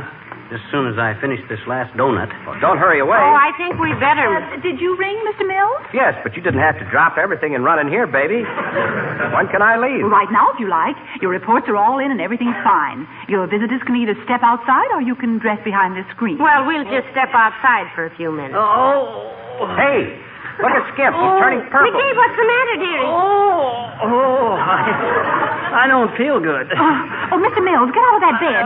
Here, madam. Help me get this man up there. All right. Oh, take off his shoes. Oh, never mind my shoes. My feet don't hurt. It's my stomach. Oh, it looks like acute indigestion. What's he been eating? Box of candy, fruitcake, malted milk, 6 donuts, and some bubble gum. McGee, darling, lie down, dearie. Let Mother loosen your collar. Get a doctor, nurse. Yes, right away, Mother. Oh. I told him not to put an egg in that malted. Now, you just be calm, dearie. The doctor will be here in a minute. What's the matter, Mr. Mills? Hand me the phone, Mom. Thanks. Hello? Operator? Give me the Wistful Vista Chamber of Commerce. Yeah? Oh, is that you, Mert?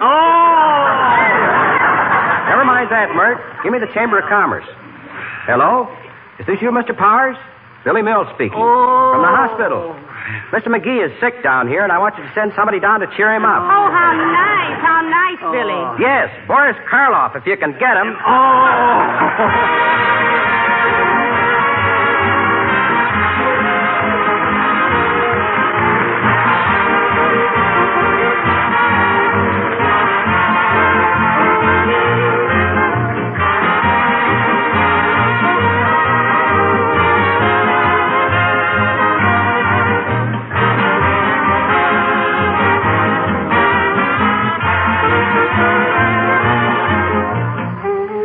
Sabotage has become very familiar to all of us this past year.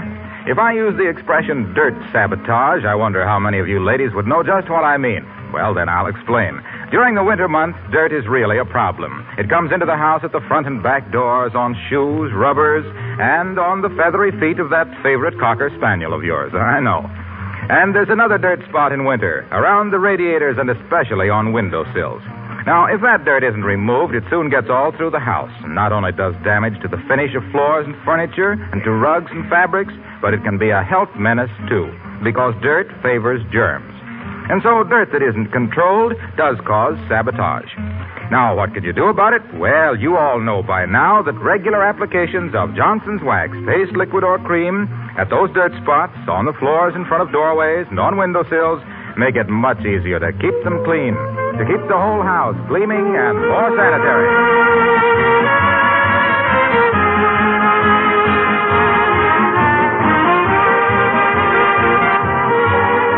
Well, how do you feel now, McGee? Much better, thanks. But I guess I shouldn't have eaten all that stuff. I'm ashamed of you. Yeah. Making a pig of yourself. Yeah. A great big pig. Yeah. And on a meatless day. Huh? Oh, good night. Good night, Al.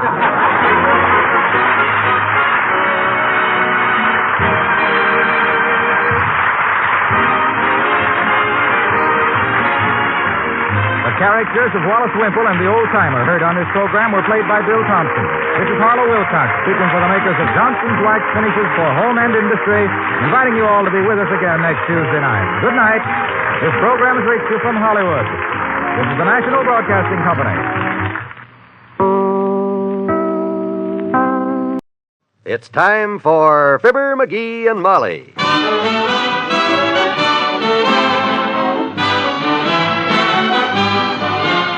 Sundays through Thursdays, NBC brings you Fibber McGee and Molly transcribed. The show is written by Phil Leslie and Ralph Goodman and directed by Max Hutto.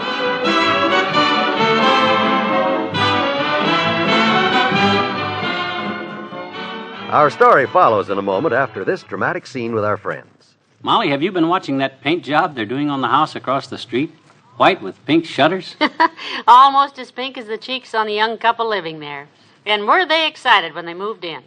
You know, that first day in a new home is a big event in any family's life. Sure is. And another big event is the day the family can stop worrying about what would happen to their home if Dad wasn't around to make payments on the mortgage or pay the rent. And friends, that big day comes when a Prudential mortgage cancellation plan takes over the problem for you. With this plan in your life insurance program, if anything happens to the breadwinner, Prudential will provide the money to pay off the mortgage on your home. Leaves it free and clear for you and your family to live in as long as you wish. For most families, the yearly cost is less than 1% of the amount you borrowed. And if you're renting an apartment or home, you'll find the cost of Prudential's rent payment plan just as low. So ask your prudential agent to come around and give you the details on these wonderful home protection plans, provided by the company with the strength of Gibraltar. Like the book says, the future belongs to those who prepare for it.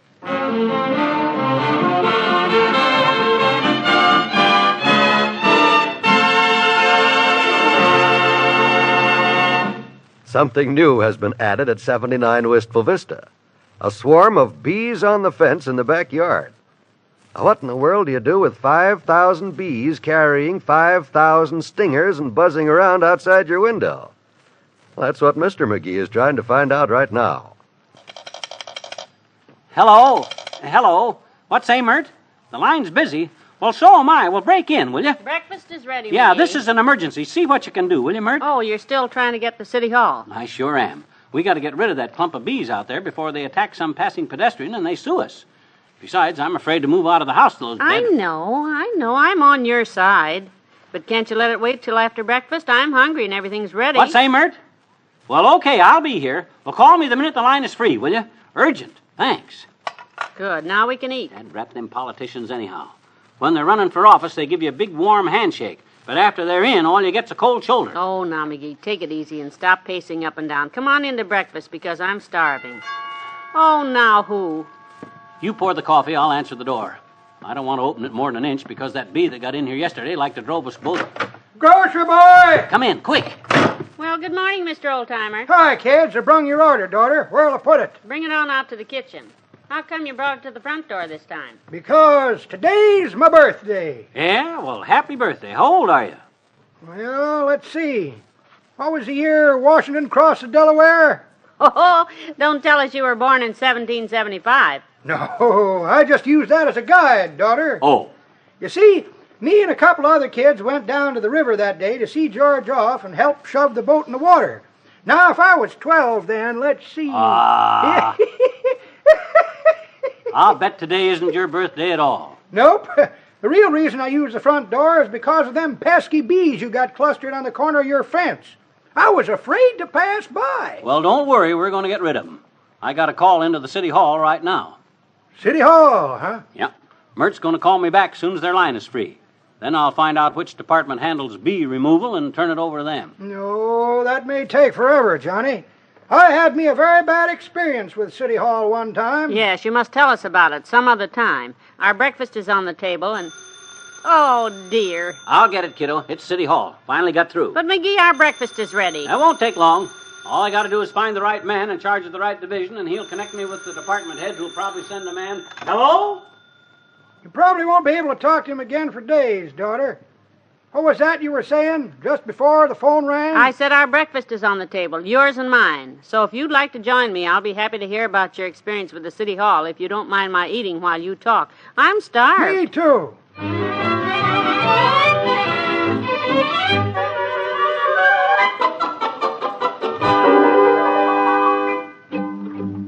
But I already talked to the Agriculture Commission. They gave me the Public Information Section, who gave me the Civil Defense Office, who switched me to the Department of Parks Commissioner, whose brother-in-law said he was out fishing and suggested I call you. Yeah, I'll wait. Are you coming, McGee? Better than I expected. It's 3 o'clock, and I only got about 16 more departments to go. Good. You keep trying, and maybe if we're real lucky, the bees will just get up and leave by themselves. It's not likely. Hello? What? Yeah, that's right. Yeah, that's right, Councilman. Bees. About 5,000 of them. Yeah, in our backyard. And we were wondering if you do? You do? Good. Success, kiddo, success. At last. Get a pencil and paper and take this down. Just a minute now, just a minute. Okay, go ahead. Paul Greifer. Greiffer. Yeah. He'll come and take them away for us, will he? Oh, he's a beekeeper. Oh, he'll take them away and keep them, huh? Swell. That's the best way. Thank goodness. Lives right near here, you say. Well, what's his number? Oh, yeah. Oh, okay. You got that, Molly? Got what? The number he just gave me. Vista 8675. Oh, yes. Now that you mention it, I do. Oh, well, thanks a lot, Councilman. I knew if I stuck with it, I'd get some action out of you guys down there at City Hall. By the way, what's your name so I can vote for you at the next election? Simpson. Fred Simpson? That bum? I mean, bye. Ooh, boy, was he sore. For heaven's sake, I don't blame him. Well, at last our troubles are over. I'll just dial this guy Greifer's number and get him over here right away and fix me a root beer, will you? My throat is getting dry.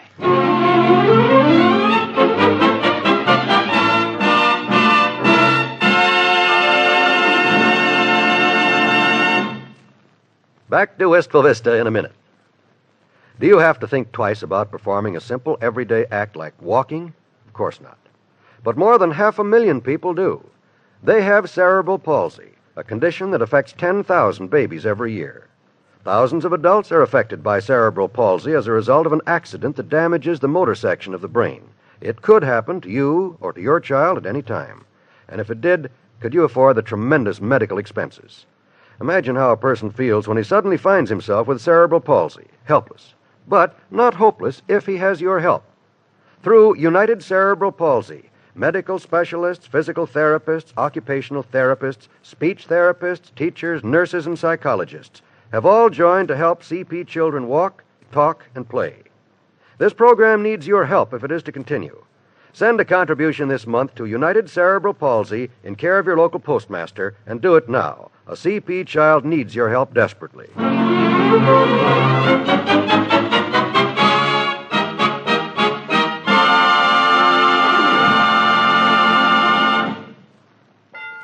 Come in. Oh, good afternoon, Dr. Gamble. Hello, my dear. How are you? Pretty well, Doctor, considering. Considering? What's he been up to now? Oh, not McGee. I meant considering the little visitors in the backyard. Oh, the swarm of bees. Yes. Yeah, I saw them as they came in. And I walked way around them, believe me. I can't get out in the backyard to hang up any laundry. Yeah. And the milkman left our milk at Nelson's this morning. And the mailman phoned at noon to say if we wanted our mail, we could pick it up at the post office. Otherwise, everything's fine. Well, where's your lord and master, knight in shining armor and defender of the home? Hiding in the coal bin? No.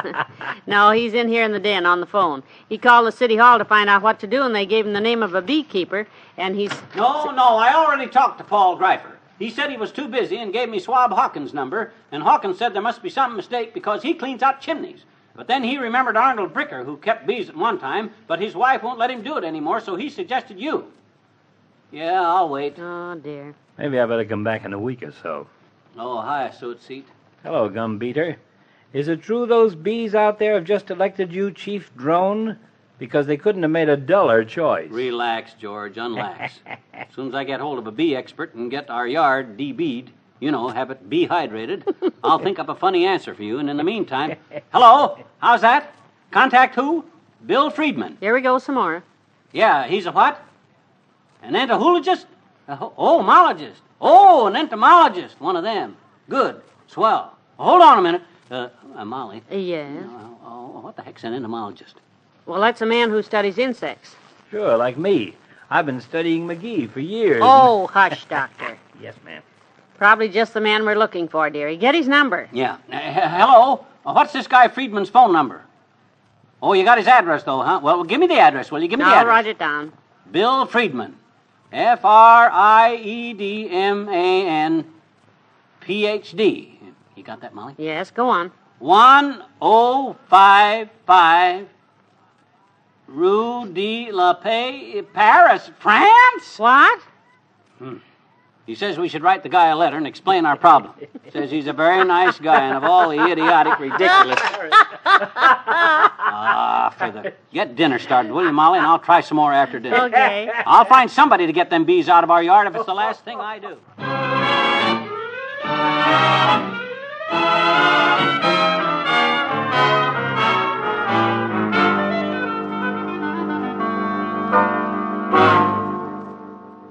Hello? This is Fibber McGee of 79 Wistful Vista.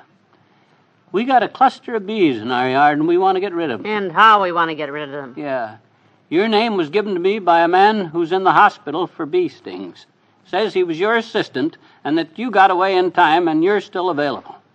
You are? You're not too busy? You're not leaving town for the beekeepers' convention? Hold on. Molly. Oh, Molly. I'm right here. Take it easy. I found one. I finally found a guy. He'll do it. Thank heaven. If I have to go through another day like today... Hello. Can you come over right away? Right now? So we can get some sleep and... Well, yeah, I realize it's after midnight, but... Yeah, but... I know, but... Well, okay. Bye. What'd he say? Is he coming? What'd he say? He said bees settle down when it gets dark. You can't move them. Oh? Then he says, I'll be glad to do it for you tomorrow morning, Mr. McGee, he says. But next time anything like this happens, call me right away, he says. Don't put it off all day and call me at midnight. What? Don't put it off all day, he says. Here, I've been on that phone since practically daybreak. You poor thing. Didn't have any breakfast till lunch and didn't have any lunch at all. Haven't had dinner yet. Don't put it off, he says, of all the silly idiotic, ridiculous now, things. Don't cry, McGee. Oh, put it It'll off. all be over tomorrow. Oh. Come on up to bed.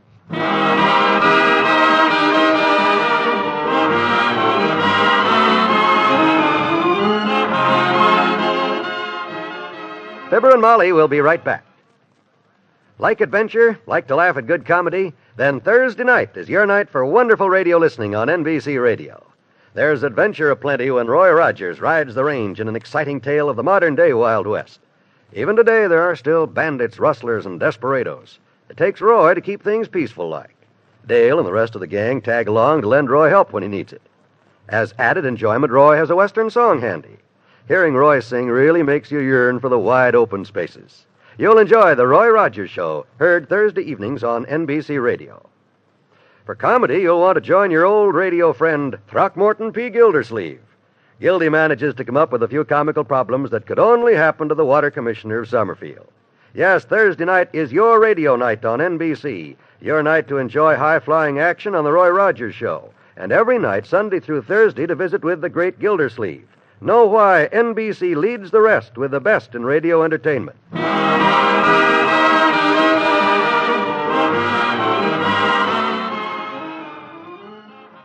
Molly.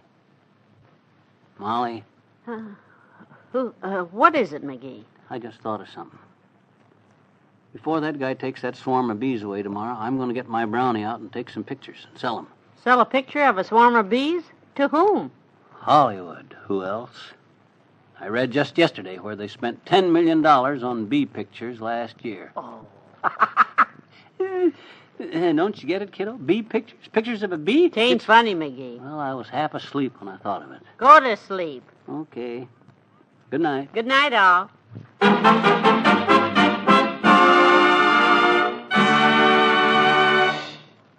Fibber McGee and Molly is an NBC Radio Network production transcribed with Bill Thompson as the old-timer and Arthur Q. Bryan as Dr. Gamble.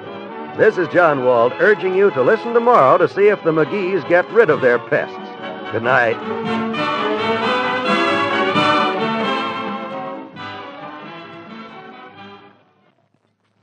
Join the great Gildersleeve and all his friends tonight on the NBC Radio Network.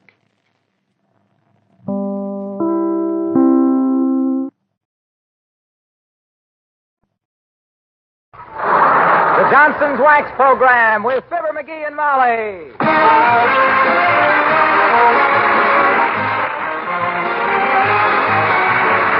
The makers of Johnson's Wax products for home and industry present Fibber McGee and Molly with Bill Thompson, Gail Gordon, Arthur Q. Bryan, and me, Harlow Wilcox. The script is by Don Quinn and Phil Leslie. Music by the King's Men and Billy Mills Orchestra.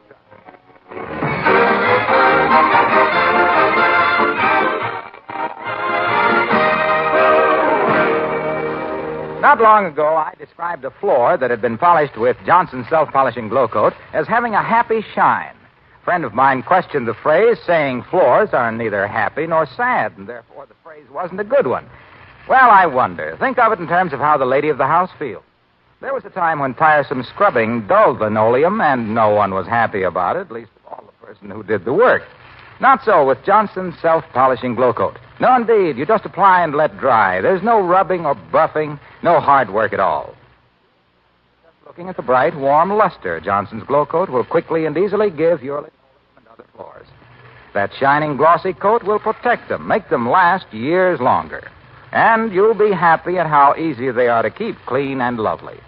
I really believe the phrase happy shine is one you'll use after you use Johnson's self-polishing glow coat to bring out the beauty of your home.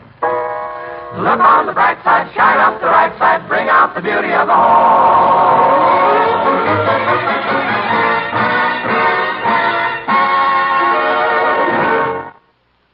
Did you ever duck down a side street because you saw a fellow approaching whose name you couldn't remember? When you got home, you realized it was your brother?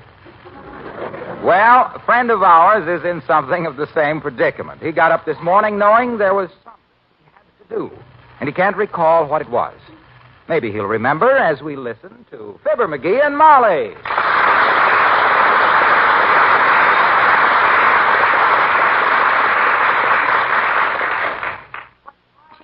No, that wasn't it. Now, let me think now. Fixing the vacuum cleaner? No, what's the matter with the vacuum cleaner? Well, I think it's got sleeping sickness. The vacuum cleaner? It's always taking a little nap off the rug. Oh. What'd you do the last time you fixed it? Are you sure you didn't have the vacuum cleaner and the lawnmower apart at the same time? No, I might have adjusted it a little low, maybe. Anyway, that wasn't what I had. Now, let me think a minute. Oh, isn't this exasperating? I wake up this morning definitely planning to... I don't know, ain't that funny? Well, I'm sorry I can't be more helpful, dearie, but you know what a psychologist would say about it. Sure I do. He'd ask me, do I like ketchup on fried eggs? And I'd say yes. And he'd say, aha, a frustrated childhood and secretly in love with outboard motors.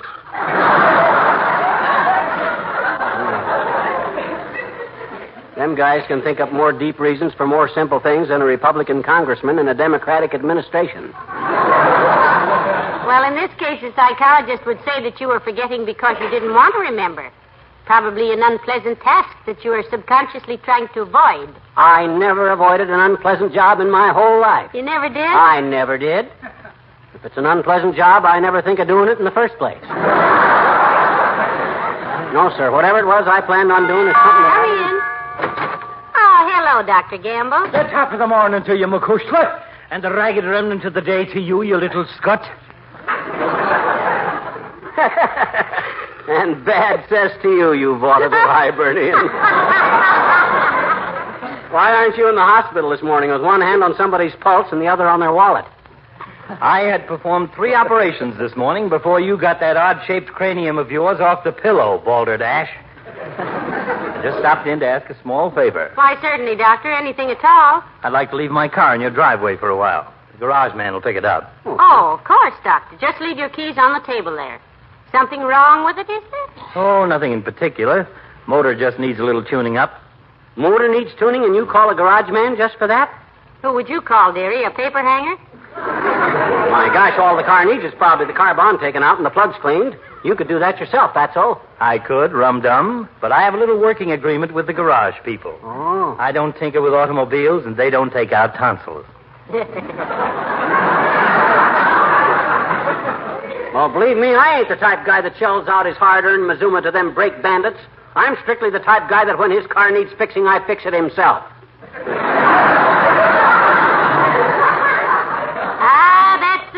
McGee. You betcha. That's the spirit that will get your broken crankshaft 80 miles from home in a rainstorm. Yeah. I might add, my dear, that he is also the type lad who acts as his own physician. Is that so? And wonders why he winds up in a white nightie that ties in the back if you can reach the strings, and they tell me it's possible if you're double-jointed. Well, you don't hear me screaming for a fat friend with a little brown bag full of sassafras every time I get sick. I just happen to be a guy that pain don't bother. That's perfectly true, Doctor. You betcha. Yeah, you'd be surprised how much pain he can stand. Unless it's his own, of course. Well, he should have a lot of intestinal fortitude. He's equipped for it, architecturally. Look who's talking. Remember when you took my appendix out, strychnine boy? I didn't complain, did I? No, sir. I steeled myself against the pain. I didn't suffer a bit. Yes, the whole staff was talking about it. Were they really, Doctor, about his not suffering? Yes, they said he was probably the most insufferable patient they'd ever had. My gosh, did they really? Mm-hmm. You sure they weren't just saying that because they admired me? You have my word for it, Sonny. Well, the garage man knows what to do with my car, Molly, and thanks very much. I've got to get back to the hospital. Trouble, boy? Oh, no. But my assistant and I have 2 babies due there today. One on the first floor and one on the second floor. Oh, which is your case, Doc? Well, as senior physician, I'll take the lower berth and give my assistant the upper. Bye now.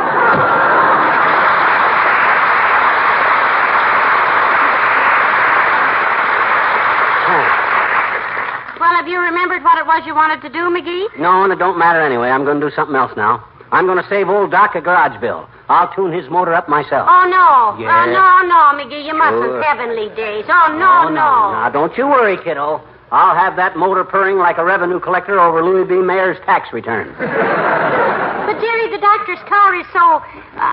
you can't... Just wait till I gather up a handful of tools, Sticky. Oh, dear. Oh, boy, do I love to monkey with other people's cars. Let's see, where'd I put all them tools I borrowed from Foggy Williams? Well, I'm sure I don't know, and if I were you, I would... Oh, I know. I put them right here in the hall closet. No, McGee, please, now don't open that because...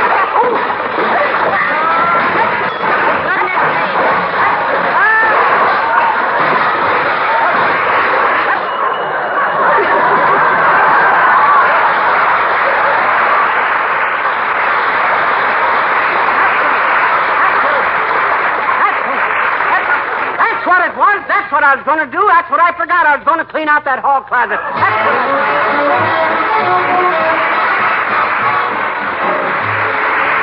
Billy Mills in the orchestra, and hooray for love.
Finally got that thing loose. Whatever it is. How about these 8 dirty little things here, dearie? Are they any good, or shall I throw them away? No. Them are the spark plugs, kiddo. Oh? I think. Yeah, them are the spark plugs. I got to clean them babies and adjust the points. The points are these here little wires here, see? Oh. How do you adjust them? Well, ordinarily you spread the 2 wires till you can just squeeze a thin dime in between them. Uh-huh. I haven't got a dime, so I'm using 2 nickels.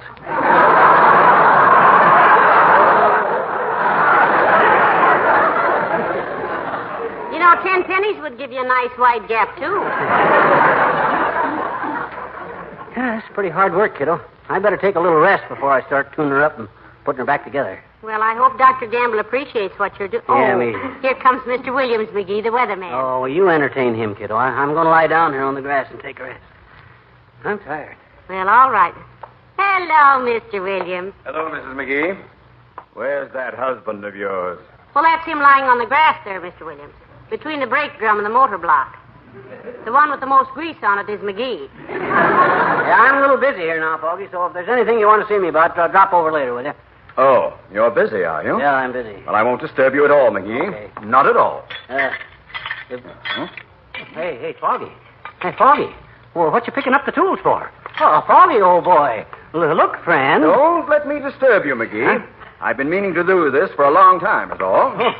Yeah, but Foggy, old man, I need them tools. Is something wrong, boy? No, nothing's wrong, McGee. Oh. I'm just getting a little tired of your petty larceny in my tool shed. I just went in there for a wrench, and I've got nothing. Absolutely nothing. Yeah, but Mr. Williams... Foggy, Quiet, McGee. I've taken about all I'm going to from you, and you've taken about all I'm going to let you take from me. Look at these tools. Well, they're your... Every one of them is mine. Well, sure. My Christmas socket wrenches. My birthday hammer and chisel. My anniversary pliers. All bent and dull and greasy. Yeah, but look, kiddo, Where's my $12 jack? Huh? Aha! Holding up the car. Well, I'll soon kick that out from under there. Oh! Oh! Jack it up again, quickly. The wheel's on my foot. Hurry up. Get it up. Heavenly days, don't you stand something, McGee. Do there. You can't do anything. That's Foggy's jack. He don't want me to use his tool. Yes, I do. Huh? Yes, I do. Well, you said... Hurry up. Jack. Oh, my foot. You said you didn't... Come on now, McGee, do something. The man is suffering. Well, there's no use my jacking the car up unless I have tools to work on it with. And Foggy says... I take it all back. I take it all back. Okay. Use my tools all you want. Keep them as long as you like. But jack this car up, please. Oh! Oh, my foot. Well, okay. Hurry up. Oh, thank you.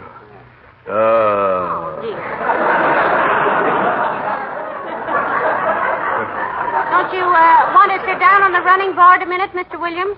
That must be very painful. Mighty generous to you to let me use these tools, Foggy, of you. Sure appreciate it. Let me know if there's something I can do for you sometime, boy. Mighty decent of you. Think nothing of it, McGee. I'm going home now and try to think of something I can do for you. Oh, now, Mr. Williams, you don't have to do that. I want to. Well, gee, thanks, Foggy. Don't speak of it. Ever. Oh. Good day. Probably.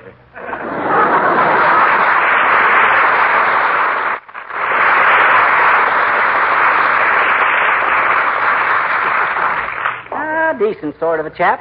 Generous and a good neighbor.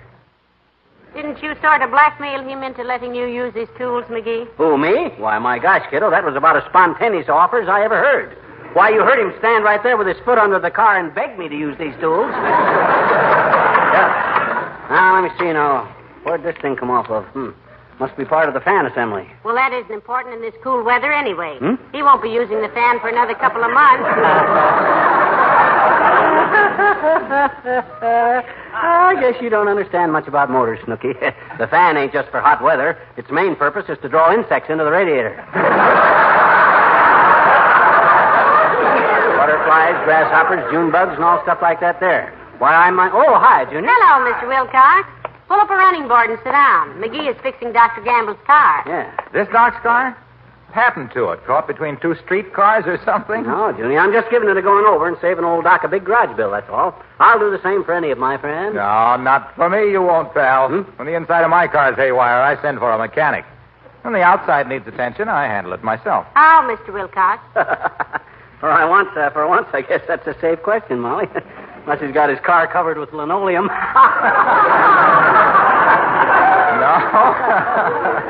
No, I use Johnson's Carnu. Johnson's wax fortified Carnu. Oh, my gosh, Carnu. I'd almost forgot about Carnu. Well, you must be kidding, pal, because no car owner who's ever tried it ever forgets it. Look, why don't you use some Carnu on Doc's car here and give it back to him with a showroom shine That's on a very good idea, McGee. I've done it to our car lots of times. Why, sure, it's a very simple job. You just apply Johnson's Carnu, let it dry to a white powder, wipe it off to get a glossy production-like polish that makes your car feel so proud it'll jump over puddles. Will it take dents out of the fender, Omaha? Like this one here where Foggy's monkey wrench slipped out of my hand? We'll take that stuff out there? Well, frankly, pal, I've never tried Carnu for dents, but I think I can safely say, without fear of contradiction, no.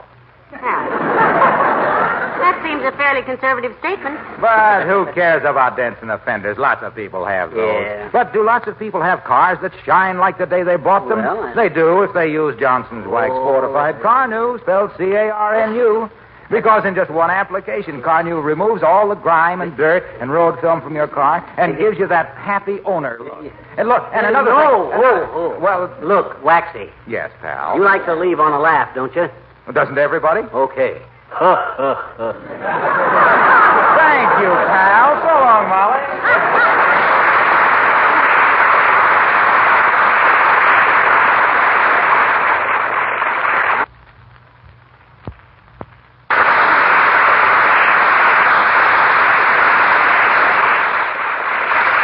people just leave me alone a while, I'll put this baby back together and have it humming like Jack Benny's quartet. Now, let me see if I... Say, by the way, McGee, did you ever telephone the garage not to send for the doctor's car? Oh, my gosh, I never did. Look, do that for me, will you, kiddo? I'll do it, McGee. I'll call right away. Yeah. I've got to go to the grocery store anyway. So... Fine, okay, kiddo. Ah, there goes a good kid. She don't want to watch me do this because she's afraid I'll get some part back in the wrong place. What do I mean, she's afraid? If I don't have enough parts left over to make me a motorcycle, I'll be a very much surprised young man. Hi, mister. Huh? Oh, hi, Teeny. Where'd you come from? Well, there's been a lot of discussion about that, mister. What do you mean? What do you mean about what? About where I came from. Oh? Mama says the angels brought me. Uh-huh. And Daddy says the stork brought me, and my teacher gives me a big song and dance about some birds and some bees. I guess I'm just a woman of mystery, mister. You are, eh? Yes, I get... I says you are, eh? What? What you just said. When? Just now. What did I say? You said you thought you must be just a woman of mystery, mister. I know it. Hey, what you doing with Dr. Gamble's car, mister? What you doing with it? Making a hot rod out of it, are you? No. Just tuning it up a little, that's all, Teeny. Oh? What's that thing you're putting on there, mister? And what's that? Oh, this? Mhm. This is the distributor, Teeny. Oh. Huh? It is not, I bet the you. That distributor. thing can't be the distributor. Why can't it? Because my Uncle Harold is the distributor for those cars, and he wears glasses. Now, this is a different kind of a distributor, sis. Doesn't your daddy tinker with his car now and then? Oh, no. He doesn't, eh? No. He hasn't got time now, mister. He's too busy. Oh? He's chairman of the Democratic Party in this state, he is. Yeah, oh, well, Sure. I see what you mean. What does he say about the prospects? He says he doesn't know why they call it a party. He says a party is where everybody sings and dances and plays pin the tail on the donkey. And it isn't like that this year? No. He says now everybody just stands around and tries to pin everything on the donkey.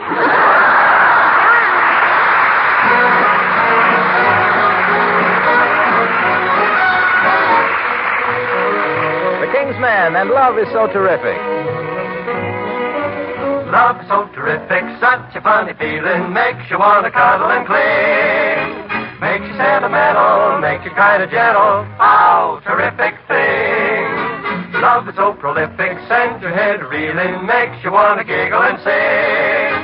Makes you sigh and wonder, hit you like the thunder. Ouch, terrific thing. Life rearranges, suddenly changes, everything strange as it can be. Memory gets hazy, then you go crazy. Wow, look what it's done to me. Oh, love is so terrific, such a dizzy feeling, makes you hear the wedding bells ring. Melts away your collar, makes you want to holler. Ouch, terrific thing.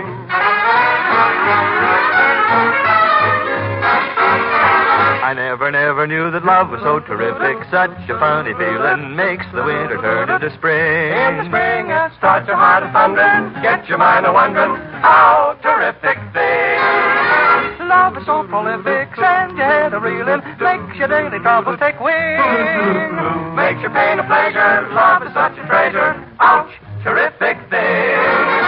Life rearranges, suddenly changes, everything strange as can be. Memory gets hazy, then you go crazy. Wow, look what it's done to me. Love is so terrific, such a dizzy feeling, makes you hold the world on a string. Get your throat so lumpy, love can make you jumpy. Wow, wow, terrific thing. Ow!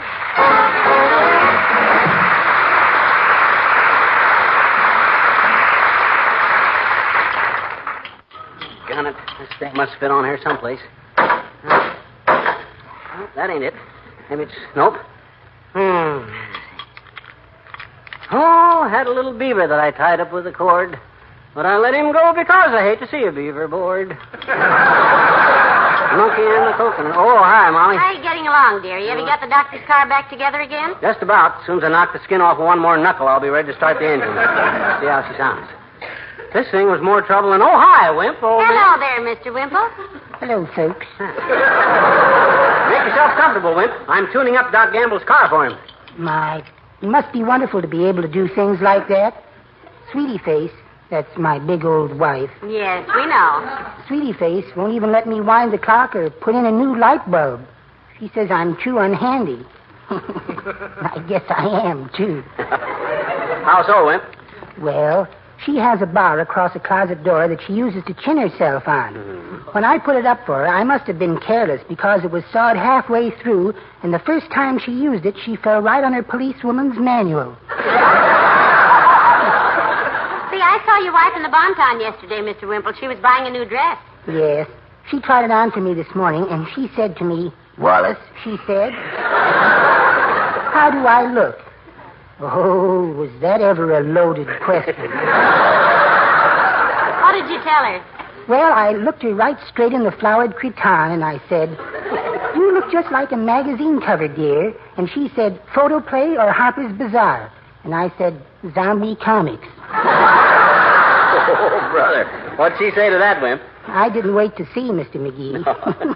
But if anybody ever tells you that a man can't travel faster than sound, you just laugh right in his face. My goodness, at least life is never dull at your house, is it, Mr. Wimple? No, but I wouldn't want you to get a wrong impression, though, Mrs. McGee.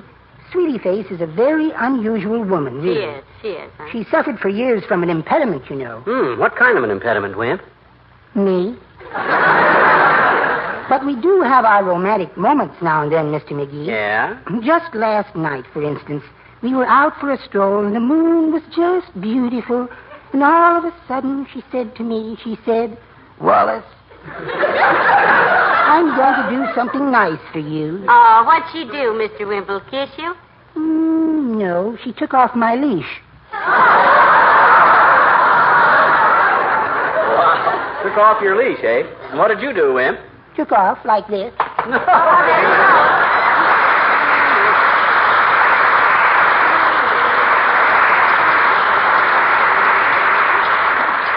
Well, just about got it, kiddo. Boy, was this ever a job. Whew.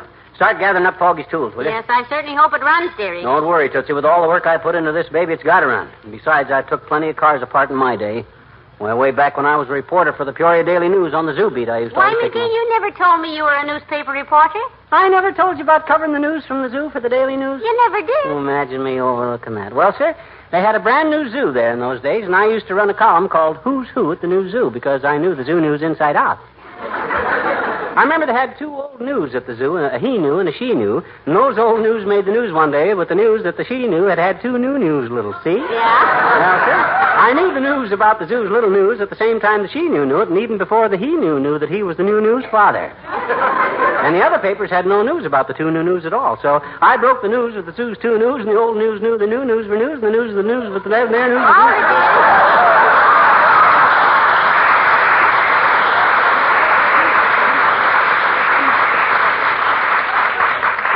Dr. Gamble. Huh? Oh, quick. Slam the hood. I'm all set. Hello, Dr. Gamble. Yeah. Hi, Doc, old man. Hi. Hi, kid. Hi. Well, I see they got the car back okay. You got the keys? They're in it, Doctor. Yeah, as a matter of fact, Doc, I got a little surprise for you. I decided I wasn't going to let you get took for a bunch of dough, so I tuned up your car myself. You what? Yeah. Why, of all the... Huh? McGee, if you've ruined the only car I own, I'll tear your knobby little legs off your pudgy little body and throw them in your dirty little face. Now. Take it easy, Doc. My gosh, that's a great way to treat a guy that saved you a bunch of dough. If this car won't run, you'd better. Well, you try it. There. Heavenly days, that sounds wonderful, doesn't it, Doctor? Well, it certainly does. Hasn't run as smoothly as this since I made the last payment on it in 1939. Well, rev it up again, Doc. I want to hear it. Can't improve on that any. By George, that's great, McGee. I apologize. What do I owe you? Anything you say? Oh, he didn't do it for money, Doctor. He just... Molly, please. You interrupted the good doctor. You were saying, Doctor? I was just saying that you did a splendid job. Name your own price. Well, this was more for friendship's sake than anything else, boy. Just give me half of what the garage would have charged you. You're sure that'll be satisfactory? Sure. What would they have soaked you, Doc? Well, the way I figure it, Yeah? on that basis, you owe me $12.50. What? He owes you? Yes. The garage man owed me $25, so I told him to fix my car instead. Half of that is $12.50. No hurry about it, though. Send me a check whenever it's convenient. I'll see you later.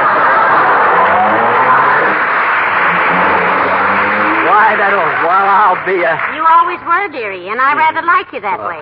Now, come on in and get degreased. Oh,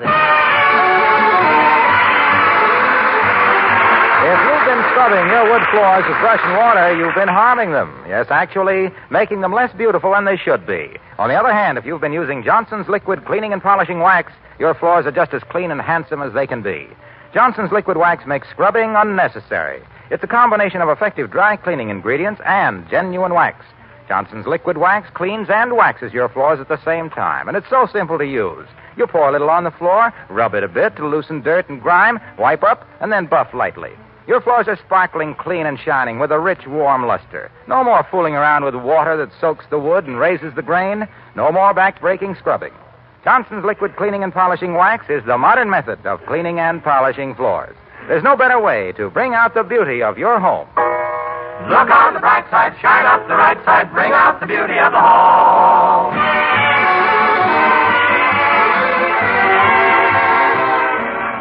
Hey, Molly, Doc just called up. He was kidding about that $12.50. He was? Yeah, he's sending you flowers, and he's sending me some cigars, and he's coming to take us both out to dinner tonight. Well, how nice. Yeah, and look, when he gets here, keep him occupied for about 10 or 15 minutes, will you? Why? Well, give me a chance to get his new battery out of my car and put it back in his. You mean you... Yeah, I ain't got the heart. Good night. Good night, Doc.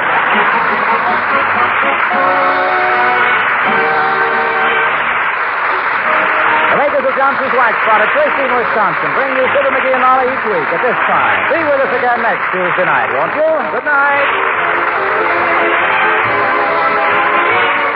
This is NBC, the National Broadcasting Company.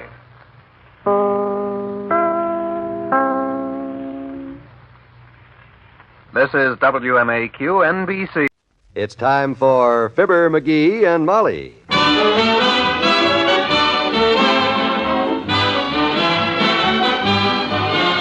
Sundays through Thursdays, NBC brings you Fibber McGee and Molly transcribed.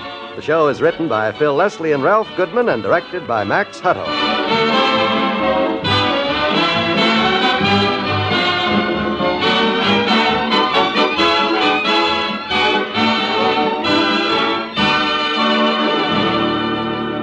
We'll join Fibber and Molly in just a moment. Perhaps you're planning an automobile trip next weekend. A trip that will take you in or through a section of forest or grassland. If such is the case, won't you please take every precaution against starting a fire? A fire that could easily destroy many thousands of acres of precious timber, that might destroy human as well as animal life.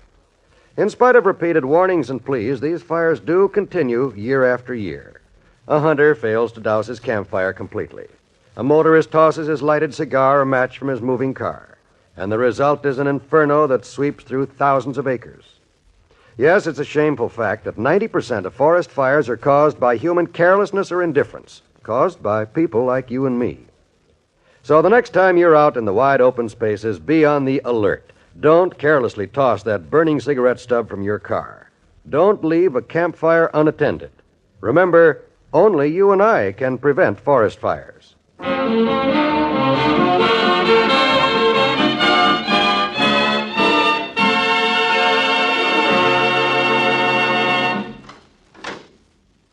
McGee, Yeah, what you want? listen, at the back door. Do you hear what I hear? Yeah, hey, he's back. Good old Gregory is back. The prodigal has returned. Don't let it throw you, dearie. After all, he's only a cat. Only a cat. Old Gregory Snaggletooth, Split Ears, Peck the Third, only a cat? Gregory, my dear, is to me like one of the family. Run, let him in, will you? I'll prepare a little feast in his honor. Okay. There's some milk out on the sink. Don't open up a new carton. I don't know what he sees in Gregory, but I know what Gregory sees in him. A kindly, affectionate meal ticket. Coming, Gregory. Ah, there you are. Aren't you ashamed of yourself, boy? You've been gone 3 days and you didn't even leave a farewell note. Where have you been? You don't say. Big fight, huh? I should see the other guy, huh? Well, if he looks anything like you, he's a mess. Come on in. Oh, hi, Gregory, old boy. Hey, look what I got you. A nice saucer of milk. Now, wait a minute. I'll put it down. Wait a minute now. There. Boy, look at him go, will you? He sure is hungry. I wonder where he's been. Well, old Greg's a bachelor, kiddo. He was probably out on a date. What the girls see in him, I'll never know. Well, now you hurt his feelings, you see. Oh, the milk's all gone, huh? Well, you wait a second, Greg. I got a little treat for you, boy. There, how's that? Looks good, huh? Say, wait a minute, McGee. I bought that liver for our dinner tonight. You're not giving that to the cat. That's all we've got in the house, except some cold hot dogs from Saturday. Maybe you're not aware of meat prices, McGee, but that liver costs 90 cents a pound. Well, what do you say, kiddo? Well, how do you want your cold hot dogs tonight, cold or warmed over? Anyway, suits me. After all, if we want Gregory to stick around more, we got to treat him right. I don't know how he can complain. I'll fix his cushion on the chair. He'll probably want a nap after his lunch like he usually does. Ah, it's sure good to have old Gregory home. Me and him have a lot of fun.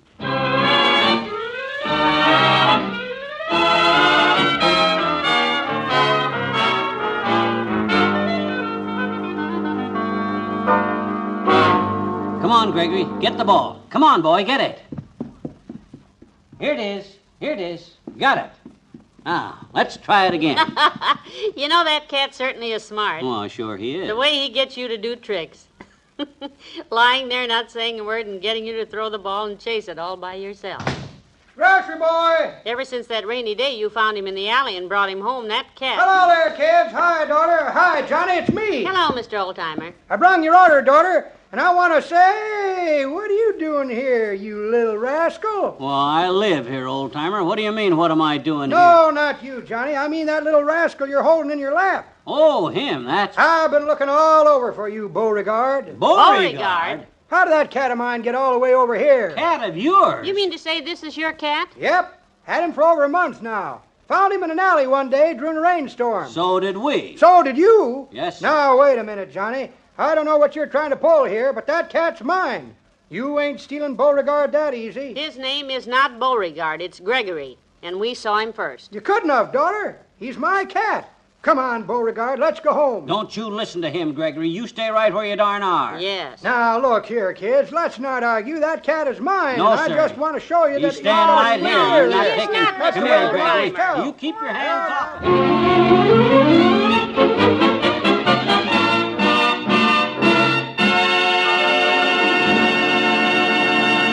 Back to Wistful Vista in a minute.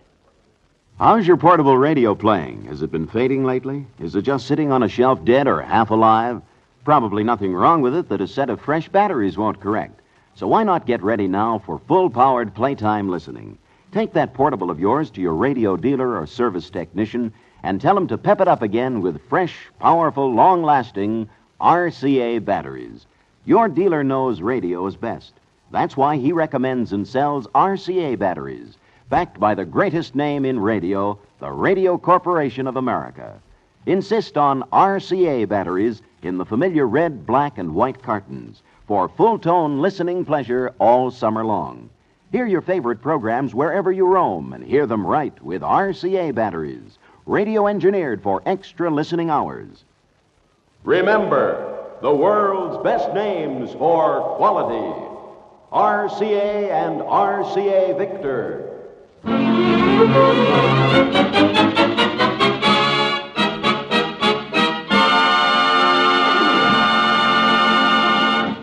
Now look what you did. You chased the poor cat under the sofa. I didn't chase him. Johnny did.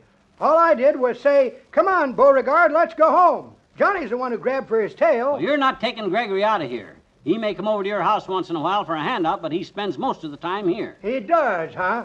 Well, where was he the past 3 days? Well... Over at my place, that's where. Yeah, but where was he the most of the week before that? Well... Over here with us, that's where. That don't prove a thing, daughter. I still say he's mine. I say he's ours. Now, wait a minute, boys. I've got a good idea. This should solve the problem fair and square. What's that, kiddo? Let's hear it, daughter. Well, we both known the cat for about a month, right? Right. Well, let's just add up how many days and nights during the past month Gregory, or Beauregard, as the case may be, has spent at each house. Good. Then the one with the biggest total wins. Fair enough. That sounds okay to me, daughter. Give me a pencil and paper. I got my diary right here. I'll put down... And remember now, boys, no cheating, either of you. This is an important decision for this cat. We want to find out which home he likes the best so he can stay there, right? Right. Stand by, Gregory. Yeah, Beauregard. We'll be with you in a minute.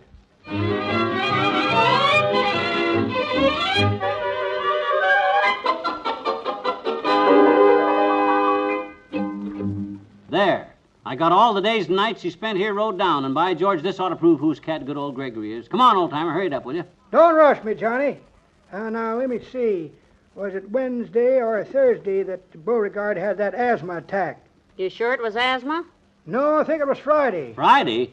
No, come to think of it, it was the hives. I was the one that had the asthma. Oh, That was Tuesday. I know it was Tuesday because me and him were listening to that fishing program he likes, Dipnet. And he started scratching. Okay, Beauregard boy, I'm ready. All right, kids, I got it all down here. What's your total, Johnny? 17. That's over half the month. 17? Yep, 10 days and 7 nights. Well, what do you know? That's what I got. 17. 10 nights and 7 days. Oh, dear, if that isn't the darndest thing. Exactly the same. Somebody must have cheated, that's all. Well, it wasn't me. It wasn't me either. Beauregard is my cat. His name ain't Beauregard, Dad Rat. My cat Gregory is... Your cat, it's my cat. It is not Here, your cat. Here, now stop it, both of you. You too, Gregory. Now look, we're never going to settle this thing by arguing. What we need is somebody to act as a mediator. Some intelligent, level-headed person to listen to both sides and judge this case honestly and fairly.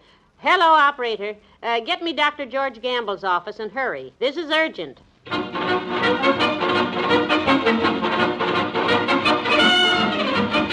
Now, you swear that whatever decision Doc Gamble makes, you'll go by it, right? That's okay by me, Johnny. He's the judge. Agreed, daughter? Agreed. He said he'd be here in a few minutes. We'll run this thing just like a court trial. Each side gets 10 minutes to present their case. And the doctor's verdict is final.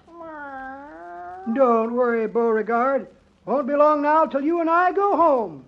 When Judge Dr. Gamble opens court... Well, here he is now. Come in. Hello, Molly. Hello, Dr. Gamble. So good of you to come over. Ah, my good and true friend, the honest doctor. Huh? I love you too, Doc. Hi. Hi, old-timer. Hey, what goes on here, anyhow? Molly, your phone call was very intriguing. Well, we have a problem, Doctor. We need somebody to judge it for us, and you're the man. We agreed... What was that? Well, I'll be darned. Homer! How did you get all the way over here, boy? Homer? What? Homer? Well, yes, he's my cat. That's Beauregard. He's my cat, Doc. Gregory's our cat. I don't know about Gregory's son, but this is Homer here. I'd know that split ear any place. Picked him up in an alley one night in a rainstorm. Come on, Homer, I'll take you home. You're not taking that cat anyplace. I'm not leaving without him. I'm taking him myself. He's staying here. Wait a minute. Now, Dr. Gamble, you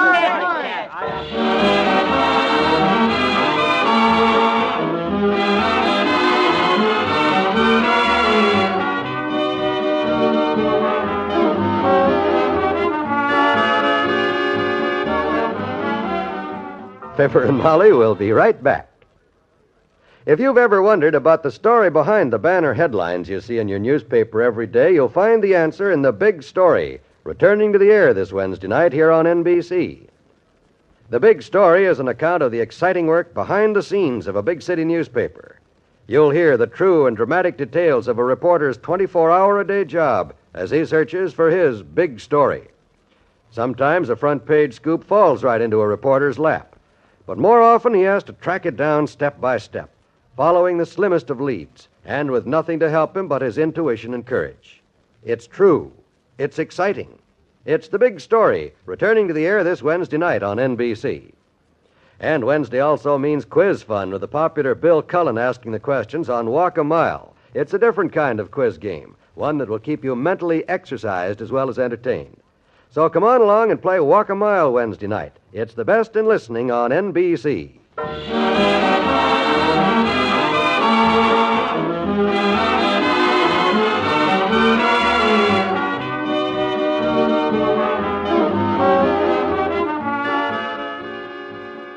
And you You guys can sit right here in this living room all night for all I care. I'm just stubborn enough to do it, too. You're not going to take Gregory out of this house. His name's not Gregory, it's Homer. It's Gregory. Homer! You're illegally detaining my cat, McGee, and I ought to have a warrant sworn out for you. Oh, yeah? You're both a couple of cat burglars, that's what you are. You're both trying to steal my little Beauregard. I ain't leaving this house till Bo comes to me. Quiet down there, all of you. It's after midnight. I'm trying to sleep.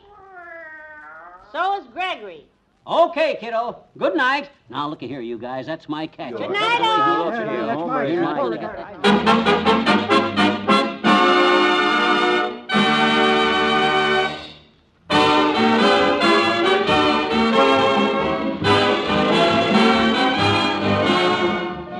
Fibber McGee and Molly is an NBC Radio Network production transcribed, with Bill Thompson as the old-timer and Arthur Q. Bryan as Dr. Gamble. This is John Wald predicting that this argument will still be going on tomorrow. So tune in tomorrow night for the further adventures of Gregory Beauregard Homer, the Rambling Tomcat, and, of course, Fibber McGee and Molly.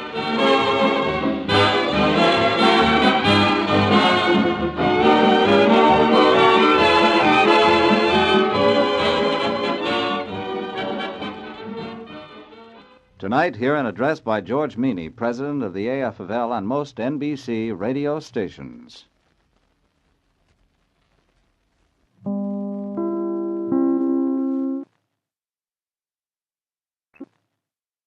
The Wax program with Fibber McGee and Molly.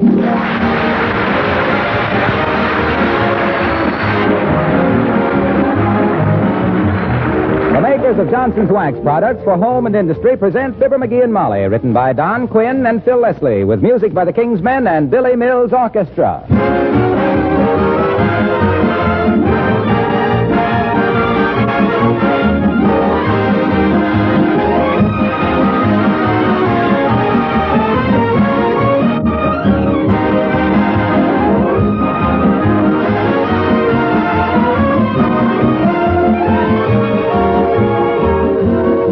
What two things are you most anxious to have in your home? Aren't they beauty and cleanliness?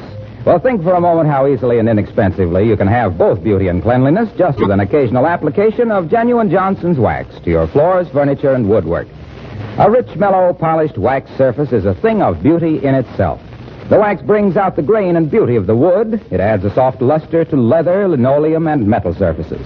And, of course, this tough wax film protects these surfaces against wear, dirt, and moisture.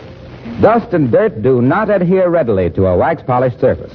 So cleaning is not only easier, but a waxed home is actually cleaner and more sanitary. Johnson's Wax is of the very finest quality and long-wearing.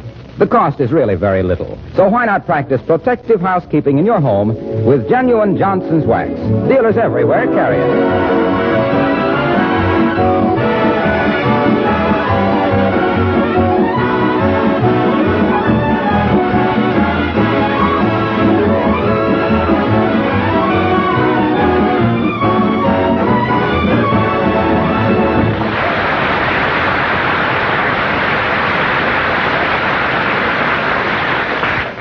There are certain people who simply won't admit that nature does anything right.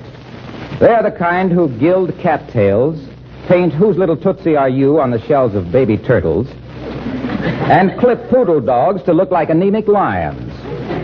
Here's one of those people now, as we meet Fibber McGee and Molly.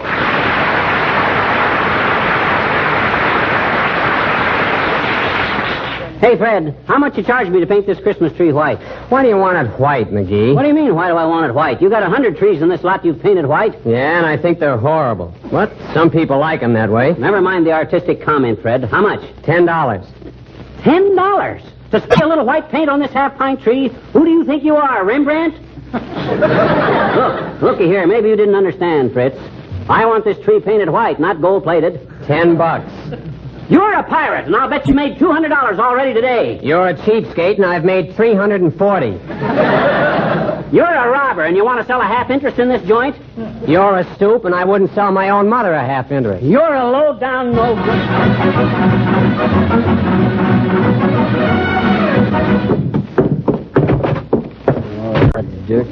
The dirty swindler. $10 to spray a little tree white. The rat. Cheating people right and left. Making $400 a day. The chiseler.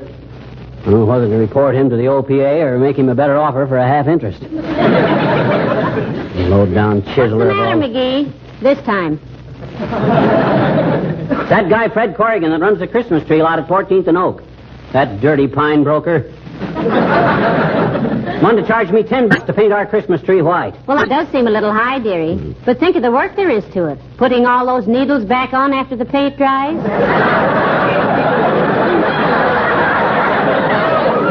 They don't take the needles off. They just spray the trees. Whoosh, whoosh, whoosh. That's all there is to it. Well, if wishing will make it so, why don't you do it yourself? If it's a $10 job, I can't afford to pay myself that much. Besides, I haven't got a paint spray, so... Hey! Haven't you got a paint spray attachment on the vacuum cleaner? Oh, dear. Oh, my gosh. I can have that tree painted white before you can say, don't it look awful? Now, McGee, please, I realize we need the house painted, but not on the inside. Let's leave the tree green. Oh, you'll love a white one, Snooky. It's the modern thing. Nobody uses green trees anymore. They're outmoded. You don't say. Well, tell me, Salvador. What color snow are people using this year? Chartreuse? No kidding, Molly. White Christmas trees are all the rage. Everybody. They must be. They throw me into one.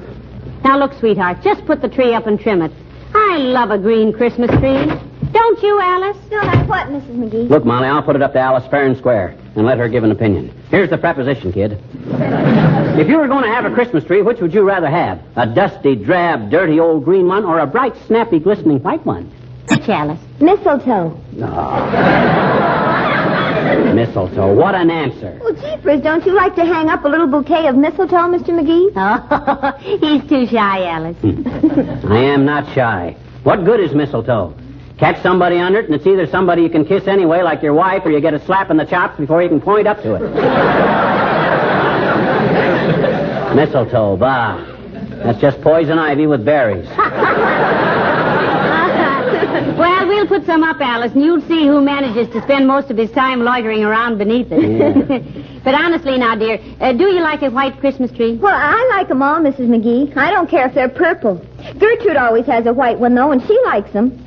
Who's Gertrude? We know her. Oh, she's the boy who always rides past here in the cream-colored Cadillac and honks his horn, sister.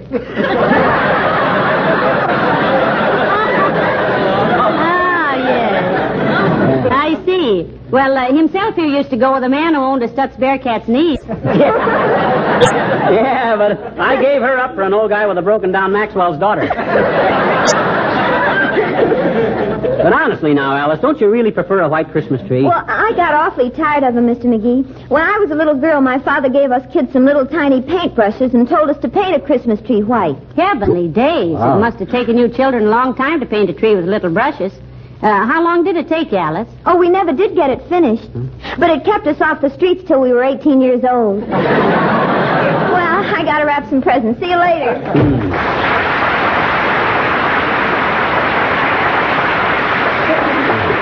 Bright kid. How all that lovely golden hair can grow out of that solid bone, I'll never know. Oh, she's awfully sweet, though, McGee. There isn't a mean thought in Alice's head. No, nor any other kind. Well, this ain't getting my tree sprayed. Where'd you leave the tree, dearie? Out in front. I can attach the vacuum cleaner cord from the porch light. Now, let me see if I get the... Come in. Oh, hello there, Dr. Gamble. Hello, Molly. And how are you today, pantry paunch? Fine, Jumbo, fine. You out spreading a little Christmas cheer, telling your patients you're going to retire? Oh. He's not going to retire for years yet, are you, Doctor? My dear, I will retire on that far distant day when I can write a personal check for $400 and not have the hired help at the Fourth National Bank burst into hysterical laughter. Why, go on, you old miser. You got that much buried under a loose brick in the fireplace right now. The trouble with you is you got more affection for $1 than my wife has for a pound of butter. And that's the love match of the year, Fatso. I have no right to say that, though, McGee. Dr. Gamble does more private charity work than anybody in town. Certainly. I'm a very noble character. When I walk down the street, flowers spring into bloom. Oh. Birds burst into song, and taxicabs honk twice before they try to kill me. Well, I gotta run along now. This is my busy season, you know. I suppose the children keep you pretty busy around Christmas time, Doctor, huh? No, it's the so-called grown-ups, my dear. Huh? This is the silly season when 200-pound men start climbing 49-cent stepladders to wire dime store angels to the tops of $3 Christmas trees and wind up in a $500 plastic cast. Pennywise and compound fracture foolish. Don't you want to stick around and watch me trim our Christmas tree, Doc? I'm painting it white. Well, you don't have to do that, skipwit. Huh? When I put my gift for you under it, it'll turn white.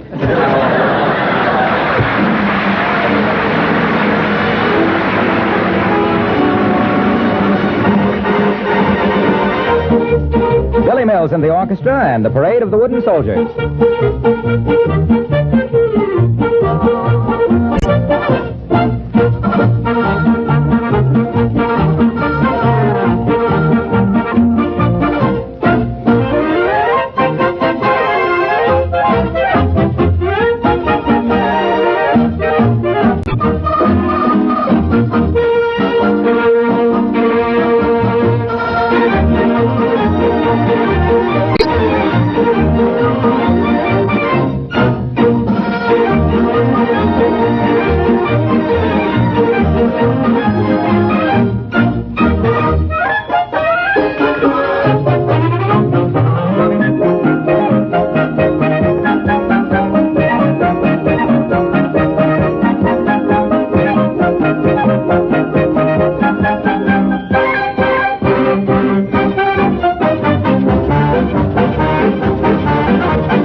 Again. Clogs up like a sentimental woman at a sad movie. What seems to be the matter, dearie? This paint spray goes along all right for a minute, then it chokes up. And when it comes loose again, it throws a blob of paint that'd knock IQ out of the balcony. Well, pound it on the porch steps, and maybe that'll loosen it up. Okay, I will. There, now try it. Okay.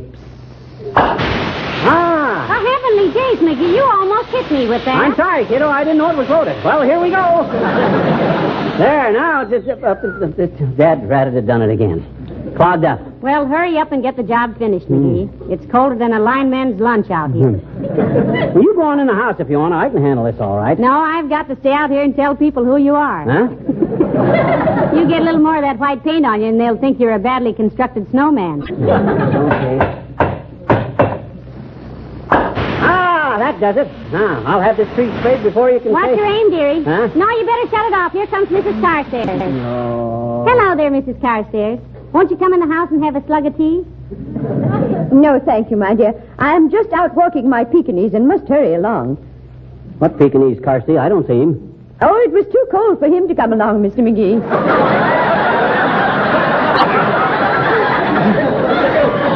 But as long as one of us goes out, he's satisfied. It's really a sweet little dog, Millicent, from what I've seen of him. Personally, I wouldn't have one of them four-legged dust mops as a gift. Give me a man-sized dog. I ever tell you about the hunting dog I had once, Carsey, by the name of Durante? Durante? Yeah, what a nose that dog had. Never forget one time we were walking through the woods. Me and my dog, pipe over my shoulder, gun in my mouth. What was that again? Gun over my shoulder and pipe in my mouth, when all of a sudden Durante freezes. He's on point. Nose quivering, tail out like a ramrod, 1 foot in the air. I raises my gun, walks slowly forward, and there, not 10 feet away, was a guy sitting on a stump. That was quite a dog, Mr. McGee. Trained to flush game wardens, was he? No, sir. I bawled the dog out, and then I was never so ashamed in my life. It was the smartest thing he'd ever done. Why? Well, sir, I got talking to the guy, and you know what? His name was Partridge. Henry W. Partridge. Wasn't that wonderful, Carsey? No, I don't think that's so remarkable, Mr. McGee. In the light of what a police dog of mine once did. What was that, Millicent? After all, it's so cold out tonight, the bologna won't spoil. Well, this dog of ours was extremely intelligent. Mm-hmm. One day I had him in the post office, and I noticed he was staring at the police posters on the wall. Suddenly, he dashed out the door and was gone. Probably went out to steal an apple off a fruit stand, Kirsty. No. When I got home, he was gripping our butler by the vest pocket and was barking into the telephone, which he'd knocked off the table. When the police arrived, it turned out that Jarvis was wanted by the authorities in 3 states. Yes, but why was your dog holding him by the vest pocket, Millicent? That was where our butler kept his fountain pen. You see, he was wanted for forgery. Well,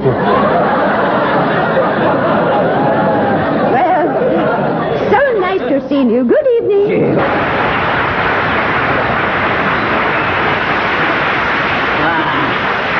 Who does she think she's kidding? I don't believe a word of that stuff. I bet she made that whole thing up. Well, never mind her, dearie. Get busy with that paint before it freezes solid, will you? Oh, gee, it might at that.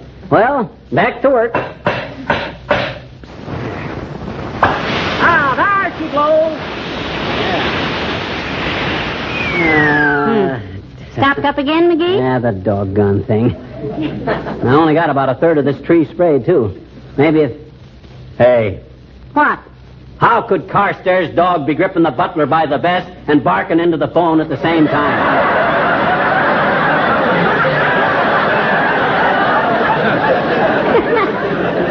Why, she didn't say he was gripping the butler with his teeth, dearie. Huh? You know, after all, a dog as smart as that could hold him down with one hind paw, dial the police station with the other, and use his front feet to take fingerprints.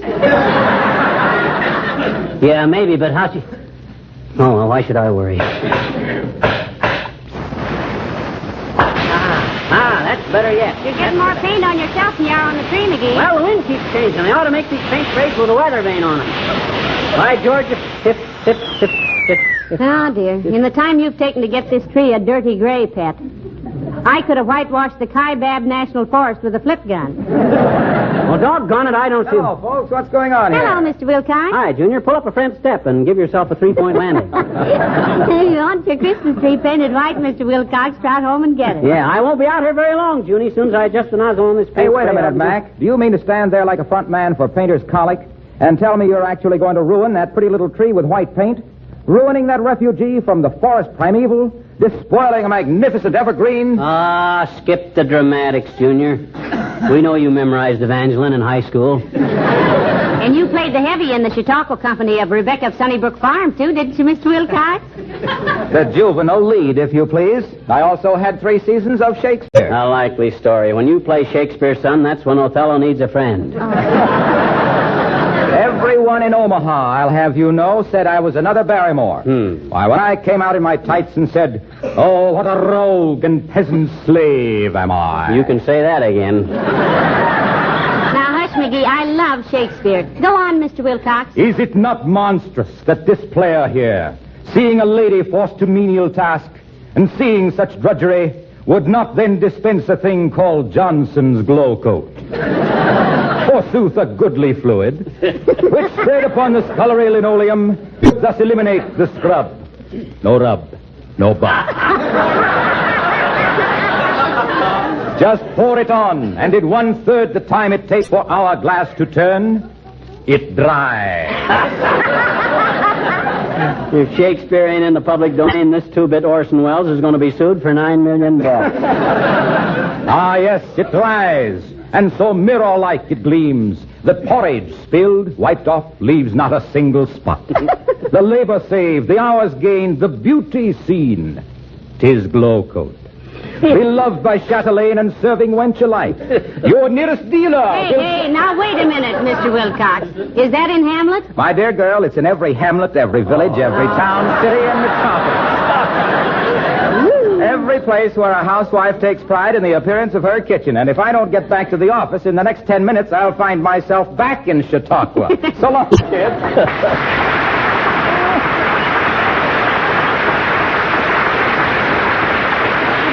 There goes the biggest ham I've seen since Blue Boy went to the state fair. He better be careful or he'll wind up on a platter with an apple in his mouth. Now, but this ain't getting my tree sprayed. Well, hurry up. You almost got it done now. Yeah. Let's see. I get her all loosened up. There she goes. Ah, this is the best it's been yet. Yeah. Look how high the tree is getting, Molly. There's one question I'd like to ask you, McGee. Are you sure Don't bother me now, kiddo. I'm doing too good. Hot dog. Ain't that getting beautiful? I finally got this spray gun working perfect. I know, but look, McGee, I've been wanting to ask you if... Later, Tootsie, later. I'm just about finished now. Just up there a little bit. Oh, gee, I'm through. All done. And believe me, that's the whitest white Christmas tree you'll ever see. Now, won't you admit this is a mighty pretty effect, baby? Yes, if you like that sort of thing. Mm-hmm. Well, I'll go and make some hot coffee, dearie. Okay. McGee, Huh? whose Christmas tree is this on the front porch? Oh, that's the one I bought this morning that I'm going to paint white. What? Oh, my gosh, what tree did I paint? The one that's been growing there in the yard all these years.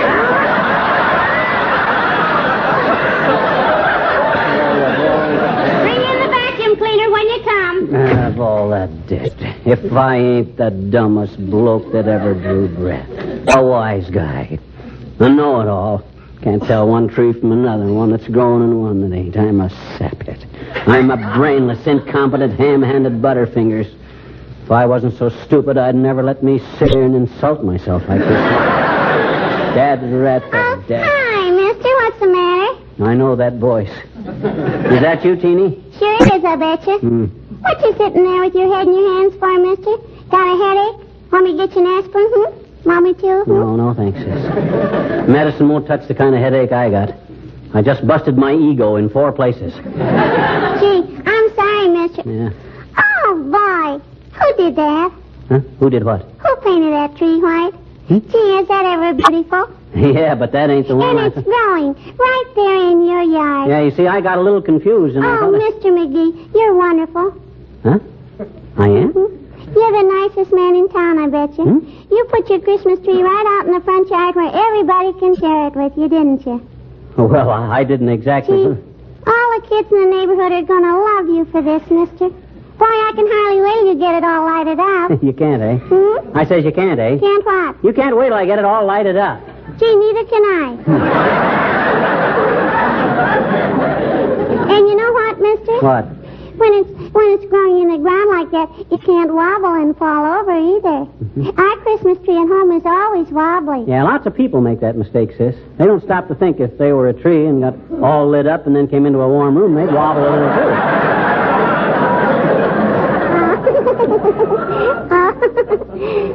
Skip it. So you think it looks all right out here in the front yard, huh? Oh, boy. I'll say. Now all the little children that haven't got Christmas trees can come and see yours, can't they? Yeah, I kind of planned to get a lot of little bags of candy and stuff and let the kids help themselves Christmas Eve, sis. I just planned that. Think they'd like that? Gee, will they ever? And us kids will sing. Sing what? You know, the song we sing for you every Christmas time. 'Twas the night before Christmas, the one we just recorded. Oh. Would you like to hear it now, mister? Would you? Yes, I believe I would, sis. Okay. Hey, Kenny, Johnny, Buddy, Ratty, come here. He wants to hear it, all right.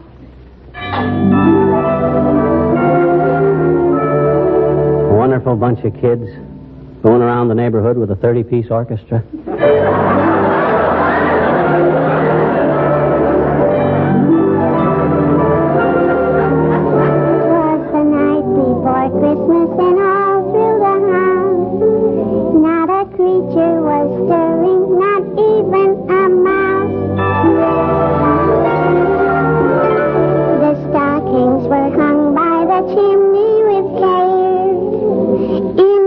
That St. Nicholas soon would be there.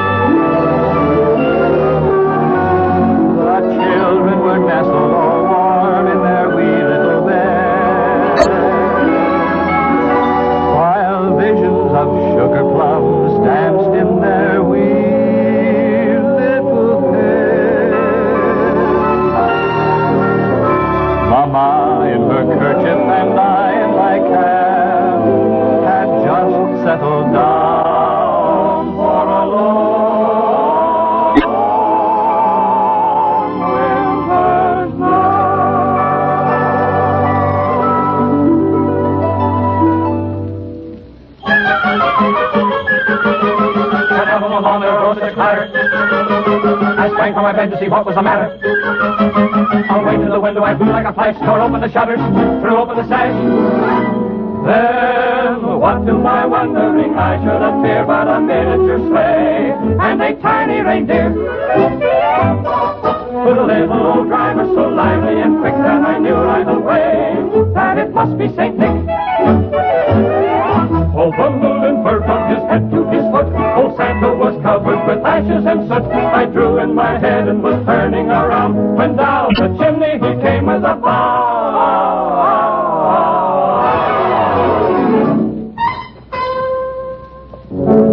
His eyes, how they twinkle. His dimples, how merry. His cheeks were like roses. His nose like a cherry. His droll little mouth was drawn up like a bow. The beard on his chin was as white as the snow. The stump of a little old pipe he held tight in his teeth, and the smoke went around and around and around his head like a wreath. He was so chubby and plump, all right, jolly old elf. Then I laughed when I saw him in spite of myself. He had a broad face, and a little round belly. That shook when he laughed, like a bowl full of jelly. He gave me a wink of his eye and a twist of his head. A chuckle and a smile I knew all the while I had nothing to dread. He spoke not a word, but went straight to his work and filled all the stockings. Oh, boy. Then turned with a jerk, and laying a finger aside of his nose, and giving a nod up the chimney he rolled. He sprang to his sleigh, to his feet, gave a whistle, and away they all flew like the down of a thistle. But I heard him exclaim as he drove on the side, Merry Christmas to all, and to all,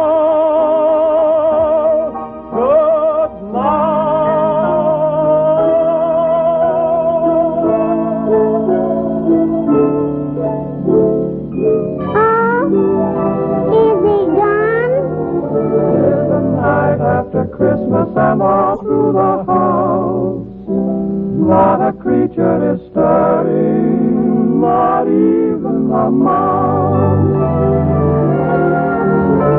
The presents are scattered and broken, I fear, and St. Nicholas won't come again for a year.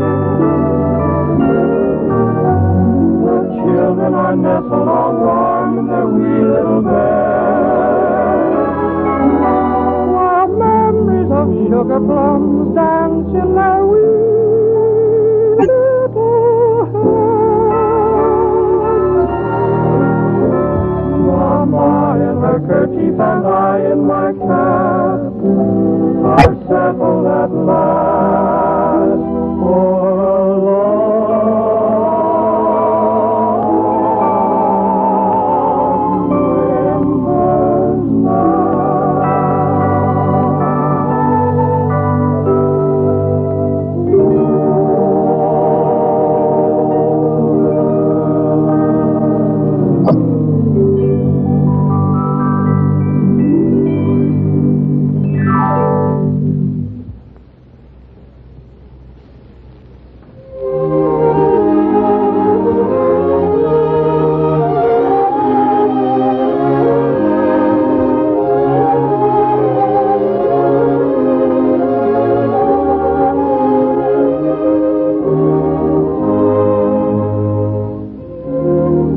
This is the National Broadcasting Company.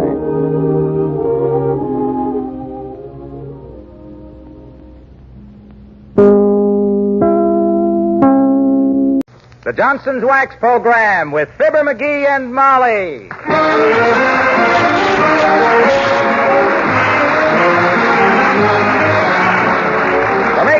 Johnson's Wax Products for Home and Industry present Fibber McGee and Molly with Bill Thompson, Gail Gordon, Arthur Q. Bryan, and me, Harlow Wilcox.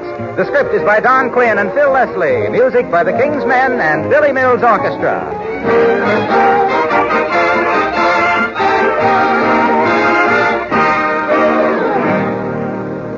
I'm sure most of you consider your radio more than just a gadget which provides you with listening pleasure. It's really an important piece of furniture. Well, how does it look to you? If it's been polished with genuine Johnson's wax, it glows with a rich, warm luster. Now look at the rest of the furniture and your floors. Have you brought out all their beauty? Johnson's wax will do it, you know. A coat of Johnson's wax will add luster and shine to furniture and floors and give them tough, lasting protection that will add years to their life and beauty. Floors stay young longer and are forever easy to clean. Dust and dirt disappear with very little effort on your part, and once over lightly with a dry cloth and they're clean and lustrous again. With Johnson's wax, you can keep your floors, furniture, and woodwork the way you want them, glowing with a bright, happy shine. Begin protective housekeeping with Johnson's wax, paste or liquid, to bring out the beauty of the home.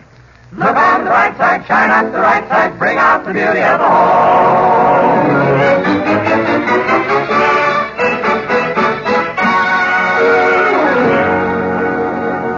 If Mrs. McGee hadn't let Mr. McGee rummage through those old papers in the attic, he wouldn't have come running downstairs with an old recipe for fruitcake in his hand and an eager gleam in his eyes.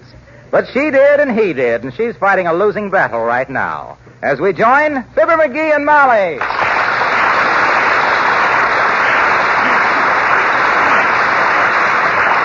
Listen, darling, now making a fruitcake is a very complicated business. If you must have one, let me bake. Oh, complicated my clavicle. Millions of people are making fruitcakes, and I must be as smart as some of them. Well, now, don't confuse smartness with experience, sweetheart. Huh? A seagull isn't very smart, but he doesn't fly around over Death Valley. I don't know what made me think of Death Valley unless it's my kitchen when you get through cooking something. Look, kiddo, I don't think you quite grasp the significance of this discovery. This fruitcake recipe I just found up there in the attic is Aunt Sarah's own private and personal recipe. Don't that mean anything to you? Yes, it does. It means I should have burned it when she first gave it to me. Gee whiz, I told you about Aunt Sarah's fruitcakes, Molly. She used to make them every year, and that's all people talked about. Aunt Sarah's fruitcakes. Everybody raved about them. But she wouldn't tell anybody how she made them. My gosh, this thing is worth money, Molly. You're so right. I'd give $10 myself if you'd never run across it. Now, here's what I'm going to do, kid. I'm going to start off conservative, see? Just make one cake at a time till I get the hang of the technique, you see? Get the thing whipped, see? Or vice versa.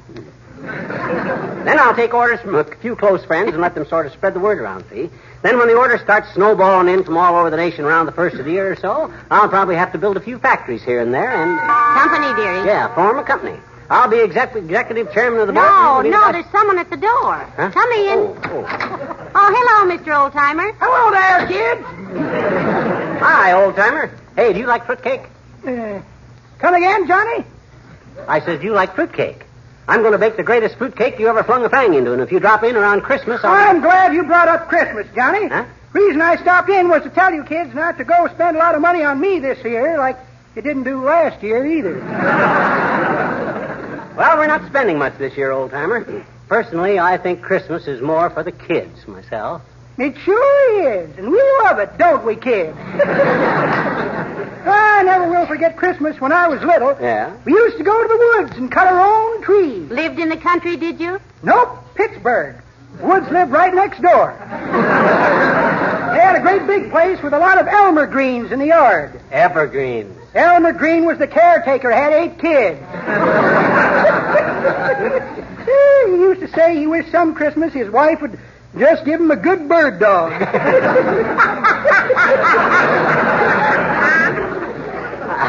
I'll bet you always had fun at Christmas time, old-timer. I suppose you always had mistletoe at your house. Mistletoe? I don't remember ever having mistletoe, daughter. I had athlete's foot one time.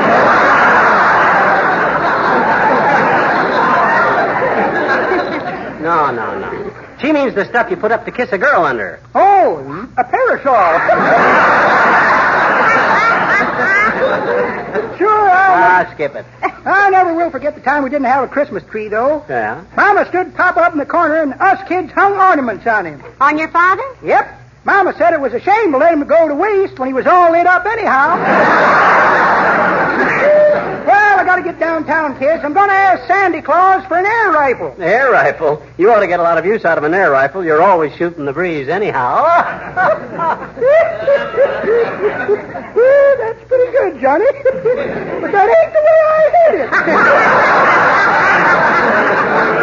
The way I heard it, one feller says to t'other feller, says, I hear about 6 Republican candidates have threw their hats in the ring. Is that so, says t'other feller. What about the Democratic candidate? That's easy, says the first feller. He just tossed his on the piano. Come on, kid.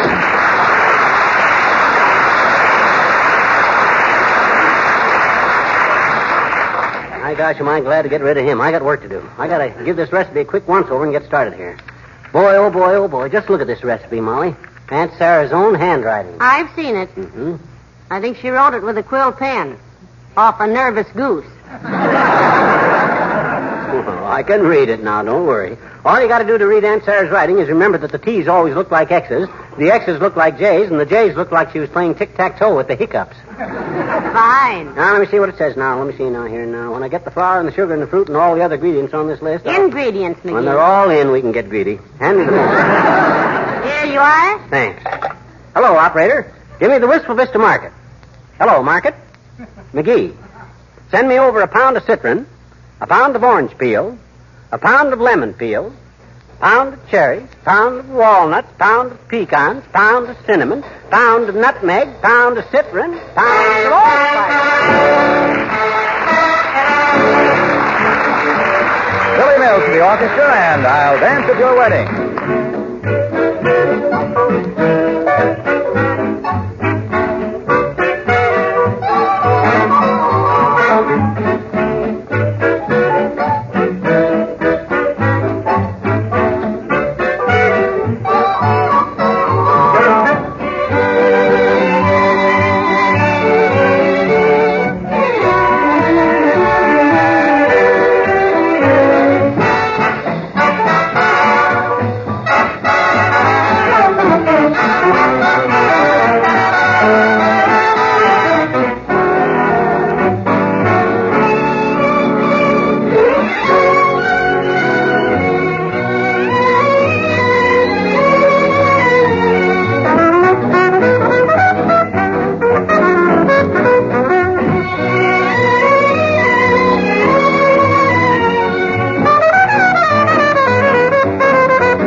Here's the cherries and the citron.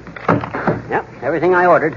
Well, congratulations, Bud. That's the first time you guys ever delivered a whole order here without 6 trips. Well, sir, I packed this order myself, Mr. McGee, all the way over here. Oh. Say, your voice is sort of familiar. Didn't you used to work at the finance company? Yes, ma'am. That's where I work. Well, gee whiz, what are you doing delivering groceries? We repossess the grocery store. Oh. Help's kind of hard to get. It seems like we all want the same thing. What's that? Wages. So you took over the store. Don't you sort of miss the finance company? Sometimes I do, yes, sir. Mm-hmm. Gets pretty lonesome when I walk through the vegetable department and see all them dead beets laying there. Did you want to pay for the groceries? No, you can just charge them. That's what I figured. Bye, Miss McGee. Goodbye. Now, let me lay this fruitcake recipe out here and get started. What a cake I'm going to bake. Aunt Sarah's fruitcakes have always been the talk of the town, and I'm going to stick to her recipe like bubblegum to a ballet slipper. Well, now let me take a last loving look at my nice clean kitchen before you start. It may never look like this again. Now, let me see. Now, it says take a large mixing bowl and break. McGee! My good mixing bowl. Well, it says right here, take a large mixing bowl and break. Oh, it says break 5 eggs into it. I didn't read far enough. You got more bowls because I'll need more bowls now. Wait a minute, McGee. Come in. Hello, anybody home? It's Dr. Gamble. Out here, Doctor. Is anybody home? My gosh, that's the kind of a question you'd expect from a guy whose IQ is as low, Doc. Hello, McGee. And how are you, Molly? Fine, Doctor. Nice to see you. Say, do you like fruitcake, Doctor? Is he making it? Yes, I am. No, I don't. Oh, I see. I just gave up fruitcake, retroactive to last year. Okay, wise guy. Just for that, I'm scratching you off my list. As a customer, that is. I scratched you off my list as a friend years ago. Thanks for the scratch. That's just where I itched. Well, for your information, Fatso, this is a famous formula I'm working on here. I found a famous old family recipe. Aunt Sarah's in the attic. She is, huh? Hiding behind a trunk, probably. Afraid you'll offer a bite of your fruitcake. Go sew up an alligator, you big bridle path. Bridle path? Does that mean something? Certainly that means something. You're not a homeopath, or an osteopath, or a neuropath. You're a bridle path. So go doctor a horse and let me finish my fruitcake. Now, let me see. You chop the sitting fine. Shall we go in the living room where it's more polite, Doctor? No, thanks, my dear. I've got to get on over to the hospital and see what I can do about a patch-up job. We've had a terrible thing happen over there. May spoil our whole Christmas. Oh, I'm sorry, Doctor. Yes, one of our clumsy interns fell down 3 flights of stairs with our brand-new $20 Christmas tree. The nurse said he just about ruined it. Heavenly days, what did it do to the intern? Great Scott, I never thought to ask. Let's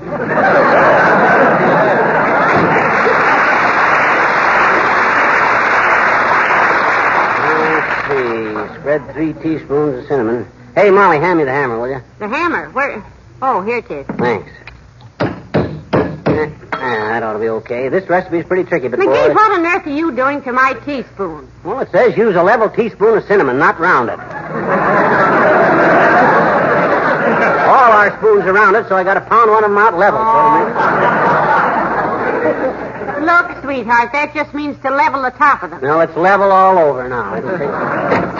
Hello, Molly. Hi, pal. May I come in? Hello, Mr. Wilcox. Hi, Junior. Hey, do you like fruitcake? Fruitcake? I love it, pal. That's what he's making. Oh, did you say fruitcake? Oh, fruitcake. Yeah. Oh, no. No, I never eat fruitcake. Can't stand it. I thought you said plum pudding, pal. Natural mistake. Yeah. The words are somewhat similar, except they sound different.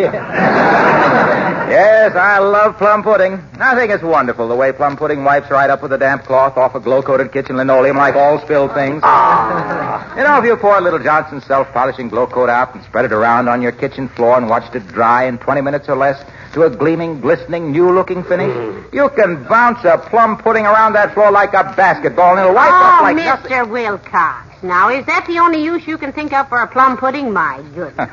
Well, no, as a matter of fact, I understand they're very good to eat, too, Molly. And, of course, they do give the house that gay, festive look around Christmas time. Yes, they do. Same sort of holiday look that a handsome glow-coated kitchen linoleum gives you every day in the year. Its bright colors reflecting the housewife's pride in their home. Yes, sir, every day's a holiday when you use Johnson's self-polishing glow coat. Look. Waxy. Yes, pal. Have you shipped your presents to Racine yet? Because tomorrow's Christmas. Tomorrow? Yeah. Gee whiz, pal, I've been so busy it slipped up on me. I'd better beat it. So long, Molly. There. McGee, tomorrow isn't Christmas. I know, but he'll probably be halfway to the post office before he stops to think. Now, I got the fruit all laid out here on the sink, the nuts over there on the stove, flowers on the chair. Uh-oh. Trouble? I knew that grocery store would mess me up some way. Doggone it, I distinctly ordered a pound of shelled pecans, and they sent me unshelled ones. Look at them, no shells on them at all. Well, that's right, dearie. Those are shelled. I thought shelled meant with the shells. It does, with the shells on. Huh? Unshelled means with shells on. Why, that's ridiculous. My gosh, when you say something is coated, that means with a coat on, don't it? Yes, but... And when you say a well-dressed woman is always gloved, that don't mean with her gloves off, does it? No. Now, you take the word dressed, for instance. Does that mean with or without? Do you mean people or poultry?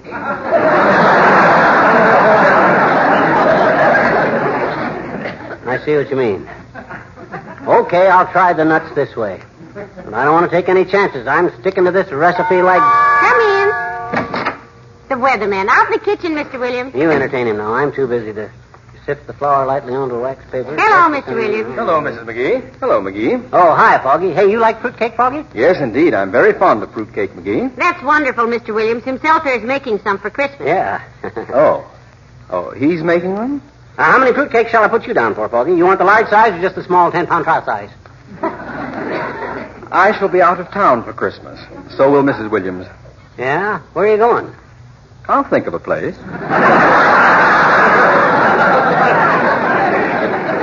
Hey, incidentally, Foggy, I'm glad you dropped in. There's something I wanted to ask you. Are we... I know. Are we going to have a white Christmas? Yeah. Heavenly days. How did you know he was going to ask you that, Mr. Williams? I'm the weatherman, Mrs. McGee. There are not many things a weatherman is sure of, but I can tell you one of them. At this time of year, a certain number of well-meaning numbskulls will invariably ask if we're going to have a white Christmas. Well, what do you say to him, Foggy? I hope you're polite. Oh, certainly. Yeah. I answer them as best I can, usher them to the door, walk a few steps down the hall with them, and kick them down the elevator shaft. Good day, probably.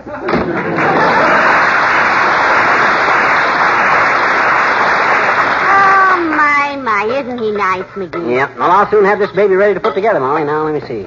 Let me check again. Now, citron, orange peel, candied cherries, flour. Hey, where's the flour? All over the front of you? Oh. How in the world did you do that? I sneezed. Had to measure out a whole new batch. Now, let's see. The nuts on the breadboard, butter on the chair over there, the milk. Oh, yeah, hand me that cup of milk off the windowsill, will you? Here you are. Thanks. Look at you silly cup of milk. Of all the sloppy-looking cups of milk sitting there dribbling over the edges and messing up the tablecloth, you're the stupidest cup of milk I ever... Oh, what on earth is that for, McGee? The recipe says scold a cup of milk, and I'm just...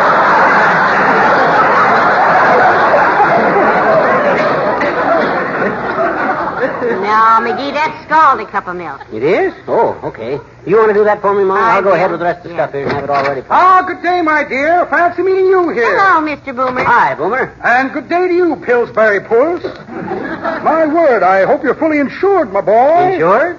Yes. What happened? Did the stove blow up? I had a stove... No, he's just making a fruitcake, Mr. Boomer. Yep, and got an old family recipe. Hey, what you doing with a handkerchief? Something the matter? Yes, I got a little something in my eye this afternoon. Rather uncomfortable. Well, that's too bad, Mr. Boomer. What did you get in it? Policeman's knuckles, my dear. Very humiliating experience. All a mistake. A mistake? Yes, I thought he was left-handed. I ducked the wrong way. Well, I'd like to listen to your troubles, Boomer, but I got a cake working here. Yes, a fruitcake. By a strange coincidence, my boy, I have here in my sample case the very thing you need to make that cake a success. Not Aunt Sarah. No, let me see now. What did I do with... Oh, yes, here it is. This, my boy, is a genuine Ajax, faultless, flawless, peerless, fireless cooker. A fully guaranteed fireless cooker for the inconsequential sum of $3. Well, I wouldn't be in it. How much? $3? My goodness, I never saw such a cheap one. Oh, yes, it's just made out of thin pieces. Oh, the price. Yes, indeed. Extremely reasonable. And don't forget, with this Ajax faultless, flawless, peerless, fireless cooker, you get a free chance on a 2-week trip to Honolulu with all expenses paid. Gee, you hear that, Molly? Wouldn't that be something to win? Yeah, but I don't think that... I'm your man, Boomer. Here's your $3. It's guaranteed, Molly. Thank you, son. Here's your Ajax faultless, flawless, peerless, fireless cooker, and here's your guarantee. Well, what's it guaranteed to do, Mr. Boomer? Guaranteed to cost $3, my dear. Huh? And don't forget, our prize offer of a free trip to Honolulu for 2 weeks to anyone who figures out a way to cook with it. What? Hey, wait a minute. So long, sad lad. It's been nice.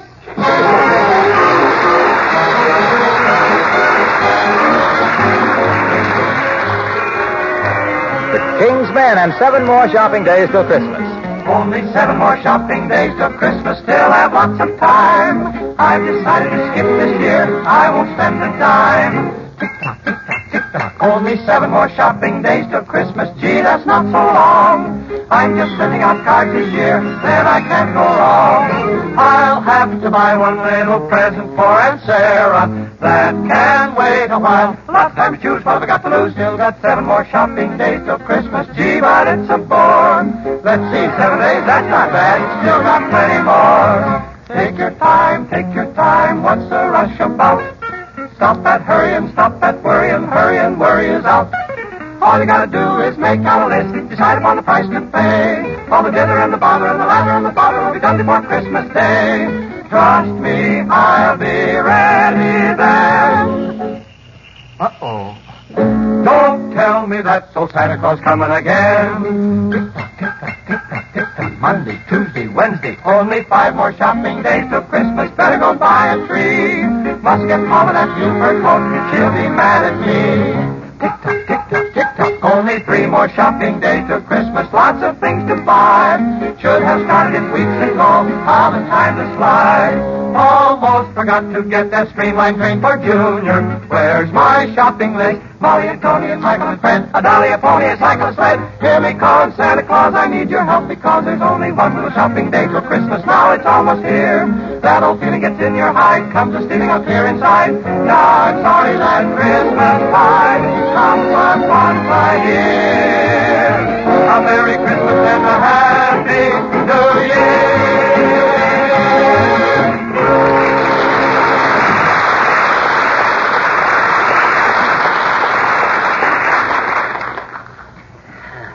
Now, you just sit there and relax, dearie. Don't keep running out to the kitchen. Your cake is all right. Now, what time is it? Almost half past. Okay, the cake's got to come out of the oven in a few minutes. Boy, oh boy, where did you see that work of art, Molly? Aunt Sarah's own private recipe, and I made it word for word. I'll have this town raving about my cakes, too, by the time they've tasted a couple. Yes, I'll bet it will be wonderful, dearie. You betcha. Look, I'm going to run upstairs and sort the laundry. I'll be right back when the cake is ready. Okay. I want to see it come out of the oven. Okay, hurry back. Ah, there goes a good kid. And for that matter, so am I.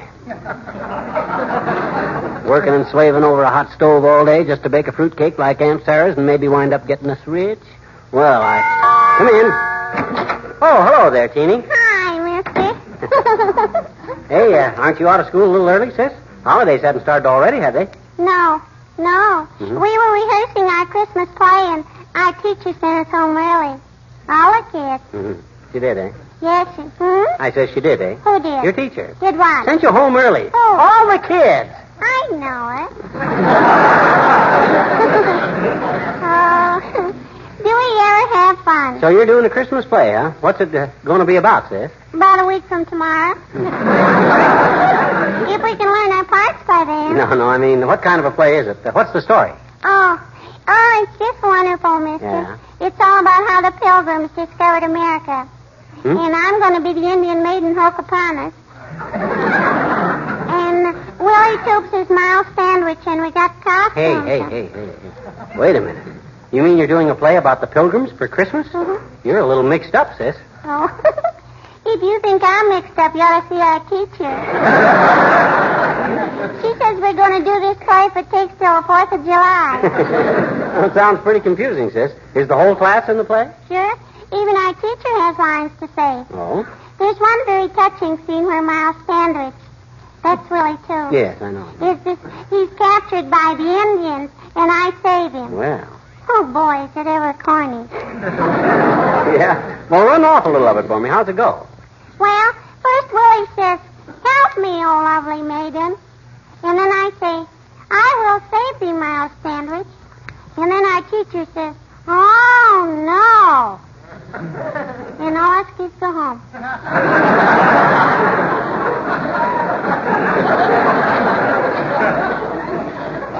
Pretty dramatic, eh? I'd like to see your play, sis, if I'm not busy that night. Let me know when it goes on, if ever. Oh, boy. Would you come, mister? Would you? Our teacher says we got to get a crowd, and I got tickets right here. Here you are, Mr. McGee. 2 tickets. Well, okay, sis. How much are they? Well, for a good friend like you, Mr. McGee, 50 cents apiece. Okay, here's your butt. I suppose on account of our beautiful friendship, I'm getting a special price. Probably $9 to the general public, huh? Oh, no, mister. Anybody that wants them can have them free.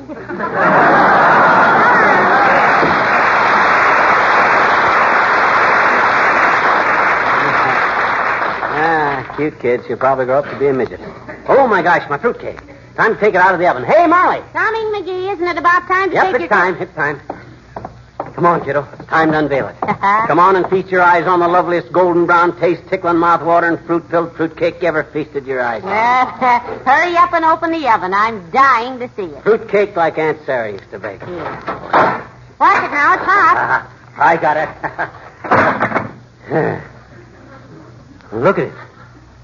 Look at it. Gee whiz. Why, it looks awful, Molly. Oh, why, look at it. It's terrible. Oh, now. Well, it doesn't look very good. Oh. Oh, I'm so sorry, dearie. It doesn't even smell very good, does it? Thin as a pancake. All black looking.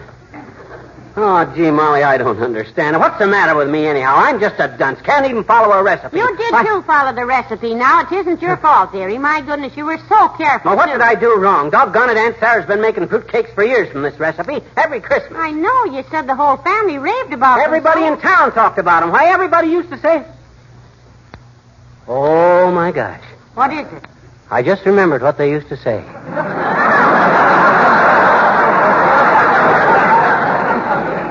They used to say Aunt Sarah makes the lousiest fruitcakes.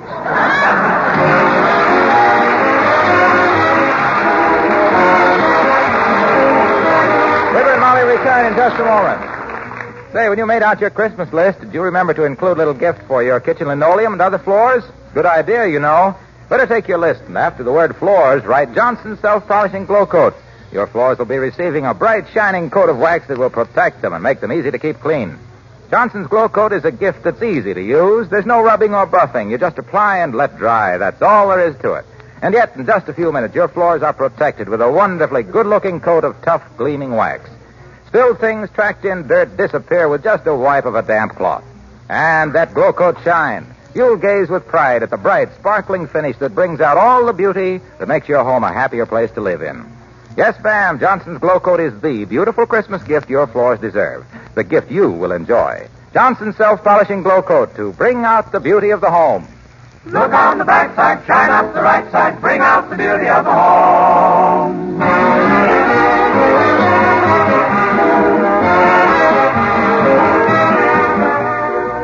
Ladies and gentlemen, next Tuesday night, the King's Men will sing the song they sing every year at about this time. It was the night before Christmas. That's the one we made a record album of with Billy Mills Orchestra and Little Teeny. Yeah. This song has become a sort of a tradition with us, so we hope you'll be listening. Good night. Good night, all.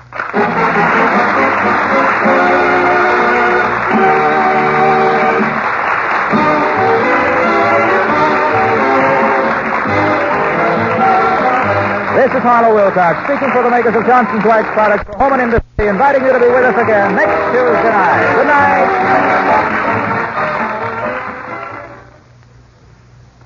This is NBC, the National Broadcasting Company.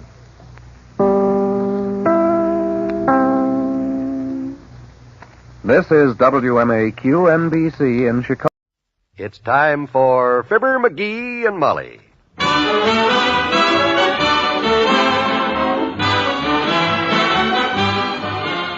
Sundays through Thursdays, NBC brings you Fibber McGee and Molly transcribed. The show is written by Phil Leslie and Ralph Goodman and directed by Max Hutto.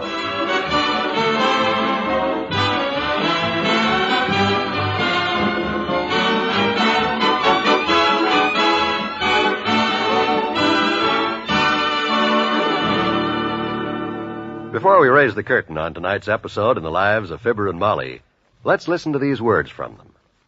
McGee, I met Mrs. Allen today, and since her husband died, the poor woman's been involved in a forced liquidation of his business. Gee, Molly, that's a shame, but you know that happens all the time. And that's exactly why the Prudential Insurance Company developed their ownership control plan. But isn't that only for big companies? No, big and small alike. Actually, Prudential's ownership control plan is 4 plans. It can cover the loss of a key man in a company, a partner, a sole proprietor like Mr. Allen was, or a stockholder in a close corporation.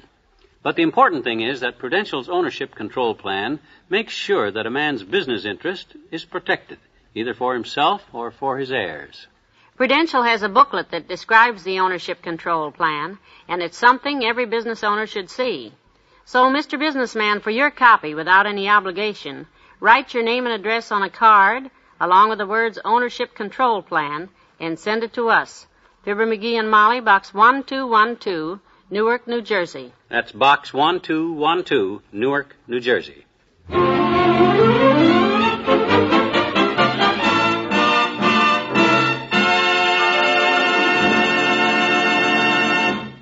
Have you heard about the advertising deal the Wistful Vista merchants are going to pull next week? Well, a fellow named McGee has got a bunch of big weather balloons, and they're painting signs on them, and, well, here, listen. Okay, Eddie. Put it back in my garage with the other balloons. Attaboy. Give my regards to Kramer. Hey, Molly, Eddie the painter just brought another balloon back with Kramer's ad painted on. Another $25. Good. I got about half of them back with ads on them already. The rest of the merchants are working on theirs now. Next thing I got to do is figure out how to attach a bucket seat to all them 30 balloons so I can go up with them. And Close the door, Rickenbacker. It's freezing in here. Oh, sorry.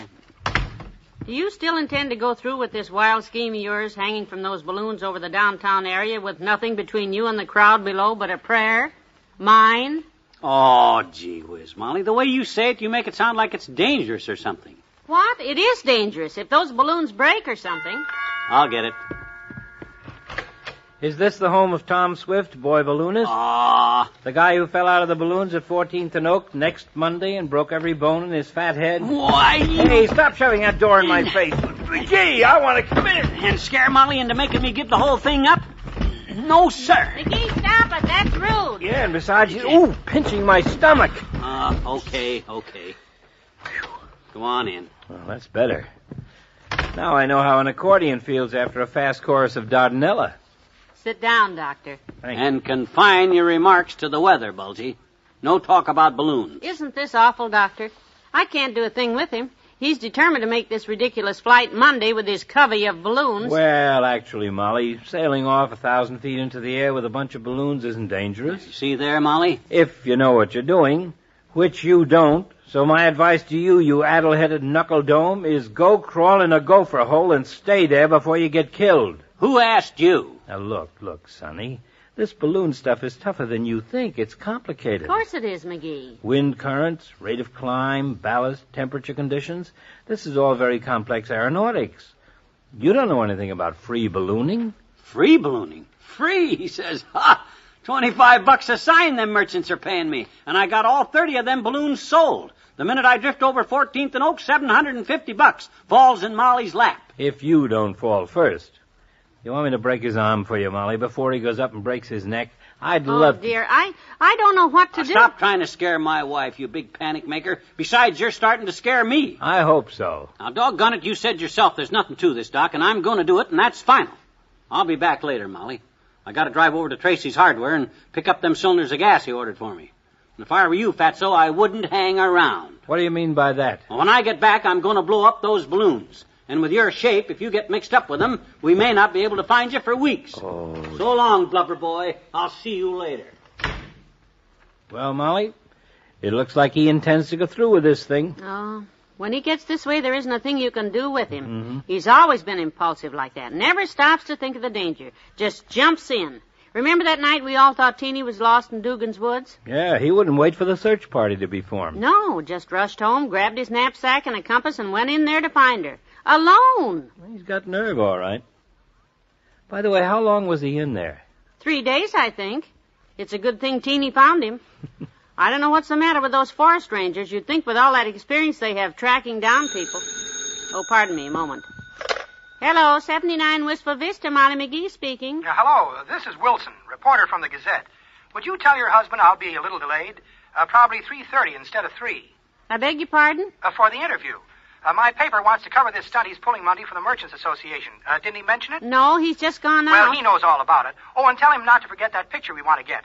One of you and him, arm in arm, kind of looking up at the clouds. What? He never mentioned... I've got to run now. I'll see you at 3:30 for the interview and the picture. Bye. Wait a minute, Oh, dear. What's the trouble, Molly? McGee! Oh, he's gone. He just pulled out of the driveway. Oh, this is terrible. Doctor, would you give me a lift downtown to the beauty shop? Why, certainly. What's this all about? Well, I'll tell you on the way. Let me run change this old house dress and put on something more presentable. I've got to get to that beauty shop and fast. Of all the idiotic things, making an appointment with a news photographer and not telling me a thing about it.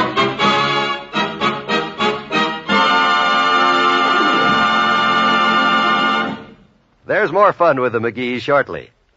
How much difference can a shampoo make in the appearance of your hair? You'll find out after your first sudsing with Dial shampoo. Because this new shampoo gives your hair that diamond sparkle look, a bright and shiny look you'll love. And with Dial shampoo, you get loads of creamy, rich, lanolated lather, too. It leaves every strand of your hair ever so soft, ever so easy to manage, even right after shampooing. Once you try new Dial shampoo, you'll know how true this little song is. Sparkle, sparkle, your hair too sparkles after Dial shampoo. Dial shampoo gets your hair clean.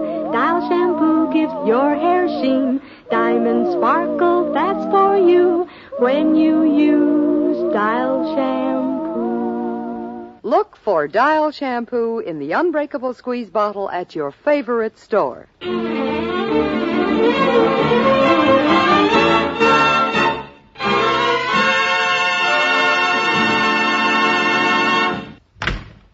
Hey, Molly, it's me. I'm back. I got the gas.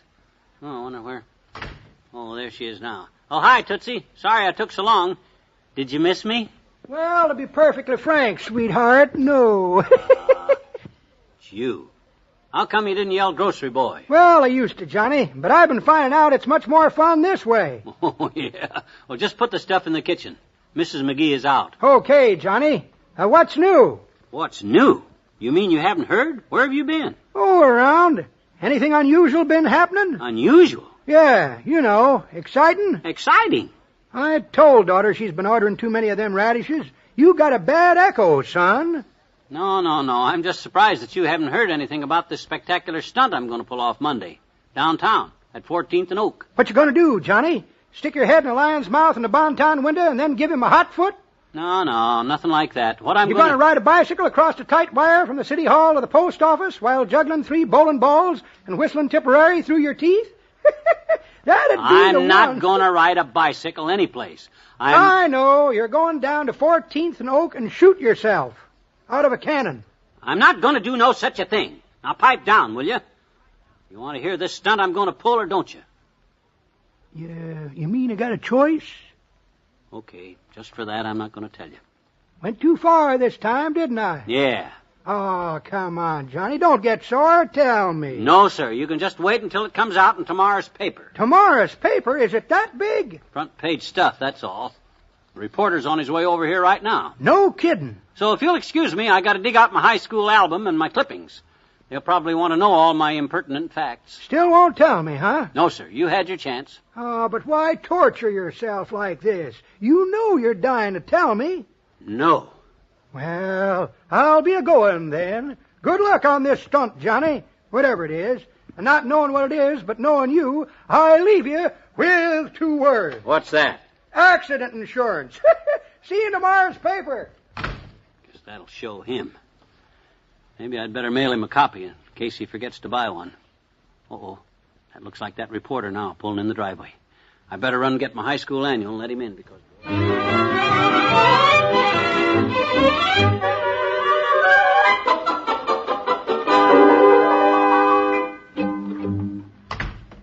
McGee, where are you? In here, kiddo. Oh, I hurried as much as I could. How do I look? You look okay. Why? Okay. Here I spent 2 hours at the beauty parlor and buy a brand new Henri Saprini dress, and that's all you can say. Okay. You got some lint on your collar. Thanks. Gee, you are all dressed up. What's the occasion? Isn't that reporter coming over to take a picture of you and me arm in arm looking up at the sky? He phoned. Oh, that, yeah. He was here half an hour ago. He already took it. Without me? How could he take it without me here? Well, it wasn't easy, but we finally got it okay. What are you talking about? That picture of you and me arm in arm looking up at the sky. Remember it used to be on the piano when we lived back in Peoria? Me in my doughboy uniform, and you in your hobble skirt and picture hat? What? You didn't give him that I picture. had a heck of a time finding it, but I already told him he could take it to go with that headline he made up. Daring Doughboy does it again. That's what it's going to say. Oh, for that. Does what again? Remember back in 1917 when I clumb in the cockpit of that Curtis Jenny, and Curtis jumped out and cranked the prop, and Jenny took off with me in it and run through a barbed wire fence? This reporter asked me if I had any flying experience, and it all come back to me, and a lot more. And tonight's paper's going to have the whole stuff. Oh, this is ridiculous.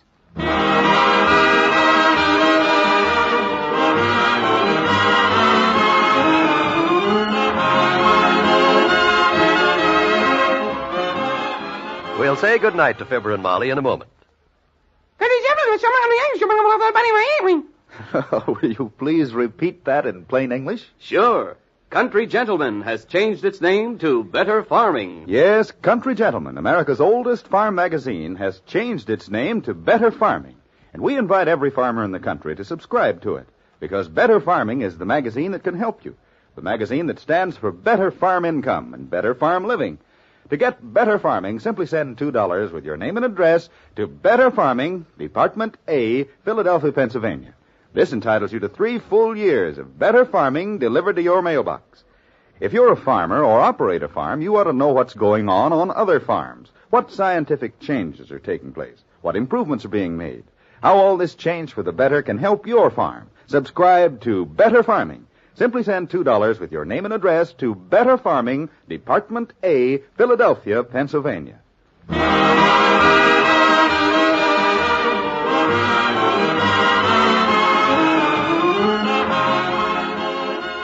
Hey, Molly, I got the paper, tomorrow's paper. And here's the story right here on page 1. Oh, my, let's see it. Let's see. Hey, wait a minute. That isn't our picture. My gosh, it's right above our story, but that's a picture of Tommy Manville and his latest wife. Well, they weren't too far wrong at that. What you mean? There's the headline. Doughboy does it again. Well, gee whiz, I don't see why they had to put that in the Gazette instead of our picture. And you look so cute in that hobble skirt with the low sash. Now the public will never see it. Ah, thank goodness. Hmm? Good night. Good night, all.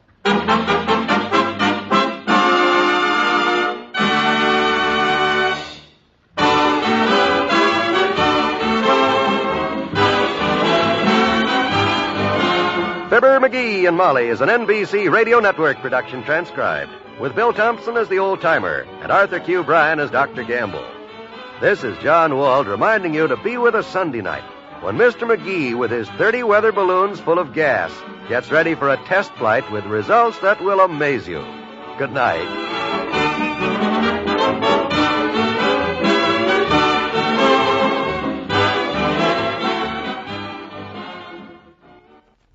Join the great Gildersleeve and all his friends tonight on the NBC Radio Network.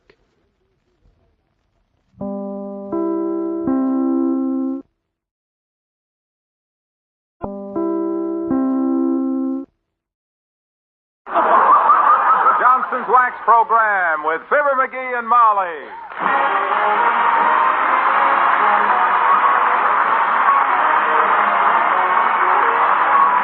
The Johnson's Wax and Johnson's Self-Polishing Glow Coat present Fibber McGee and Molly with Bill Thompson, Gail Gordon, Arthur Q. Bryan, Dick LeGrand, and me, Harlow Wilcox. The script is by Don Quinn and Phil Leslie. Music by the King's Men and Billy Mills Orchestra.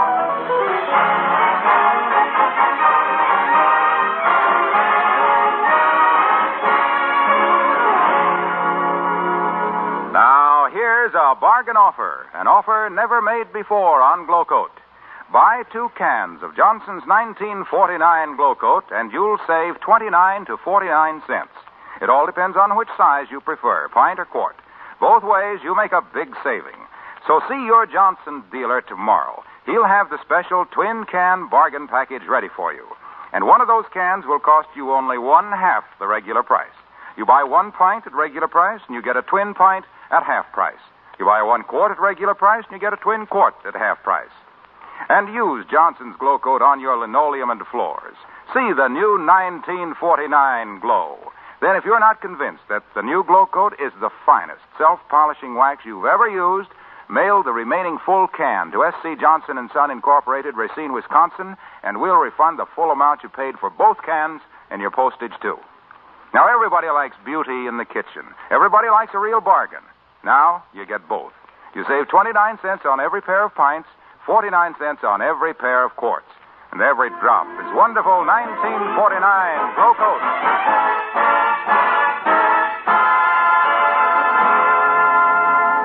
If you had just received a letter from a local law firm telling you that an uncle in England had died and left you 1,000 pounds sterling. I'll bet you'd read the letter twice to make sure you weren't dreaming. Maybe you'd even have your wife read it, too, like Mr. McGee of Fibber McGee and Molly.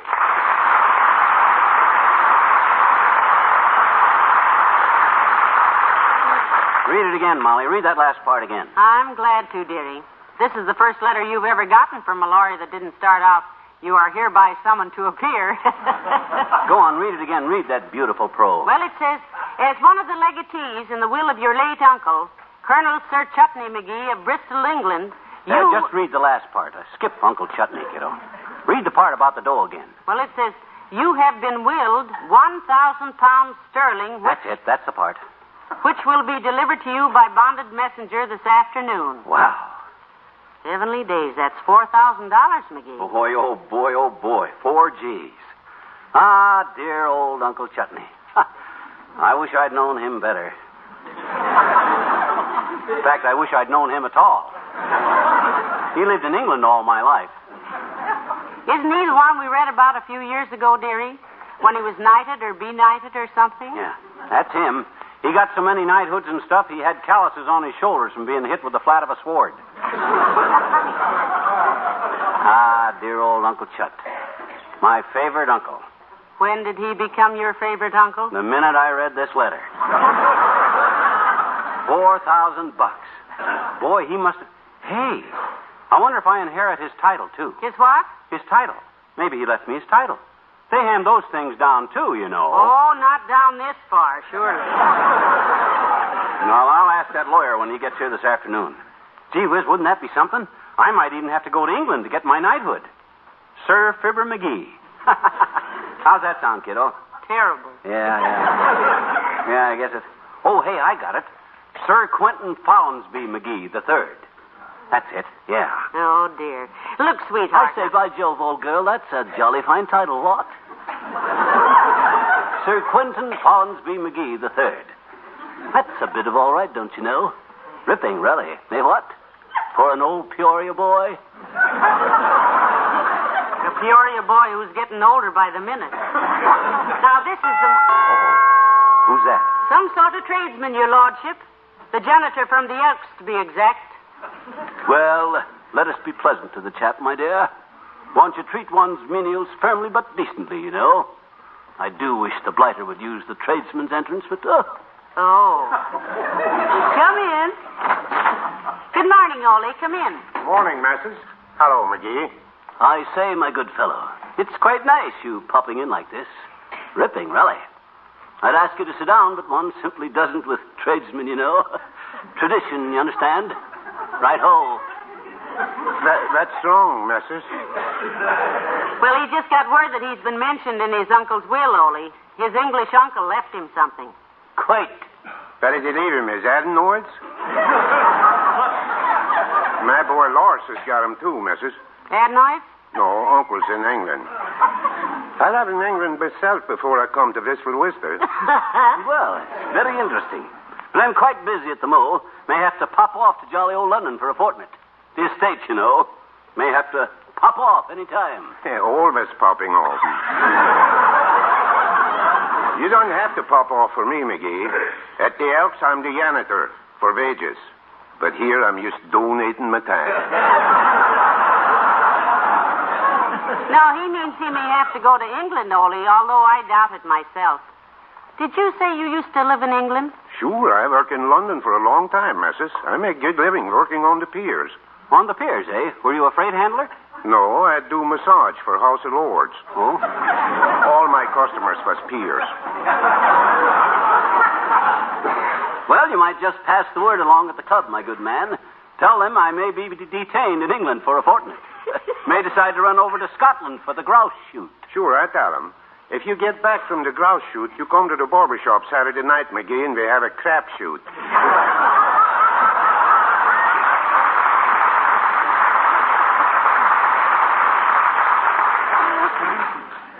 Quaint sort of chap, don't you know?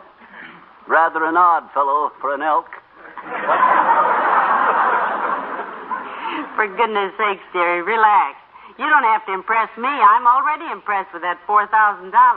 Or I will be when I see it. Hey, wouldn't it be terrific, though, if I did inherit a title, Molly? Turn out to be a knight or something? Sir Quentin Follansby McGee the Third, Knight of the Bath?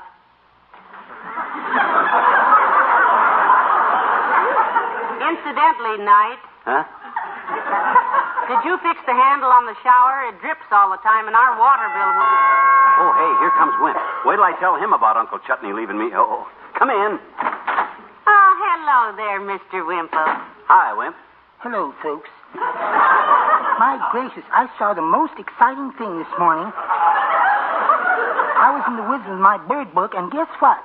Well, that's interesting, Wimp, but I just got word my rich uncle died in England. Yes, sir. I heard this strange noise, and I looked into a clump of elderberries, and there it was. Uncle Chutney, rich uncle, died.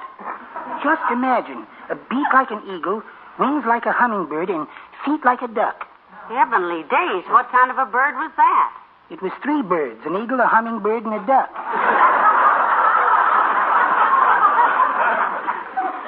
What's new with you, Mr. McGee? Me? Oh, nothing, Wimp. Nothing at all. At least nothing exciting like your news. We did hear today that Mr. McGee's uncle died in England and left us $4,000, Mr. Wimple. Yeah. Oh, my. Wasn't that thoughtful of him? I had an uncle who died once. Once is usually enough. Did he leave much dough, Wimp? Well, he left all he had, of course. Doesn't everybody? $12, I think it was. The only thing that bothers me about Uncle Chutney's will, Wimp, I may have inherited his title, too. I may have to go to England to get knighted or something. Oh, that's wonderful, Mr. McGee. How will you go? Fly? Well, if he goes, he'll take a boat, Mr. Wimple. Although, personally... Yep, I'll take a boat to Liverpool, Wimp, and then I'll... A boat to where? Liverpool. Liverpool. Liverpool.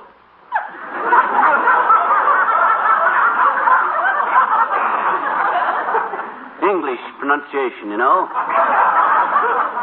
And then a train to Southampton, maybe. Southampton? Southhampton. Southampton. Yes.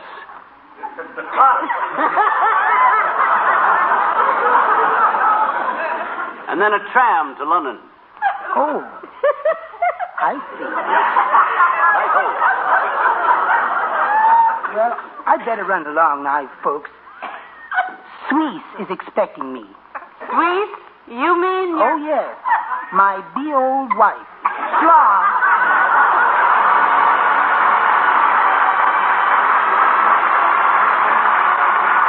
Willie Nelson, the orchestra, and Rosewood Spinet.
simply can't get over the idea of being a member of the British nobility. I'll bet the British are a little upset about it, too. You know, dear, you never told me you had noble relatives in England. Oh, I got lots of them. Did I ever tell you about the Marquis, McGee? No, but Marquis is quite a nice title. Oh, this guy ain't a nobleman. He's just a ham actor. Oh? They call him the Marquis because he hangs out in front of theaters. All lit up. Another relative of mine is... Visitors, your lordship. Are we receiving today? Probably just one of my tenants, or maybe the vicar. Ask them in. Do. Good of you, old rutabaga. Come in. Oh, it's his honor the mayor, McGee. Do come in, Mr. Mayor. Thank you, Molly. Hello, McGee. Hi, Latriv. You heard the good news? What good news? I may go to England to live. Well, that really is good news, McGee. Though we'll miss Molly. Well, thanks. Huh? He just inherited some money from a relative in England, Mr. Mayor. Colonel Sir Chutney McGee. My uncle. I'll probably be Sir Quentin Follinsby McGee III, Latriv. Don't know yet whether I inherit the title or not. Well, you'll probably meet some of my people over there, McGee. Mm-hmm. My great-uncle is Sir Hector Latrivia, Count of 14. Count of 14? What a strange title. Yes, they call him the Long Count. Great sportsman, rides to the hounds. Oh, fine sport, hound riding. You ride horses, and you hop fun. Well, fox hunting is what I was referring to. Oh, yeah. Do you ever do any fox hunting, Latrivia? Yes, just last night, in fact. Oh? Fox hunting at night? Where, for goodness sake? At the country club dance. Miss Tremaine couldn't find her silver fox, and Dr. Gamble and I hunted all over the club for it. Where was it? At the Bon Ton in storage. Fifi is a trifle absent-minded at times, I find. Oh, she seems awfully sweet, though, Mr. Mayor. Where's she from, incidentally? Fifi comes from an old Southern family, one of the FFVs. One of the what, Latriv? FFVs, First Families of Virginia. How interesting. Oh, that's nothing. I'm an old FLOP myself.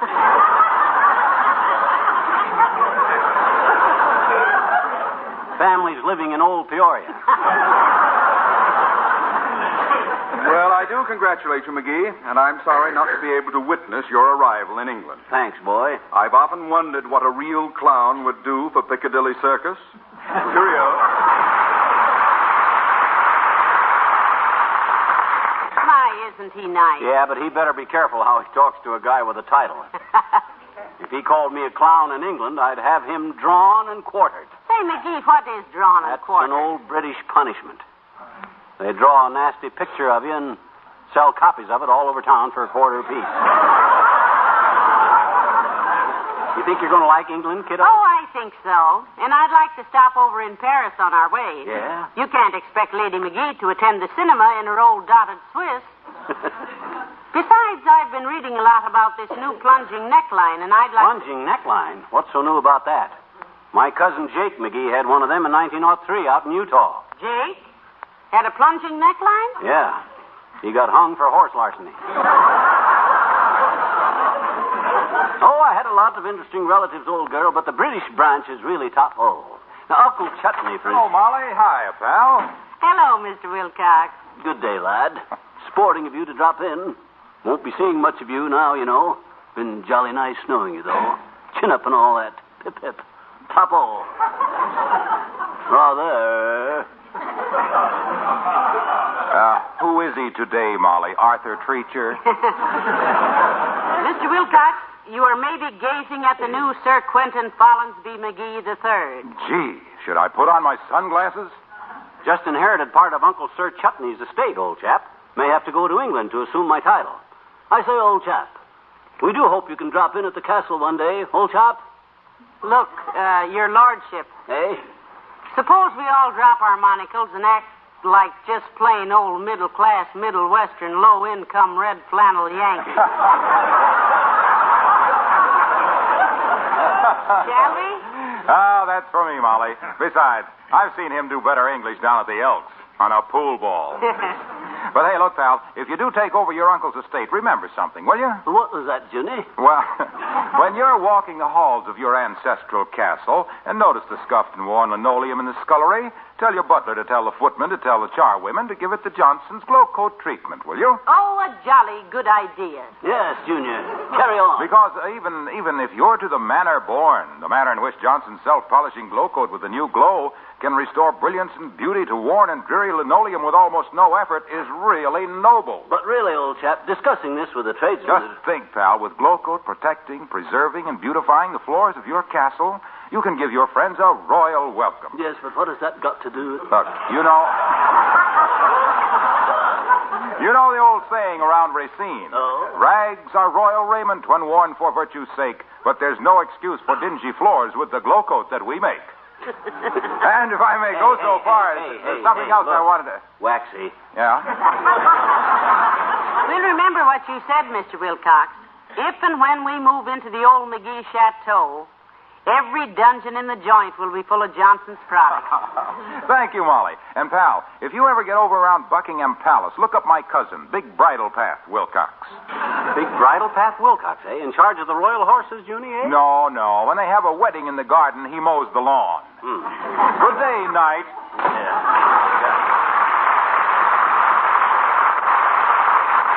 I can't get over this, Molly. $4,000 in a title.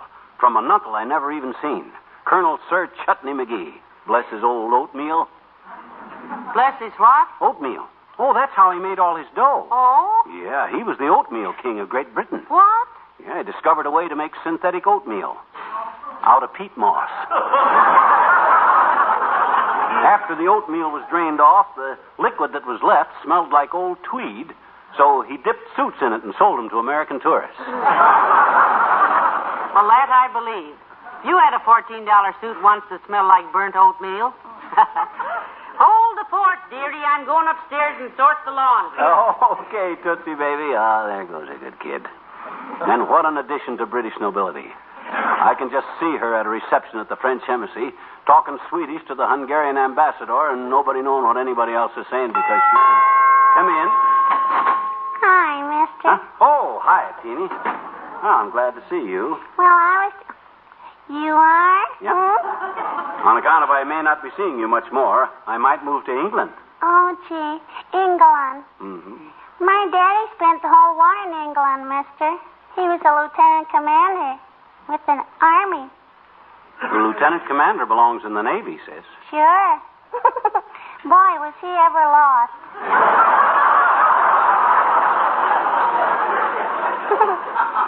He never did find his outfit. Well, just so he got home okay is all right, sis. Oh, he's not home now, mister. He's downtown. Oh? He's helping out at the Boys Club. He's teaching the kids ping pong at the Boys Club of America. Oh, he is, eh? He says that, I says he is, eh? Who is? Your daddy. Is what? Teaching ping pong. Who to? The kids. Where? At the Boys Club. Of America. I know it. You know what? My daddy says every neighborhood should have a Boys Club, so kids will have someplace to play besides in the street. Well, that's right, Teeny. He says there's all kinds of clubs, but when it comes to making good citizens out of kids, the neighborhood Boys Club is the ace of clubs. Hey, are you really going to live in England, mister? Are you? It's very possible, sis. I'll bet you'd be surprised if I turned out to be a knight, too. Do you mean like Sir Galahad and Sir Lancelot and Little Sir Echo? Well, sort of, yes. It's quite an honor, you know. In England, a knight is entitled to the same deep respect that a rich used car dealer is over here.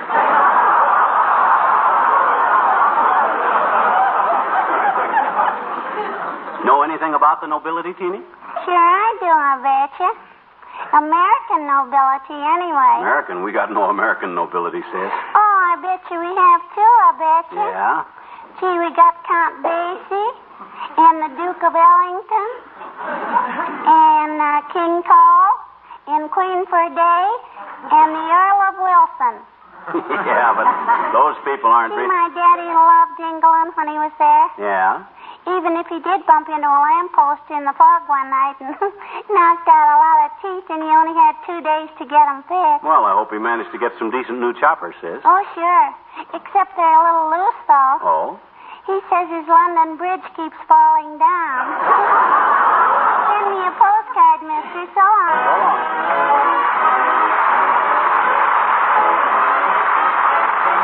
The King's Men, and I wake up every morning.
What time is it? About 1:30, dearie. Why? That guy ought to be here with our dough pretty soon. I hope the lawyer brings it himself so I can find out about my title.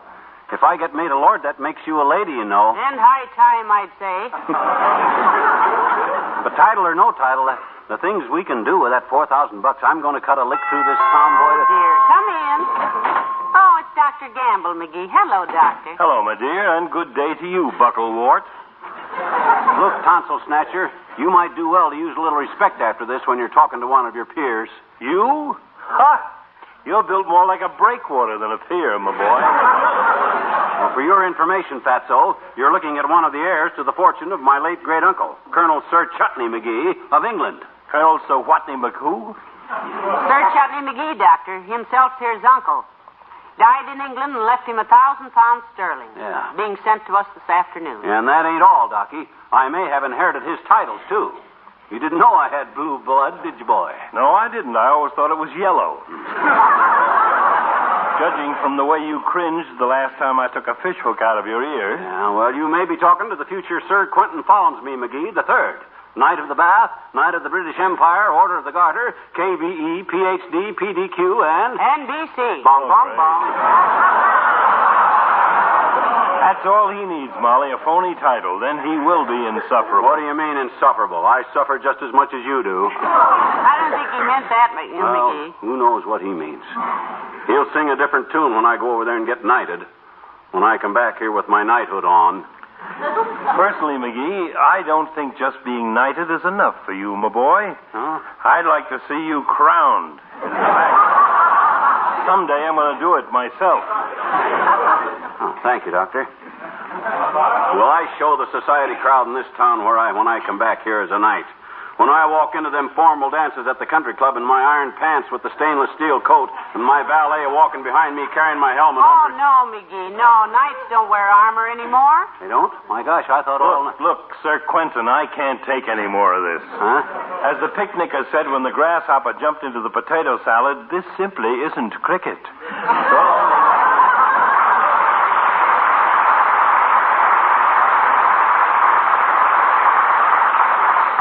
know Doc was English.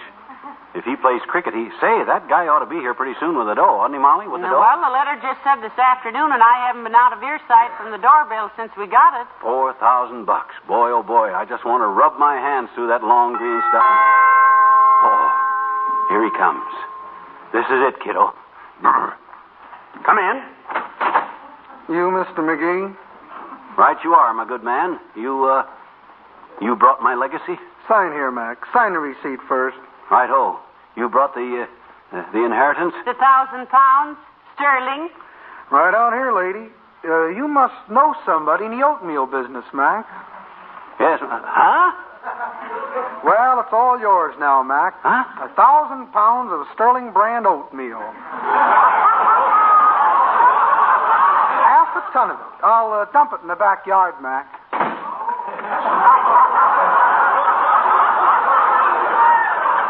Well, I'll be it. Hey, Molly, where are you going? To the grocery. Huh? We'll need 200 pounds of sugar and a tank car of cream. What a grueling experience. Fibber and Molly return in just a moment. And I'll take that moment to remind you that for a limited time, the makers of Johnson's Wax are making this unprecedented bargain offer. You can get a can of Glow Coat, the wonderful new Glow Coat with the new glow, for 1/2 its usual price when you buy another can at the regular price. That means a saving of 29 cents when you buy twin pints, 49 cents when you buy twin quarts. See your Johnson dealer tomorrow. You will not only get a brighter glow, a longer wearing glow on your linoleum and floors, you'll save money doing it. Well, dearie, it looks like an oatmeal breakfast for us every day for many years. Mm-hmm. You don't seem surprised. Heavenly Days, you even seem happy about it. I am, because now I know what that gypsy fortune teller meant at the Elks Carnival last fall. What did she say? She said that before summer, you and I would have a long-term connection with a morning cereal. Naturally, I never meant it. Good night. Good night, all.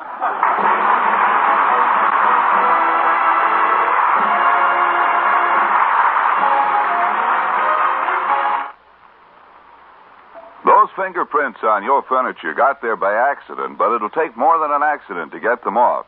Then by all means get Johnson's Cream Wax, the cream wax that cleans so quickly, dries so quickly, polishes so quickly that using it is practically as easy as dusting. With Johnson's Cream Wax, you can both clean and polish a big radio cabinet in less than 2 minutes. And that's because it not only cleans in a moment, it dries in a moment. What's more, there's no dust-catching oil in Johnson's Cream Wax. So tomorrow, clean and polish all your furniture to lustrous beauty. Do it with the fastest furniture polish you can buy. Johnson's Cream Wax.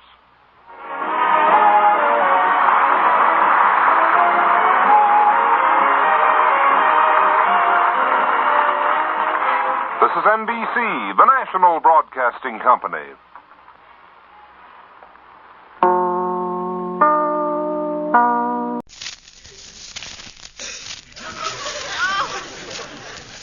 The Johnson Wax Program with Fibber McGee and Molly.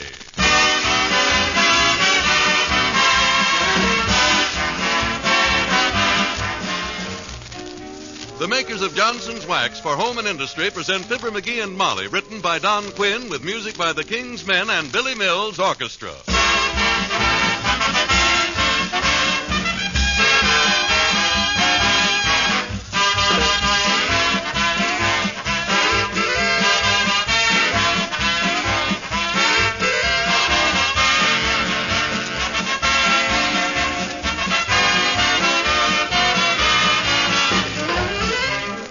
You've heard us say many times that Johnson's Wax and self-polishing Glow Coat are especially useful in these times for 2 reasons. They help you take better care of your things, and they save you work. Here's a letter that certainly bears me out. Interestingly enough, it's from a man, and here's what he says. There's been considerable tramping over our maple floors these past 16 years. Visitors frequently ask if they've been resanded. They can hardly believe they are the original floors with nothing added but Johnson's Wax. Our kitchen, breakfast nook, and bathroom are covered with good quality linoleum. This has been treated regularly with Johnson's Glow Coat, and today there's not a speck of the pattern worn, and it looks as new as the day it was laid. We had not thought much about these things until we were unable to obtain household help. I am 73 and still working, and my wife is approaching 70. She still does her own housework, but would not be able to were it not for your Johnson's Wax and Glow Coat. Well, now, we were very happy to receive that letter. It tells a better story than we could about the present usefulness of Johnson's Wax and Johnson's Self-Polishing Glow Coat.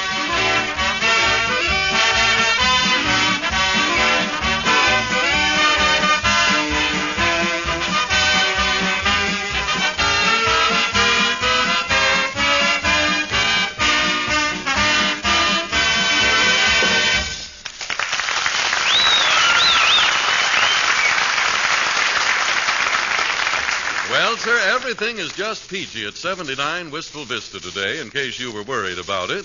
Mr. McGee is working a crossword puzzle.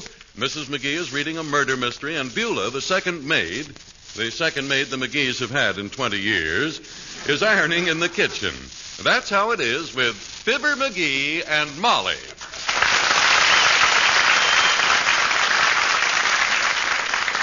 Hey, Molly, what's a 6-letter word meaning a peanut? Goober. Goober. Oh, that can't be it. Got to start with a Y. On account of the perpendicular word is crochet. Crochet ends with a T, dearie. Oh, crochet can't end with a T. That'd throw the whole thing off. Number 17 across is a 5-letter word meaning a citrus fruit, which, of course, is apple, which ends in the letter E, which starts a word meaning against the law, which I got down as illegal.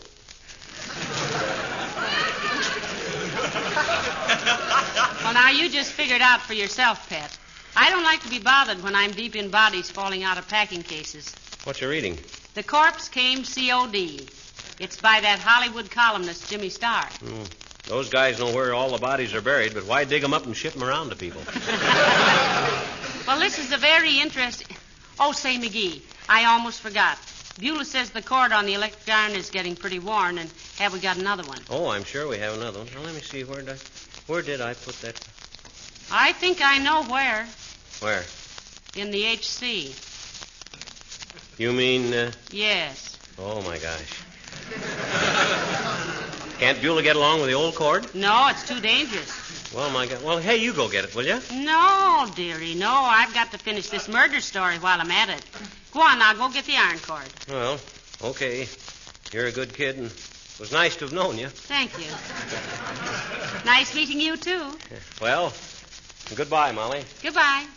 You're sure it's in there? Positive. Okay. Here I go.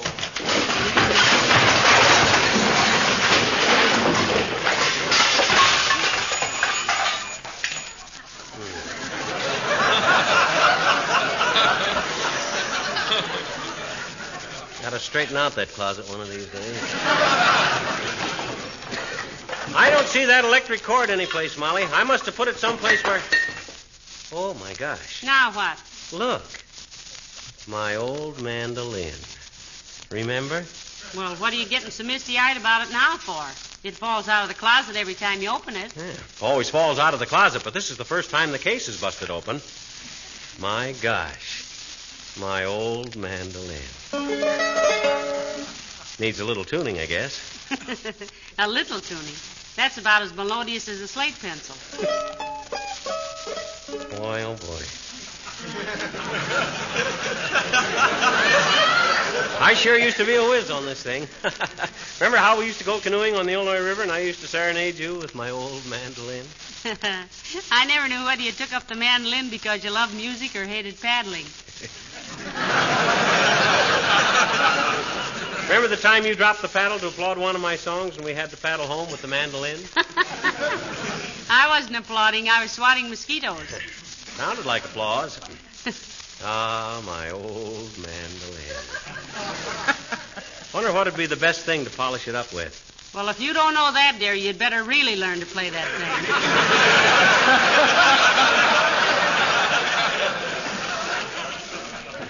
Or you could take a course in scissor grinding. Yeah, let's see now. How did Pretty Red Wing go? Oh, I remember. Oh, the moon shines tonight on Pretty Red Wing.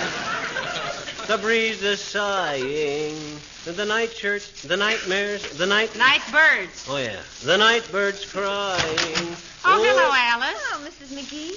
Creepers, Mr. McGee. What made that ping-pong paddle swell all up like that? This, my dear girl, is not a ping-pong paddle. This is my old mandolin. Personally, I think I'd rather hear you play a ping-pong paddle. Well, what could anybody play on a ping-pong paddle? After the ball. Okay, girls, okay. Have your fun. I guess the love of good music is just something that's got to be born into a person. They probably sneered at Rachmaninoff, too, when he first took up the violin. They probably did. He played the piano. Oh. Did I say Rachmaninoff? I meant Benny Goodman. She plays the clarinet. Oh, but we know what you mean, Mr. McGee. Can you really play that mandolin? Can I play it? I'll never forget the time I first learned to play Pretty Red Wing all the way through. I was so happy I went around all day. Well, how does it go, Mr. McGee? Like this. Oh, the moon shines tonight on Pretty Red Wing. Wasn't that good, Alice? Did you get that thrum in the middle of it? And he's only using 2 hands. Well, I got to brush up a bit, Alice. My gosh, I haven't seen my old mandolin for 15 years. Well, is it a pretty difficult instrument? To play or ignore, Alice. It's pretty tough, Alice. It ain't like a Hawaiian steel guitar where you can start any place and sneak up on a note. On a mandolin, you got to be Jerry at the rat hole. Like, for instance, say you wanted to strike a chord in G. See, it needs tuning. Criminy, it looks like it might be fun to play one of those. May I see it a minute, Mr. McGee? Sure, here. No. Not like that. Hold it like it was a baby. Oh. That's it. Oh, yeah. Then you strum it with your right hand. Go on, try it. Go ahead, Alice. You can't hurt it, dearie. Like this? Hey, that sounded good. Try it again.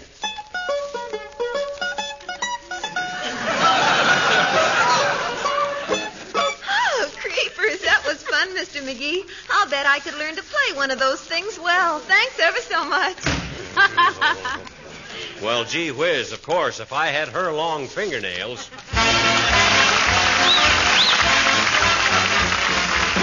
Billy Mills and the orchestra playing Besame Mucho.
tonight on Pretty Red Wing. The breeze is sighing. The nightcaps, the night trawlers, the night watchmen. Night birds. Yes. I can never remember that. Isn't this wonderful, Molly? My old mandolin. Say, didn't you have a... Come in. Oh, hello there, Mr. Wellington. Mrs. McGee, a very good day to you. And McGee, a very good heavens. What is that horrible object you're brandishing? Sig, my boy, this is my old mandolin. He just found it again after all these years, Mr. Wellington. He used to serenade me with it when we were going together. Yeah, I used to sing Pretty Red Wing under her window, Sig, like this. Oh, the moon shines tonight on pretty red wing. Yes, I see. In those days, you were pitching a little woo. Yes. May I suggest, my friend, that you now try wooing a little pitch?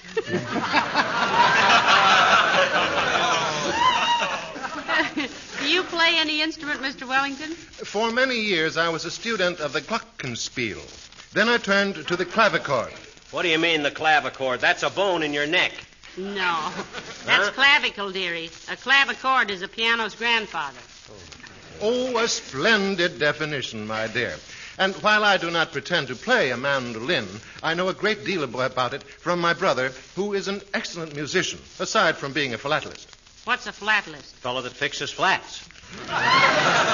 So you don't know much about the mandolin, eh, Wellington? Oh, it's a great little instrument. Used to play the mandolin a lot when I was single. Great comfort to a man living alone. Anyone who plays a mandolin should live alone. And if I may offer a suggestion, my friend, I think you are clutching the neck of that instrument too much like a baseball bat. Oh, really, Mr. Well, Wellington? you show me how it ought to be held, Siggy, old boy. Get a load of this, Molly. Harry James showing Gabriel how to blow a trumpet. Now, you see, old fellow, one should hold the mandolin like this. Mm-hmm. That is the way I have seen my brother do it. Yeah. Yes. Thus, one is in full ocular control of the position marks and complete digital control of the frets. Thus.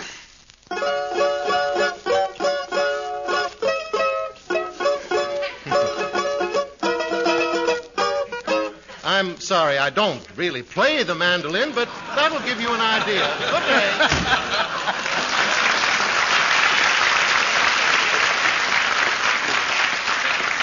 You know, I think he had something there at that. I mean, about the way to hold it. Let me see now. Left hand here. That's it, McGee. That's how he did it. Like this? Now, let me see. Oh, the moon shines tonight on pretty... Oh, that's much better.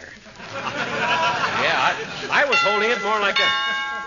Wonder who that is. Musician's Union. With an offer? Or a threat. Come in. Hi, Bud. What can we do for... McGee, it's Harry Von Zell. Oh, hi, Well, gee, it's nice to see you again, Molly. How are you, Fibber? Squatting on top of the universe, Von Zelly, old felly. How goes it with you? Oh, great. Fine. Just happened to be in the neighborhood, Mr. Von Zell? Well, yes, Molly. That is, if any radio announcer ever just happens to be anywhere, you know. See, I happened to meet Harlow Wilcox, and he had to go out of town, and I said if there's any little thing I could... He was being, I like telling people how you make that... Well, he usually has a brief message about what to do in case of you have any floors and furniture, you know.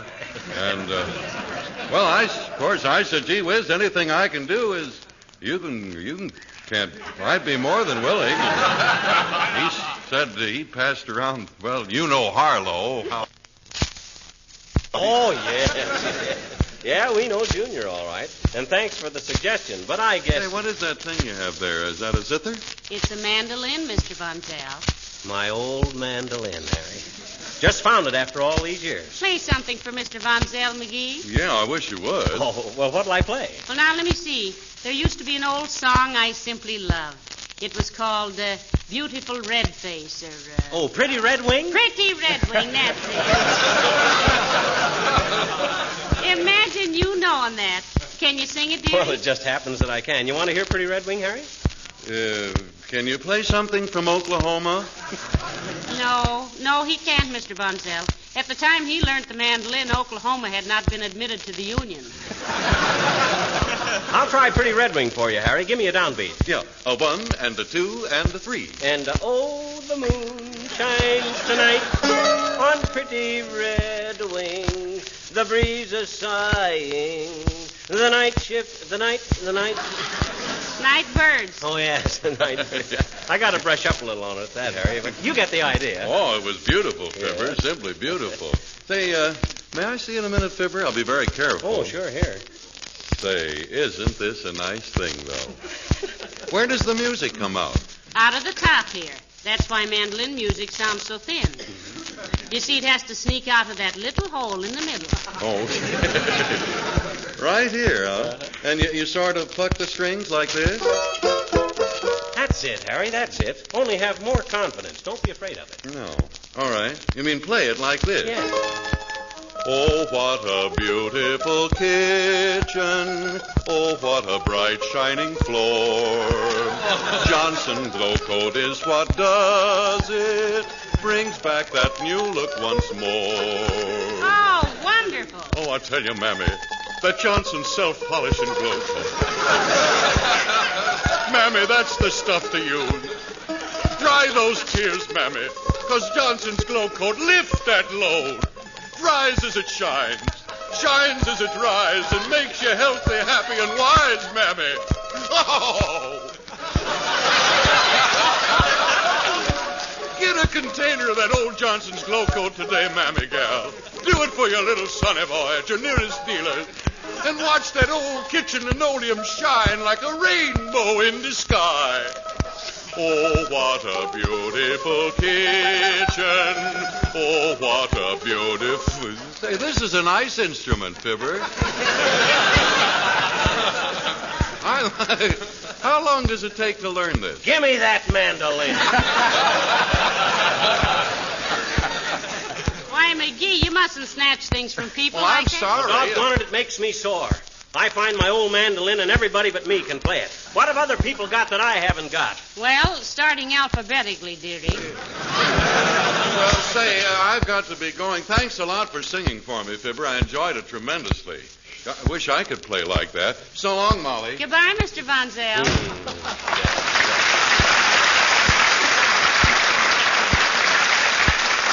He wish he could play like that. He plays it like Eddie Peabody right now. So does Alice Darling. So does Sig Wellington. And what do? I stand there like a dusty old creep and pick at it like it was lint off a blue serge suit. Oh, now, McGee, I think you played beautifully. Well, gee whiz. Those others, Alice and Mr. Wellington, they're superficially good, but you got something. Huh? You got something sweet into it. Oh, dear. An electric quality. Huh? Oh, I wonder how Beulah's getting along with that worn-out ironing cord. I hope she hasn't had any trouble. Better find out. Oh, Beulah. Hey, Beulah. Who's shrieking for Beulah?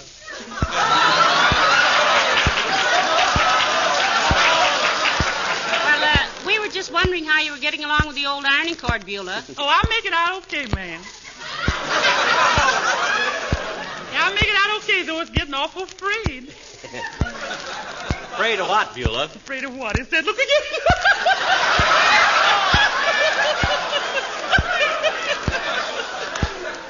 Love that man. We thought we had another cord, Beulah, but it looks like we haven't. One you're using pretty bad, Beulah? Yes, it sure is. I'm afraid it's going to short socket in the middle of a shirt. I mean short socket in a sock while I... It's going to blow up. Well, now, you go on with it for a little while, Beulah. I'll look for the other one myself. Yes, but if I get electrocuted to death, you got to pay all the hospital bill. You see, I conduct electricity like everything on account of my magnetic personality. Who told you that, Beulah? Waldemar. Waldemar, he the fella I go unsteady with. Unsteady? Yes, he won't go out with me unless I wear them French heels. And when I wears them, I rocks and rolls like a tugboat. Say, what's that thing you got there, sir? This is my old mandolin, Beulah. Didn't you hear me playing it? Is that what that was? I thought it was... What'd you think it was, Beulah? Well, I thought it was... Shut my mouth. I ain't worked here long enough to insult somebody. I better get back to my honor now.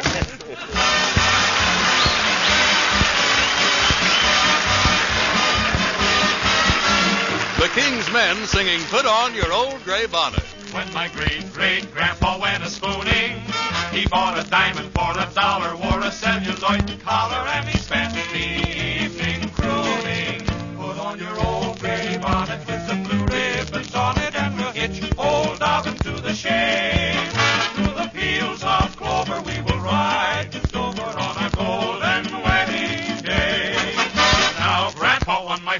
backside was tough. He never knew the meaning of a beer. He liked his cider hard, his living rough. For Grandpa was a rugged pioneer. Put on your old coonskin or shoot up a flow for dinner, and we'll get on west along the trail. If the posse tries to catch us, we'll have posse stew for breakfast, or we'll wind up back in jail. Mother was a lady of society, and Father was a master of propriety. He sought to romance her. She gave him the answer with a kiss like this. Put on your new silk topper, get the town car from Papa, bring the news photographers today. And tomorrow with the rotos, print some fascinating photos. We will set the wedding day.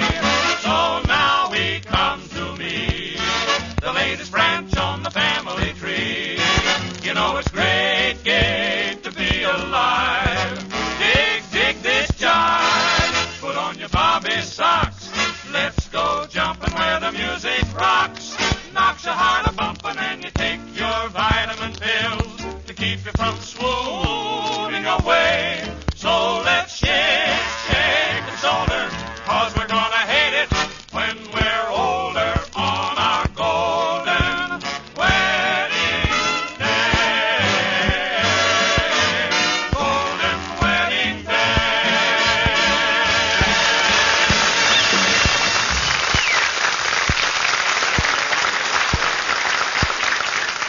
See, now, where's my instruction book? Oh, yeah. The single note, which equals the value of 3/8 notes, is the dotted quarter. Hey, Molly, you got a quarter? No, I haven't, Davy. Why? Syncopation is an artificial accent or an interruption of the natural pulsation of music. I'll try a little syncopation. Oh, the moon shines tonight on pretty hot dog. Hey, Molly, did you hear me syncopate? Is that what that was? Yeah, syncopation. Boy, I'll bet with a little practice I can play this thing as fast as anybody put together. With my natural ear for music and the... Come in. Heavenly days, Dr. Gamble. Hello, Molly. Hello, Neanderthal. Hi, Aerosmith. Kick your case of corn cures into a corner and compose your corpulent corpus on a convenient camp chair, kid. Thanks, McGee.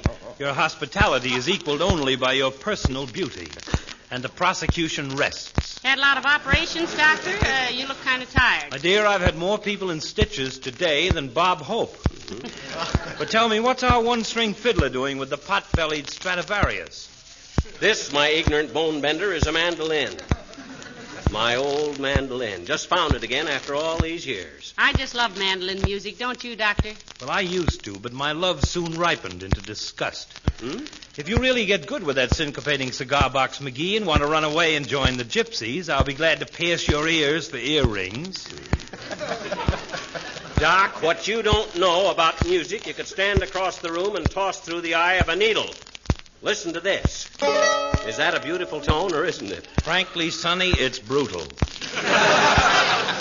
Well, he's a little out of practice, Doctor. Heavenly days, he hasn't touched the mandolin for 15 or 20 years. Let's count it among our blessings.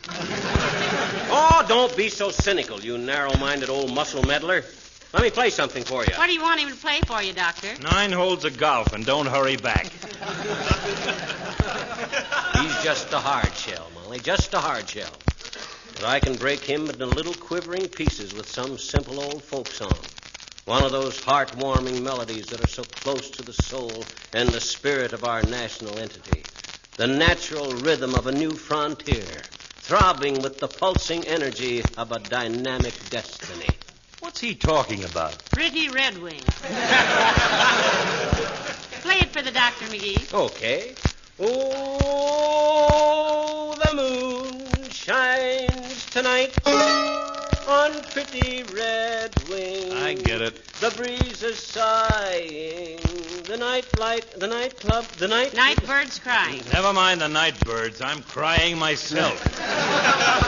McGee, I don't like to be hypercritical, but I've heard prettier music than that from a beer truck running over a manhole cover. Oh, yeah? And when did you become a music critic? You big, fat epidemic chaser. Why, you uncultured little faker. I've got more music in the first phalanx of my left pinky than you have in your entire family tree. Don't call me a phalanx, you soggy, sap-headed serum salesman. Anytime I want any advice from you, I'll ask for it. If there wasn't a lady present, I'd give you some right now, you posturing little fool. Don't threaten me with that mandolin. I've busted over your thick skull so hard. McGee, Huh? behave yourself. You too, Dr. Gamble. You're acting like children. Sorry. Certainly is a beautiful instrument you got there, McGee. Needs tightening up, though. It does? How do you know? I can see from here. You could rope a heifer with the slack in that E string. Here, McGee. Let me tighten it for you. Okay. There. Now let's see how it sounds.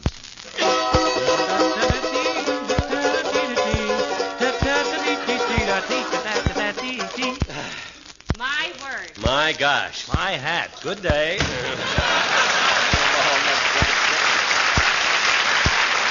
Oh, that burns me up. That really burns me Now, up. don't feel so badly, dearie. Well. I bet every one of them studied a lot longer than you did. You just stay with it. You'll get it. Well, I'm glad there's one person around here who ain't trying to show me up for chump. Even if you could play this thing, you wouldn't do it. I certainly won't. What do you mean you won't? I mean, no matter how my fingers itch for a mandolin again, I'll restrain myself. You mean you used to play one of these? Only in high school, McGee. And then only simple little pieces like this here. Let me take it a minute. Okay. Oh, this is ridiculous.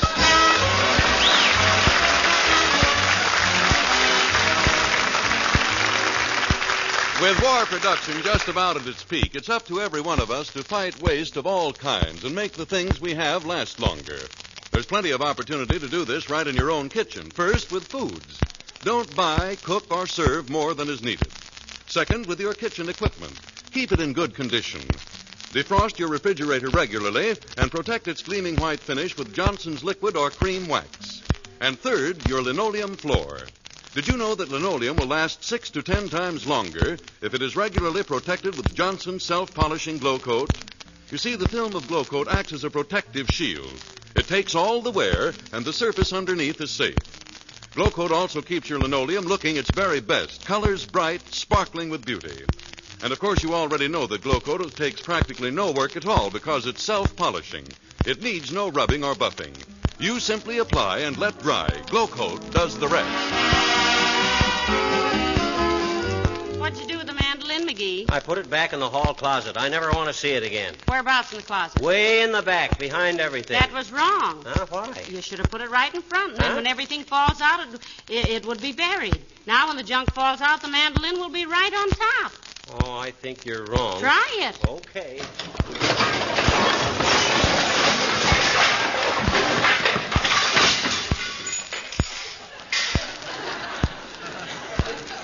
Oh, the moon shines tonight on pretty red wing. The breeze is sighing. The night what, Molly? Night all. The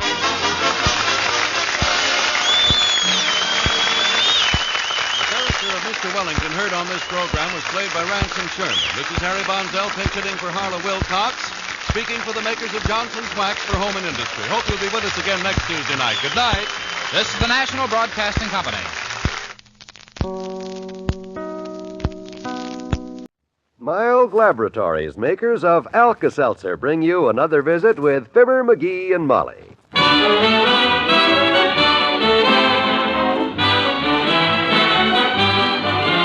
Again, we invite you to listen to the transcribed adventures of Fibber McGee and Molly. The show is written by Phil Leslie and Ralph Goodman and directed by Max Hutto.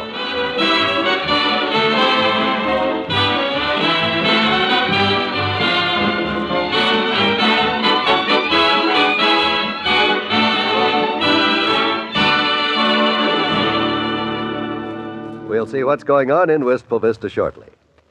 This is Eleanor Engel.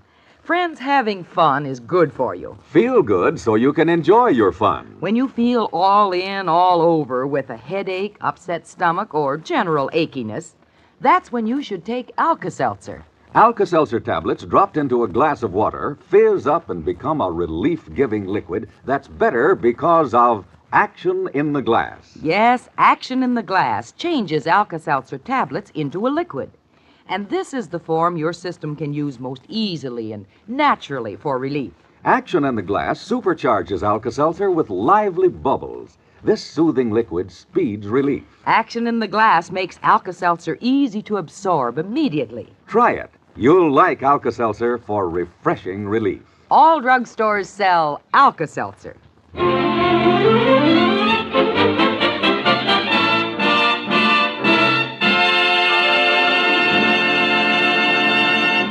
Progress seems to be the order of the day in this country of ours. Even the city of Wistful Vista has a brand new, shiny medical building. And here walking toward it are your friends Fibber McGee and Molly. Come on, McGee, let's cross while we've got the light. Yeah. Boy, that new medical building sure is a beaut, isn't it? Doc Gamble moves his offices over here. He'll probably have Hurry, dearie. Look what time it is. 10 after 3, and we promised the doctor we'd meet him here at 3 sharp. 10 minutes won't make any difference. All he wants us to do is look over the offices with him and tell him what we think. The building is still here. It's not going anyplace. Well, I just hate to be late, that's all. We told him 3 o'clock. Just relax, Tootsie. I don't see the old lard tub standing around anyplace, so he's late himself. That's his car there, isn't it? Yes, he probably went right on up to the offices in the tower. Dr. Gamble's a busy man, McGee.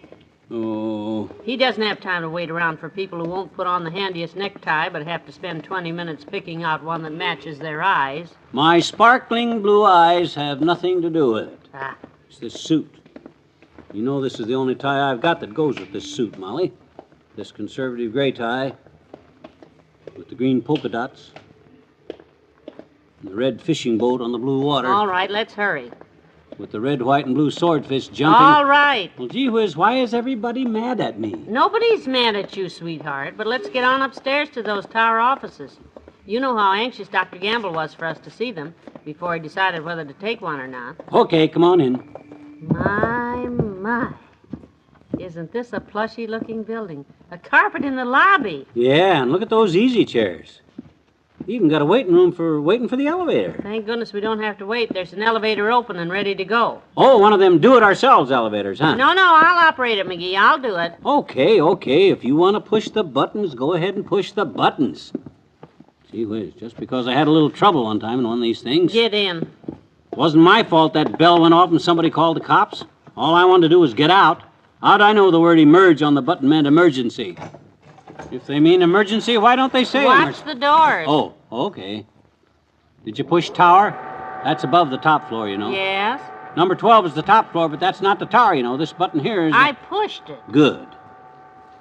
Boy, I love to ride in elevators ever since I was a kid. Hey, what's this little sign here? Where? I'll read it to you. It says, danger. Doors close very fast, so when you get out, watch it. Signed Little Joe and Tiny Tim. Formerly Big Sam. What? Don't you get it, kiddo? I made the whole thing up. But ain't it amusing? Doors closed so fast they made 2 little guys out of one big one. Oh, tain't funny, McGee. I thought it was a comical idea myself. Oh. My goodness, are we there already? I hardly felt that we were going up at all. We weren't. This is the basement. Basement? Sure. Holy get them ash cans out of the way, will you, Harry? How'd we get down here? I don't know. You push the button. And when are you going to empty the trash? Now, you see, mistakes in elevator operating could happen to anyone. I can't understand it. I pushed tower. Yeah, get to work, Harry. Hold it, folks. Going up. Oh, someone down here pushed the button between the time we got in and... Made it. Hi, kids. Well, of all people. Hi, old-timer. Don't tell me you make deliveries. Yep, here, too. Boy, am I glad to see you, Johnny. Give me a hand with these root beer cases, will you? Huh? Hey, wait a minute. Take it easy. Now, watch it, Johnny. Don't break them empties. Just paid company refund on them. Step back, will you, daughter? You're blocking the door. I know, but we're due up in the tower offices to meet Dr. Gamble, and we're 15 minutes late now. Yeah, old-timer. I wonder if you'd mind if we just got... Just take a minute, kids. As soon as we get these 15 cases piled up in here... Hey! Johnny here helps me unload them onto my truck. It's upstairs right out in front. Get those other 6, will you, Johnny? I'll stack these. Ah, heavenly day.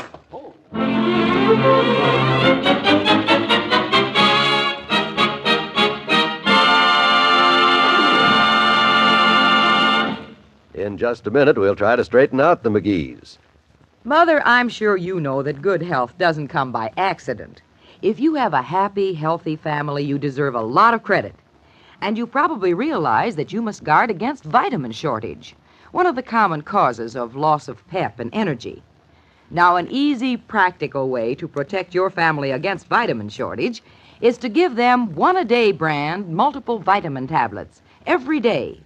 You see, your meals may not always contain enough vitamins, but one-a-day brand multiple vitamins provide all the vitamins children and adults normally need to take in small, easy-to-swallow tablets that leave no aftertaste. That's why youngsters take them willingly. And low-cost one-a-day brand multiple vitamin tablets contain vitamin B12.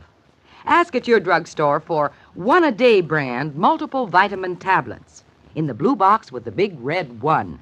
So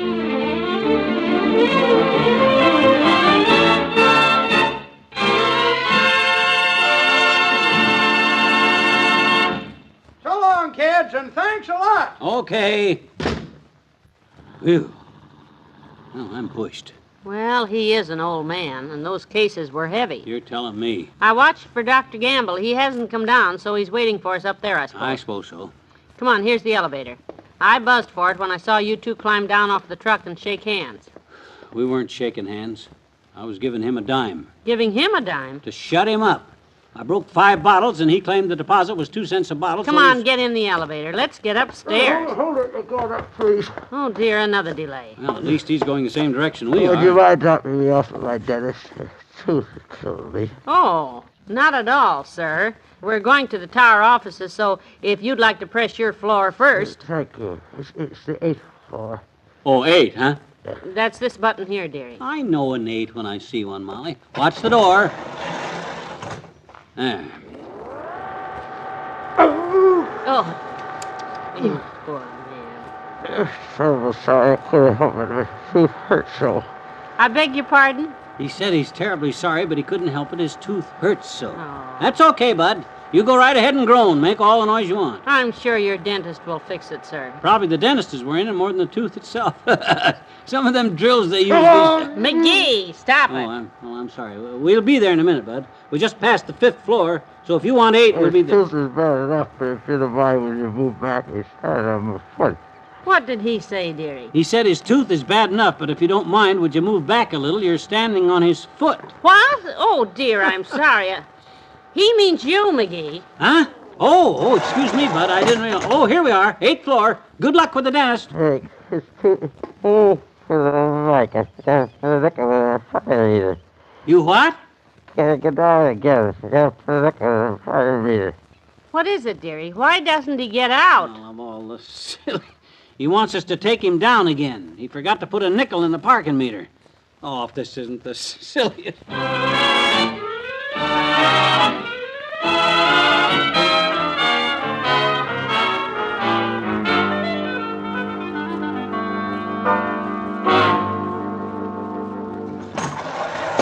Oh, hooray, we finally made it. The tower floor, all out. My gosh, it's about time.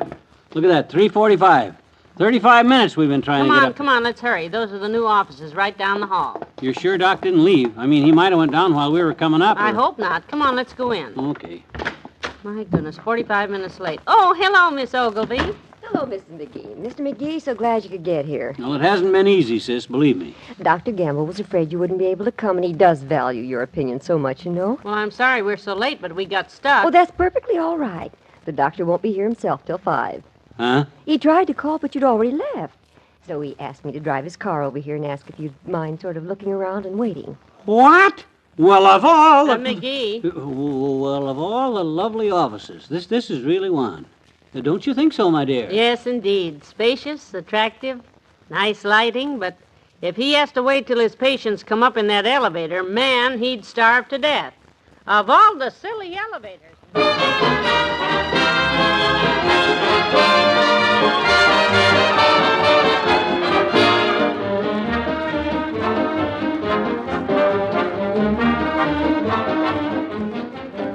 Fibber and Molly have a final word for you to come.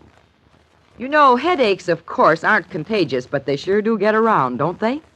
And when a headache gets around to you, The thing you want most of all is relief, right? Well, then just make sure you have plenty of Alka-Seltzer on hand. Yes, because gentle, speedy Alka-Seltzer is first aid for relief of a headache. For one thing, Alka-Seltzer is a liquid when you take it. And because it's a liquid, Alka-Seltzer gets into your system right away to bring you relief right away. Yes, Alka-Seltzer is ready to go to work as soon as you drink it.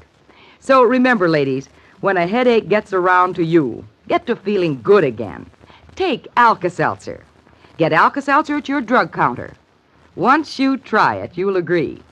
There's nothing quite like Alka-Seltzer.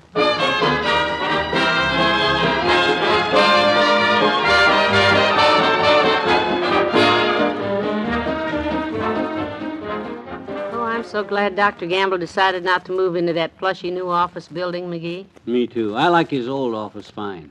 You know, that old office of his, well, it sort of looks like Doc, you know? Sure. I know. Homey looking, comfortable looking, like Doc. I've had a lot of laughs in that old office of his, kiddo, you know that? I guess you have. Like the time I pried open his stethoscope and put the cricket inside of it. You remember? Doc sent 5 patients out for asthma prescriptions, and then he told his nurse he had such a buzzing in his ears he thought he better go lie down. I don't think that was very funny, McGee. Well, Doc didn't either. In fact, when he finally found out what I'd done, he got so mad I thought he'd bust. Me, over the head. I would have. He would have, too, if I hadn't run out in his storeroom, locked the door, and climbed out through the window. Boy, if he was in them tower offices on the 13th floor, whew, I'm sure glad he's going to stay where he is. Yes. So long, everybody. See you tomorrow. Bye.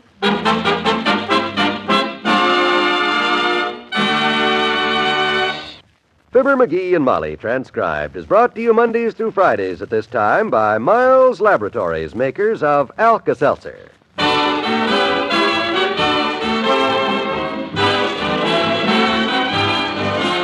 The old-timer is played by Bill Johnson. Miss Ogilvy was Marion Richmond, and the man with the toothache was Jack Moyles. This is John Wald, hoping you've enjoyed your visit and inviting you to be back with us again tomorrow.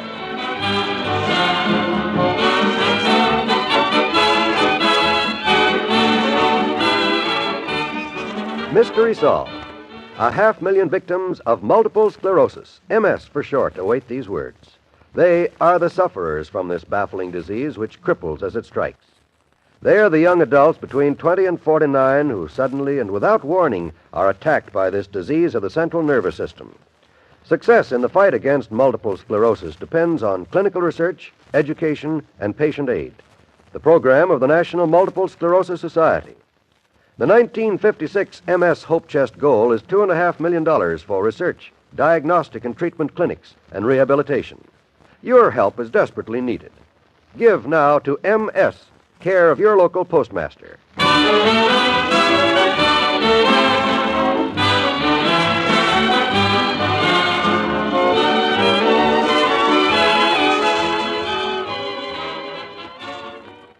Weekdays follow the story of Pepper Young's family on most NBC radio stations.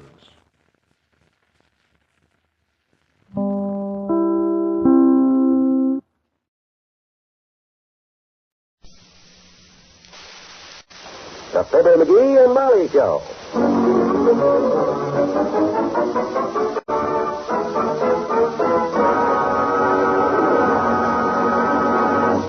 There's a new type of school bus operating in Wistful Vista right now, and a new type of driver operating it. The driver is Mrs. Molly McGee, and here she is approaching the school with her students. There's the school. Now, don't you kids jump out till I stop the car. Okay. Here are your books and your pencil box. You boys didn't forget anything, did you? Not me, Molly. I got everything, including the apple you give me for the teacher. How about you, Lester? You got everything? Why, thanks so, Miss McGee. Yeah, I sure do appreciate you driving me to class tonight. I usually have to take the bus. I'm glad you dropped by, Les. This is my first night at night school, and I'm kind of nervous. I haven't been to a high school in over 20 years. He was quite a problem to his teacher, Mr. Ditch, last. Well, gee whiz, it wasn't because I didn't try to be a good student, Molly. I wanted to learn. It was that clobberhead Jones that sat right behind me. He always was... Oh, him again. Yeah. Every time something happened to you, you always blamed Clobberhead Jones. Who was this Clobberhead Jones, Mr. McGee? Tell him on the way in, McGee. It's almost 7, and if you don't register pretty quick, you'll miss your first class. Yeah. Gee, that's my science class, too. That's the main thing I'm taking, science. Always been my favorite subject. Well, come on, Mr. McGee. Let's go. I'll see where you register at. Okay. Just up at 9:30, Molly. I will, dearie. Right here. Goodbye. Goodbye. Bye, Miss McGee. Ah, boy, I can't wait to get started on that science class. There's nothing I like better than baking a batch of bituminous batter over a Bunsen burner. Or testing the temperature of a test tube skin. Oh, this way, Mr. McGee. That's the girl's gym. Huh? Oh, thanks, Les. I'm just kind of sorry about my first day at night school. I never could learn anything when I was a kid on account of because of that Clobberhead Jones. Oh, yeah. Him. Well, what did he do? Well, like in science class, he sat behind me, you see. And every time we'd get to an interesting experiment... What's that? A big wet spitball. Right in the back of the neck. Oh, gee, that can sure take your mind off of your schoolwork. He had a dead aim, and every time the teacher's back was turned, whop. I don't know how many times I said to that guy, okay, Clobberhead, you shot your last spitball. Meet me outside after school. Meet me outside, huh? Was he a good fighter? I don't know. I never stuck around. Clobberhead was 6'3", and I was 3'6", so I figured the best thing to do was...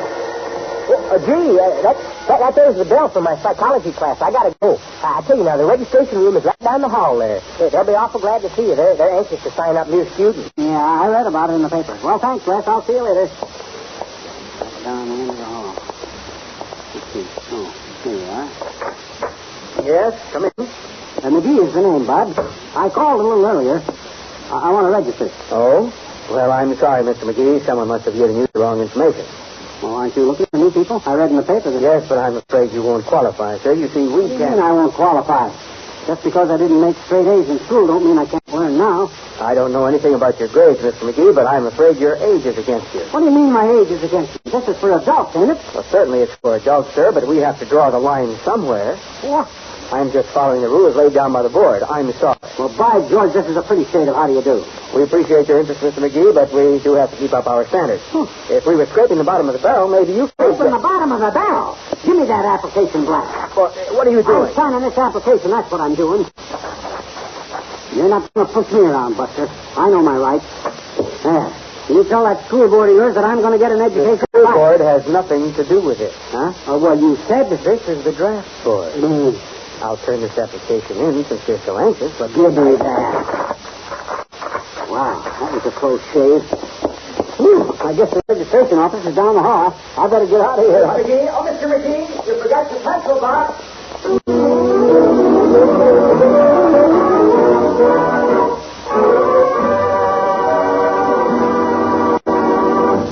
But, sir, I've already told you 3 times. Would you say it just once more? I want to be sure.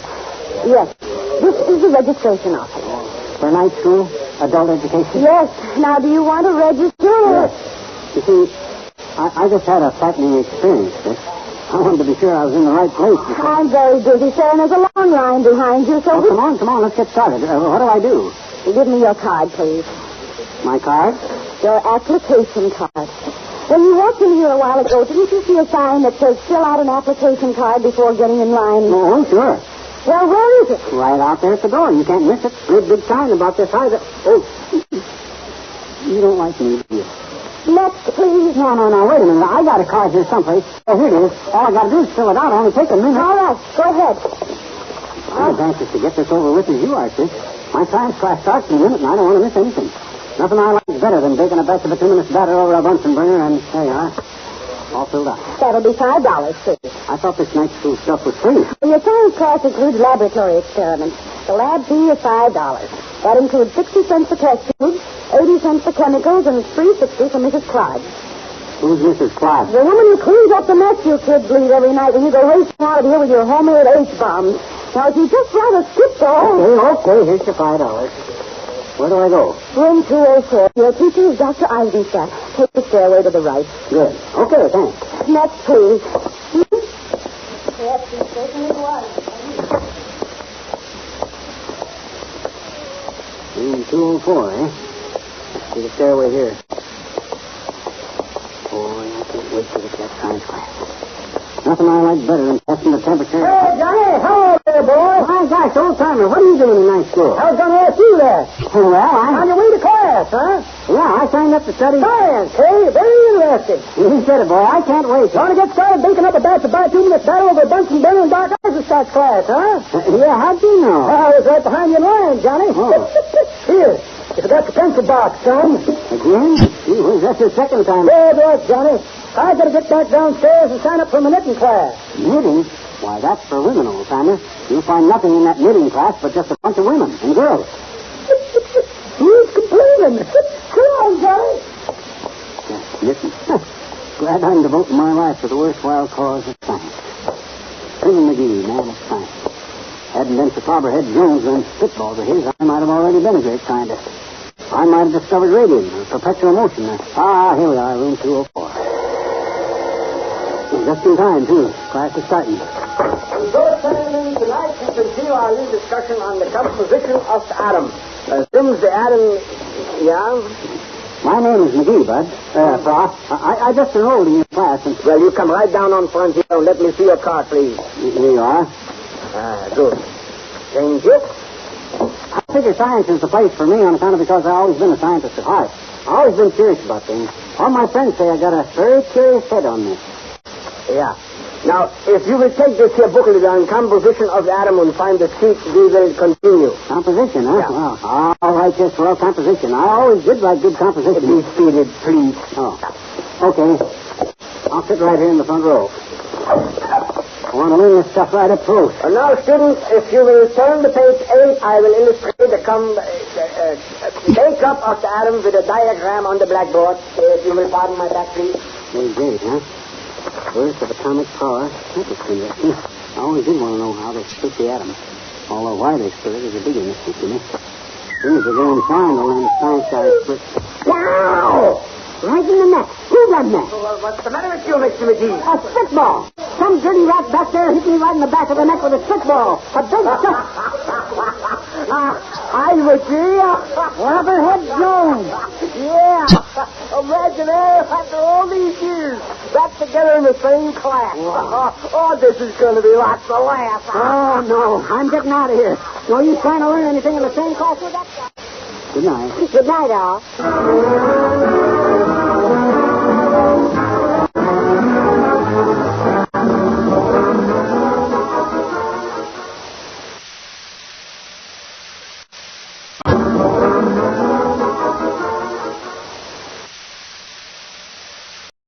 It's time for Fibber McGee and Molly.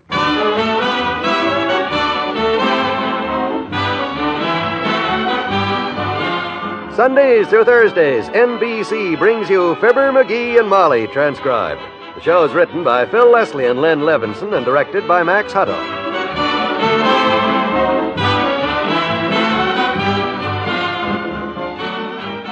Before tonight's curtain rises, here are Fibber and Molly saying... McGee, I just saw Dr. Gamble coming home. Yeah? Yeah. He sure looks tired. What he needs is a long rest and a change of scenery. That's the advice he's always given me. It cost me $5 besides. Well, I'm afraid there's no rest in the cards for Dr. Gamble this year, dearie. Too many people around here really need him. Well, I sure hope those people recognized the need for prudential sickness and accident protection before they needed Doc Gamble. A prudential insurance company plan like that can sure take a lot of the worry out of any sickness. That's right. It can provide you with a regular monthly income if you can't work at your job.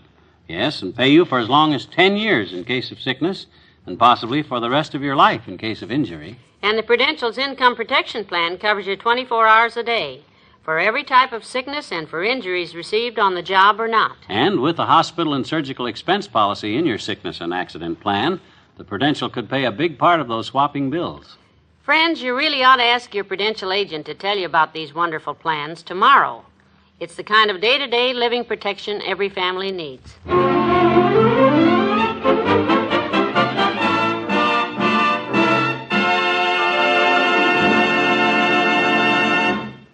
All dressed up in his best summer suit and striding down 14th Street like a man with a purpose is Mr. McGee himself. He's just been joined by his friend Wally Wimple, who says, My goodness, you certainly look sharp, Mr. McGee. Oh, you look positively natty. Oh, well, thanks, Wimp. I guess I do look kind of natty at that. Want to make a good impression, you know. Impression? Yep.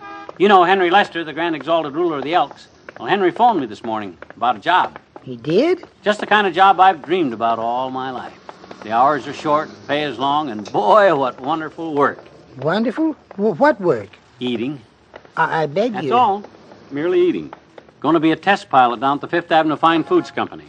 The big canned goods people? A test pilot? You? Well, more of a taste pilot, I guess. Test all the products to make sure they're up to snuff. Try anything new the kitchens have dreamed up. $40 a day. Oh, my. It makes me drool just to think of it. The $40, I mean. But why, out of all the Elks, did Henry Lester pick you? Why? My educated palate, naturally.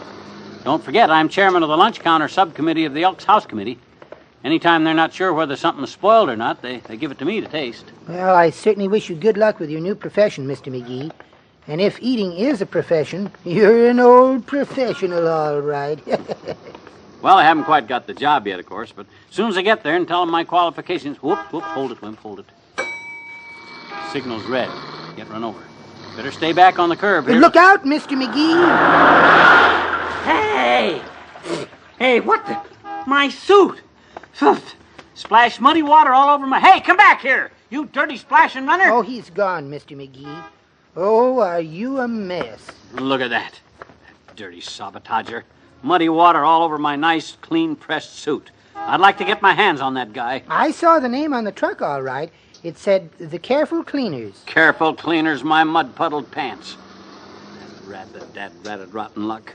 I can't apply for a job with these muddy pants on. Well, you certainly can't apply with them off. Come on. I'll have to get them cleaned.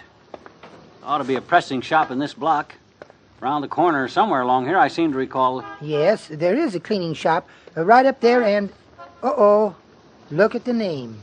Careful Cleaners and Dyers. Aha! And there's the truck parked in front. Now, Mr. McGee, take it easy. Don't do anything rash, please. Me? I'm cool as a cucumber, Wimp. You see any nice long 2x4s lying around anywhere? Or maybe a small length of pipe? Or... No, I guess not. Well, I'll just beat him to a pulp with his own coat hangers. That's what I'll just beat him to a pulp with. Oh, dear. I'd better run along then. Good luck with your new job, if you make it. I'll make it all right. That Careful Cleaners guy will clean these pants, or by George, I'll hit him so hard over the... Yes, sir? What can I do for you? Well, I'll give it to you short and snappy, Bud. You see these muddy pants? You see the exact same kind of mud on the back wheel of your truck outside there? Well, you splashed me coming around the corner back there, and by George, No, not me, mister. The boss, he had the truck. Must have been him done it. Oh. Hey, boss, look what you done to the man's pants. Must have gone out the back way. Dirty coward. Probably heard me coming. Well? Oh, you bring him in any time. I'll be glad to clean him for you. Just ask for Ned.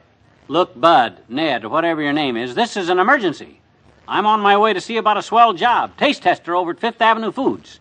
I gotta look natty. And I did before your boss ruined my pants. Taste tester? At Fifth Avenue Foods? Yeah. What the heck kind of experience does a job like that take? Takes an educated palate, like I got. I love a good eating. And but what about my pants? Oh, take them off, sir, and empty out the pockets. Here. Step behind the curtain. I'll run them through the dry clean machine, and they'll be as good as new in a jiffy. You sure? Okay. I still got around 10, 15 minutes to get there. That enough? Positively. Got the pockets empty? Let me see. Yeah, here they are. Thanks. There, I'm putting it through the works. Just give it 5 minutes. Sure sounds like a great job you're going after. Yeah, pays $40 a day. Just 2 days a week. $40 a day just to eat? Oh, ain't that something? Yeah, it's called the Quality Control Committee. Keeps up the standards for the firm. Go on, I'm listening. Also tries out all new products and makes the recommends. Best part is Fifth Avenue firm puts up the best canned goods. Guess you got a customer. Hey, Ned, front. Customer. Where the heck could he... Ned. Hey, Ned. No customer. No Ned. And no pants. Hey, what's coming off around here? Hey, Ned.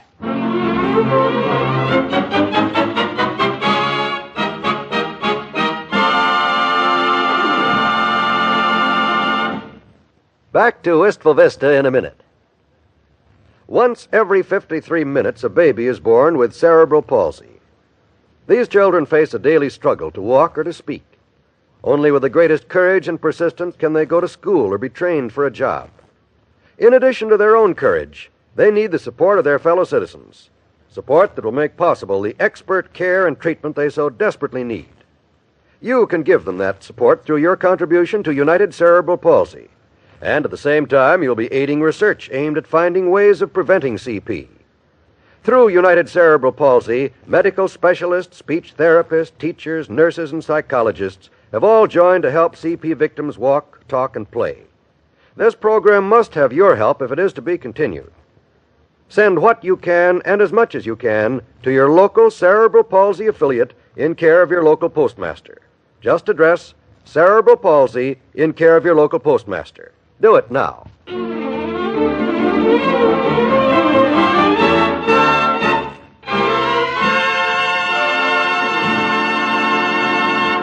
Yeah, Molly, I'm stranded here at the cleaners all alone, and without my pants. Oh, you poor dear. What are you wearing? I got the curtains to the dressing room draped around my waist while I lean out to talk on the phone. And where are your trousers? They're whirring around in the dad-ratted dry cleaning machine, and I'm afraid to touch anything. I pressed one button on the thing a while ago, and a kind of a porthole opened and almost sucked my necktie in. Oh, dear. The man just went away, did he? Half an hour ago. I ought to by rights sue that knucklehead. That's what I ought to do. Sue him for desertion. Look, McGee, do you want me to come down there and bring you another pair of trousers, or what should I do? Oh, I don't know. I'm afraid by the time you get here, that job already will be took at the foods company because I was... Oh, it's a customer. I gotta hide. Goodbye. Hey, Ned. Anybody here, Ned? Who's taking care of the store? Oh, hi, mister. What are you doing in there? I'm being dry cleaned. My pants, I mean. And let me give you a tip, mister. Don't let them get your pants off you. This joint is one of those... What? Hey, where's Ned? I don't know where Ned is. Stupid jerk put my pants in that machine and then put me in this booth and then went somewhere. South America, I'm beginning to think. Well, he had no business doing that, leaving the place unguarded. I'll say. Here, let me see. Well, money looks okay. Hey, you oughtn't to do that. Oh, why not? It's my money. This is my place. What?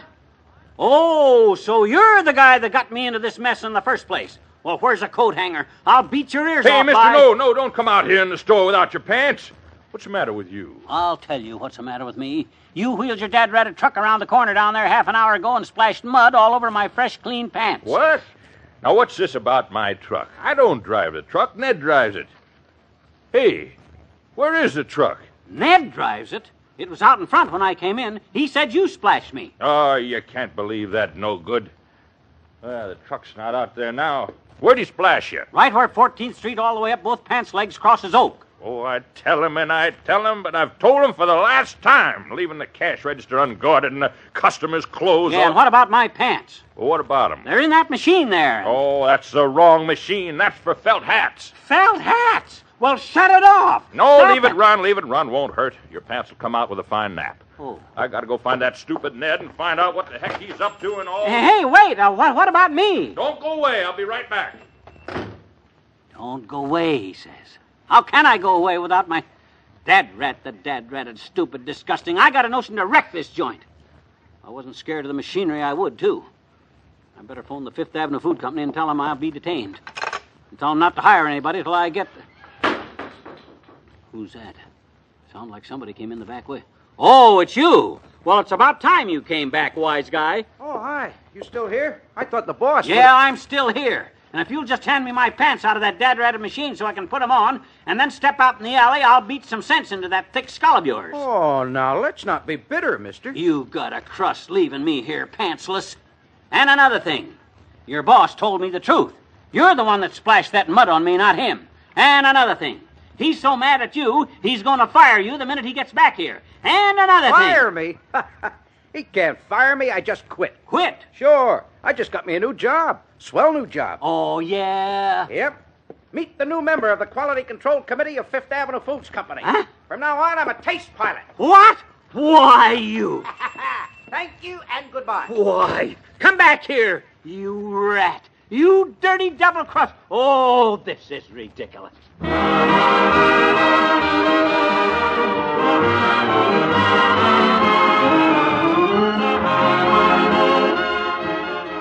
Fibber and Molly will be right back. To some, it might be adventure, but to the men who live it day in and day out, it's just another job. That's the way Detective Sergeant Joe Friday looks at it each week on NBC as he brings you another case file on Dragnet. Starring Jack Webb as Joe Friday, Dragnet is a taut, tense story of your police force in action. These are the men who wait and wait for a small break in the routine that will enable them to close in on the criminals. The payoff? Your city and your family are kept safe. Hear another exciting Dragnet adventure on NBC Tuesday evenings. And for more fine listening on NBC, there's Lux Radio Theater. Each week, a well-known Hollywood star appears in an hour-long adaptation of a memorable motion picture. Both the star and the story combine to bring you more enjoyable listening. And Tuesday evening is People Are Funny Night with Art Linkletter on NBC. From beginning to end, here's a riotous program you're sure to like. More reasons why NBC leads the rest with the best in radio entertainment. The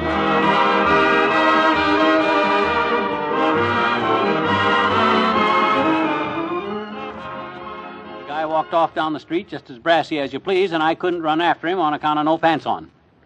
Well, dearie, everything always turns out for the best anyhow. One of your biggest pleasures in life is eating. Oh, sure. That's why I wanted the job. Yeah, but if you spent all day eating at the food company and getting paid for it, you wouldn't be hungry for dinner when you got home, and pretty soon you'd start finding fault with my cooking, and the next thing you know, I'd have to pay you to get you to eat, and you know how long I'd stand for that. Yeah. Hey, I'm hungry. Dinner's ready. Swell. Good night. Good night, all.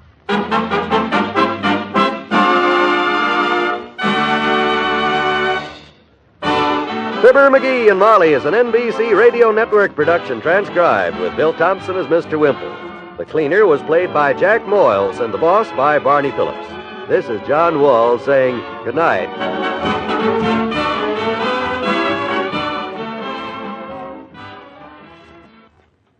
Laugh with Throckmorton P. Gildersleeve, the great Gildersleeve, that is, tonight on the NBC Radio Network.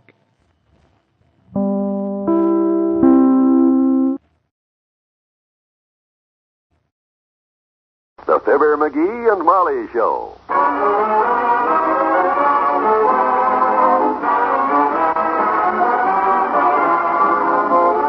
NBC and Tums present Fibber McGee and Molly transcribed. The show was written by Phil Leslie and Ralph Goodman and directed by Max Hutto.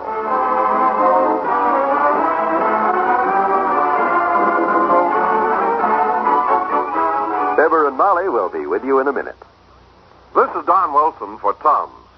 If you've ever tried Tums, you know how fast they act to give relief to the discomfort of acid indigestion or heartburn. If you've never tried Tums, try them the next time acid indigestion strikes. See what I mean when I say Tums give don't wait relief. There's no waiting for bottles, glasses, spoons, or water. You take Tums then and there, wherever you are, and you don't wait for relief. Tums really act fast. Yet there's no worry about acid rebound or over-alkalizing.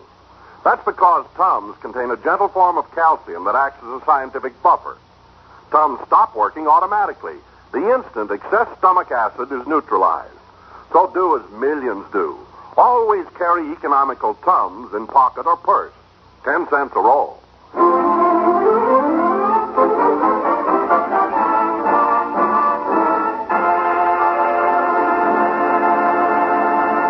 Some people just have a natural flair for sparkling conversation, a talent for holding their listeners spellbound with every word. Like the man here in front of Kramer's drugstore right now, telling an interesting experience to a friend. Yes, Sir Wimple. There I was, trapped in that cellar, helpless. I had my foot caught under the furnace and couldn't move an inch. And the leak in the busted water pipe was rapidly filling the cellar. Oh, that's a terrible situation. The water came up to my knees, up to my belt buckle, up to my chest. And still the water kept rising. Your water bill must have been horrible. I'm telling you, Wally, I was staring death in the face. And if Molly hadn't come home from her club meeting at that exact moment, I wouldn't be here now. Oh, ho, hi, Molly. Hello, dearie. I'm sorry I took so long. Oh, Mr. Wimple, how are you? Oh, just fine, Mrs. McGee. Mr. McGee was telling me about how the water pipe burst in your cellar the other day. The what? Oh, that leaky pipe.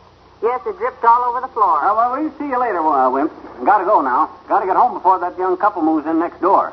We rented Ingram's house, next door. We got the keys and we gotta be there. Oh, goodbye then. I'm glad you got out alive, Mr. McGee. Bye, Mr. Wimple. Got out alive. McGee, what were you telling Mr. Wimple? Oh, nothing. I just mentioned about the water pipe. Did you finish your shopping okay? Another tall story. Why don't you stop exaggerating, McGee? Exaggerating? Me? Yes, when you tell something, why don't you just tell it the way it happened? Well, gee whiz, the things that happen to me are so dull. I just try to make my conversation scintillating, that's all. Color it up a little. Color it up a little? With your talent for coloring, you ought to be running an Easter egg factory. I wish you wouldn't do it, McGee. You're going to get yourself in an embarrassing situation one of these days. Yeah, I guess you're right. I'll just stick to the plain truth, dull as it is. Good. Take some of these bundles and let's go home. Oh, my gosh, I was so busy talking to Wimple, I forgot to do my shopping. Oh, dear, we're late. Look, you better take the car and go on home. I got to run over to Tracy's Hardware and get some stuff over there. I'll take the bus home. But the new neighbors will... Well, you get them started moving in, and I'll be right along. I'll see you later, Molly.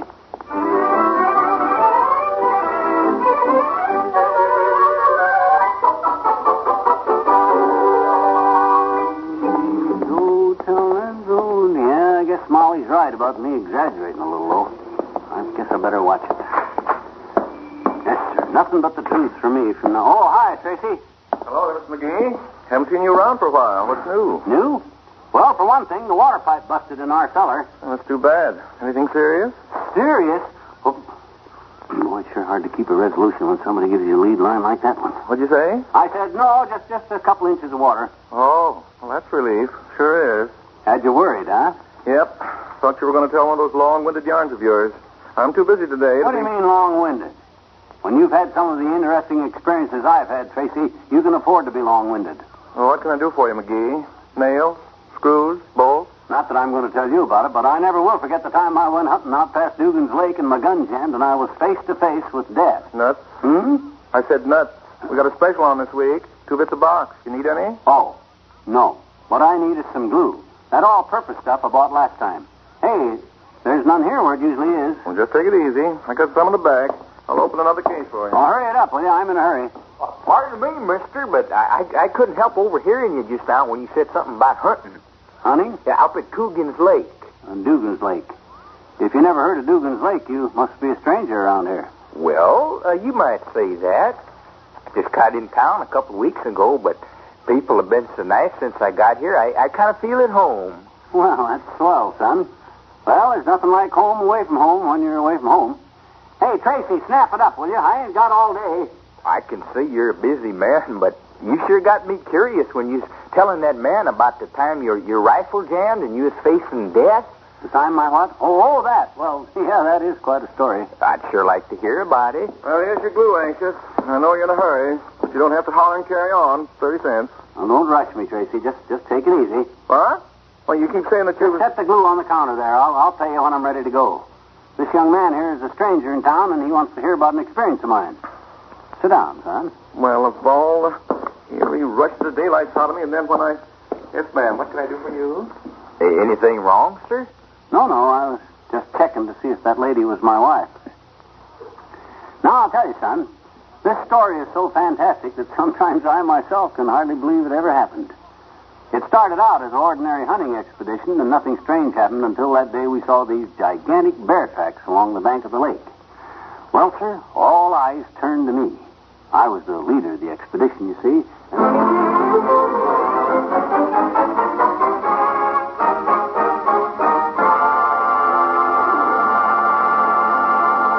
There's more fun with the McGees shortly. Our religious institutions are strongholds of the American way of life. Our country was founded by men who had faith in God and who were willing to endure hardship and sacrifice for the sake of that faith.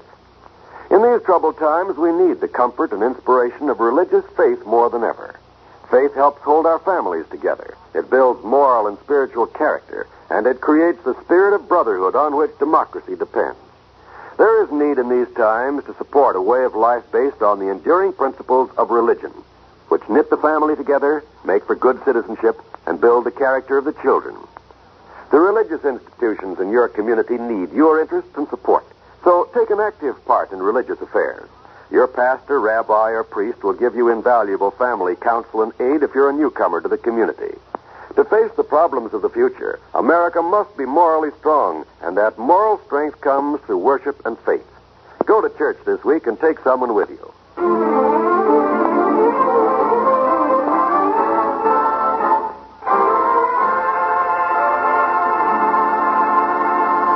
Well, son, it was lucky I had some snake bite medicine in my kit. After I put Travis's leg in a splint and sewed up the cut in Morgan's head, I and the Indian guide went on alone. Gosh, that must have took nerve. There was no turning back now. Somewhere ahead in that dense underbrush was a gigantic, ferocious bear, a killer.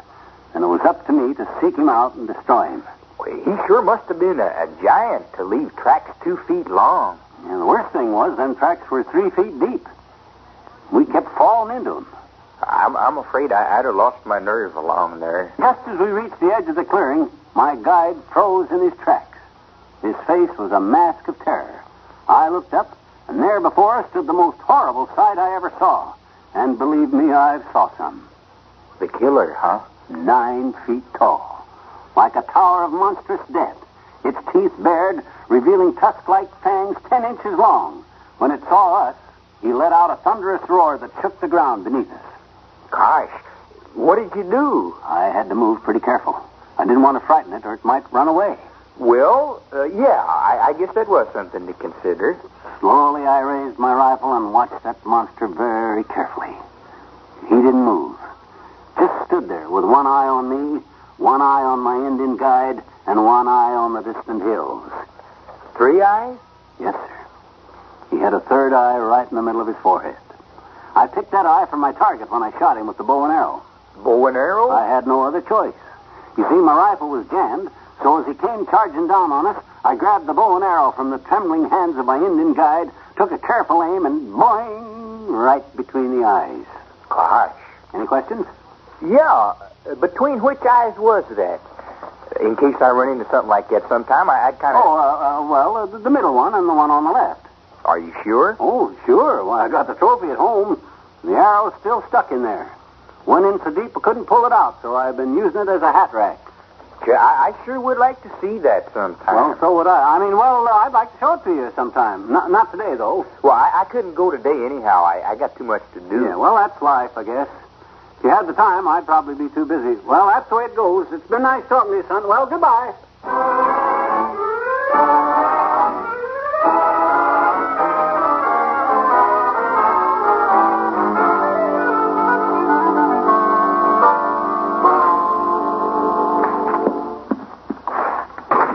Molly, have the new neighbors come yet? Are they over there? Did they move in yet, the neighbors? Yes, Mrs. Nelson is right here with me, having a cup of tea. Come on in. Oh, well, I'm sorry I'm late. I got detained on business. This is Mrs. Nelson, dearie. Sally, my husband. I'm happy to meet you, Mr. McGee. Well, the pleasure's ours, Mrs. Nelson. Sally. Oh, yeah. Yeah, Sally. Well, sure glad to finally rent that place and get it rent it to a nice young couple for next-door neighbors. Where's your husband? Oh, Lester's getting some things out of the trunk of the car and taking them in the house. He'll be over in a minute. McGee, you'll never guess where Mrs. Nelson is from. She's from Peoria, like us. Isn't that nice? No kidding. Peoria. Good old Peoria. Your husband come from there, too? No, I met Lester at a USO dance. We were married a few months after he got back from Korea. Oh, swell. He had an offer of a job here in Wistful Vista, so we packed up and... Oh, that must be Lester now. He's probably wondering what's happened to me. I'll let him in, Sally. Well, it's going to be a lot of fun having you kids next door. We can get together in the evenings and talk about Peoria and play canasta, and me and Les can swap stories. I was in the war, too, you know. First World War. The big war. Oh, really? Yep. Some of my experiences when I and Pershing were mapping out the strategy for the big pushback... Right in here, Lester. McGee, this is our next-door neighbor, Lester Nelson. Well, I'll be jiggered. It's the bear hunter. Hunter? Bear hunter? He probably saw my shotgun out in the garage. Well, come on, Les. I'll help you move your stuff in. Let's get back outside. Well, I got everything moved in. I'd sure like to see that. Well, don't stand here. We better get your car off the street. You might get a ticket. Well, I'd sure like to. Yeah, a ticket. Well, you girls talk. We got work to do. Come on. Well, I hope you show it to me later, because I'd sure like to see a three-eyed bear.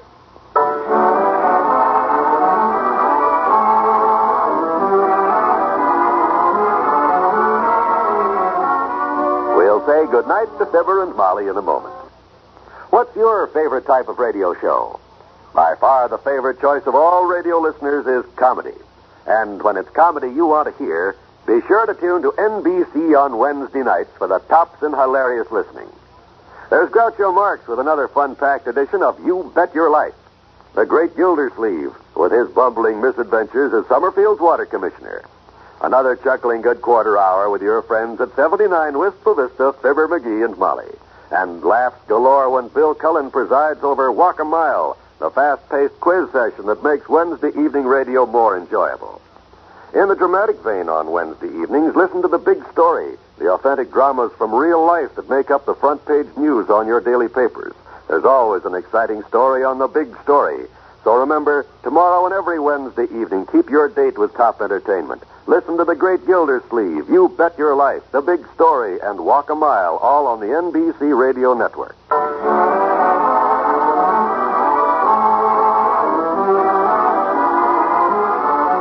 Hello, taxidermist? Say, have you got a bear head down there? Oh, you have? How many eyes has it got? Only two, huh? No, thanks. I'll shop around. No luck, huh? Not yet. Good night. Good night, all.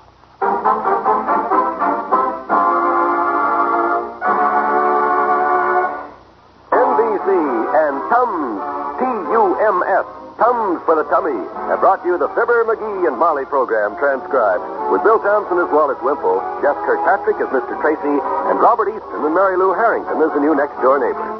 This is John Wall saying good night for Fibber McGee and Molly.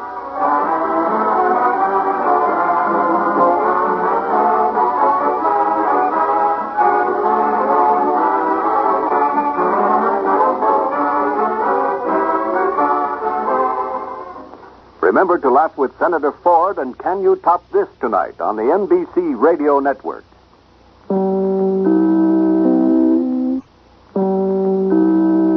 It's time for Fibber McGee and Molly.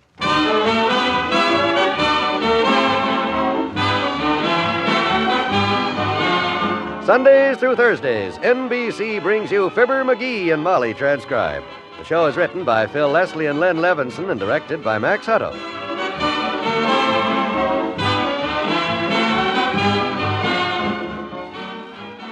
Here are Fibber and Molly before we get into our story.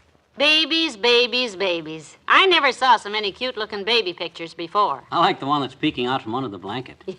You mean the little fella that wants to know if he's covered? That's him. And that's a good question, too. Lots of people have been asking that lately. Friends, McGee and I are looking at some of the wonderful baby photographs in a little booklet put out by the Prudential. It's called Plain Talk, and it answers the questions you've been asking about Social Security. Questions like, am I covered? How much will my family get if I'm not here? How much will I get when I'm 65? This 30-page booklet gives you easy-to-understand facts and figures on Social Security benefits and how much they are and how to get them. It's just loaded with information. And loaded with those baby pictures we were talking about. They're cute and amusing, like we said, but they also do a good job pointing up those all-important questions and answers on Social Security. You can get a copy of Prudential's Plain Talk without cost. Just scribble your name and address on a card and send it to Fibber McGee and Molly, Box 1212, Newark, New Jersey.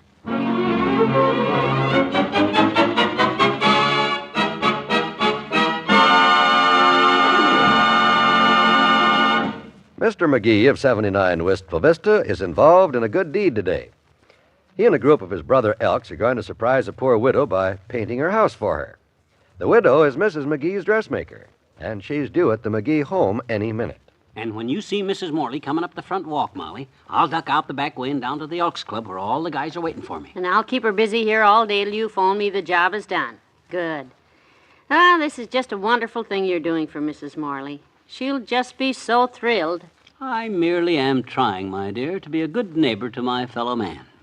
And when your fellow man is a widow and can't afford to get her house painted herself, I feel that this is the kind of a thing more people ought to do more of for more people.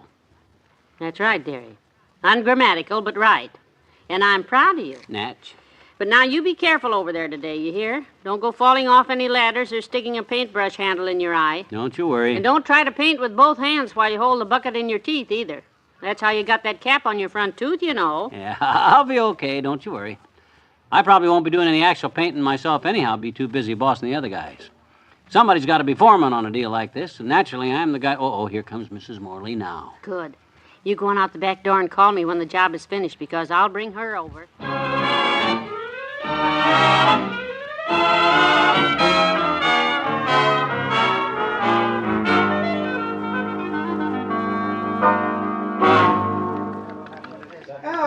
Do that, Jerry. All right, men. Let's keep moving here. Slap that paint on careful, Eddie. Don't drip it. Okay. Hey, you wimp. Stir that bucket of paint good now, boy. Yes, Chief. Take your bucket and brush and go around back, Henry. You can start on the back porch. You go with him, Burge.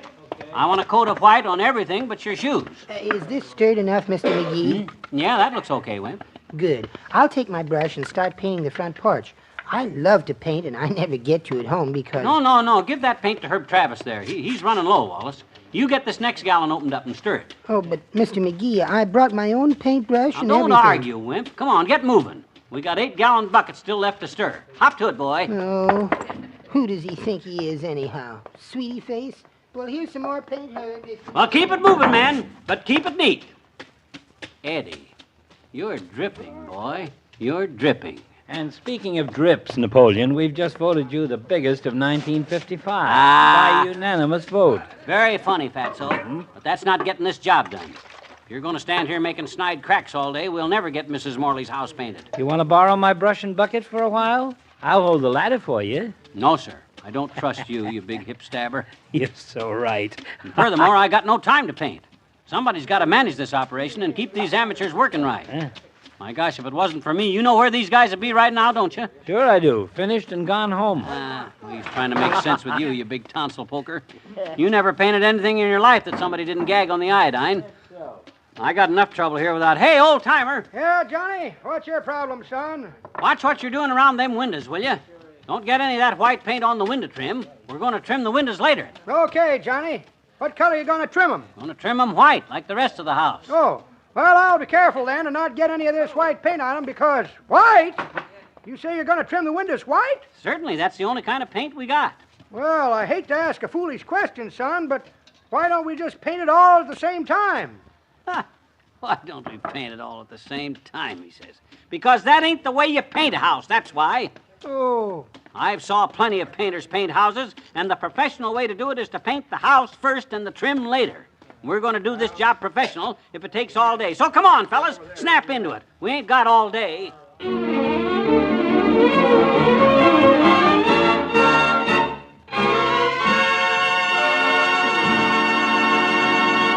Back to Wistful Vista in a minute.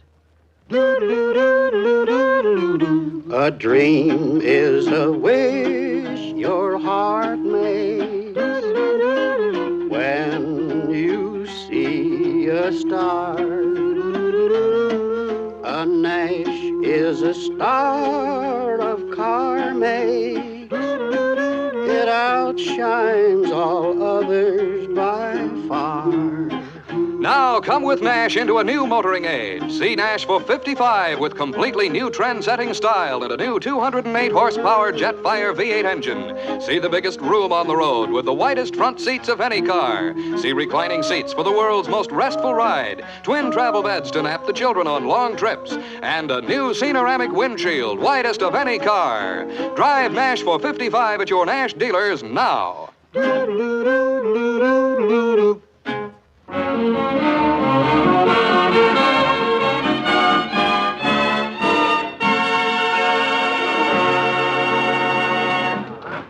Hey, Doc. Doc Gamble. You missed a spot near your elbow. No, your left elbow. That's it. Say there. I gotta give credit. You're getting it painted. Huh? Oh, you're the guy who lives next door, ain't you? I told you yesterday I'd get this house painted, didn't I? That fellow you call Doc. Is he a regular doctor? Sure. Dr. George Gamble. I'd like to meet him. Well, I can arrange that, Buster. I don't know what you want to meet him for, but he's the best doctor in town. Lousy painter, but a fine doctor. Hey, come over here, Doc. Yep. What is it, McGee? Man here heard a rumor you were a doctor and wants to meet you. I told him I wouldn't let you take the bone out of a fresh ham myself, but he insists. Dr. Gamble, name's Hobson. Figured you might tell me what's wrong. Huh? Well, I have an office, sir. Oh, it's nothing serious enough to come to the office about. Figure you're not doing anything anyhow right now, so you can tell me. Right here? Well, why not? You don't mind, do you? Well, not at all. Please remove your clothes. Right here? Why not? You don't mind, do you? Well.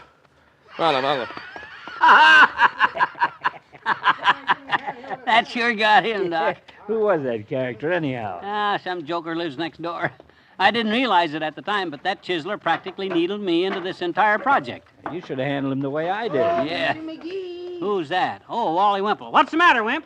Well, I've stained all the shingles up here. Good. And I seem to have painted myself into a corner of the roof. What? Oh, for He the... has, McGee. Oh, what will I do? Well, just stay calm, Wallace. We'll figure out something. Well, if there was only a door or something, I could step through. Hey, I got it. Doc, you throw Wimp a rope. Rope? What are you going to do, stupid? Pull him down? No. Wimp, we'll throw you a rope and you lower that roofing paint. Then haul up a bucket of white paint. Yes? Hitch the rope around the chimney and lower yourself, slow-like. But what's the white paint for, Mr. McGee? Well, on your way down, just so the trip won't be for nothing, you might as well paint the chimney.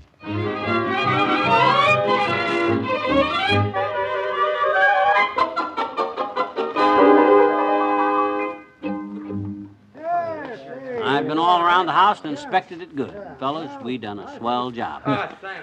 He says. Yes, sir. Molly's on her way over here now with Mrs. Morley. The whole thing is going to be a terrific surprise.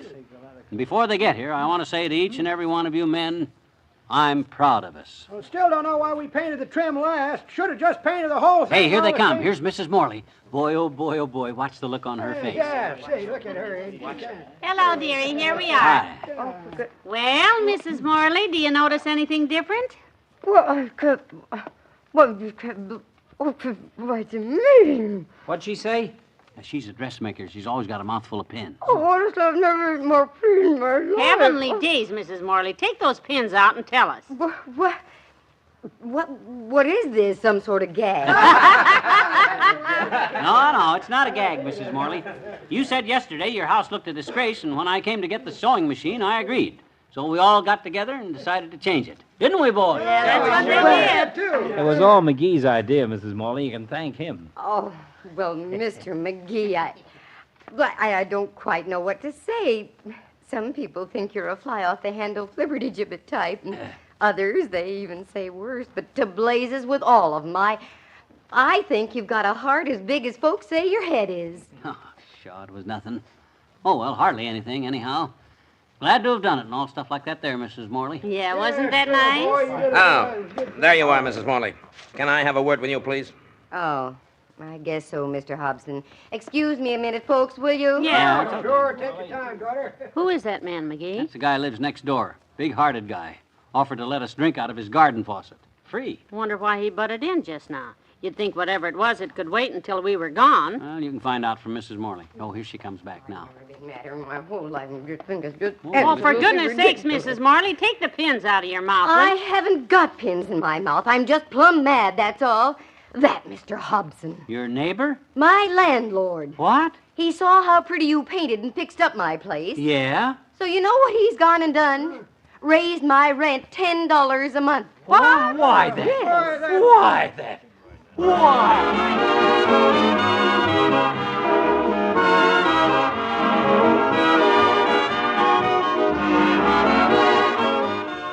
Fibber and Molly will be right back.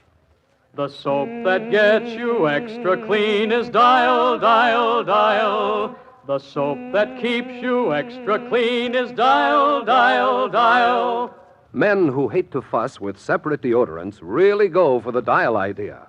Because just your daily bath or shower with Dial keeps you nice to be around all the time. You see, normal perspiration has no odor until skin bacteria attack it. They cause the odor.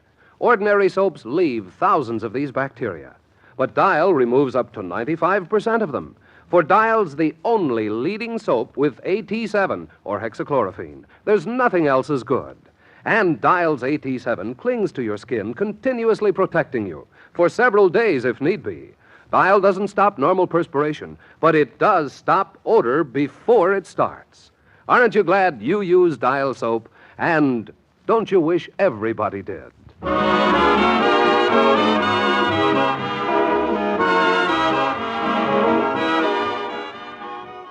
Yeah? No kidding, Eddie. He did, huh? Oh, that's swell, Eddie. Yeah. Goodbye. What's swell and who's Eddie and what's all this about? Eddie Harper, one of the guys that helped us paint today. He works in the tax assessor's office, and he just finished a little talk with Mr. Chislin Widow Robin Hobson. Oh, Mrs. Morley's landlord. Yeah. Told him that if he figured the house was improved so much that it was now worth another $10 a month rent, the city would have to reassess it and up his taxes on it $100 or so. For goodness sakes, what happened, I hope? Yep. Hobson agreed that the rent was already high enough. It stays the same. Good night. Good night, all.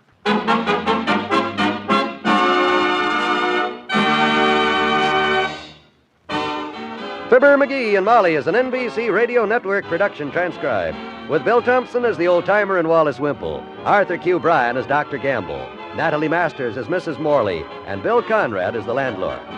Say, guess what? Do you remember those old records McGee dug out a few days ago? Well, he's been invited to be a guest on Marty Doherty's platter party tomorrow on Wistful Vista Station, WVIS. This is John Wald urging you not to miss it.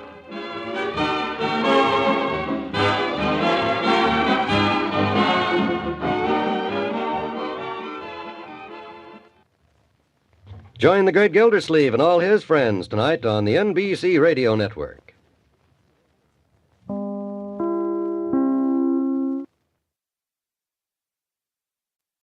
It's time for Fibber, McGee, and Molly.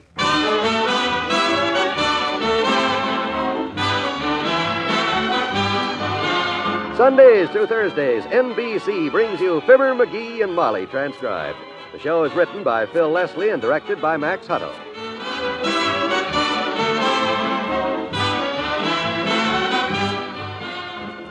Let's listen in on this conversation at 79 Wistful Vista before we begin tonight's story.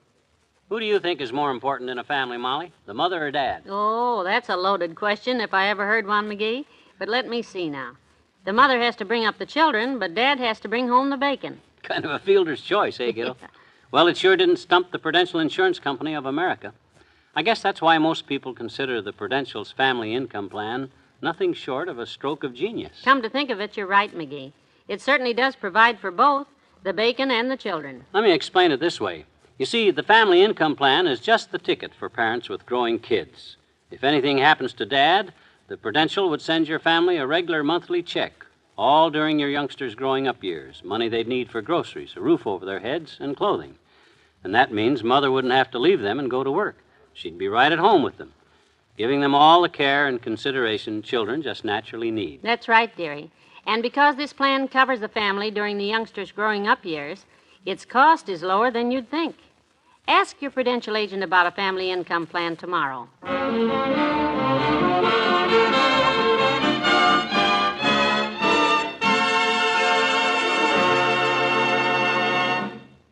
Mr. McGee has been up in the attic this afternoon looking for his fishing tackle. And look what he just brought downstairs. Yeah, a shoebox, Molly. It was down behind that old trunk up there, full of old letters and old bills and stuff like that. My goodness, we always did save more unnecessary junk. I wonder how long that box has been there. I don't know, but I blew enough dust off the top of it to raise an acre of pretty fair potatoes. Most of this stuff is just circulars, old bills, nothing important. Around the 1930s, the postmarks. As I recall, the 1930s, that's all the postman ever brought us, bills. Yep, and the 1920s, too. And the 1940s. Although we always had lots of fun. What's that one? What are you looking at? Here's a letter that looks like it never was opened. Oh? What's the postmark on it? Chicago, April the 15th, 1935. 1935? My goodness, been lying in that box for 20 years? Yeah, it looks like... Hey, it's from that radio station back there. WMAQ. WMA... Oh, the one you used to write to all the time with ideas for radio shows. Oh, my gosh, listen to this. Dear Mr. McGee, we are interested in the idea you outlined for a husband and wife radio program. If you will bring your jokes and your wife to Studio C tomorrow at 9, we will give you an audition. What? Well, for heaven's sake. Ah, for the gee whiz, an audition. Just think of that, Molly. This could have been the chance of a lifetime. Gone. Put. Hey, I wonder if I called that station long distance and told them the letter was delayed in the mail and... No, dearie. 20 years later? No. No, I guess not. They probably already got a show for that spot by now. Yes. Say, wouldn't that have been something? If we'd have gone to see those people and they had put us on the radio, oh, Mabel Toops would have been so jealous she'd have hit Mort right in the head. I had a wonderful idea for it, too. What I wanted to do was just take a plain, average American couple, us, put us on the radio and sort of listen in on us and our friends. You know, just sort of a day in the life of that sweet, lovable couple next door. Sounds pretty dull to me. Dull would have been sensational. I even had a name picked out for the program. The Mr. and Mrs. Fibber McGee Show. Yeah, or you could have just called it Fibber McGee and Molly. That's shorter. Gee whiz, and I'd have had all our friends on it by now. Made them all famous, coast to coast. No telling what could have... Hold it, dearie. Come in. Hello there, kids. Hi, daughter. Hi, Johnny. Hello, Mr. Oldtimer. Hi, old-timer. Guess what happened? I got a letter here offering me a chance to go on the radio. Back in 1935, that is. Is that so? 1935, eh? Yep. Say, now, my girlfriend Bessie was on the radio around that time. Used to be heard every Saturday night over a station out of Chicago. Out of Chicago, huh? That's where we... Way out of Chicago, in fact. Oh? Chicken Gizzard, Arkansas. That's where the station was. Yeah. Well, this letter... Yes, sir, Bessie and her sister Essie. They had 'em a trio. Oh? Bessie, Essie, and Tessie, they called 'em. Singers. Bessie, Essie, and Tessie. Tessie was an Airedale. Beautiful voice, though. Sang like a bird. Yeah? Trouble was, Bessie sang like an Airedale. How about Essie? She couldn't sing at all, daughter. Trouble with her teeth. Crooked, were they? Nope, loose. Oh. She was all right on the low notes, but anything higher than a B flat, she'd start to chatter like a stuck trigger on a rivet gun. That must have been a fascinating program. Yep. They'd be singing yet, I guess, if one of their fans hadn't kind of dropped a hint that the public was getting tired of them. Dropped a hint, hey? What'd he do, write him a note? Nope. He just snuck in one night and blowed up the radio station. Yeah, well, I gotta go now, kids. Leave me know if you go on the radio back in 1935, Johnny. I'll turn my crystal set back. Oh. So long, daughter. Bye.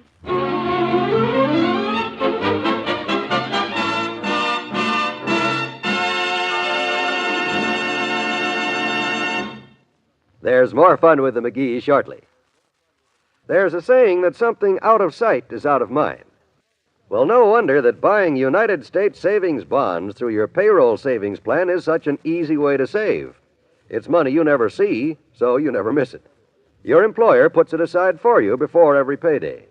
And out of sight, out of mind, these sums grow quietly without your realizing it.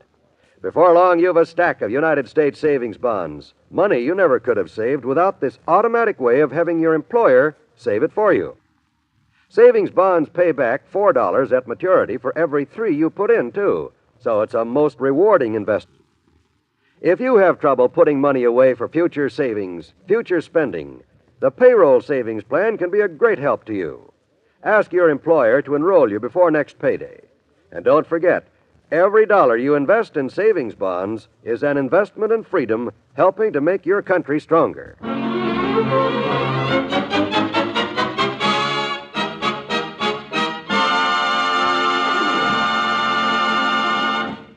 Dad dreaded, I just can't stop thinking about this letter, Molly. Laying there all these years unopened. Our big chance. Gone. Oh, forget it. Personally, I've enjoyed every minute we've had together, and... Yeah, but when I think of my wasted life, when I could have been rich, I could have been famous. Famous for what, Tallowhead? Your wife's good cooking? Well, thank you, Doctor. Oh, so it's you, Balloon Britches. Well, come in, anyhow. I can't stay. Just stopped to see if you want a bowl tonight, Sonny. 8 o'clock. You and me against Kramer and Herb Travis. It's a deal. I don't know just how I'll bowl, though, Docky. I'm kind of upset this afternoon. I know how you'll bowl, just like you always do. Lousy. Upset about what? Oh, he found a letter today that we got back in 1935, Doctor, and never opened. It was from a radio station offering him an audition. No kidding. Mm-hmm. Fate does watch over us, doesn't she? Imagine him on the radio. Oh, he's insufferable enough as it is. What do you mean insufferable? I'm as sufferable as you are, you big scoffer. And what's so funny about him asking me to be on the radio? I was in vaudeville, wasn't I? It's dead, isn't it? Touché, Doctor, touché. Touché my clavicle. What does he know about the show business anyhow, the big round square?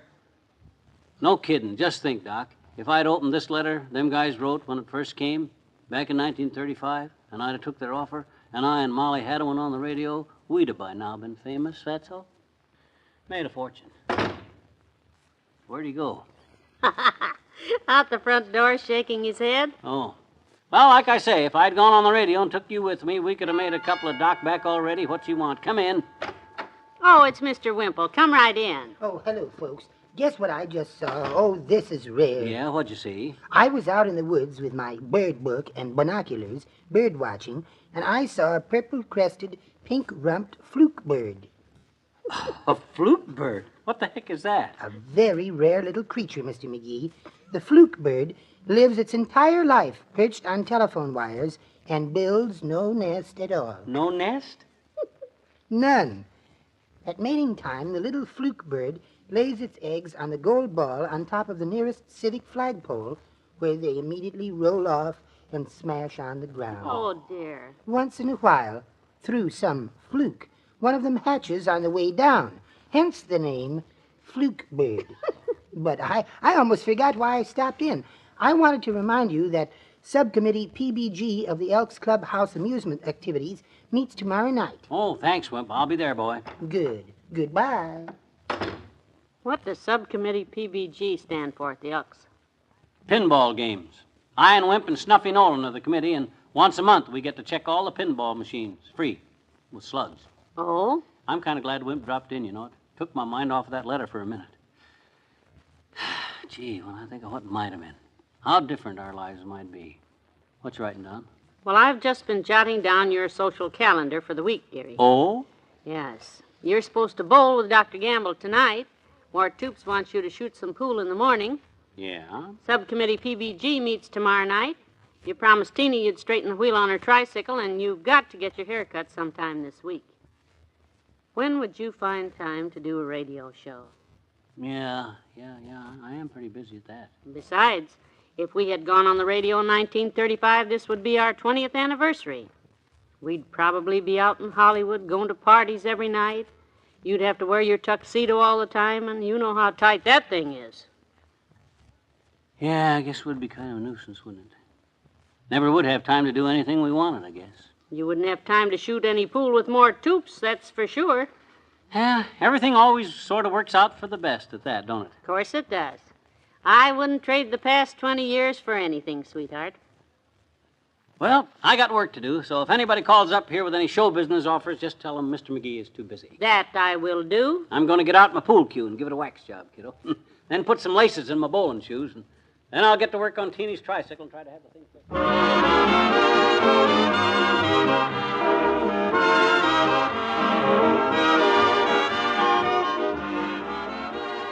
We'll say goodnight to Fibber and Molly in a moment. This is John Wald with a suggestion for the busy week. Why not cheer those tiring workday hours along by staying in tune with NBC's daytime lineup? In the morning, for example, you'll hear Mary Margaret McBride, your favorite woman commentator for many years, as she brings you items of interest on a wide range of fascinating subjects, from world affairs to household hints. It's a Monday through Saturday NBC feature that combines entertainment and information. And among the other morning favorites, there's the famous author of The Power of Positive Thinking, Dr. Norman Vincent Peale, who brings to listeners his expert guidance on spiritual and personal problems important to all of us. Then in the afternoon, dramatic entertainment to lighten your work as you follow the romantic and exciting stories of your longtime friends like Just Plain Bill, Stella Dallas, Lorenzo Jones, and young Widder Brown. And for afternoon laughs, the delightful new serial Hotel for Pets. Tomorrow and every weekday, it's the best in listening here on NBC.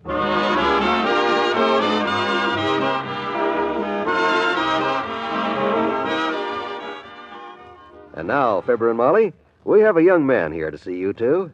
Oh? Us? He's Mr. Jim Mitchell, president of the student body of Loyola University. Oh, hi, Jim. How do you do? Hello there. I have a very special message for Fibber McGee and Molly, and I'd like all your listeners to hear it, too. Well, go right ahead. To Jim and Marion Jordan, who for 20 years, in the radio characters of Fibber McGee and Molly, have brought hours of happiness beyond number to countless millions of listeners, and who, in the personal character of their whole life, have set an example of decency, dignity, patriotism, and integrity, the Associated Students of Loyola University of Los Angeles present this, a citation for their excellence as artists and a token of our affectionate admiration for them as people. Oh, that's wonderful. Yeah, thank you, Jim. We're very grateful to you and to Loyola. I hope we can always live up to this. Yes. Good night. Good night, all.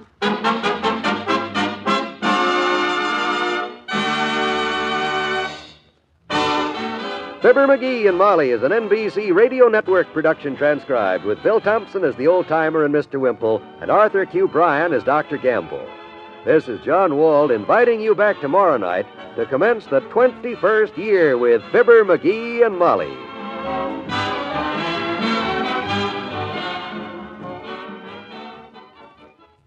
Join the great Gildersleeve for more fun in Summerfield tonight on the NBC Radio Network.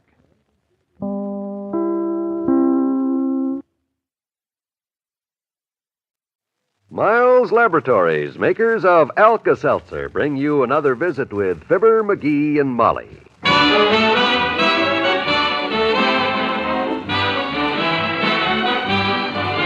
Again, we invite you to listen to the transcribed adventures of Fibber McGee and Molly. The show is written by Phil Leslie and Ralph Goodman and directed by Max Hutto.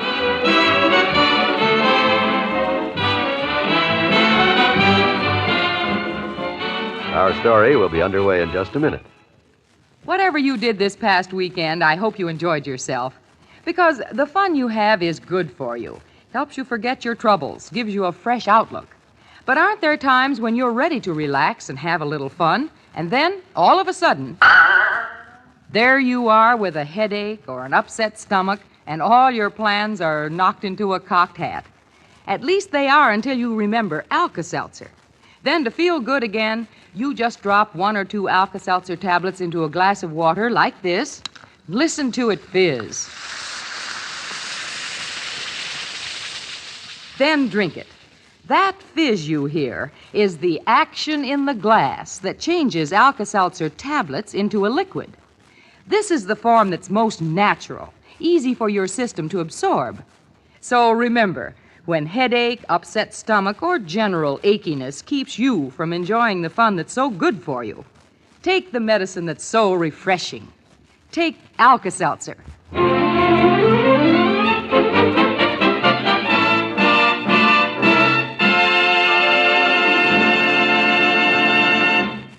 The Automobile Show opens tonight in Wistful Vista. And among the motor car enthusiasts approaching the arena are Mr. and Mrs. McGee and their friend, Dr. Gamble. This way, Molly. Come on, Doc. We go through here, where it says entrance. Now, how did you ever figure that out, Brain Trust?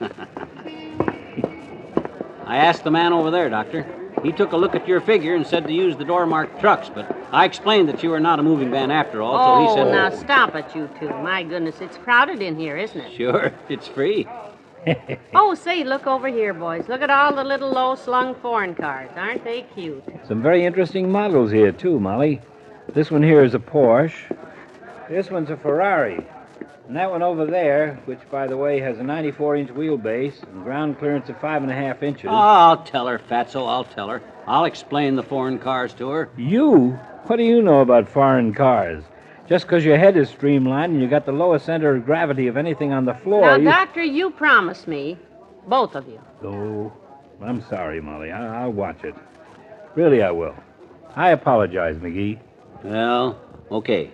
It's like I say, Molly, when it comes to foreign cars, I know as much as this big as the good doctor here. And I can match rear axle ratios, torque, and turning diameters with anybody, so don't talk... Diameters, I think you mean. All right. As, for instance, in this custom-built Webley Clobberson here, which incidentally has the new Le Mans head. You know all about the Le Mans head, of course. Oh, sure. Naturally.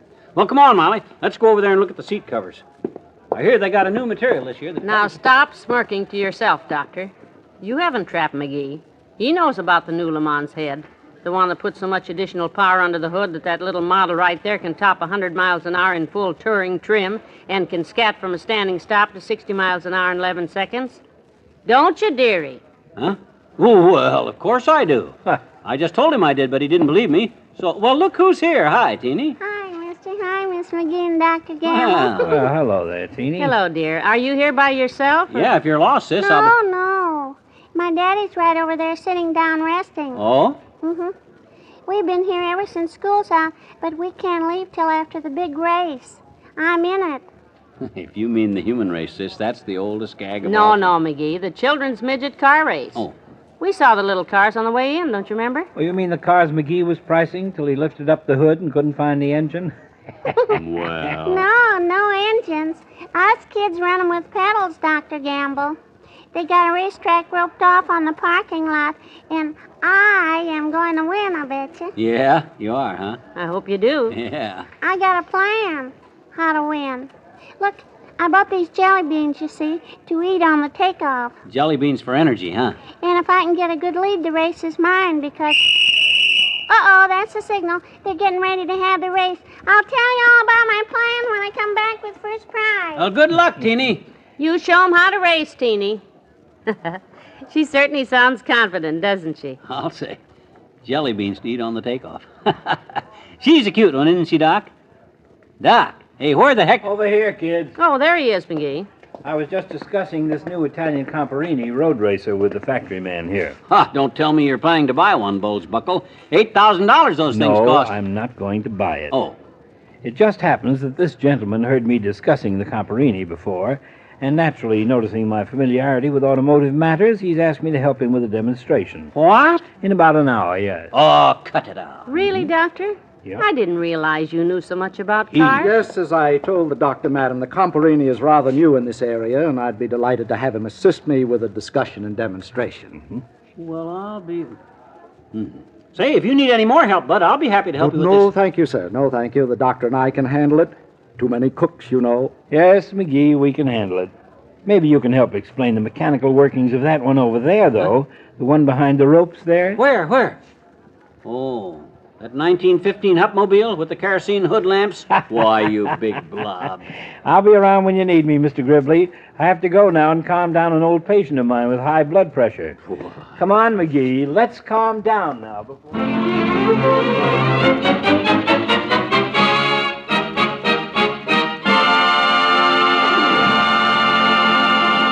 In a moment, we'll return to Fibber McGee and Molly. Fun is good for you. We all know that. But do you always feel up to enjoying your fun?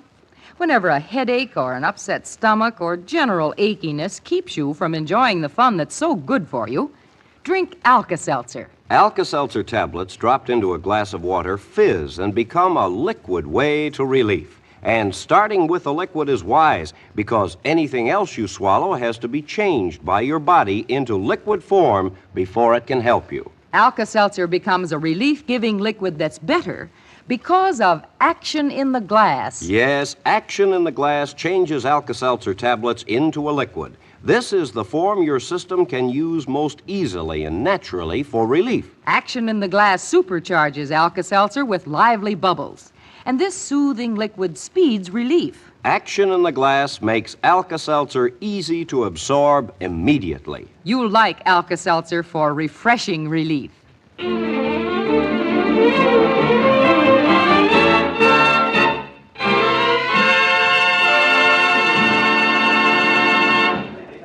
Oh, that should be just terribly interesting, Doctor. It's that long, low race car over there? Yes, the new Italian Comparini. A complicated engine like that baby has requires a good deal of explanation, so the salesman asked me to help him with it. Oh, I wouldn't miss this for anything. Sweetie Face, my big old wife, is right over there by those trucks, and I know that she'd enjoy You see, watching... I've read up pretty thoroughly on these high-powered motors, Wallace, especially the Comparini. Are you still blabbing to everybody about your big deal, flab face? Anybody think you built the dad-ratted car the way you carry on? Oh, you're just jealous because the man asked me to help instead of you, that's all. Hello, Mr. McGee. Ha! The only reason he did ask you instead of me is because he saw the MD on that bag of yours. Oh, hi, Wimp.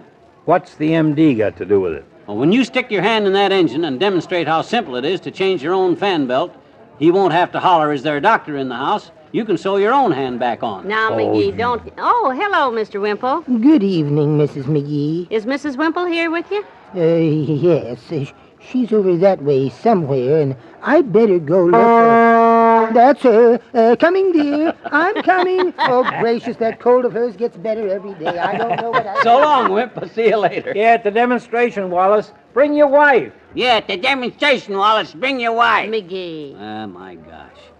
You'd think he was going to walk a tight wire across Niagara Falls in a barrel the way he's spreading the word around. It's sickening the way he... Hi, everybody. Hi, I did it. Well, Teeny. You're all out of breath, honey. What'd you say? You did it? The midget car race with all us kids. Oh? Yeah, I won it. I told you I would. I won the race. Well, good for you, Teeny. Wonderful. Well, how did you... It was my plan. My Yeah? plan, it worked. Just like I told you. Well. You know, the jelly beans and the quick takeoff and... Now, wait a minute. How did a bag of jelly beans help you? My plan, Mr. McGee. My plan. Yeah, I know. It was just wonderful. I started off real fast, you see, and I got ahead. Yes. Yeah. And at the halfway mark, I leaned out and I threw the whole bag of jelly beans out, and oh boy, murder. Willie Toops jammed on his brakes to grab the candy, and Lumpy Martin jumped out of his car to get some, and all the kids piled up, and... What? Yeah. By the time they got the cars untangled, I won. Yeah, I won. Oh, there's my daddy. I gotta run. I'm coming, Daddy. I was talking to some friends. Boy, there's a sharp one. Yeah, take off your hat, son. You're looking at this country's first woman president. About 1985, She she'll certainly is a little rascal, isn't she? What's the bell for? Time now, ladies and gentlemen, for a most interesting demonstration. Let me show you the latest thing in low-slung, curved contour road racing cars, the new Italian Comparini. Hey, that's me, kids. I'm on. He's on, he says. You'd think he was playing Pagliacci at the Met or something the way. For this particular demonstration, I have been promised the able assistance of a gentleman whom many of Coming, you know. sir. I'm right here. Ah, yes, here he is, Dr. George Gamble. Thank you, friends. Look at him smirk. Boy, if he ain't the... Quiet, McGee. Now, if you'll just stand here with me, Doctor. Glad to help in any way, Mr. Gribley. I do appreciate this, Doctor. You're the only man I know who's qualified. You want me to raise the hood there and explain in layman's language the piston displacement, the compression ratio? Oh, no, I'll handle that. Oh, I see. Well, then, shall I just answer questions about the wheelbase, the transmission? No, I'll answer all the questions, Doctor. Well, then what do you want him for? McGee. Well, you see, ladies and gentlemen, this little car actually fools you. It looks small, but there's an amazing amount of room inside. Our good friend Dr. Gamble here, a rather large man, is going to demonstrate for you how simple it is to get in and out. What? You heard him, Doc. But you... Come on, Fatso. Take a big exhale and pile in. Come on. I'll help you stuff him under the steering wheel there, bud. No, Come on. hey, In you stop go. it. In. You're wrinkling my suit. Come on, you pull, bud. I'll shove. We'll stuff him in there if it breaks every seam in the car. No, wait a minute, McGee, you're going to hurt him. There you go. Oh, In you go. this isn't the silliest There you go, thing. boy.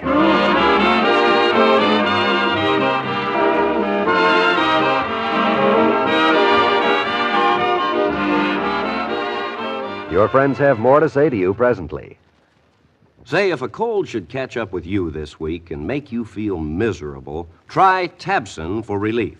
Yes, find out how Tabson can relieve sniffles, sneezes, watery eyes, feverish feeling, headache, and general aches and pains. Once you try Tabson, I'm sure you'll always depend on it to bring quick relief for the discomforts of colds. Get Tabson at your drugstore. That's Tabcin. Tabson, the bright red tablets in the bright red package. Now,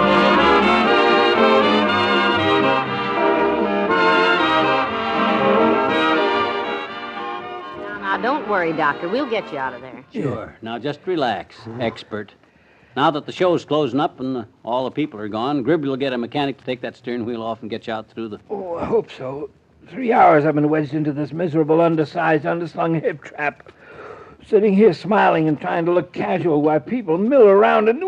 Gribbly, get me out of this thing! Take it easy, expert. You'll be okay.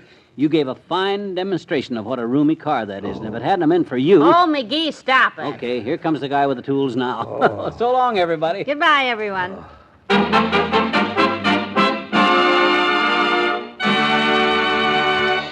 Fibber, McGee, and Molly, transcribed, is brought to you Mondays through Fridays at this time by Miles Laboratories, makers of Alka-Seltzer.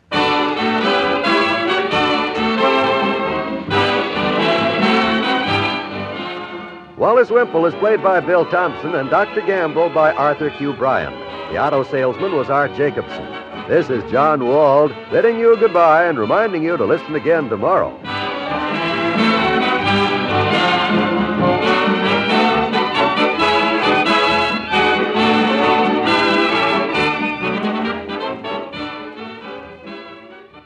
Daytime companion to America's Women, weekday on NBC Radio.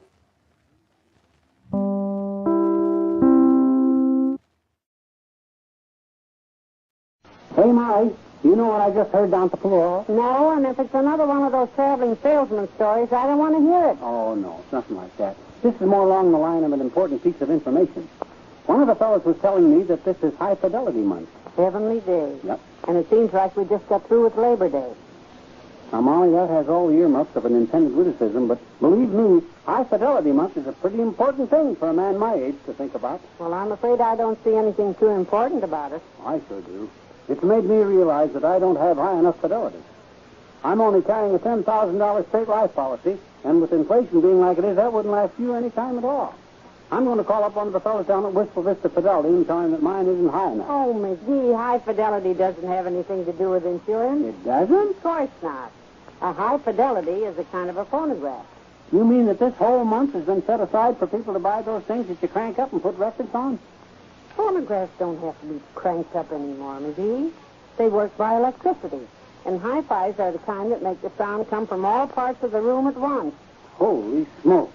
Imagine what it would be like to have Uncle Josh at the cafeteria coming at you from all directions at the same time. Well, most people don't play records like Uncle Josh at the cafeteria anymore. They go in more for 33 1/3 albums. Now, what good would that last third of an album do you? You couldn't listen to it unless you got together with a guy who had the other 2/3. No, McGee, that's not what I mean by 33 1/3 albums. I'm talking about albums that play at 33 1/3 RPM. I see. I presume that RPM stands for rousing polka music. I know you hear a lot of that stuff on radio these days. No, dearie. RPM stands for revolutions per minute. Well, how the Sam Hill could you have 33 1/3 revolutions per minute? Even in Cuba, a fair-sized revolution takes about 6 months. This is a different kind of revolution. Oh? It means that the record goes around 33 1/3 times a minute. And by having the music come out of more than one speaker, that makes the sound stereophonic. Well, there's sure nothing worse than that. And I, for one, just wouldn't stand for it. McGee, stereophonic sound is what you want when you have a hi-fi. Don't you know what it means? Of course I know what it means. I used to have the same trouble with my teeth till I started wearing arch support. Oh, I give up. I just can't seem to get through to you. Oh, I don't know. You made me see one thing real clear. What's that? That I ought to just lay low during High Fidelity Month and wait for something like Dog Month to come along before I celebrate. Dogs only come at you from one direction at a time.